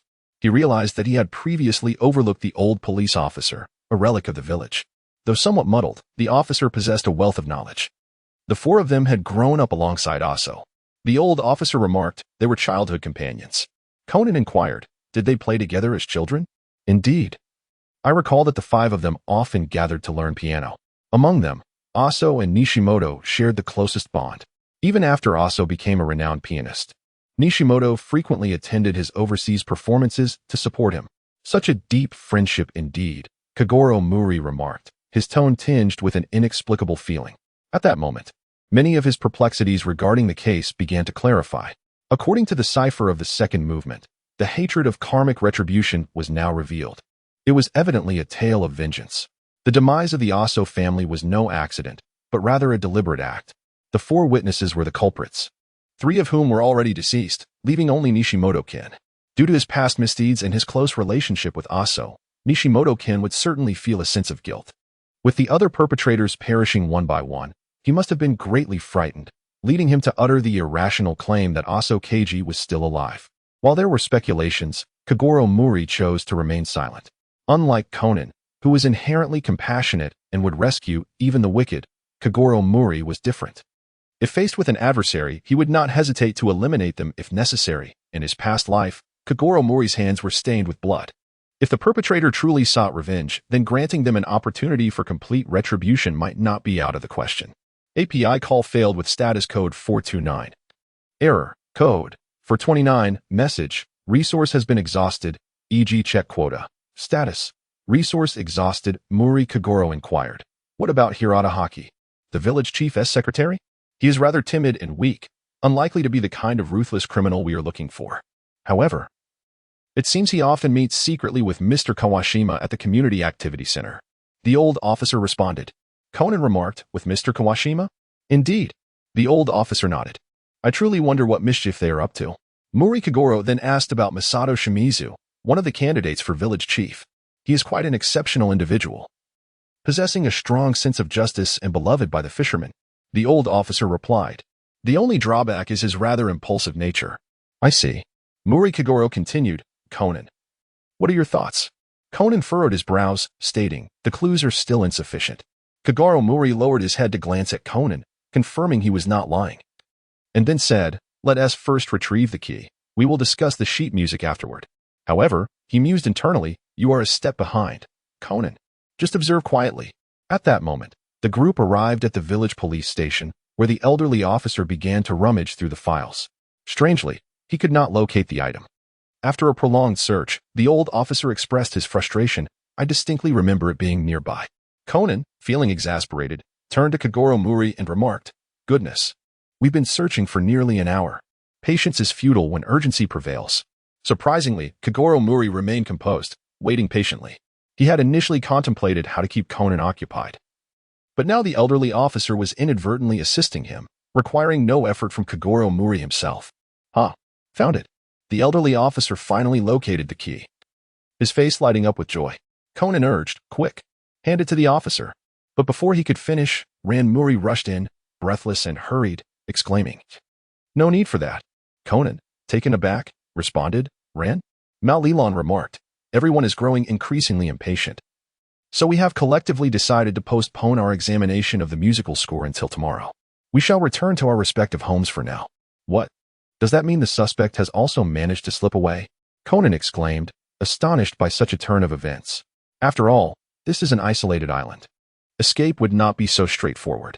Mal-Lilan continued, moreover, the message left behind by the murderer speaks of the hatred of the flame of karma, which will be revealed here. With that in mind, it seems that the murder case should be considered concluded. Conan's expression darkened, clearly lost in thought as he pondered the implications. API call failed with status code 429. Error. Code 429. Message. Resource has been exhausted, e.g. check quota. Status. Resource exhausted. Kogoro Mouri and his companions hurried towards the Community Activity Center. Mouri had just dashed over from the village office, still panting heavily. Conan, being merely an elementary school student with his short little legs, could only run so fast. The speed of the old policeman was equally remarkable. Although Kogoro Mouri appeared anxious, he deliberately reduced his speed, keeping pace with the 3 individuals. Thus, the quartet arrived at the Community Activity Center. Hurry. Open the warehouse.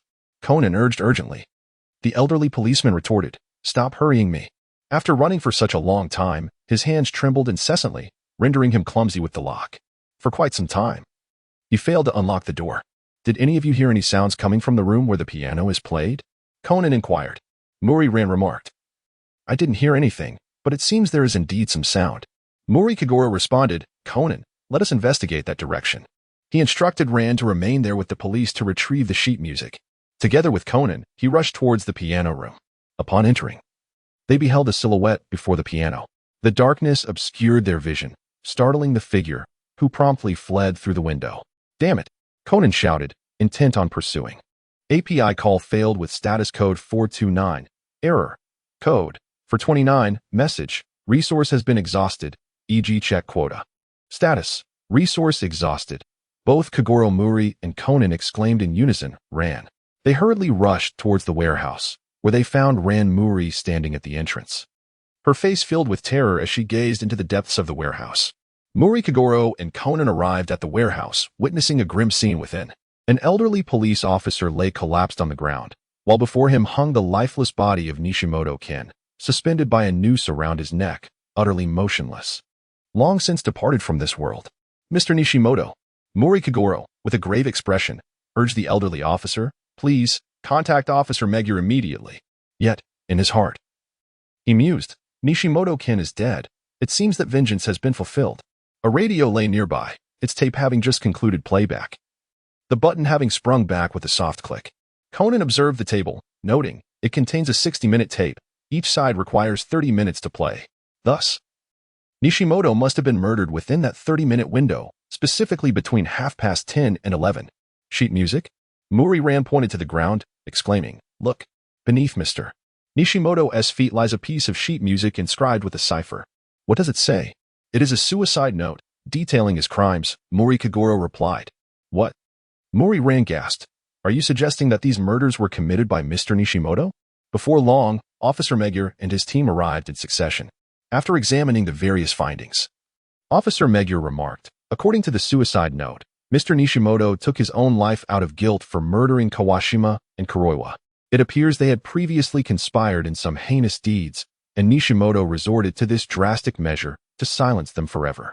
I suspect that, aside from the deceased Tamayama from 2 years ago and the recently slain Kawashima and Kuroiwa, they were also accomplices with Aso Keiichi, who perished in a self-immolation 12 years ago. The note states that Aso devised this cipher first and then taught it to the other four. They likely exploited this cipher for nefarious purposes. I surmise that upon discovering Aso's suicide scene, which bore a similar piece of sheet music, Nishimoto feared that past secrets would be unveiled. Hence, he broke into the warehouse, intending to destroy that incriminating evidence. However, he failed to locate the music and, overwhelmed by guilt and mental anguish, saw no escape but to take the path of despair. Kogoro Mouri gazed at the warehouse window, which had been forcibly broken, lending a semblance of credibility to Inspector Megure's deductions. The inspector picked up the radio from the table, which was currently playing a melodic tune. He continued his analysis. The suicide note concluded with the phrase, "My life shall end alongside the third movement of the Moonlight Sonata." Thus, it is conceivable that as Weston's life ebbed away, the third movement of the sonata resonated in his mind. So, what of the musical score left by Aso all those years ago? Has it been found? After concluding his reasoning, Inspector Megure turned to the elderly officer. The old policeman, rummaging through the documents, remarked, after all, this was something placed here 12 years ago. Where do we even begin to search? Inspector Megure, uninterested in his musings, addressed Kogoro Mouri. The note mentions the term devil's powder. Do you have any thoughts on this, Mouri? Kogoro Mouri remarked, it seems to be the kind of narcotics, doesn't it? Smuggling drugs on this remote island is indeed quite plausible. Officer Megure nodded, his expression somewhat grave. The case has become increasingly intricate. API call failed with status code 429. Error. Code. For 29. Message. Resource has been exhausted, e.g. check quota. Status. Resource exhausted. API call failed with status code 429. Error. Code. For 29. Message. Resource has been exhausted, e.g. check quota. Status. Resource exhausted. API call failed with status code 429. Error. Code. For 29. Message. Resource has been exhausted, e.g. check quota. Status. Resource exhausted, Kogoro Mouri remarked. This indeed is peculiar. It must be due to a moment of anxiety leading to a miscalculation. At that moment, Conan interjected. When Uncle Mouri and I rushed into the piano room, there were 2 individuals present. One of them fled through the broken window before I could discern their identity, while the other was Mr. Murazawa, who had already been rendered unconscious and lay on the floor. I suspect it was the fleeing individual who perpetrated this deed. Currently, Miss Yuzhong is tending to him, and once he regains consciousness, everything will become clear. Kogoro Mouri gazed at Conan and remarked, "Let us proceed to investigate. I have formed a hypothesis regarding the individual who fled through the broken window of the piano room." The group hurried towards the piano room. "Miss Weichi, Mr. Murazawa, are you both all right?" Officer Megure inquired. Weichi Ase replied, "There seems to be a possibility of a concussion." Monday Reiko Kuroiwa was also present, her face etched with concern for her fiancé. As he had yet to regain consciousness, it was imperative to rush him to a clinic for a thorough examination, lest Ase suffer further. Officer Megure's eyes flared with indignation as he demanded, who could be so vile as to commit such an act? It must undoubtedly be Masato Shimizu, Kuroiwa asserted. He likely murdered Nishimoto and was unfortunate enough to be discovered by Monday. However, at this juncture, the position of village chief is already within Shimizu's grasp. There would be no motive for him to kill Nishimoto. Officer Megure countered. "Do you not comprehend? Shimizu first exploited Nishimoto to eliminate my father and Kawashima, and subsequently silenced Nishimoto to frame him." Kuroiwa shouted. Mouri Kagata remained silent, sensing that this woman seemed somewhat obsessed. This was an act of vengeance, largely unrelated to Seijiro Shimizu. It was perplexing. What could Mr. Murazawa be doing here all alone? Officer Megure wondered, particularly at such a late hour. "How should I know?" Reiko Hirakawa retorted irritably. At that moment, Mouri Kaguru noticed Conan, who, with an expression of astonishment, was picking something up from the ground. "Don't touch Shuichi's belongings," Reiko Hirakawa exclaimed, snatching it from Conan's grasp. Officer Megure inquired, "What is it?" "I have no idea, but Shuichi has always cherished this item," Reiko Hirakawa responded. Mouri Kogoro exhibited a look of realization and remarked, "That is a piano tuning tool." "Miss Reiko, is Mr. Murazawa a music scholar?" Indeed, Reiko Kuroiwa nodded in affirmation. No wonder the piano produced such harmonious tones earlier. It was Mr. Murazawa who had maintained its tuning. Mouri Kogoro mused. However, this clue merely explains Mr. Murazawa's presence here on Monday and offers little assistance in solving the case. "Listen," Officer Megure commanded. "We shall bring all suspects back to the village office for a thorough reinterrogation." "Understood." An officer promptly accepted the order and departed. Kogoro Mouri examined the piano and remarked, "When Conan and I arrived earlier, we noticed the individual who subsequently fled through the broken window, rummaging beneath the piano as if searching for something. There appears to be a hidden compartment here. It seems something was once concealed within it." Officer Megure approached, observing some white powder on the ground. He touched it and tasted a bit, stating, "Indeed, it is a narcotic. It seems this individual came here to retrieve drugs and unfortunately encountered Mr. Murazawa, leading to his assault. Fortunately, you and Conan arrived just in time. Otherwise, Mr. Murazawa might have met with a dire fate. Drug trafficking, murder. Such acts are utterly unforgivable." Mouri Kogoro remarked, "Officer Megure, it may not necessarily be the work of the same individual." Officer Megure responded, puzzled. "What exactly is going on, Mouri? There are still some unclear aspects." Mouri Kogoro suggested, "Let us first meet with the suspects." Nodding in agreement, Officer Megure, along with Mouri Kogoro and their companions, proceeded to the office in Tsukikage village. At the village office, Officer Megure noted, in recent days, Tsukikage Island has witnessed 3 homicides. He observed the gathered crowd and continued. These 3 cases share several commonalities. Each crime scene played Moonlight Sonata, and all left behind musical scores containing hidden messages. Moreover, the perpetrator must possess considerable physical strength. In the first homicide, the killer drowned Kawashima by the seaside before dragging him into the activity center's piano room. The second case involved the assassination of Kuroiwa in the broadcasting room of this village office. In the third incident, the assailant hung Nishimoto in the activity center's warehouse, leading others to mistakenly believe it was a suicide brought on by guilt. There is no doubt that these crimes were committed by the same individual, who undoubtedly possesses remarkable physical prowess. Miss Wazono, what time was Nishimoto's death according to the autopsy results? Wazono Ase replied, approximately between 10 p.m. and 11 p.m. We left the village office around 10 p.m., which means that, like the first case, we cannot definitively identify the suspect in the third case. Officer Megure continued. From the second case, considering the time of Kuroiwa's death in the blank section at the start of the recording tape left at the scene, it indeed corroborates the alibi of Reiko and Wazono Ase. Thus, the remaining suspects are Hirata Akira, the secretary of Kuroiwa, who was present at the time and lacks an alibi, Shimizu Masato, who, like the deceased Kuroiwa and Kawashima, was a candidate for village chief, and Murazawa Shuichi, who is currently recuperating at the clinic. Hirata Akira and Shimizu Masato appeared visibly distressed. Officer Megure turned to Wazono Ase and inquired, "Has Mr. Murazawa regained consciousness?" "Not yet," Ase replied. "Miss Reiko is still by his side, caring for him." At that moment, an officer approached with a report. "Officer, the photographs from the second crime scene have been developed." "Good. Place them on the table promptly," commanded Officer Megure. As the group examined the photographs, Mouri Kogoro narrowed his eyes, contemplating whether to unmask the culprit. At this juncture, Conan exclaimed, "What is this? There seems to be something glowing beside Mr. Kuroiwa's neck." "Perhaps it's a button or something similar," suggested the officer responsible for arranging the photographs. Conan shook his head, however, in this photograph taken after the body was moved. "That glow has vanished." "Indeed," the officer confirmed. "API call failed with status code 429. Error. Code 429. Message. Resource has been exhausted, e.g. check quota." "Status. Resource exhausted," Kogoro Mouri remarked. "I am uncertain whether you have taken a life, but I am quite certain of your involvement in drug trafficking." The seasoned officer added, "You frequently convene at the Community Activity Center with Mr. Kawashima, which strongly suggests your engagement in illicit activities.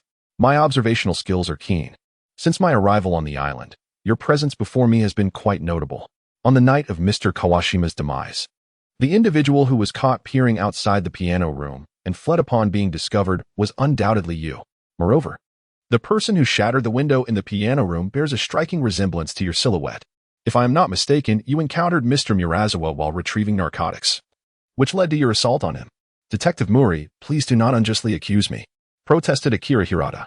Kogoro Mouri remarked, "If you have been wronged, it is quite easy to prove. The arrival of Mr. Murazawa indicated your panic when you took the drugs, causing the bag to tear and the substance to leak. There should still be traces of the narcotics on you. A simple test will reveal the truth.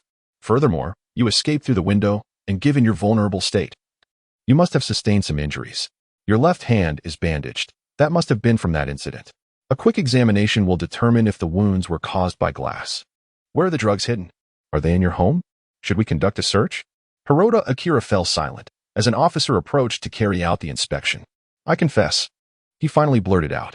"I did indeed participate in drug trafficking, and I was the one who harmed Mr. Murazawa. However, I absolutely did not commit murder. Such an act is beneath me. You must believe me." Officer Megure pressed Hirota Akira. "Stop pretending. If you didn't kill him, then who could it be? Who knows? It could very well have been Mr. Murazawa." Hirota Akira retorted. "It might also have been Mr. Shimizu." "Hey, don't slander me," protested Masato Shimizu, visibly upset. Although Hirota Akira insisted on his innocence regarding the murder, the police proceeded to handcuff him. Involvement in drug trafficking and the assault on Murazawa Shuichi were sufficient grounds for his arrest.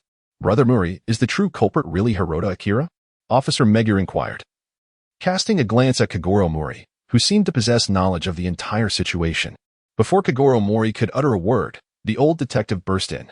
"I have finally discovered the musical score left by Keiji Aso 12 years ago," the old policeman exclaimed with a face full of joy.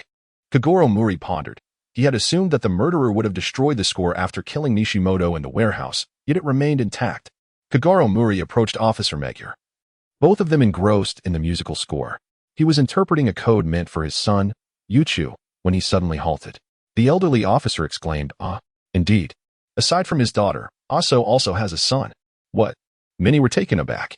The old officer continued, "Due to a serious illness in his childhood, he has been undergoing treatment in the hospital. I recall his son's name is Yuchu." All eyes turned to Ase Yuchu. "How enlightening," Kogoro Mouri remarked, as all lingering doubts dissipated. He sighed softly, declaring, "I have unraveled the truth behind all the events that have transpired on this island." "Brother Mouri, are you finally going to deduce the truth?" Officer Megure exclaimed with delight, having realized that his previous deductions were beyond his expertise. At this moment, they could only rely on Kogoro Mouri, the renowned detective. Mouri Kogoro nodded and remarked, "We have always believed that the murderer possesses considerable strength, likely a male, and thus have overlooked Miss Wishong. No, you should be addressed as Misao Wishong. You disguised yourself as a woman to investigate the circumstances surrounding your family's demise.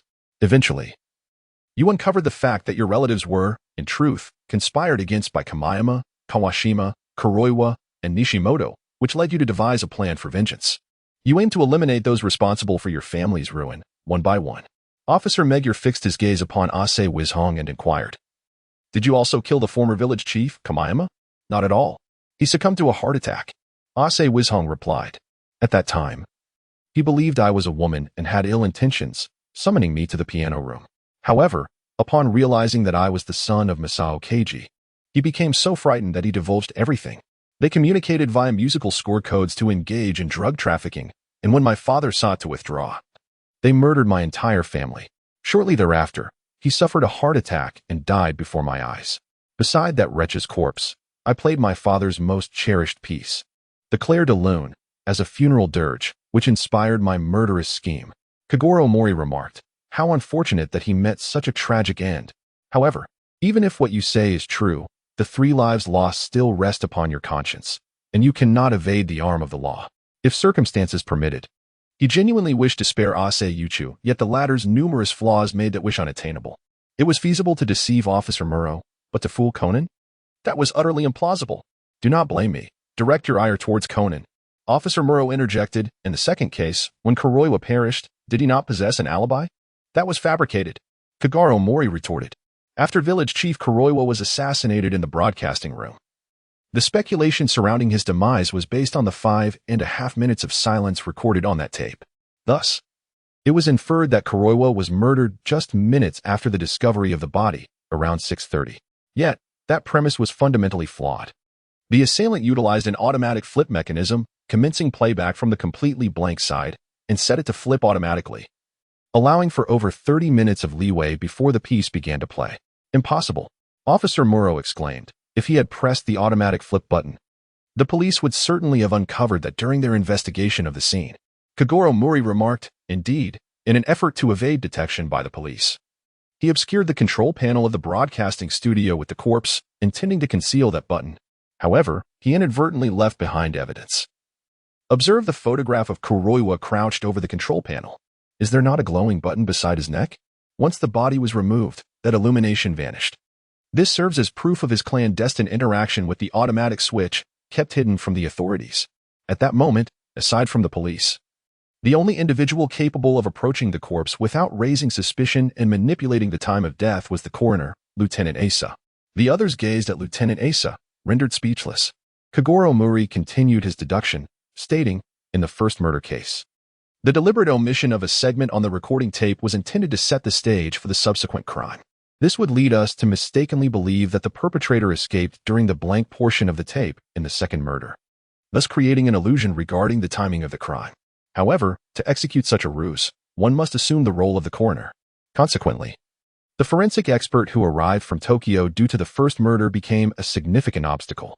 Thus, he orchestrated Kawashima's demise by drowning.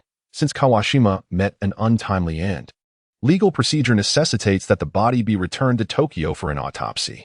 In this manner, the coroner could seamlessly assume the role of the examiner, thereby obfuscating the time of death and crafting an alibi for himself." "Indeed," Officer Magyar nodded, convinced by Kogoro Mouri's reasoning. "Officer, the culprit has vanished," exclaimed one of the officers. At this, everyone was taken aback.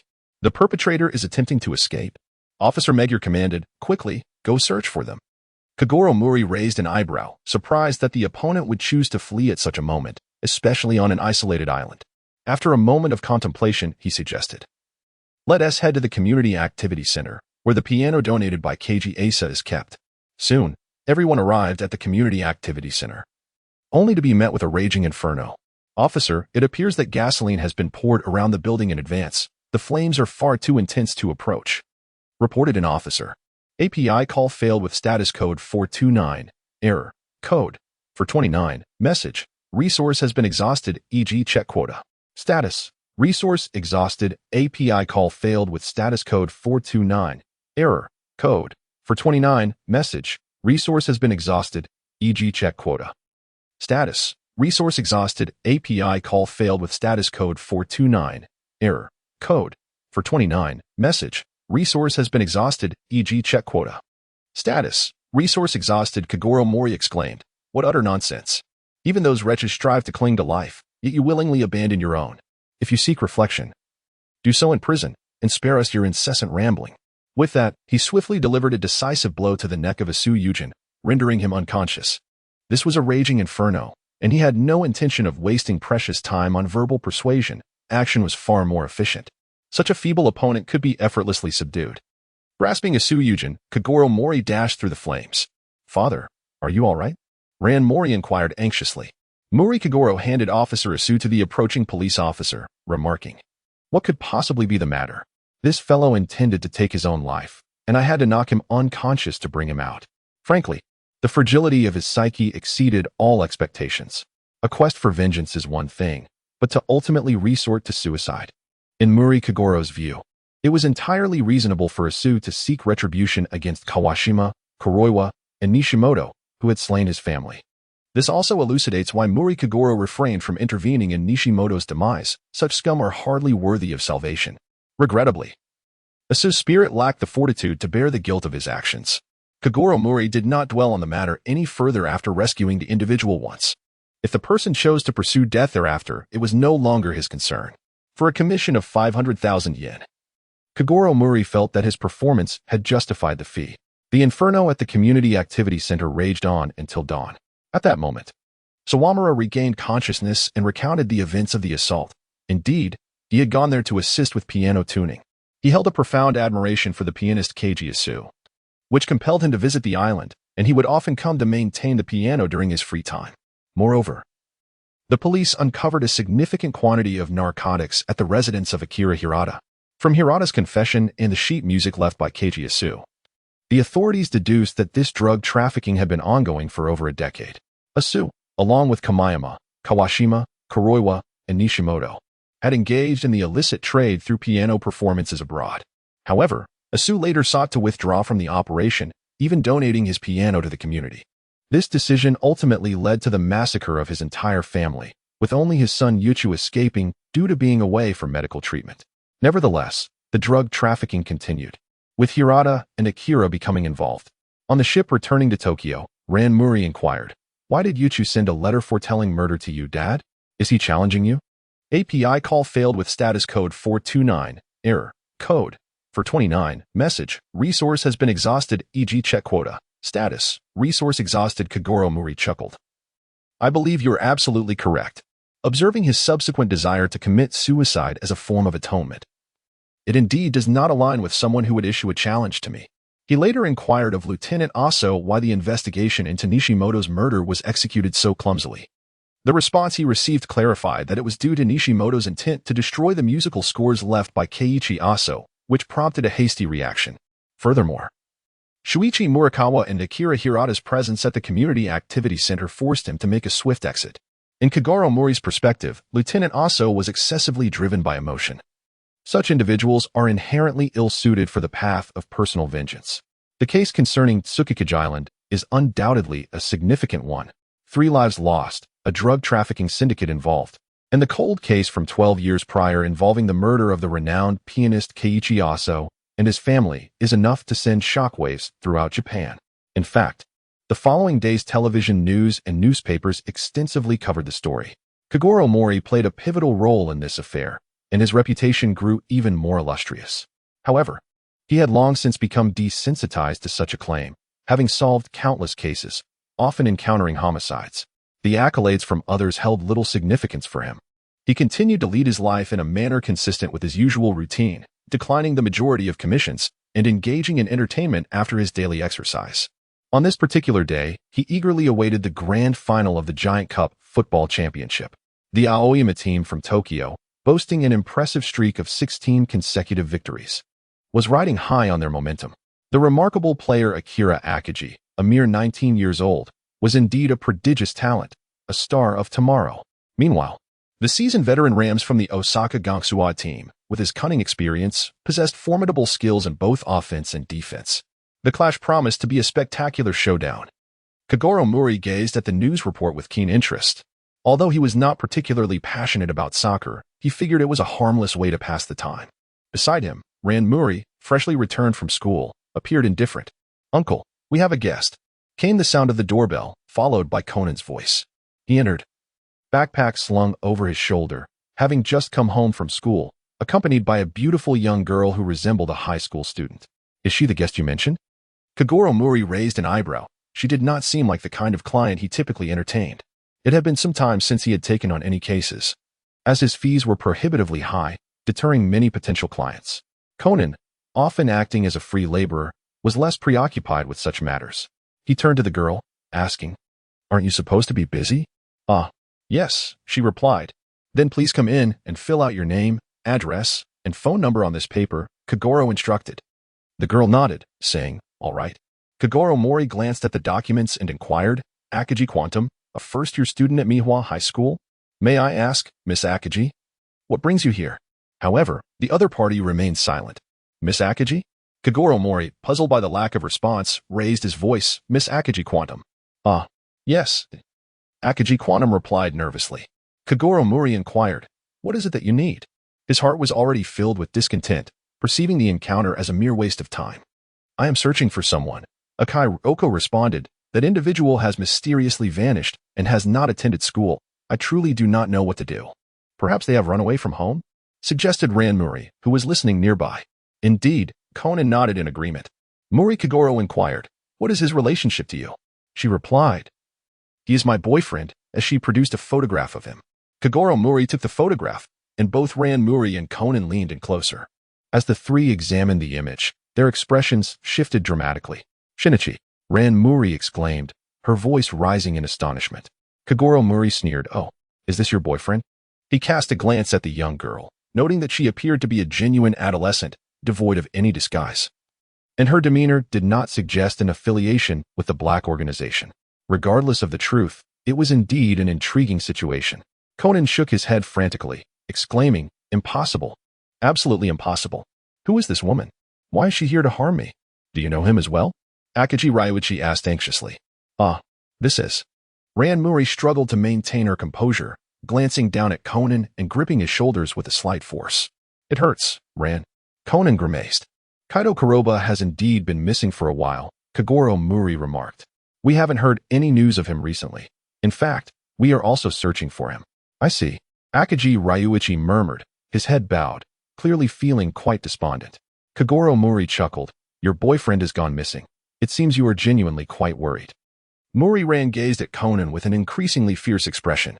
Conan felt a shiver run down his spine and asked, "Sister, do you have something to discuss with Shinichi?" "Surely. You must have a request for him, which is why you are inquiring under the guise of being his girlfriend, right? After all, I have yet to hear any news of Shinichi having a girlfriend. If there is something at hand, rather than seeking that fellow, you might as well approach me." The illustrious detective, Mouri Kogoro. Mouri Kogoro chuckled. Under normal circumstances, he would have sent someone who appeared unable to afford his fees back to whence they came. However, witnessing Conan in a predicament brought him a sense of delight, far more entertaining than watching a football match. "No, it's nothing at all," Akagi Ryunosuke replied nervously. "I simply miss him. After such a long time without seeing him, I am genuinely worried about him." "Do you miss Shinichi that much?" Mouri Ran inquired, her demeanor slightly calming. "Of course," Akagi Ryunosuke exclaimed, "he is my boyfriend. Since he went missing, I have been unable to sleep or eat properly." Unable to contain himself, Conan interjected, "What proof do you have to substantiate your claim as his girlfriend? As for Ran Mouri, that is another matter entirely. To what extent have you two progressed? We have even shared a kiss." Akaki Ryoko remarked. "API call failed with status code 429. Error. Code. For 29. Message. Resource has been exhausted, e.g. check quota. Status. Resource exhausted." Kogoro Mouri felt it was imperative to put an end to the antics of these two lively individuals.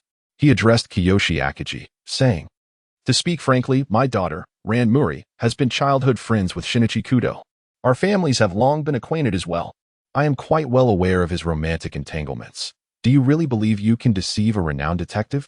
Are you attempting to masquerade as his girlfriend in order to exploit this situation? If that is indeed your intention, I shall have no choice but to report this to the authorities and see whether you have engaged in any illicit activities." API call failed with status code 429. Error. Code. For 29. Message. Resource has been exhausted, e.g. check quota. Status. Resource exhausted. Kogoro Mouri squinted his eyes, realizing that Akagi Quantum was indeed hiding something. "Speak up. What transpired that compelled you to fabricate such a lie?" he pressed. In his view, Akagi Quantum was merely an ordinary high school girl, and he expected her to confess without much difficulty. Indeed, Akagi Quantum's psychological defenses crumbled, and she nervously recounted the events. She confirmed that her name was Akagi Quantum, but she was not the girlfriend of Shinichi Kudo. She had come seeking his assistance. Her younger brother, Akagi Mamoru, had been kidnapped. The abductors threatened her elder brother, Akagi Hideo, insisting that he intentionally lose the match at tonight's Giant Bomb Cup Soccer Championship final. Furthermore, the kidnappers forbade them from contacting the police or hiring private detectives. With no other options, she sought the help of the renowned high school detective, Shinichi Kudo, believing that a fellow student would not raise suspicion among the criminals. However, Shinichi's whereabouts were currently unknown, prompting her to impersonate his girlfriend in hopes of locating him. "You are the sister of Akagi Hideo?" Kogoro Mouri raised an eyebrow, finding it a remarkable coincidence that he intended to watch Hideo's match that very evening. "Indeed," Akagi Quantum replied. "Detective Mouri, could you refrain from notifying the authorities?" "Rest assured, Sister Quantum, Uncle Mouri is merely attempting to frighten you into revealing the truth," Conan interjected. At that moment, he felt a sense of relief as the misunderstanding had been resolved, alleviating any concerns about Ran Mouri's potential outburst. Mouri Ran indeed calmed down, reflecting on her earlier overreaction with a sense of embarrassment, becoming exceedingly earnest. "A kidnapping has occurred. Notifying the authorities is undoubtedly the best course of action. However, given the unique circumstances, I am also willing to assist," declared Mouri Kogoro. Akagi Ryoko inquired, "Mouri detective, are you truly willing to help? But what if the kidnappers become aware? I am concerned for Kamaru's safety. Rest assured, I will handle this.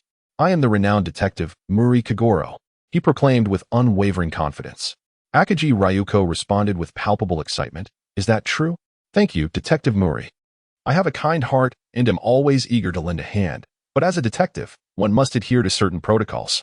This is a contract. If there are no objections, let's proceed with the signing," Mouri Kogoro stated as he produced a contract. "This," Akagi Ryuko exclaimed, her face filled with confusion. "API call failed with status code 429, error, code, for 29, message, resource has been exhausted, e.g. check quota, status, resource exhausted," Kogoro Mouri remarked. "Isn't your brother Akagi Hideo? Let him cover this expense." To save his brother, he hesitates over 50,000 yen? Your brother's life hangs in the balance, and you still need to deliver it? Akagi Ryoko, recalling Sho, could only grit her teeth and sign. Naturally, she was aware of Akagi Hideo, the burgeoning star of the football world, who was hardly in one of that 50,000 yen, hence her swift acquiescence. Nearby, Ran Mouri and Conan rolled their eyes. Having grown accustomed to Kogoro Mouri's tendency to demand exorbitant fees for his services, Kogoro Mouri tucked away the contract and, facing the client, adopted a serious demeanor. "You mentioned that it was only this morning, while preparing breakfast for your brother Akira, that you discovered he had been kidnapped. You dined with him last night.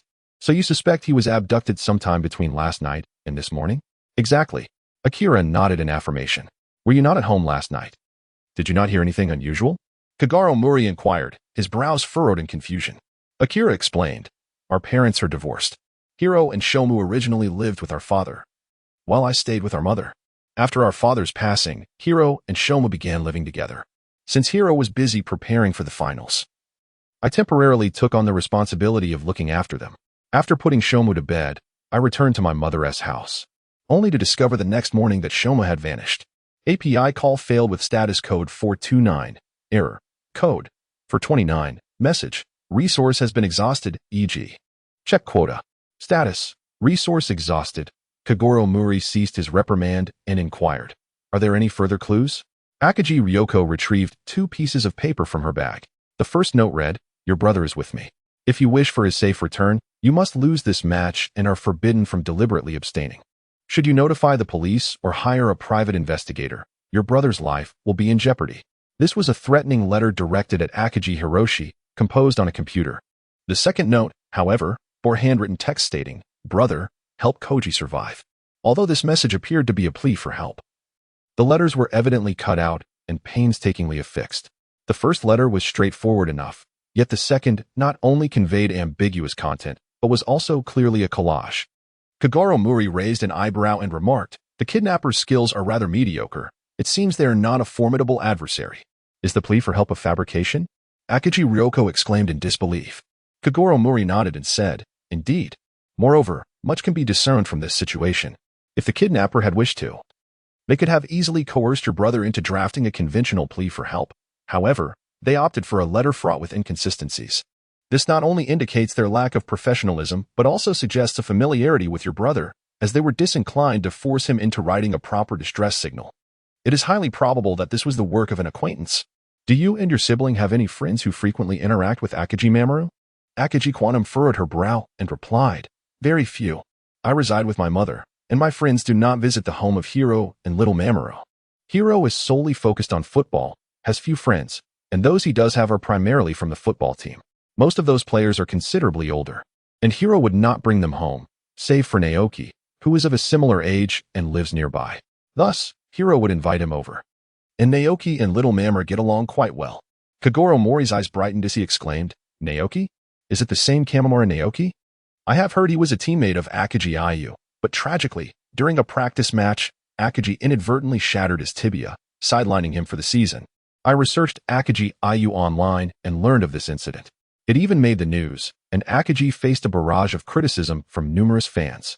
Akagi Ayu and Kamamura Naoki were hailed as the future twin stars of the Aoyama team in Tokyo. Unfortunately, Kamamura Naoki has been rendered unable to play and is currently recuperating.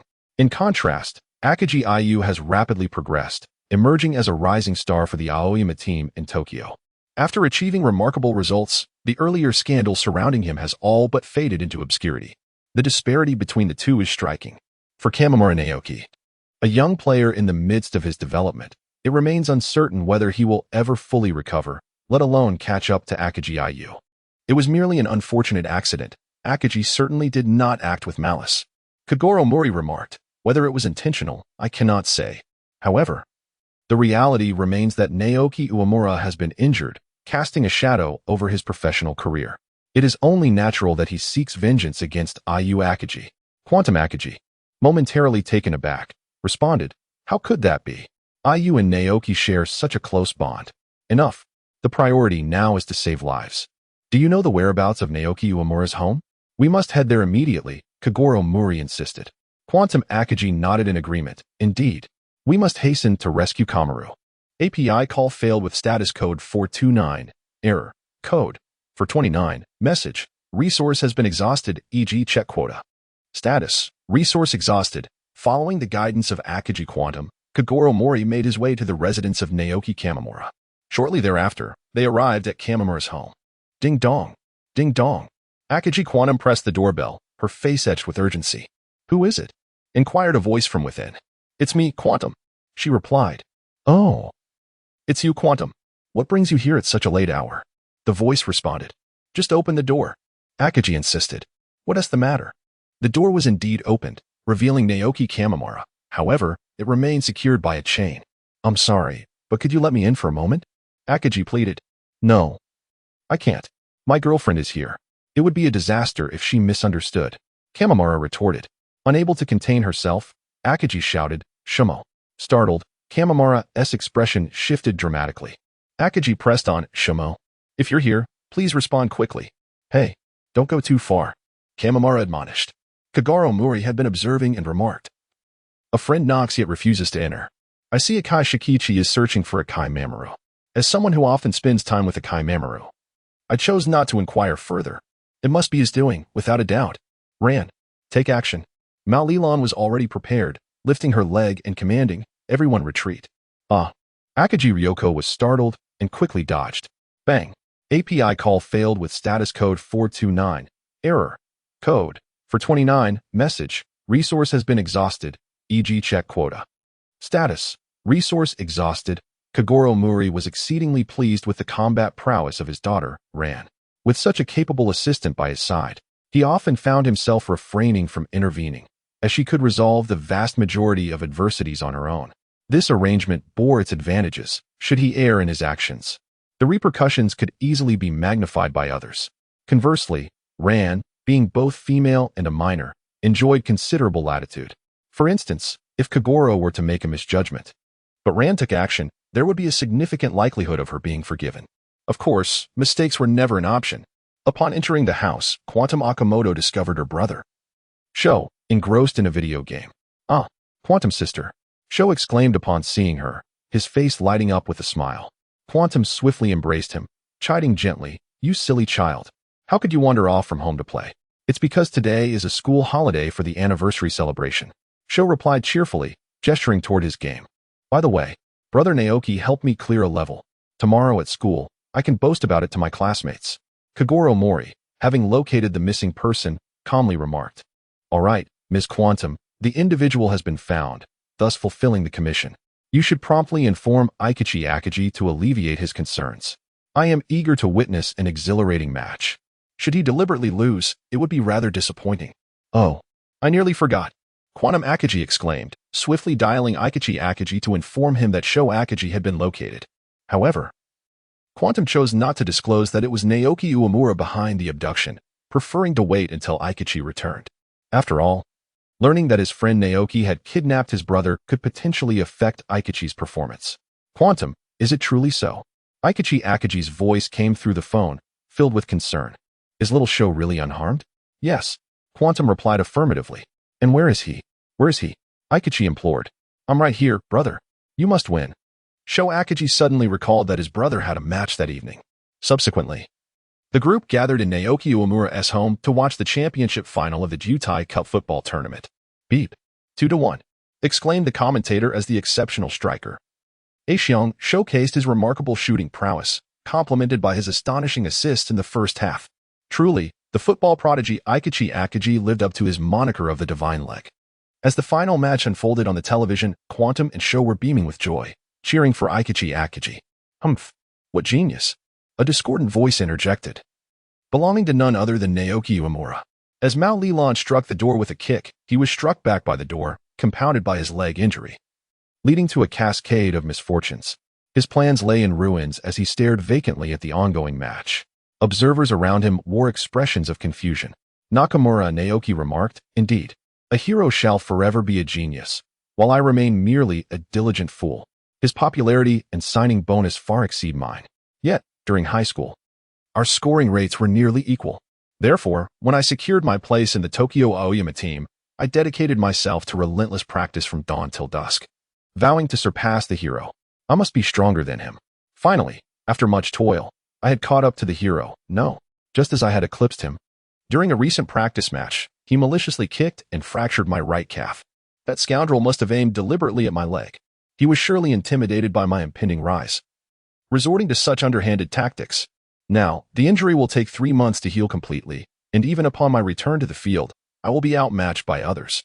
While he spoke, the match continued, and the commentator exclaimed, "Another goal. This is the second point scored today by the remarkable Aexiong." "TSK," Nakamura Naoki replied, displeased. "From the very beginning, I never intended to harm Komori. My plan was to escort him home after the match, and then I would vanish from your sight. I merely wished for him to experience this feeling. I wanted that genius kid to understand that not everything in this world goes as one desires." At that moment, the match concluded. Beep. The game is over. 3-1. The Tokyo Aoyama team has splendidly clinched the championship of the Giant Dome Cup. Akaji Mamoru, still just a child, could not grasp the implications of Nakamura Naoki's words, and he cheered, "Brother one. Hooray! Hooray!" "Humph," Nakamura Naoki said. "It seems it is time to bring this matter to a close. Quantum, call the police and inform them to apprehend me." Now, he felt like a lost dog, resigned to his fate. Akaji Quantum hesitated, uncertain whether to report him. At that moment, on television, Akaji Hiro was being interviewed. "Hiro, with today's victory, whom do you most wish to share it with?" the reporter inquired. Akaji Hiro responded, Well, Hiro would certainly be surprised." Nakamura Naoki interjected. "If he knew I was the one who kidnapped his brother, it should have been his brother, Komori." On the screen, Akaji Hiro declared, "However, this time, I wish to share this victory with one person, and that is Naoki." "What?" Nakamura Naoki was taken aback. Akaji Hiro continued on television. "I want to share the joy of this victory with my greatest rival, Nakamura Naoki. If that guy were here, we would surely score even more points." At that moment, Akaji Hiro's teammates began to tease him. "Kid, you should say some good words about your seniors." "Stupid Aexiong." The footage showed the team in playful banter, indicating the splendid camaraderie within the Tokyo Aoyama team. Akaji Hiro addressed the camera, "Naoki, come back soon. I'll be waiting for you on the field." Witnessing this scene, Nakamura Naoki could not hold back his tears, exclaiming, "What a fool! He doesn't even know what I have done." He fell to his knees, weeping profusely. Overcome with shame for misunderstanding a friend and committing such a grave offense of kidnapping his brother, he was engulfed in remorse. Kogoro Mouri raised an eyebrow, realizing that he had somewhat misjudged Hideo Akagi. He had even harbored suspicions that Akagi might have intentionally harmed Naoki Uemura. However, it now appeared that he had been overly cynical. Shortly thereafter, following a notification from Quantum Akagi, Hideo Akagi arrived and learned the truth. With a kind heart, Akagi chose to forgive Uemura and did not involve the authorities. Kogoro Mouri felt at a loss for words regarding this matter, but at least Akagi had agreed to pay a commission of 500,000 yen. "Thank you very much, Detective Mouri." Hideo Akagi expressed his gratitude repeatedly. Even more surprising to Kogoro Mouri was Uemura's thanks. "If it weren't for you, our team might have lost. Thank you, Detective Mouri, for stopping me." Naoki Uemura, despite his serious injuries, insisted on bowing deeply to Kogoro Mouri. He also expressed gratitude for Ran Mouri's friendship, which had taught him a lesson.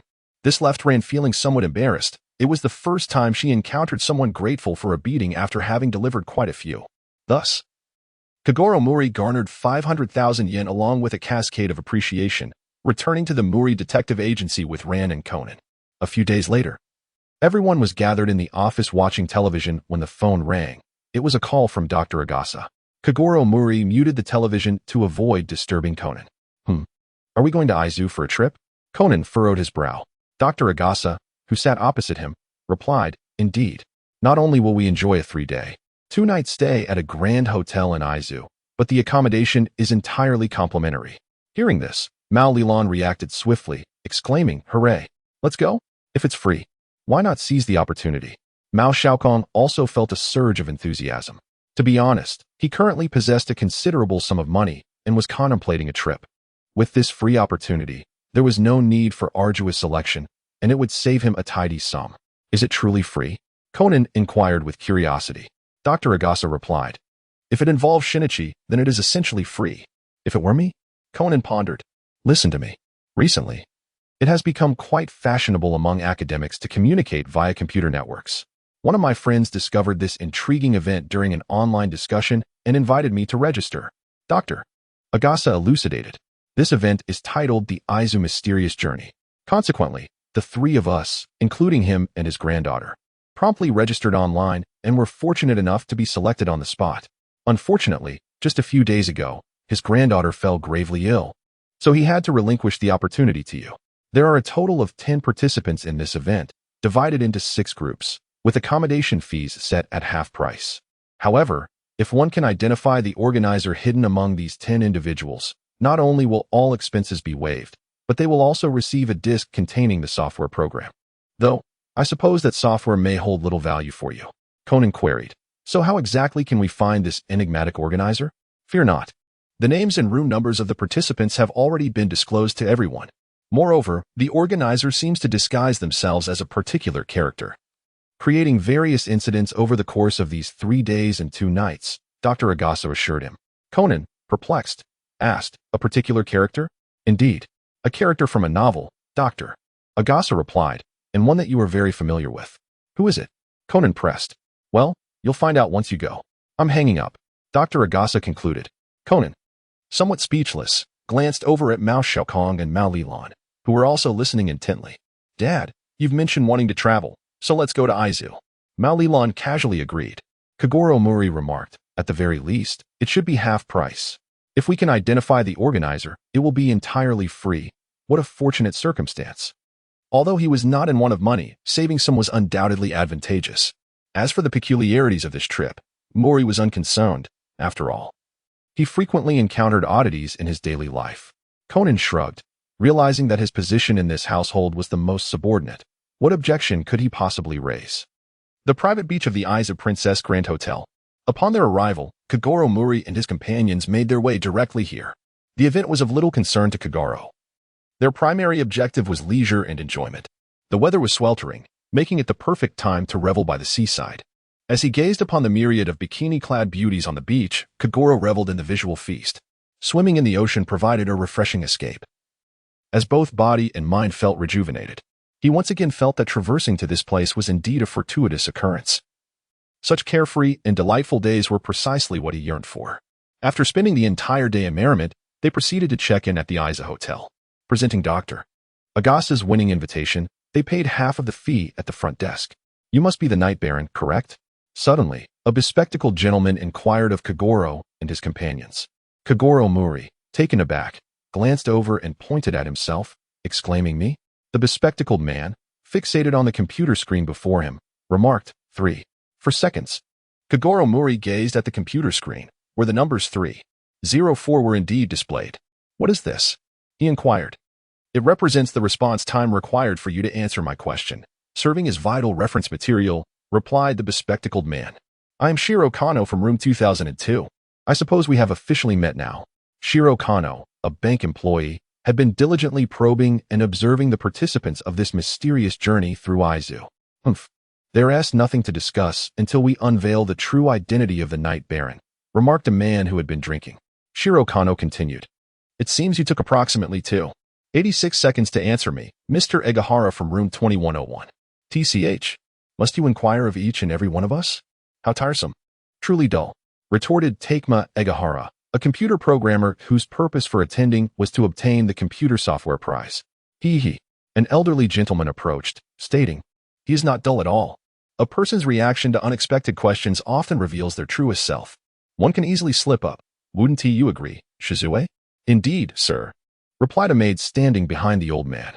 This pair comprised Kengo Genichiro, a behind-the-scenes investor in a computer company, and his maid, Shizue Hayashi. Shiro Kano turned to Kengo Genichiro, noting, "You took 29 seconds to respond to my question, Mr. Kengo from room 2001. Kengo Genichiro chuckled, "My eyesight is poor. So I was uncertain if you were addressing me, hence my hesitation." No matter. Based on the current information, it was evident that Shiro Kano was unfazed, engrossed in his analysis. "I suspect your information is still lacking," a beautiful woman interjected. "It seems we are missing details about certain individuals, am I correct?" "The Night Baron." "What are you talking about?" exclaimed Miss Kamiho from room 2102, taken aback. 97 seconds. Miss Hideko Kamiho pressed her stopwatch, saying, "It took me 48 seconds to respond, Mr. Kano." Miss Hideko Kamiho, the president of a software company, exhibited remarkable intelligence, cleverly turning the tables on Shiro Kano and teaching him a lesson. Shiro Kano, recognizing her sharpness, found her quite a formidable opponent. Kogoro Mouri stroked his chin, contemplating the list of participants he had obtained from Dr. Agasa. He lowered his head and remarked to Conan, "The Baron of the Night must be a character from Yusaku Kudo's novels, quite renowned indeed. No wonder Dr. Agasa mentioned that you were well acquainted with that literary figure. Was this the true nature of the matter?" Conan responded, "There is a self-proclaimed fellow calling himself the Baron of the Night, mingling among us. API call failed with status code 429. Error. Code 429. Message. Resource has been exhausted, e.g. check quota. Status. Resource exhausted. Mao Lilan and Conan did not voice any objections. However, Conan appeared somewhat engrossed in his deductions. It struck him as peculiar that there were supposed to be 10 participants in total, with himself, Lilan, and Uncle comprising 3 individuals. Plus the 5 present here, that accounted for 8. There were still 2 missing, Conan pondered. "Well," suddenly, Mao Lilan exclaimed. Conan looked over in confusion. The front-running Mouri Kogoro also turned around. "What are you trying to do?" Mao Lilan questioned Jiang Yuanshi, her face flushed. Jiang Yuanshi, reeking of alcohol, replied, "Oh, come on. A little touch 1 tea cost you anything. Come, let us share a drink with Uncle." He reached out and grabbed Mao Lilan's hand, adopting a lewd demeanor. "Hey, show some respect." Mao Lilan rebuked him. In Kogoro Mouri's eyes, a glint of coldness flashed. How dare he tease Ran Mouri? Truly a reckless endeavor. And as for Ran, why not simply deliver a punch to him? Conan's expression was equally grim. "Let go." At that moment, a man approached, firmly seizing the hand of the assailant. "That hurts. What do you think you're doing?" The assailant grimaced in pain. Mouri Ran gazed at the newcomer in astonishment, exclaiming, "Oh, I was about to ask what you intended to do." The man who had made his move bore a stern expression and replied. Jiang Yuanshi clenched his fists, saying, "I haven't done anything to provoke you." "Ah." Mouri Ran looked at the man, her face lighting up with a smile. "Are you Mr. Satoshi Maeda?" "Indeed, the man." Satoshi Maeda responded, somewhat taken aback by being addressed by name. Do you know him? Conan inquired. Of course, Mouri Ran exclaimed, her excitement palpable. He was the karate champion of Japan 6 years ago. I admired him so much that I started practicing karate myself. She stepped closer to Satoshi Maeda and introduced herself. I am Mouri Ran, the winner of the last Tokyo Karate Tournament. Kano Shiro appeared visibly intimidated, beads of sweat forming on his brow as he thought. To encounter the national karate champion and the Tokyo tournament winner here is truly fortunate. Mouri Ran was exceedingly enthusiastic towards Satoshi Maeda, while Conan stood aside, feeling a surge of jealousy. Who are you? A young woman approached. Satoshi Maeda smiled at the newcomer. Akiko. He then turned to Mouri Ran, saying, let me introduce you. This is my fiancé, Isayama Akiko. Satoshi Maeda looked blissful, having transitioned from a former karate champion to an ordinary individual. Now a researcher in electronic engineering at Jonin University. Wow, are you two getting married? Mouri Ran exclaimed, intrigued. Sayama Akiko, a high school teacher, observed Mouri Ran with a hint of jealousy, huffing softly before turning her gaze away. Hey. Satoshi Maeda, feeling embarrassed, addressed Mouri Ran. Please don't mind her. Akiko is just a little possessive. You must be the Dark Baron, correct? Kano Shiro ventured, directing his question to Satoshi Maeda and Sayama Akiko. The latter two exchanged astonished glances, exclaiming, what? All right. Room 1901's Maeda has a 0.75-second record. Kano Shiro began to meticulously note down details. Uemura Hideko had been observing, looking at Mouri Kogoro and the others, remarking, strange. The list states there are 2 doctors and a little girl, right? How come? They couldn't make it due to unforeseen circumstances, so they sent us as substitutes, Mouri Kogoro clarified. I am Mouri Kogoro, a detective. The atmosphere shifted as everyone's expressions changed to one of wariness, stepping back. Mouri Kogoro, Kano Shiro exclaimed in surprise. I have seen reports about him in the newspapers. Sayama Akiko added, yes. He seems to be quite a formidable detective. Humph, how despicable. Not only does he fail to show up himself, but he sends a detective in his stead. Jiang Yuanshu remarked. Well, this works too. This way. The scope of suspects for the Baron narrows, Uemura Hideko commented. With Detective Mouri around, everyone will be more cautious in their words and actions, making it harder for them to slip up. Jinchung Genichiro asserted. Dad, you seem quite famous. Mouri Ran remarked, feeling a sense of pride. Kogoro Mouri remained silent, his gaze drifting momentarily towards the departing J. Bara Tokyo. How should he deal with this scoundrel who had dared to tease Ran? The others, preoccupied with the pursuit of Baron Dark Knight, seemed to have forgotten about J. Bara's misconduct, swayed by Mouri's esteemed reputation. Even Ran, upon encountering Akira Maeda, had sidelined the rogue J. Bara. However, as a father, Kogoro Mouri could not simply turn a blind eye. Yet, given the crowd, it was not the opportune moment to act. He contemplated finding a chance to impart a lesson that J. Bara would never forget. Mouri mused that there was no need for haste in this matter. Kogoro Mouri could easily discern that Kazuya Ibaraki was merely an ordinary adversary, and dealing with him would pose no challenge. Room 1902 was the quarters occupied by Kogoro Mouri and his companions. Upon learning that their father was a detective, everyone expressed astonishment. Ran Mouri exclaimed with excitement, reveling in her father's fame. Conan observed, this is rather peculiar. Judging by their reactions, this mysterious journey to Aiza likely harbors deeper secrets. If it were merely for complimentary entertainment, they would not have reacted so strongly. It seems that the software program offered as a prize is something quite remarkable. Kogoro Mouri remarked, well, I'm not particularly interested, Conan. This time I shall leave it to you. His thoughts were primarily focused on Kazuya Ibaraki, intent on dealing with him decisively while ensuring that no one discovered his intentions. After all, both Ran and Conan were kind-hearted individuals who would likely disapprove of Kogoro Mouri seeking vengeance against Kazuya Ibaraki. Conan found Kogoro Mouri's behavior somewhat peculiar, but dismissed it, stating, leave it to me. He was indeed quite passionate about deduction. In that case, I shall venture out for a bit. Kogoro Mouri chuckled as he opened the door and stepped outside. API call failed with status code 429. Error. Code 429. Message. Resource has been exhausted, e.g. check quota. Status. Resource exhausted. Kogoro Mouri was savoring delectable dishes all by himself, relishing the fact that this trip was offered at a mere fraction of the price, and he felt no need for restraint. Nearby, other contestants were also indulging in their meals. However, Kogoro showed little interest in them. He was rather indifferent to the pursuit of the so-called Dark Knight Baron. Stealing a glance at the inebriated Toshiro Egahara, who leered at the nearby beauties, Kogoro mused to himself how easy it was to understand such a man. Dealing with him would be a simple task. At that moment, he spotted Ran Mouri and Conan and immediately called out, "Ran, Conan, over here." Upon hearing the news, Ran Mouri and Conan promptly approached. However, Conan's expression was somewhat grave as he stated, "Uncle Mouri, someone just pushed me down the stairs. Fortunately, I fell into the swimming pool. Otherwise, it could have been truly perilous." "What?" Mouri Kogoro raised an eyebrow and remarked. "It seems that the software is more valuable than we had anticipated." Conan replied, "I inquired with Dr. Agasa and learned that it is a computer virus." "Well," Mouri Kogoro said, "this matter has become complicated. The assailant may simply have intended to issue us a warning. Do you still wish to proceed? Who knows what dangers might ensue?" Conan asserted without the slightest hesitation, "I absolutely intend to participate in this game." Kogoro Mouri gazed at Conan.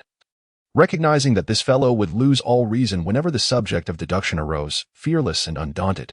"Very well, do as you please," he shrugged, refraining from hindering Conan. Allowing this young lad to face some adversity may not be such a bad thing after all. It is through enduring hardships that youth truly matures. Noticing that Kogoro Mouri offered no objection, Conan promptly rose to seek out other participants for a test of his own. "Father, do you think Conan will be all right?" Ran Mouri voiced her concern. Mouri Kogoro ambiguously remarked, "Just keep an eye on him."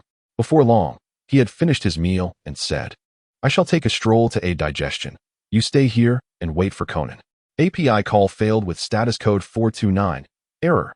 Code 429. Message, resource has been exhausted, e.g. check quota. Status, resource exhausted.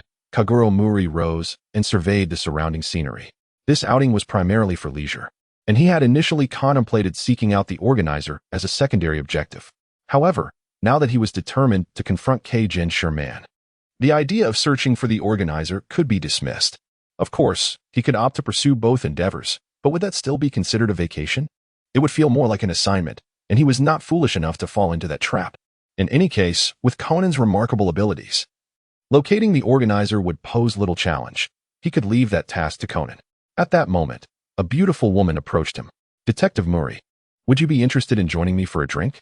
she asked, her long hair cascading elegantly, and the fragrance she wore was intoxicating. Kogoro Mouri squinted his eyes and remarked, "Miss Kamiho, are you here to test me?"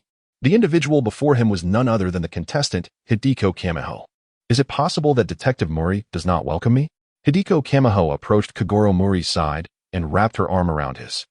As Kogoro Mouri inhaled the fragrant scent emanating from Shuko Baru, he could not help but notice the allure of her rounded figure, clad in a deep-cut evening gown. A mere tilt of his head would grant him an exquisite view. "Are you attempting to seduce me?"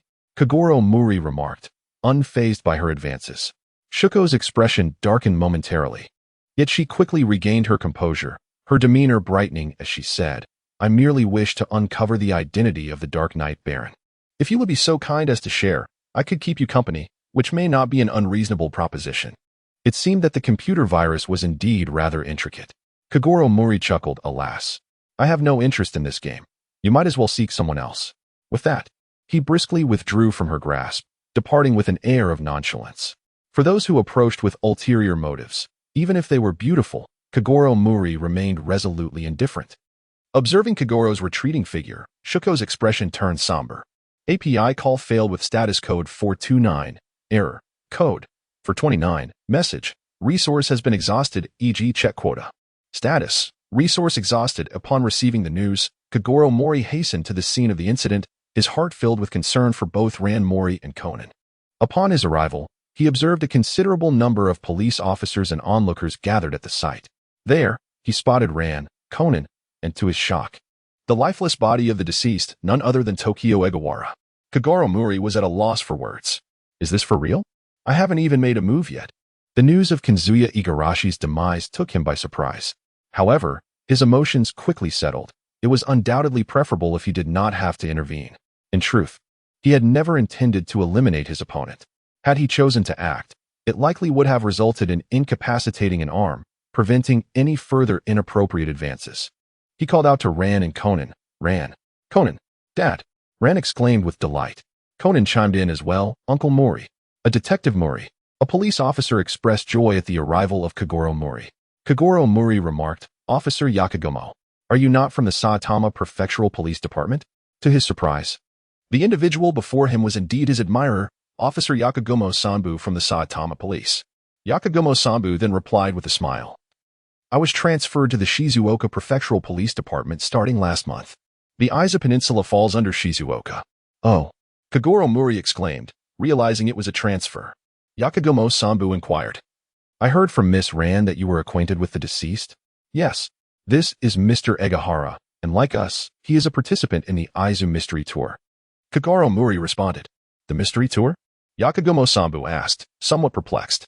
Mouri Kogoro promptly recounted certain enigmatic experiences from his journey to Aiza de Yakumizo Seishi. It transpired that the organizer of this event not only mingled among the participants, but also masqueraded as the Dark Knight Baron, orchestrating various incidents throughout the affair. The rules of the game dictated that the first to identify the organizer would be rewarded with complimentary accommodation, correct? Indeed, Mouri Kogoro affirmed with a nod. Yakumizo Seishi continued. "So, it follows that the event's organizer is none other than Mr. Egahara?" At that moment, Egahara was clad in the very attire of the Dark Knight Baron. "That is plausible," Mouri Kogoro responded, though he acknowledged that it could also be a ruse, someone deliberately dressing as such to impersonate the organizer. "Quite right. Detective Mouri, what do you propose we do next?" inquired Yakumizo Seishi. Kogoro Mouri said, "Officer Yakugomo, please gather all the participants for questioning." While he might extend courtesy to other officers, he felt no such obligation towards Yakugomo. After all, he was a fan. As an idol, all he needed to do was to perform to his heart's content. Moreover, this case provided an opportunity to locate the organizer. If successful, that half-price trip could transform into a complimentary one. What could be more delightful? Initially, he had intended to forego pursuing the organizer while dealing with Jiang Yuan. However, since assistance had been offered, saving him the effort, Kogoro Mouri thought it prudent to seek out the organizer while solving the case. Kogoro Mouri examined the corpse, while Ihara disguised himself as the Dark Knight Baron. However, only one of his hands was gloved, and the manner in which his tie was knotted appeared rather peculiar. The clues were scant. As he surveyed the surroundings, he noticed Shuko Kamich, who was unexpectedly in tears. It seemed that Shuko had sensed Kogoro's gaze and was about to turn away. Kogoro Mouri exclaimed, "Officer Yakumizo, she is one of the suspects, Miss Hideko Kamiho." At that moment, Officer Yakumizo, who was instructing other officers to locate the remaining participants, halted upon hearing Mouri's declaration. He promptly detained Hideko Kamiho, stating, "Miss Kamiho, I presume? Please stay and cooperate with the police." "Detective Mouri, while I may have tested you, do not unjustly accuse me." Hideko Kamiho furrowed her brow in protest. "API call failed with status code 429. Error. Code. For 29, message, resource has been exhausted, e.g. check quota." "Status, resource exhausted," Kogoro Mouri inquired. "Mr. Kawahara, is that how you typically address him? If I am not mistaken, your relationship with him appears to be quite profound. What exactly is the nature of your connection? How did you discern that?"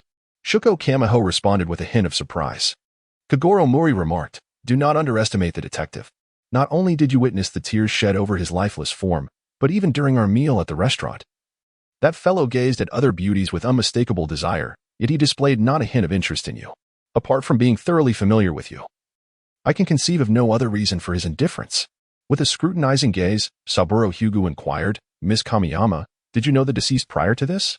Shuko Kamiyama, recognizing the futility of concealment, confessed, "Indeed, I have long been acquainted with Tokio. He is my ex-husband, and we divorced 3 years ago." "Oh, what was the reason for your divorce?" Kogoro Mouri pressed further. Shuko Kamiyama replied, "It pertains to my personal privacy and is not suitable for disclosure. Withholding information is acceptable. However, the fact that you were once married and divorced for unspecified reasons casts considerable suspicion upon you," Kogoro Mouri stated. The skepticism in Saburo Hyugu's eyes was palpable. "Suspect all you wish. It is of no consequence. I assure you, I am not a murderer," Shuko Kamiyama retorted coldly. Kogoro Mouri and SHG exchanged a knowing glance, recognizing that further coercion would be futile and that a different approach to solving the case was necessary.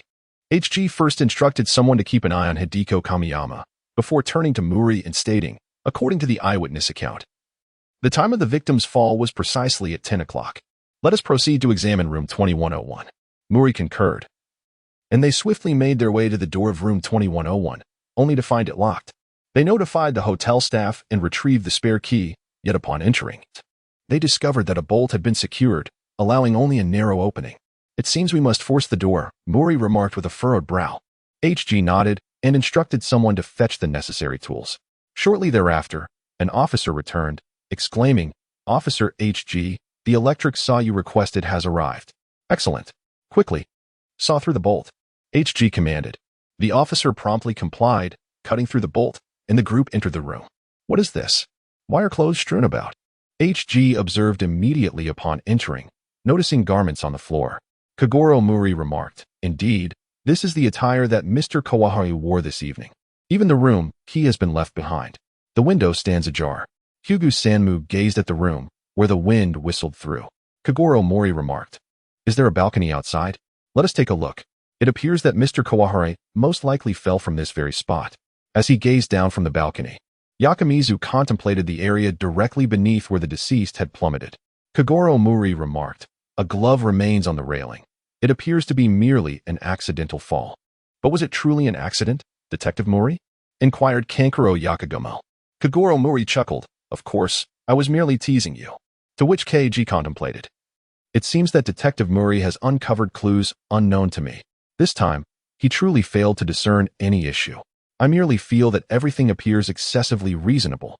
Kogoro Mouri remarked, "If he were the organizer, he would undoubtedly act with utmost caution to avoid being discovered by the participants. During our time at the restaurant, he was continuously indulging in alcohol, appearing thoroughly inebriated. Would he not fear that he might inadvertently reveal his identity as the organizer in his drunken state? If he were feigning drunkenness, then why would he fall under such lucidity?" KG reflected. Was it not suggested that the organizer would disguise himself as the Night Baron to orchestrate an incident? Perhaps he intended to infiltrate the 20th floor room from the balcony in this guise to intimidate the participants residing in other rooms. Yet, his overzealous perf Kogoro Mouri gazed at them and said, "It is indeed Mr. Maeda and Miss Akiko. There is no doubt. The person who fell from the building was indeed Tokyo Kawahara, and he was wearing a mask." Shuko Kamiho crossed her arms and remarked, "A mask? It turns out that the organizer of the event, the Baron of the Night, is none other than Mr. Kawahara." Shiro Kano exclaimed in realization. Akiko Sayama added, "No wonder I always found that person to be rather strange. Come on, a life has already been lost. Let's refrain from further discussion," interjected Satoshi Maeda. "Is it really true that the illustrious Baron of the Night met such an unfortunate end?" Genichiro Kinja lamented, "What a truly disappointing conclusion to this tale." "Are these the competitors?" inquired Sango Yakamizo. Kogoro Mouri exclaimed, "Indeed, they are the individuals who participated in this event alongside me. However, why did Mr. Kawaharu fall from the building?" inquired Satoshi Maeda. Kogoro Mouri remarked, "The police and I suspect it to be a homicide. The perpetrator may be one of the participants. Which is why I have gathered you all here. Is it not an accidental incident? How did you ascertain it to be a murder?" asked Hideko Kamiho. Despite her strained relationship with her ex-husband, Toma Egawa, she could not remain indifferent if it were indeed a homicide. Kogoro Mouri remarked, "I happen to have a question for you. As his ex-wife, you should be familiar with his tie-tying technique. Does his current method resemble the one he used previously?" The revelation that Miss Kamiho was Mr. Egawara's former spouse astonished Satoshi Maeda and others. Without elaboration, Kamiho observed the tie of the deceased Egawara, stating, "It is different from before." Kogoro Mouri continued, "Indeed, it diverges from the customary practices, as it is tied incorrectly. Furthermore, his belt is also fastened in reverse." Mouri pressed on with his suspicions. Kogoro Mouri noted, "This is undeniably peculiar. This attire is evidently not donned by him. It has been put on by another." Mouri proposed, "Someone has intentionally dressed Mr. Egawara as the Baron of the Night, staging it to appear as an accidental death. The individual responsible for this attire is the organizer, the Baron of the Night, who is the murderer of Mr. Egawara. In other words, the culprit is among us participants. Thus, I believe it is imperative to verify the alibis of everyone present at the time Mr. Egawara fell, which was around 10 p.m. Kogoro Mouri directed a police officer, "Good. Please acquire a room at the front desk for interrogation purposes." "Understood." The officer responded, promptly departing. "Officer Yakaguchi, how shall we handle the body and clothing?" inquired a police officer. Yakaguchi replied, "For now, let us place it in the hotel office until the investigation concludes." "Understood." The officer nodded, commencing his duties. shortly thereafter. Within the makeshift interrogation room, Kogoro Mouri inquired of Satoshi Maeda. So, Mr. Maeda, you were with Rand and Conan on the observation deck around 10 p.m.? Maeda affirmed. Yes. I parted ways with him shortly after 10. Dad, he is telling the truth, added Ran Mouri, supporting his statement. Yakaguchi interjected, however. You were the one who checked the time, were you not? Indeed. Satoshi Maeda nodded. Very well, we have gathered sufficient information, Yakaguchi declared as he sought to move on. Next, Miss Kamiho. Upon entering, Kamiho approached Kogoro Mouri, stating, During that period, I initially conversed with Detective Mouri, then returned to my room to rest. Kogoro Mouri remarked coolly. We have merely conversed for a brief moment. Detective Mouri, you are truly aloof, complained Hideo Kamiho. Kogoro Mouri, indifferent to the feelings of others, declared, If there is nothing more to discuss, then let the next person enter. The newcomers were Kinjo Jinichiro and his servant, Lin Jingjiang. At that moment, I happened to be at the open square where Mr. Kawahara had fallen. Kinjo Jinichiro inquired, Isn't that right, Jingjiang? Indeed, my lord, replied Lin Jingjiang. Kogoro Mouri inquired, Do you have any witnesses? At that moment, the scene was utterly chaotic, and I was uncertain if anyone would recall the two of us. There was no remedy. Perhaps such individuals are indeed suited for such a fate, remarked Kinjiro Kinchu. Kogoro Mouri arched an eyebrow, sensing the insinuation in the man's words. Do you harbor some animosity towards Mr. Edogawa? He inquired. You're a detective. Investigate it yourself. Kinshiro Genichiro retorted, seemingly unwilling to elaborate. Mouri Kogoro remarked. Concealing the truth will only heighten your suspicion.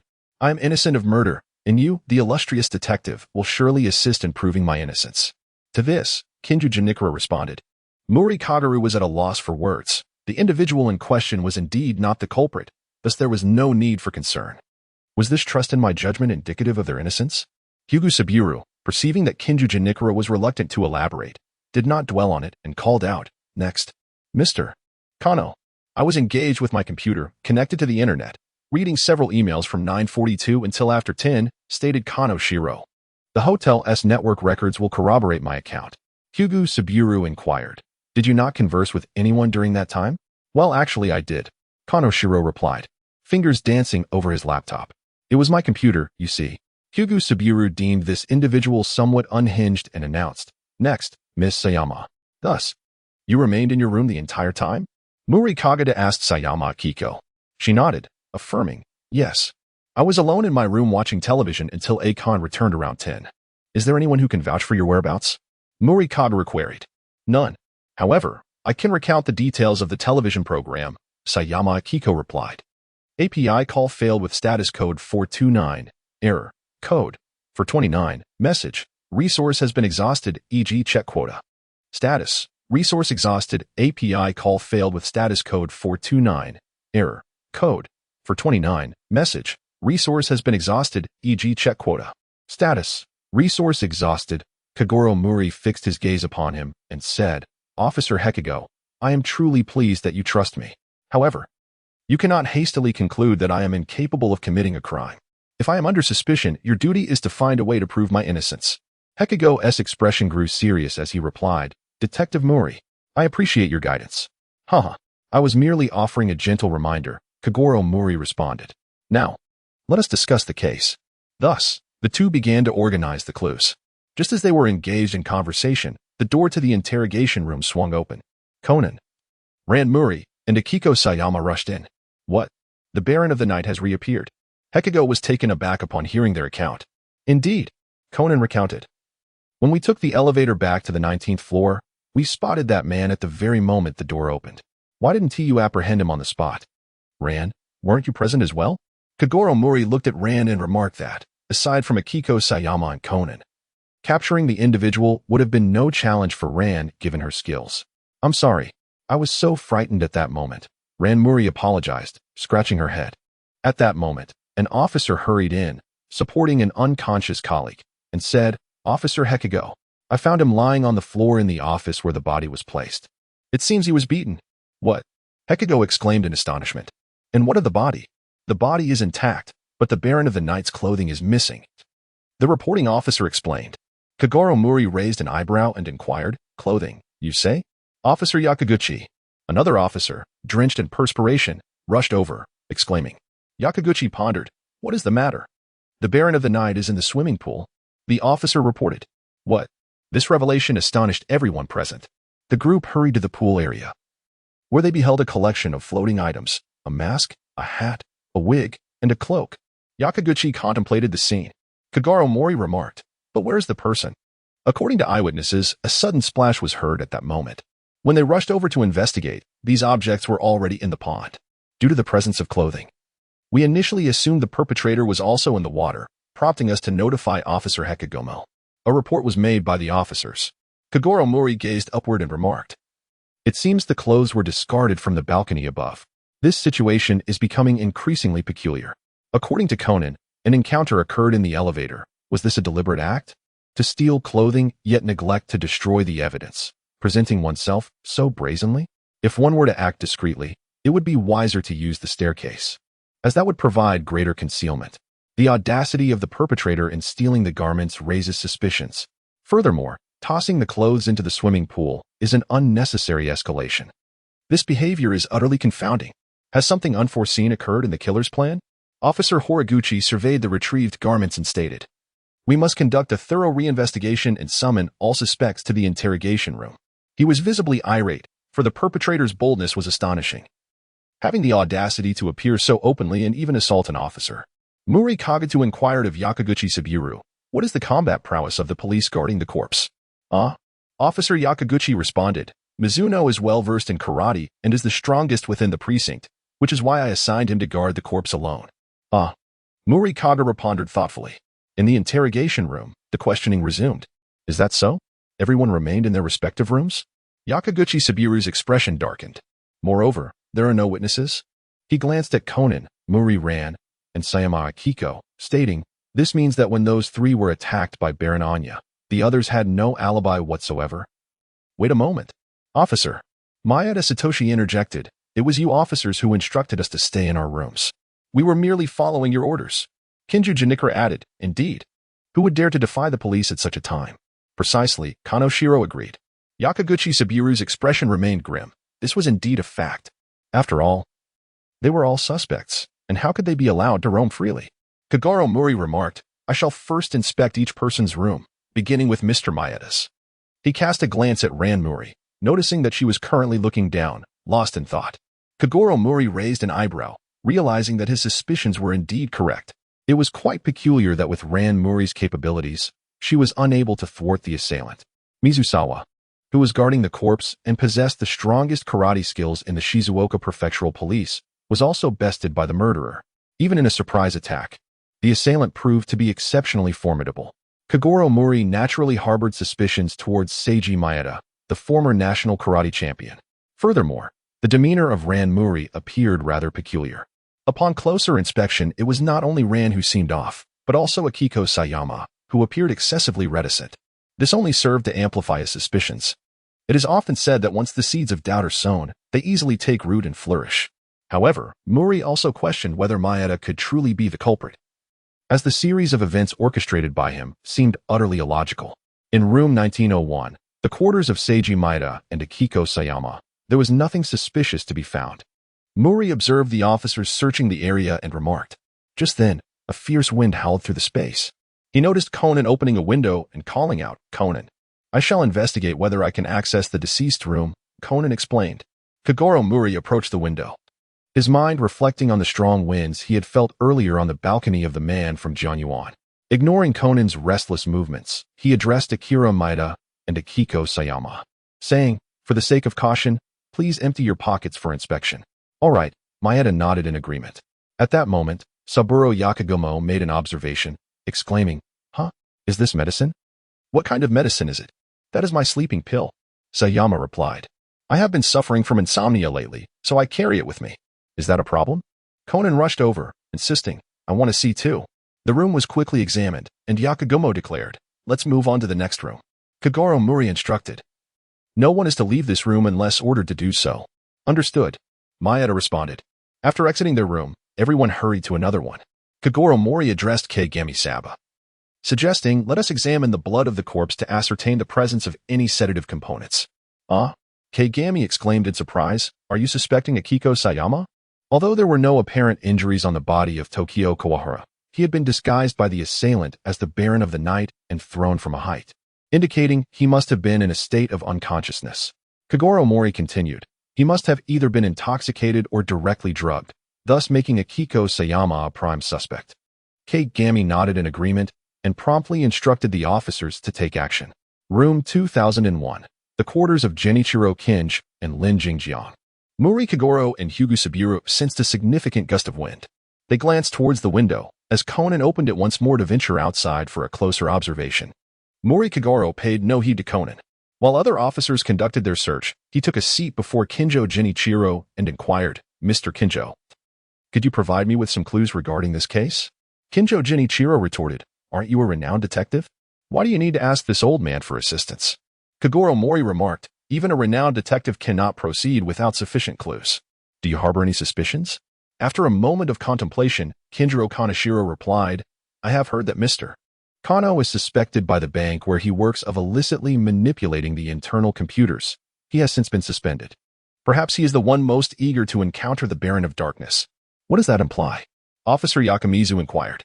Never mind. It is merely hearsay, Kinjiro Kaneshiro stated, clearly reluctant to delve deeper into the matter. Kogoro Mouri stroked his chin and remarked, is that so? He exchanged glances with Officer Hekigomo before rising to proceed to the next room, room 2002, the quarters of Shiro Kano. Kogoro Mouri relayed Kinjo Genichiro's words directly to Kano Shiro. As Kano Shiro tapped away at his keyboard, he remarked, how does that old man even know about this? Humph. And he dares to criticize me. In truth, he's probably the one who harbors the deepest resentment for the Dark Knight. After all, his son was killed by that virus. Virus? Yakamizo Sango inquired. His son succumbed to an illness? Kogoro Mouri remarked, alluding to the subject matter, it must pertain to the virus software offered as a prize in this event. Wouldn't you agree? Alas, I am only at liberty to divulge this much. Shiro Kano concurred. Kogoro Mouri grasped Shiro Kano's collar, indignantly exclaiming, so, you are all speaking in riddles, are you? If you wish to uncover more, you might as well seek out Miss Kamiho. She is, after all, the ex-wife of Mr. Egahara. Shiro Kano remained unfazed. Humph. Kogoro Mouri released his grip, fully aware that he had no intention of resorting to violence. His earlier display was merely a tactic of intimidation. The mutual understanding among these individuals was far deeper than he had initially presumed. After searching the room, Kogoro Mouri and his companions departed.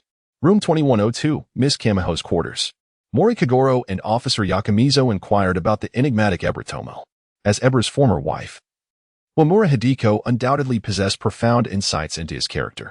Wamura remarked, we have been divorced for 3 years. I am truly unaware of his recent circumstances. Ever since I discovered he was a thief specializing in stealing others' computer data, I severed all ties with him. A thief specializing in computer data? A hacker? Mouri Kogoro exclaimed in astonishment. Indeed, he is the kind of scoundrel who brazenly pilfers confidential information from others' computers. Uemura replied.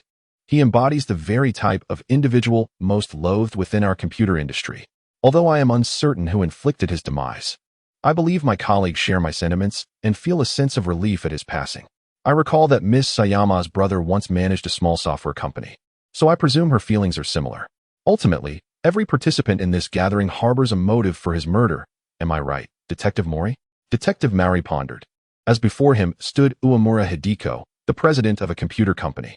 Saito Akiko's brother had previously run a software firm, while Kaneshiro Genichiro was a clandestine investor in the enterprise. Furthermore, Kano Shiro was suspected of unauthorized computer manipulation, leading to his suspension. These individuals were all interconnected through the realm of technology. The organizer had brought them together using a computer virus software, with the objective of targeting the hacker, Yabahara Tokyo. What kind of medicine is this? Conan inquired at that moment. Kogoro Mouri cast a glance back, somewhat astonished. For it was the same sedative as that used by Akiko Sayama, sleeping pills. Sanka Hyago also noticed this and exchanged a glance with Kogoro Mouri. Do not touch recklessly, exclaimed Hayako Kamiho as she promptly stowed the medication away. Sanka Hyago remarked, ISNT, this is sleeping pill? What of it? I suffer from a bit of insomnia. Is that not permissible? Hayako Kamiho responded. Sanka Hyago remained silent, and after the group had thoroughly searched the room, they withdrew. Detective Mouri. This case is indeed fraught with enigmas, Sanko Hyugo stated.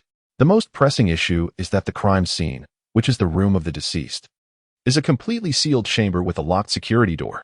This indicates that after the assailant hurled the victim from the balcony, there was no escape through the front entrance. The only feasible route would be through the sun terrace. However, the deceased room is on the 21st floor, and with the fierce winds outside, the perpetrator would hardly be foolish enough to undertake such a reckless act under such conditions. Although it is presumed to be a homicide, how could the murder have been executed within a locked room? This conundrum weighs heavily on Senku Hyogo's mind. Kogoro Mouri remained unfazed and remarked, "I am quite aware of how to transform Kahara's room into a locked chamber." Kogoro Akechi, filled with astonishment, replied, "Detective Mouri, you possess knowledge of this locked room mystery?" Nearby, Conan also perked up his ears. "Let us first examine the evidence within that room," Kogoro Mouri suggested. Just then, a police officer arrived with news. "Officer Akechi, there are some peculiar items found on the fragments of the security door." Upon observing the scene, Kogoro Mouri chuckled and remarked, "As I suspected. It is indeed fragments of transparent tape. But what does this signify?" inquired Kamaguro, deep in contemplation. Kogoro Mouri remarked, "Let us attempt to reconstruct the mystery of the locked room. All we require is some adhesive tape." He began by cutting a piece of tape to a suitable length, leaving a few centimeters uncut, before folding the remaining portion in half. By aligning the bolt of the security door perpendicularly against the wall, he firmly affixed the unfolded section of the tape onto the bolt. Once the door was closed, he exerted a strong pull on the tape, and with an additional forceful tug, the tape detached effortlessly, thereby erasing all evidence. Hyugu Sango, observing the door that had been locked from the outside, displayed a look of astonishment and exclaimed, "This method is indeed feasible. Once the bolt is secured, the perpetrator cannot see the front end of the bolt from the outside, which is precisely why he inadvertently left behind this fragment of tape." Kogoro Mouri remarked, "Indeed. One reliable aspect of this method is that although the door locks automatically once closed, as long as one possesses the key, it can be determined whether the bolt is secured. Thus, even if luck falters and the tape adheres to the bolt, it can be effortlessly removed. One can attempt again until success is achieved, after which the key can be thrown into the room through the door's crack. This also explains why the murderer placed the deceased's clothing not far from the doorway, allowing the key to be situated nearby, rendering its position unobtrusive. Consequently, the room naturally transforms into a locked chamber, leading anyone to assume it was merely an unfortunate accident of the deceased falling from the balcony. Kogoro Mouri's deduction filled Kogoro Akechi with admiration, who exclaimed, "How impressive, Detective Mouri! However, this is merely a preliminary inference." Kogoro Mouri replied, devoid of any arrogance, "We can only ascertain how the locked room was constructed." Kogoro Akechi, exhibiting greater confidence than Mouri, stated, "The current issue is to confirm the time of the crime, particularly the alibis of the 6 suspects around 10 p.m. There is Maeda Satoshi, who was with Ran and Conan at the observation deck, Akiko Sayama, who was alone in her room watching television, Shiro Kano, who was similarly alone reading emails on his computer, and Hideko Kamiho, who was resting in her room. Additionally, there are Genichiro Kinjo and Shizuka Hayashi, who were at the open-air restaurant near the scene of the deceased's fall." At that moment, Conan interjected, "By the way, Miss Akiko has an alibi. She called the front desk around 10 p.m. "Really?" Officer Akechi inquired. Kogoro Mouri also expressed his astonishment, inquiring, "Did she tell you?" "Indeed." Conan replied, "At that moment, while I was seated on the stairs with Sister Ran, she confided in us." Kogoro Mouri stroked his chin thoughtfully and remarked, "This is indeed intriguing. Let us inquire further." Conan and Heiji Hattori exchanged puzzled glances with Kogoro Mouri, yet they proceeded together to the hotel reception. "Miss Sayama from room 1901? The receptionist confirmed after checking she did indeed make a call at 10 o'clock, requesting us to awaken her tomorrow morning. I distinctly remember that call, for it coincided precisely with the incident of the fall. The guest who witnessed it screamed in horror, and shortly thereafter, I received that call." Heiji Hattori added, "Moreover, she had previously encountered Baron Knight with Ran and the others, which clearly indicates her innocence." Mouri Kogoro turned to Conan and said, "Conan, what do you think? I believe this alibi is quite substantial." After pondering for a moment, Conan replied. However, both Conan and even Hyugu Sabura gazed at Mouri Kogoro, sensing that he did not truly agree. Kogoro Mouri declared, "Among the suspects, I have ranked their levels of suspicion. The one with the highest suspicion is undoubtedly Akiko Sayama." "What? Why?" questioned Suguru Yakumizo. "But she has an alibi. Is it because of Mr. Maeda?" Conan interjected. Do you truly believe that the mysterious Baron Knight we encountered, whom Ran, Miss Akiko, and I witnessed, was merely Mr. Maeda in disguise? Mouri Kogoro chuckled. It seems you harbor doubts as well.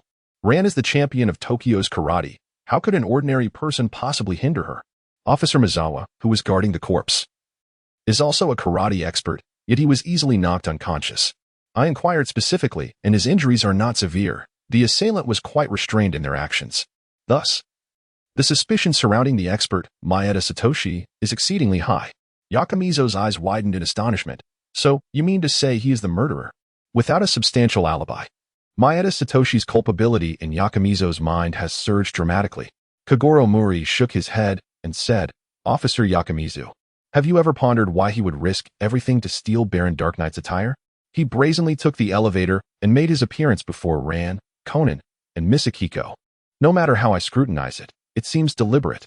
Not only did he expose himself as the former Japanese karate champion, who is indeed Baron Dark Knight, but he also allowed Conan and Ran to witness both Baron Dark Knight and Miss Akiko's simultaneous presence, effectively eliminating her as a suspect. Conan nodded in agreement. Indeed, Miss Akiko's brother once owned a software company and may have had a feud with Mr. Egahara, making him a more likely suspect. However, the likelihood of Mr. Maeda harboring animosity towards Mr. Egahara is minimal. He is more likely to be shielding Miss Akiko. But as it stands, Miss Akiko has an alibi, while Mr. Maeda does not. Often, many cases defy logic. It's entirely plausible that the culprit is Mr. Satoshi Maeda, given the evidence laid before us. Kogoro Mouri stated, actually, before embarking on this trip to Aizu, I had already perused some information regarding this locale. During this season, Aizu is frequently beset by fierce gales, known as princess winds. We have all borne witness to the howling winds in our respective chambers. Could these winds have influenced the trajectory of the corpse's descent? I propose that we use cotton quilts, emulating the weight of the deceased, to mark each room, and then cast them down to observe where they land. By doing so, we may ascertain which room's dropped quilt coincides with the location where the body was discovered. It is entirely plausible that our initial conjecture regarding the primary crime scene was erroneous. Upon hearing this, Inspector Yakumizo remarked, Indeed, that is a distinct possibility. Although my tenure in Shizuoka Prefecture is relatively recent, I am cognizant of the recent prevalence of these tempestuous winds. He continued, It is conceivable that the perpetrator deliberately lured Tokyo Ehara here under the pretext of this event, perhaps having factored in this very meteorological phenomenon. He promptly instructed his officers to prepare for the proposed test. Although Kogoro Mouri and his companions harbored suspicions towards Akiko Sayama and Satoshi Maeda, they diligently pursued the alibis of others. This was a murder case, and they could not afford to be negligent. It was possible that their assumptions were erroneous, thereby causing them to overlook the true culprit. Kogoro Mouri continued to question the front desk clerk, inquiring about Mr. Kano of room 2002 and his internet usage during that time frame. The clerk responded that he had been using the computer network during that period. She confirmed, stating that there were records of internet usage from 9:45 to 10:06. Kogoro Mouri remarked, It can only be proven that the computer in his room had been used, but proving he was the one who did so is quite difficult. There are various means of deception. Although Ms. Kamiyama also possessed sleeping pills, which raises suspicion, she was in her room, leaving us unable to ascertain the truth. Let us proceed to the open-air restaurant and inquire whether anyone has seen Kinjo Genichiro and his servant. Kogoro's associate, Suguru Yakumizo, nodded in agreement, and the group promptly made their way to the restaurant. That old man was truly present at that time. Kogoro Mouri exclaimed, astonished as he gazed at the waitress. To his surprise, the first person he questioned confirmed the old man's presence. The waitress replied, yes. Moreover, at the moment the incident occurred, both of them were at the forefront, leading the crowd of onlookers. Leading the way, Kogoro Mouri was increasingly astonished. Are you certain? Indeed. I saw it with my own eyes. The waitress insisted. Suguru Yakumizo, perplexed, inquired, Detective Mouri, is there something peculiar about this? Officer Yakumizo, Kinjo Genichiro, is blind. What could he possibly see? Kogoro Mouri retorted, rendered speechless. Even if Lin Seiji led him there, how fast could an old blind man move? Yet he was at the forefront. At that moment, Suguru Yakumizo grasped the implication and said, if the waitress's observation was accurate, then Kinjo Genichiro may have been feigning blindness. Kogoro Mouri remarked, it seems they have concealed quite a bit.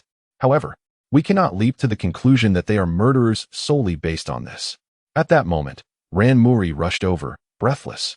"Father, I have found it," she exclaimed with a smile. "I have discovered Mr. Maeda's alibi." "Really?" Kogoro Mouri inquired. Mouri Ran remarked, "At that moment, after Maeda parted ways with Conan and me, he was recognized at the exit of the observation deck. Consequently, they requested Mr. Maeda to sign autographs for them on the spot, asking him to inscribe the date and time as well. It was precisely 10:03, and they had checked their watches to confirm the accuracy of the time." Kogoro Mouri remarked, "It seems that after witnessing the prowess of the Dark Knight Baron in the elevator, you two harbored doubts about him, thus exerting effort to secure his alibi. You have truly worked hard. However, did you not summon those witnesses to testify?" "Indeed," Ran Mouri exclaimed, her face flushing with embarrassment. "I completely forgot. I will go and fetch them right away." With that, she hurriedly dashed away. Kogoro Akechi pondered, if that is the case, then the murderer is not Maeda. Consequently, Akiko Sayama's suspicions intensify. Kogoro Mouri chuckled. Logically speaking, one cannot forget a signed statement that includes the time so swiftly. He possesses such a robust alibi, yet chooses not to mention it during the interrogation? How curious. Kogoro Akechi nodded in agreement. Indeed, his intention to shield Akiko Sayama is glaringly apparent. Kogoro Mouri declared, "We can summon all the suspects." Indeed, the truth must soon come to light.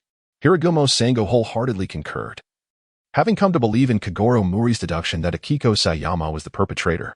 Shortly thereafter, all the suspects gathered at the open-air restaurant. "Now that everyone is here, we can commence," Kogoro Mouri announced. "Before I elucidate the case, I must ask everyone to step away from the statue for safety reasons." He then instructed all to gaze upward towards the hotel above, for the mystery was about to be unveiled. The suspects appeared perplexed, while Hiragumo Sango, brimming with excitement, explained, "In order to ascertain the truth, Detective Mouri is about to conduct an experiment. The true culprit will be revealed. Under his guidance." The police from the upper rooms began to drop the bound blankets. Thud, thud, thud. Several blankets cascaded from above. "Detective Mouri, what is this?" asked Hideko Kamiho. "API call failed with status code 429. Error. Code 429. Message. Resource has been exhausted, e.g. check quota. Status. Resource exhausted." Kogoro Mouri gazed at the statue, where a quilt was embedded, and remarked, "The influence of the wind has indeed affected the location of the fall.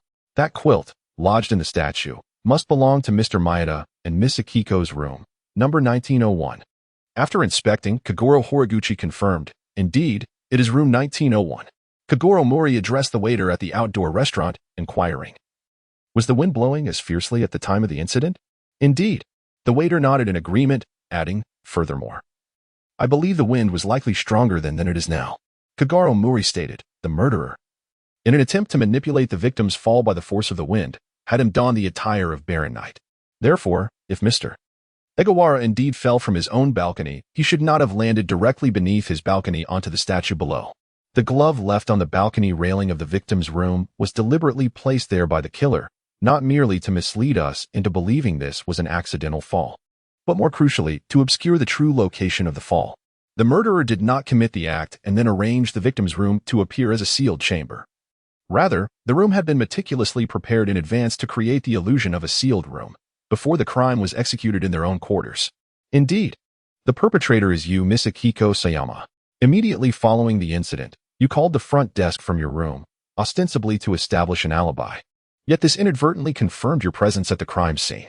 Kogoro Akechi fixated his gaze on Akiko Sayama, asserting, "Miss Sayama, you are the one who murdered Mr. Edogawa. Aren't you?" "You are mistaken." Satoshi Maeda interjected loudly, "I am the true culprit. It was I who pushed him off the balcony.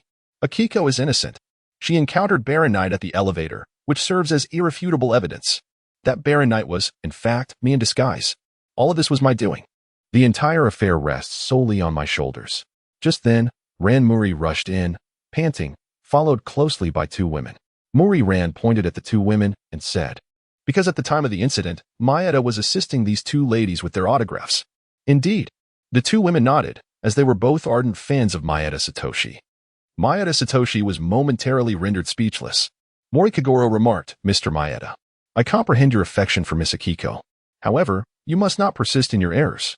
You assaulted Officer Mizusawa, pilfered the attire of Baron of the Night from the corpse, and brazenly appeared before Conan, Ran, and Miss Akiko in the elevator. Your actions not only aim to exonerate Miss Akiko, but also to reveal to Ran that you are indeed the Baron of the Night through confrontation. Alas, although Ran harbored doubts, she chose to believe in your innocence and assisted you in establishing an alibi. Atsushi, exclaimed Sayama Akiko, gazing at Maeda Atsushi, indeed. You took such actions to shield me. Kogoro Mouri sighed. One can only say that Miss Akiko has made a grave error. When she assisted Ihara Tomo in donning the attire of Baron Knight, the manner in which the tie and belt were knotted was too distinctive, revealing her. Of course, this remains a mere suspicion, but Mr. Maeda must have discovered another piece of evidence in Miss Akiko's luggage, a wig intended for disguise. Officer Yakamiza remarked. No wonder. There was no wig found on the corpse, yet one was located among the debris in the swimming pool later on. I found it quite perplexing. Is that so? Akiko Sayama gazed at Satoshi Maeda, realizing that she typically tied his tie in that very manner, and the wig was prepared for her impersonation of Baron Knight. Satoshi Maeda fell silent. Everything aligned with what Kogoro Mouri had stated. How absurd! Akiko Sayama exclaimed. Your well-meaning intervention has entirely ruined my flawless murder scheme. Akiko, Satoshi Maeda said, his expression somber. Indeed, I am the one who killed Ihara Tomo. Akiko Sayama retorted coldly. I seek vengeance for my brother, who was slain by Ihara 3 years ago. Ihara committed murder. Yakamizu inquired, unable to feign ignorance as a police officer. How is it any different from Ihara's actions? It was all due to him stealing the educational software my brother had invested the entire company's capital to develop that led to my brother's demise. Hideko Kamiho gasped. Yakamizu turned to her and asked, Are you familiar with this software? Yes. It was the software Ihara forced me to purchase 3 years ago, Hideko Kamiho replied. However, I later discovered it was stolen and plagiarized. Yet, this incident was resolved within a year. What does that matter? My brother was already driven to financial ruin and ultimately took his own life. Akiko Sayama declared. From that moment on, I vowed to avenge my brother. After much contemplation, I devised the plan for this mysterious journey to Aizu. I used the notorious computer virus, Baron Knight, as bait to lure Ihara into my trap. As expected, he fell for it immediately. He had no idea that I didn't possess the software at all. At that time, after I managed to send Satoshi out of the room, I invited him over under the pretense of discussing the virus program. That fool, without a hint of suspicion, rushed over, inquiring about the whereabouts of the program. I slipped a sleeping drug into his drink, and once he was unconscious, I arranged his room to resemble a locked chamber. Then returned to my room and pushed him down the stairs, just like my brother's death. Her tone suddenly shifted as she continued, however. I never anticipated that Kogoro Mouri would attend this event. To deter you from participating, I even attempted to push Conan into the pool. I didn't expect you to remain composed and utterly unfazed. Satoshi, you must now realize what sort of woman I am. So it would be best if you forgot about me. Haha. Even as the officers placed handcuffs on her, Akiko Sayama continued to laugh heartily, displaying not a shred of remorse for her actions. I will wait for you, Satoshi Maeda declared, his eyes brimming with emotion. I will wait for you until you return. Akiko Sayama's laughter ceased, and after a moment of silence, she replied, You truly are a fool. After a slight nod, Akiko Sayama entered the police car. Satoshi Maeda was also taken away by the police on charges of obstructing the investigation. This man would have to face the consequences of his actions. However, Kogoro Mouri understood that he harbored no malicious intent. As long as he remained honest, his sentence would not be severe. Officer Yakamizu repeatedly expressed his gratitude for Mouri's assistance, and Mouri graciously accepted. Subsequently, they watched as the police car departed, leaving only Heimkes weeping in solitude. This night proved to be unbearable. By dawn, aside from Kogoro Mouri, Ran Mouri, and Conan, the others chose to check out. They had come for the computer virus Baron Knight, and now that the opportunity had slipped away, it was only natural for them to leave. Mouri, Kogoro, and the others came to bid farewell and engaged in conversation. To their astonishment, the Baron of the Night virus could silently obliterate computer data. Mouri Kogoro expressed his surprise. Shuko Kamiyama stated, My intention in acquiring the virus program is to develop an antidote swiftly, so that we may thwart these nefarious individuals. She glanced at the other competitors. Hey, don't associate me with this person seeking revenge against the bank, Kanakijo Genichiro remarked, wearing sunglasses, his dissatisfaction evident. I merely wish to eradicate that virus, for it destroyed the game software I painstakingly created 4 years ago, which I regarded as my own child. Kanoshiro remained silent, for he realized that he alone harbored dark thoughts in this gathering. Kogoro Mouri addressed Kinjo Genichiro, saying, "Your pretense of blindness has been seen through from the start. There's no need to keep up the charade." Kinjo Genichiro offered a sheepish smile and responded, "Ah, I suspected I couldn't deceive you. I had initially believed that feigning blindness would lull others into a false sense of security, diminishing their vigilance towards me." Mouri-ran inquired with curiosity, "May I ask, what is the game software you have written?" It is called Kinjo Genichiro." Whether he forgot or simply preferred not to disclose it remained uncertain. "It is titled The Blissful Battle of High School Girls, my lord." Lin Jingjiang interjected sharply. Kinjo Genichiro's face flushed with embarrassment as he replied, "Ah, yes, indeed." The expressions of the others were quite remarkable. It turned out this old man was quite the lecher. Previously, Kogoro Mouri had heard that the son of the other party had perished due to the computer virus known as the Dark Knight Baron, and he assumed it was a case fraught with complications. However, it turned out that the so-called son was merely a video game. Moreover, it was an utterly distasteful game.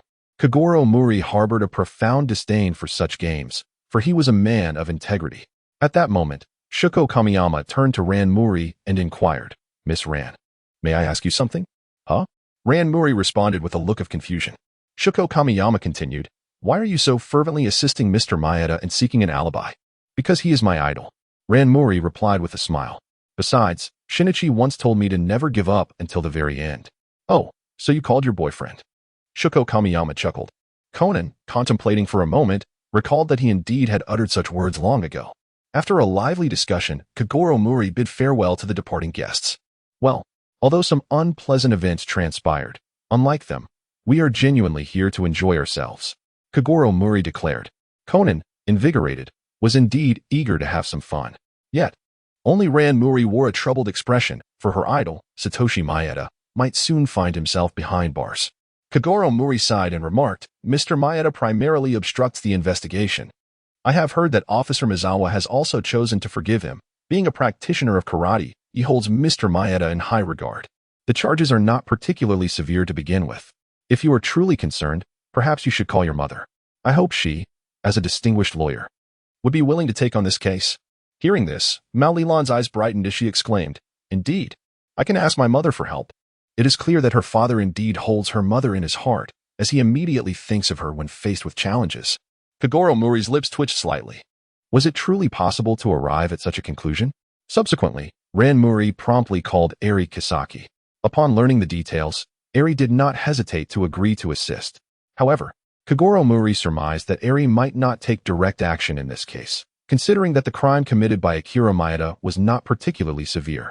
Had it been a matter of defending Akiko Sayama, Eri might have been more inclined to intervene personally. Yet, it was uncertain whether Eri would indeed extend her support to Akiko Sayama. This was merely a subplot. Ran Mouri held a deep trust in her mother, and upon receiving her agreement to help, she felt a sense of relief. Mouri Kogoro, Mouri Ran, and Conan thoroughly enjoyed their time together. The 3-day, 2-night journey swiftly came to an end, leaving everyone immensely satisfied. Upon settling the bill at the front desk, Mouri Kogoro received surprising news. Someone had graciously covered the remainder of his bill, and the money he had previously advanced had been refunded. "Did Miss Sayama send someone to assist with the payment?" Mouri Kogoro inquired, astonished. The attendant nodded affirmatively, replying, "Indeed, Mr. Mouri." Having become aware of Mouri Kogoro's identity during the course of the case, the attendant spoke with utmost respect. Kogoro Mouri, having received a refund, mused, "It appears that Akiko Sayama has indeed placed her trust in me." During his enigmatic journey to Aizu, he had successfully uncovered the identity of the enigmatic Baron of the Night. However, this revelation ultimately led to the Baron's imprisonment. To his astonishment, the Baron had still managed to remit the remaining half of the payment, allowing him to indulge in the experience without cost. Suddenly, he recalled Eri Kisaki's promise to assist Ran Mouri in aiding Akira Maeda. Perhaps this was the reason behind the payment. Without dwelling on the matter any further, Kogoro Mouri, accompanied by his daughter Ran and Conan, made their way back to Tokyo. A few days later, the weekend arrived. Mouri Kogoro drove the car, transporting Ran Mouri and Conan to a church. Mouri Ran and Conan received an invitation to the wedding of their middle school teacher today. Naturally, as Shinichi Kudo, Conan cannot attend in his true identity. Instead, he will attend as a relative of Mouri Ran. Kogoro Mouri's arrival served a dual purpose, to escort them and to indulge in the sumptuous feast that awaited. After all, it was a grand banquet, and he was certainly unwilling to let such an opportunity slip by.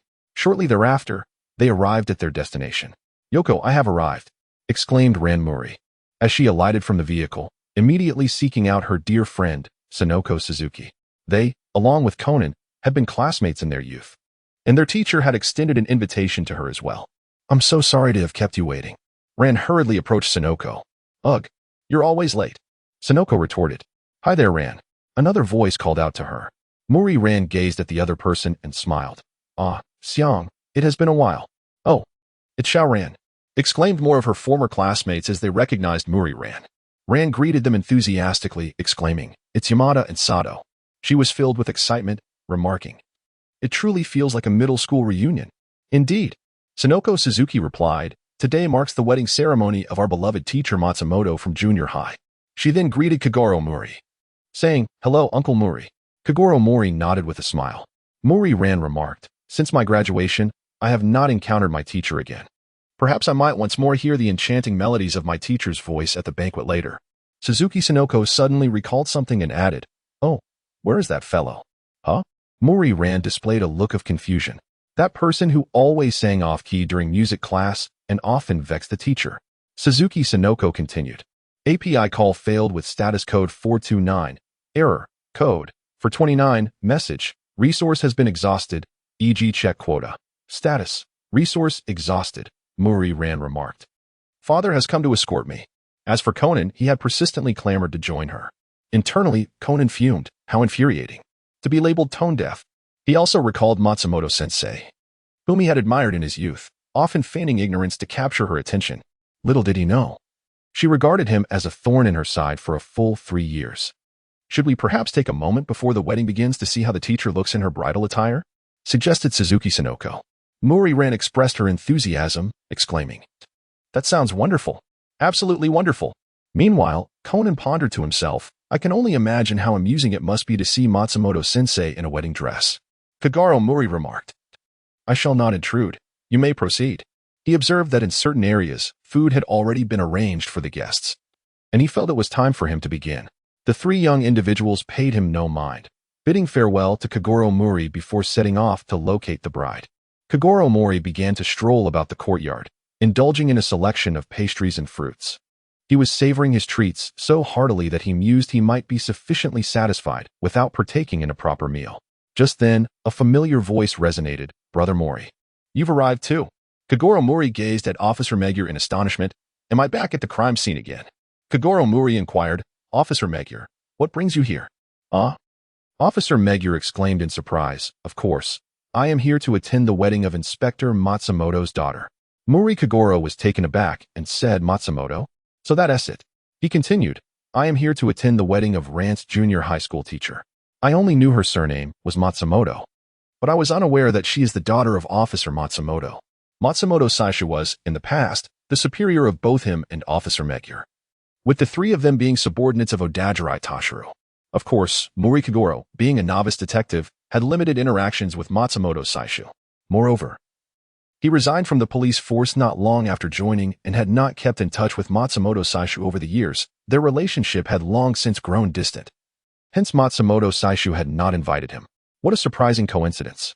Officer Magyar, slightly astonished, then said, "I was just about to pay a visit to Police Superintendent Matsumoto. You should accompany me." "All right." Mouri Kogoro nodded. Ignorance may be bliss, yet knowing this connection, it would be rather impolite not to greet him. Following Officer Magyar, Mouri Kogoro soon met Matsumoto Saishu. The latter had a rugged appearance, with a straight scar running down his left eye, which would instill fear in most. However, Mouri Kogoro knew him to be a man of great integrity. "Mouri, it's been a long time," Matsumoto Saishu exclaimed, somewhat surprised to see Mouri Kogoro, as he did not recall having invited him. Was he brought here by Magyar? Kogoro Mouri, aware of the other's confusion, remarked, "My daughter, Ran, was a student of the bride during her junior high school years, and I accompanied her here. It was only upon encountering Officer Magyar that I learned the bride is your daughter, which prompted my visit." "Ah, so that is the case." Matsumoto Kiyoshi also found the coincidence quite remarkable. After conversing for a while, Matsumoto Kiyoshi prepared to meet his daughter. Officer Megure and the other officers also gathered around. Mouri Kogoro was also pushed forward, feeling somewhat speechless. After all, the bride would eventually come out to greet everyone. However, just as Matsumoto Saisho entered, he heard a reprimanding voice from within. "What do you think you're doing barging in here?" That voice was unmistakably Mouri Ran's. Then Suzuki Sanoko's voice chimed in, "Ran, show this big gorilla a thing or two." "Ah, is that you, Ran?" Officer Megure stepped inside. "Officer Megure, what brings you here?" Mouri Ran inquired, perplexed. At this moment, Kogoro Mouri squeezed his way in, exclaiming, "I am here as well. This is Officer Matsumoto, my former superior." How could a subordinate not attend the wedding of his superior's daughter? Officer Megure chuckled. "Isn't that right, Officer Matsumoto?" "Officer Matsumoto?" Ran Mouri expressed her surprise. For as the daughter of Kogoro Mouri, she was well aware that the rank of a police inspector far surpassed that of her father in his earlier days. The bride. Matsumoto Sayuri smiled and clarified, "My father is an inspector at the police department." Suzuki Sonoko felt a bit awkward and remarked, "So this is your father's superior?" Matsumoto Kiyoshi addressed Officer Megure and the others, "All right. You may take your leave now." Officer Megure and the others promptly departed, and Kogoro Mouri followed suit. At that moment, an abundance of food had been served, and Kogoro Mouri, without hesitation, began to indulge. Before he realized it, he felt quite full. Oh no, the main course hasn't even begun. He patted his stomach, lamenting that the pastries and fruits were simply too delectable. Suddenly, a scream pierced the air. He turned towards the source of the commotion, which was none other than the room where the bride had been. Soon, news reached him that the bride, Matsumoto Ko, had collapsed after coughing up blood, and an ambulance had already been called. No way. Kogoro Mouri squinted in disbelief. Although he had only caught a brief glimpse earlier, the bride had appeared vibrant and far from ill. He hurried over and happened upon Conan. "Uncle Mouri." Conan called out. Mouri Kogoro inquired, "Conan, what has transpired?" Teacher Matsumoto suddenly coughed up blood and collapsed. "It appears to be sodium hydroxide poisoning." "I have already administered milk to her," Conan replied. Kogoro Mouri remarked, "Neutralizing the protein? Indeed, it is an excellent idea. This way, my antidote will not be necessary." Conan's lips twitched as he recalled that Kogoro Mouri was equipped with various antidotes, having previously saved Daisuke Kimura from poisoning during a karaoke session. Medical personnel swiftly arrived, lifting Sayaka Matsumoto onto a stretcher. "Sayaka, hold on," a young man called out repeatedly. Another young woman, equally anxious, cried, "Sayaka?" Conan turned to Kogoro Mouri and said, "They are Takashi Tsuji, Sayaka's fiancé, and her close college friend, Kazumi Takanaka." Kogoro Mouri nodded and suggested, "Let us see if the police have made any discoveries." The area had already been secured by Officer Megure's subordinates, and as a familiar figure to the police, Kogoro Mouri faced no hindrance in approaching. "Officer Megure, based on the conditions at the scene, it appears that someone has added sodium hydroxide to the lemon tea," remarked an officer from the forensic team. Officer Megure, taken aback, exclaimed, "So, he consumed that beverage, and what is the condition of my daughter?" inquired Kiyoshi Matsumoto anxiously. "Matsumoto, Inspector." Officer Megure replied, "According to the paramedics, she still has a faint pulse. However, due to the severity of her vomiting blood and the prolonged exposure to the poison, it is truly uncertain what her condition will be upon reaching the hospital." "Is that so?" Kiyoshi Matsumoto's expression grew grim. "How could this happen?" gasped Ran Mouri and Sonoko Suzuki in disbelief. Mouri Kogoro remarked, "Conan has fed her some milk. It should have some effect, shouldn't it?" "Thank you very much, young friend." Matsumoto Saisho felt a slight easing of his anxiety as he addressed Conan. At that moment, the ambulance was about to depart, and the medical personnel called out, "Who will accompany the ambulance to the hospital?" "I will go," exclaimed the groom, Takasuji Toshihiko. API call failed with status code 429. Error. Code 429. Message. Resource has been exhausted, e.g. check quota. Status. Resource exhausted. Kogoro Mouri stroked his chin, reflecting on how his old superior, Kiyoshi Matsumoto, remained as resolute as ever, prioritizing the case above all else. The groom, Toshihiko Takasuji, seemed somewhat overwhelmed and exclaimed, "Now is hardly the time for suspicion." As her father, "Do you not wish to be by your daughter's side?" Matsumoto replied, "While I am indeed Sayuri's father, as a police officer, it is my duty to ascertain the facts of the case. Furthermore, even if I were to accompany her, it would not save her life, would it? You wish to extricate yourself from this situation swiftly, do you not? Good son-in-law." He regarded Takasuji with an expression akin to that of an investigator scrutinizing a suspect.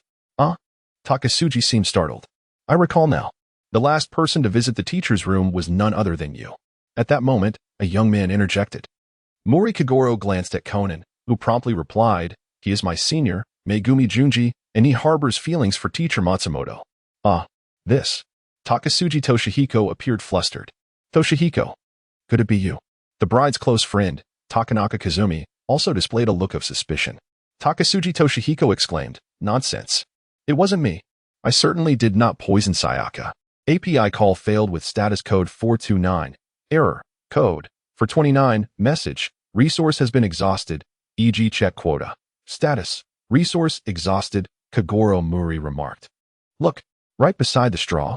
The officer, using a pair of pliers, picked up the foreign object and exclaimed, a capsule. Those nearby gasped in astonishment. It turned out that the perpetrator had concealed sodium hydroxide within the capsule and had opportunistically dissolved it into the lemon tea. Officer Megure explained. This means that before the capsule dissolves and releases its toxins, some time will be required, granting the culprit ample opportunity to commit the crime. In summary, only the 6 of you entered the bride's lounge. Therefore, each of you is a potential suspect in this poisoning. He had already inquired about who had accessed the bride's room. Mouri Kogoro cast his gaze upon the 6 individuals before him, 3 of whom caused his eyebrows to twitch. Conan, Mouri Ran, and Suzuki Sonoko. The remaining trio consisted of Matsumoto Sayuri's groom, Takasuji Toshihiko, her close friend Takanaka Kazumi, and the student, Yamegimi Junji. Do you still harbor doubts about me? Takasuji inquired. Of course. Officer Megure dismissed him with indifference. He analyzed. This capsule would dissolve in hot water in less than a minute. However, due to half of the capsule inadvertently spilling into the poured tea, the cooled lemon tea has slowed the dissolution process. This was an unforeseen circumstance for the perpetrator. Quickly, have that capsule submitted for forensic analysis. Yes, an officer responded. Officer Megure, why did you not consider him a suspect? Conan pointed towards Matsumoto Kiyoshi and remarked, this gentleman must have also visited the bride's room, correct? Kogoro Mouri's eyebrows twitched. This individual was utterly oblivious to the intricacies of human relationships. He had long been aware of this fact, yet he had no intention of bringing it to light. When the time came to solve the case, should it be discovered that Kiyoshi Matsumoto was a suspect, he could address it then. How could the police chief suspect his own daughter? Officer Megure exclaimed, beads of sweat forming on his forehead. Indeed, Kiyoshi Matsumoto, unfazed, responded. This child is correct. I should also be considered a suspect without exception. However, Megure, how do you intend to unearth the true culprit? If someone witnessed the perpetrator administering the poison, that would be ideal. Officer Megure smiled awkwardly, asking, did none of you see anything? Haven't you all been by the bride's side the entire time? He turned his gaze towards Ran Mouri and Sonoko Suzuki. But we genuinely did not see anything. Sonoko protested. Ran suddenly, Kogoro Mouri remarked. However, this means that the timeline of everyone visiting the bride is now crystal clear, isn't it? Officer Megure appeared somewhat uneasy. Before his superior, with the victim being the daughter of his boss, he wished for a swift resolution to the case, yet it seemed to present considerable challenges. He gathered his thoughts and analyzed. Miss Takanaka, the bride's close friend, met with her 21 minutes and 24 seconds prior to her collapse. The bride's father, Inspector Matsumoto, saw her 14 minutes and 17 seconds before, and her student, Yamegimi, had an encounter 8 minutes and 10 seconds before that. The bride's high school classmate saw her just 14 minutes before. He turned to Ran Mouri, Sonoko Suzuki, and Conan, stating, you 3 were with the bride 30 minutes before she fell. However, Ran and Sonoko stepped out for 7 minutes and returned 2 minutes later. It appears that nearly everyone had interacted with that tainted beverage, implying that each individual had the opportunity to poison her. This case seems quite difficult to unravel.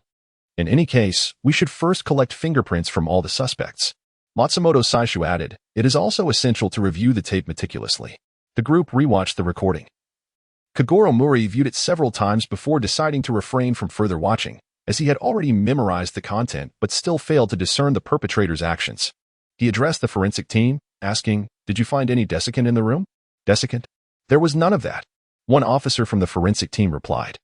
Kogoro Mouri raised an eyebrow, feeling somewhat perplexed. May I inquire if there is any news regarding the teacher from the hospital? Ran Mouri asked the officer. The officer replied, not yet. Could it be that the teacher has Yoko Suzuki wore a look of deep concern. Mouri-ran exclaimed, "Let us refrain from speaking ill-fated words." These two individuals remained utterly unconcerned about their status as suspects, their thoughts solely occupied with the well-being of Matsumoto Sayuri. Suzuki Sonoko, in a state of sorrow, lamented, "This is too much. To think that poison was placed in the teacher's beloved lemon tea." "Indeed," Mouri-ran echoed, feeling equally distressed. The mention of lemon tea cast a shadow over Takasuji Toshihiko's expression. Conan regarded the groom with a hint of curiosity, asking, "Eh? Oh, it's nothing," Takasuji Toshihiko replied. Lost in reminiscence.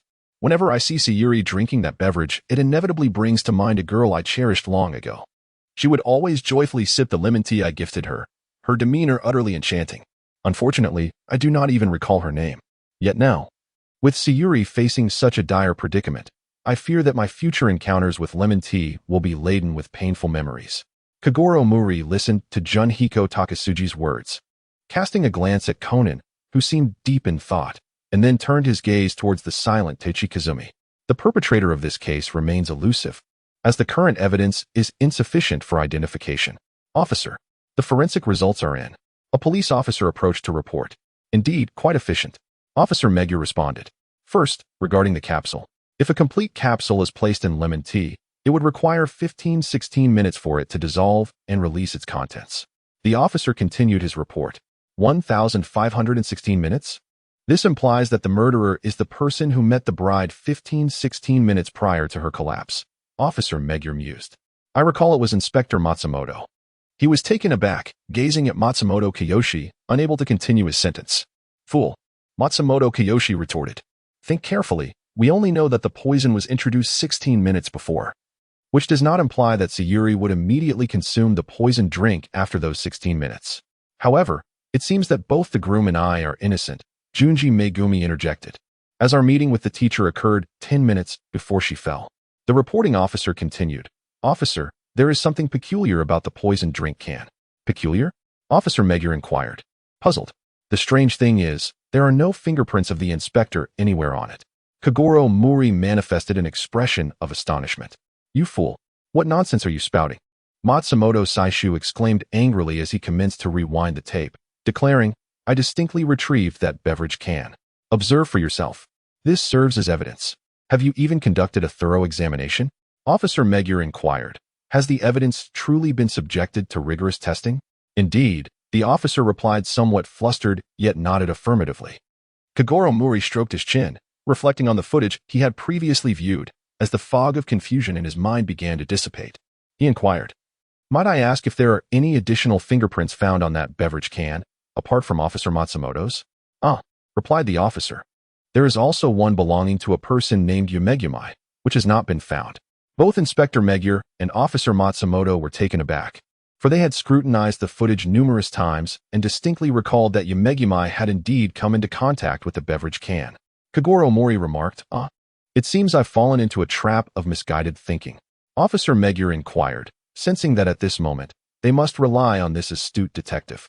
Kogoro Mouri had yet to respond when another officer arrived to report. "Inspector, we have discovered this." The officer handed over an object. "Is this a glass bottle?" Inspector Megure examined it and remarked, "What it contains appears to be a desiccant. This must be the container the perpetrator used to hold sodium hydroxide. Given that the substance is highly hygroscopic, a desiccant was undoubtedly necessary." API call failed with status code 429. Error. Code. For 29. Message. Resource has been exhausted. E.g. Check quota. Status. Resource exhausted. Kogoro Mouri inquired. "May I ask where that bottle was discovered?"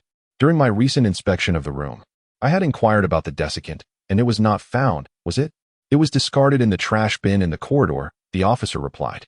Mouri Kogoro raised an eyebrow and remarked, "So it is not the case that it was thrown out of the window of this room?" "Indeed," the officer nodded in affirmation. At that moment, both Inspector Megure and Matsumoto Saikairo turned their attention to Mouri Kogoro, sensing that he had made an important discovery. Kogoro Mouri chuckled. "I have already discerned the truth of the case." "Is that so?" "Splendid," Officer Megure responded. Kiyoshi Matsumoto, too, seemed eager to listen. Although he was aware of Kogoro Mouri's brilliant deductions from the reports of his subordinates, he still wished to witness the esteemed detective's reasoning in action. Kogoro Mouri stated, There were a total of 7 individuals who entered and exited the bridal lounge where Miss Matsumoto was located, prior to her collapsing from blood loss. The exact time these 7 were present in the room was indeed, as Officer Megure mentioned earlier. Miss Takanaka was present 2,124 minutes ago, Officer Matsumoto 1417 minutes ago, Yumegami 810 minutes ago, Takasuji 14 minutes ago, and both Ran and Sonoko 720 and 12 minutes ago, respectively. Conan was there 130 minutes ago. Thus, the only individuals who could have poisoned Miss Matsumoto's lemon tea are these 7. No. Officer Megure interjected, we are down to 5 suspects now, as we have discovered a toxic capsule in the lemon tea. For that capsule to dissolve and release its internal toxin, it requires 16 minutes. This indicates that the perpetrator must have introduced the poisoned capsule into the drink 16 minutes before the victim collapsed. Therefore, Yumegami and Takasuji, who met with the victim within the 10 minutes preceding her fall, must be innocent, correct? At first glance, this indeed appears to be the case. However, Kogoro Mouri continued. But what if the poison was not actually contained within the capsule? What? Officer Megure responded, filled with confusion. Kogoro Mouri stated, at present, we only know that the poison lemon tea contains a capsule that has not completely dissolved. However, this does not necessarily imply that the poison is contained within the capsule. Inspector Megure exclaimed in surprise, is that so? Indeed. The poison and the capsule were placed separately into the lemon tea, Kogoro Mouri continued. The intention was to fabricate the timing of the poisoning, thereby misleading our investigative direction. If this is the case, then you too could be implicated in the poisoning. Inspector Megure turned his gaze towards Megumi and Takasuji. Junji Megumi interjected, please wait. What he states is merely a conjecture. Who can ascertain whether the poison was indeed placed within the capsule? Kogoro Mouri gazed at him and declared, I possess evidence to substantiate my claim. Junji Megumi responded, his face a portrait of astonishment. Kogoro Mouri remarked, the evidence of the killer employing this ruse is distinctly captured in the video footage recorded by Ran. Video footage. Officer Megure gazed at the screen, pondering how he had overlooked it despite having watched it numerous times. Kogoro Mouri began to rewind the narrative. 7 minutes prior to Miss Matsumoto's collapse, Xiaolan and Sonoko went out to purchase batteries for the nearly depleted camcorder. Observe closely the orientation of the beverage can's label. Has it been altered? What could possibly account for this? Officer Megure inquired. Kogoro Mouri remarked, because it is no longer the same can of beverage. Kogoro Mouri remarked, Yukiko, you were also sipping lemon tea in the videotape, and you set it down before finishing it. Sonoko Suzuki exclaimed. I must have casually placed it on the table at that time. Could it be that the beverage can belongs to me? Kogoro Mouri asserted, indeed. Due to the angle of observation, the 2 cans of beverage appeared to be a single can. Subsequently, Miss Matsumoto casually picked up one of the cans. Unintentionally. She took the drink belonging to Sonoko, evidenced by the absence of fingerprints from Officer Matsumoto and Yumegami on the toxic can. I surmise that Sonoko's fingerprints are likely present on it. Officer Megure turned to the forensic team and inquired, is this true? Indeed, the test results confirm it, replied the officer with a nod. In other words, Kogoro Mouri continued. The can of poison lemon tea that Miss Matsumoto consumed was in Sonoko's possession 7 minutes prior to her collapse. Therefore, it is highly improbable that anyone could have poisoned the lemon tea while it was in Sonoko's hands. After all, only Sonoko had the opportunity to poison that beverage beforehand. However, Miss Matsumoto inadvertently took the wrong drink. Moreover, which murderer would be foolish enough to poison a can filled with their own fingerprints? Officer Megure nodded in agreement, stating, thus, it is indeed impossible for anyone to have poisoned Sonoko's drink in advance. Precisely. This implies that someone, after Miss Matsumoto mistakenly took the drink, had a few minutes to introduce both the capsule and the poison into the beverage, Kogoro Mouri elucidated. During these few minutes, the only individuals present near Miss Matsumoto were Conan, who entered 4 minutes prior, Takasuji, who arrived 2 minutes earlier, and the duo of Ran and Sonoko, who returned to the lounge just 2 minutes ago.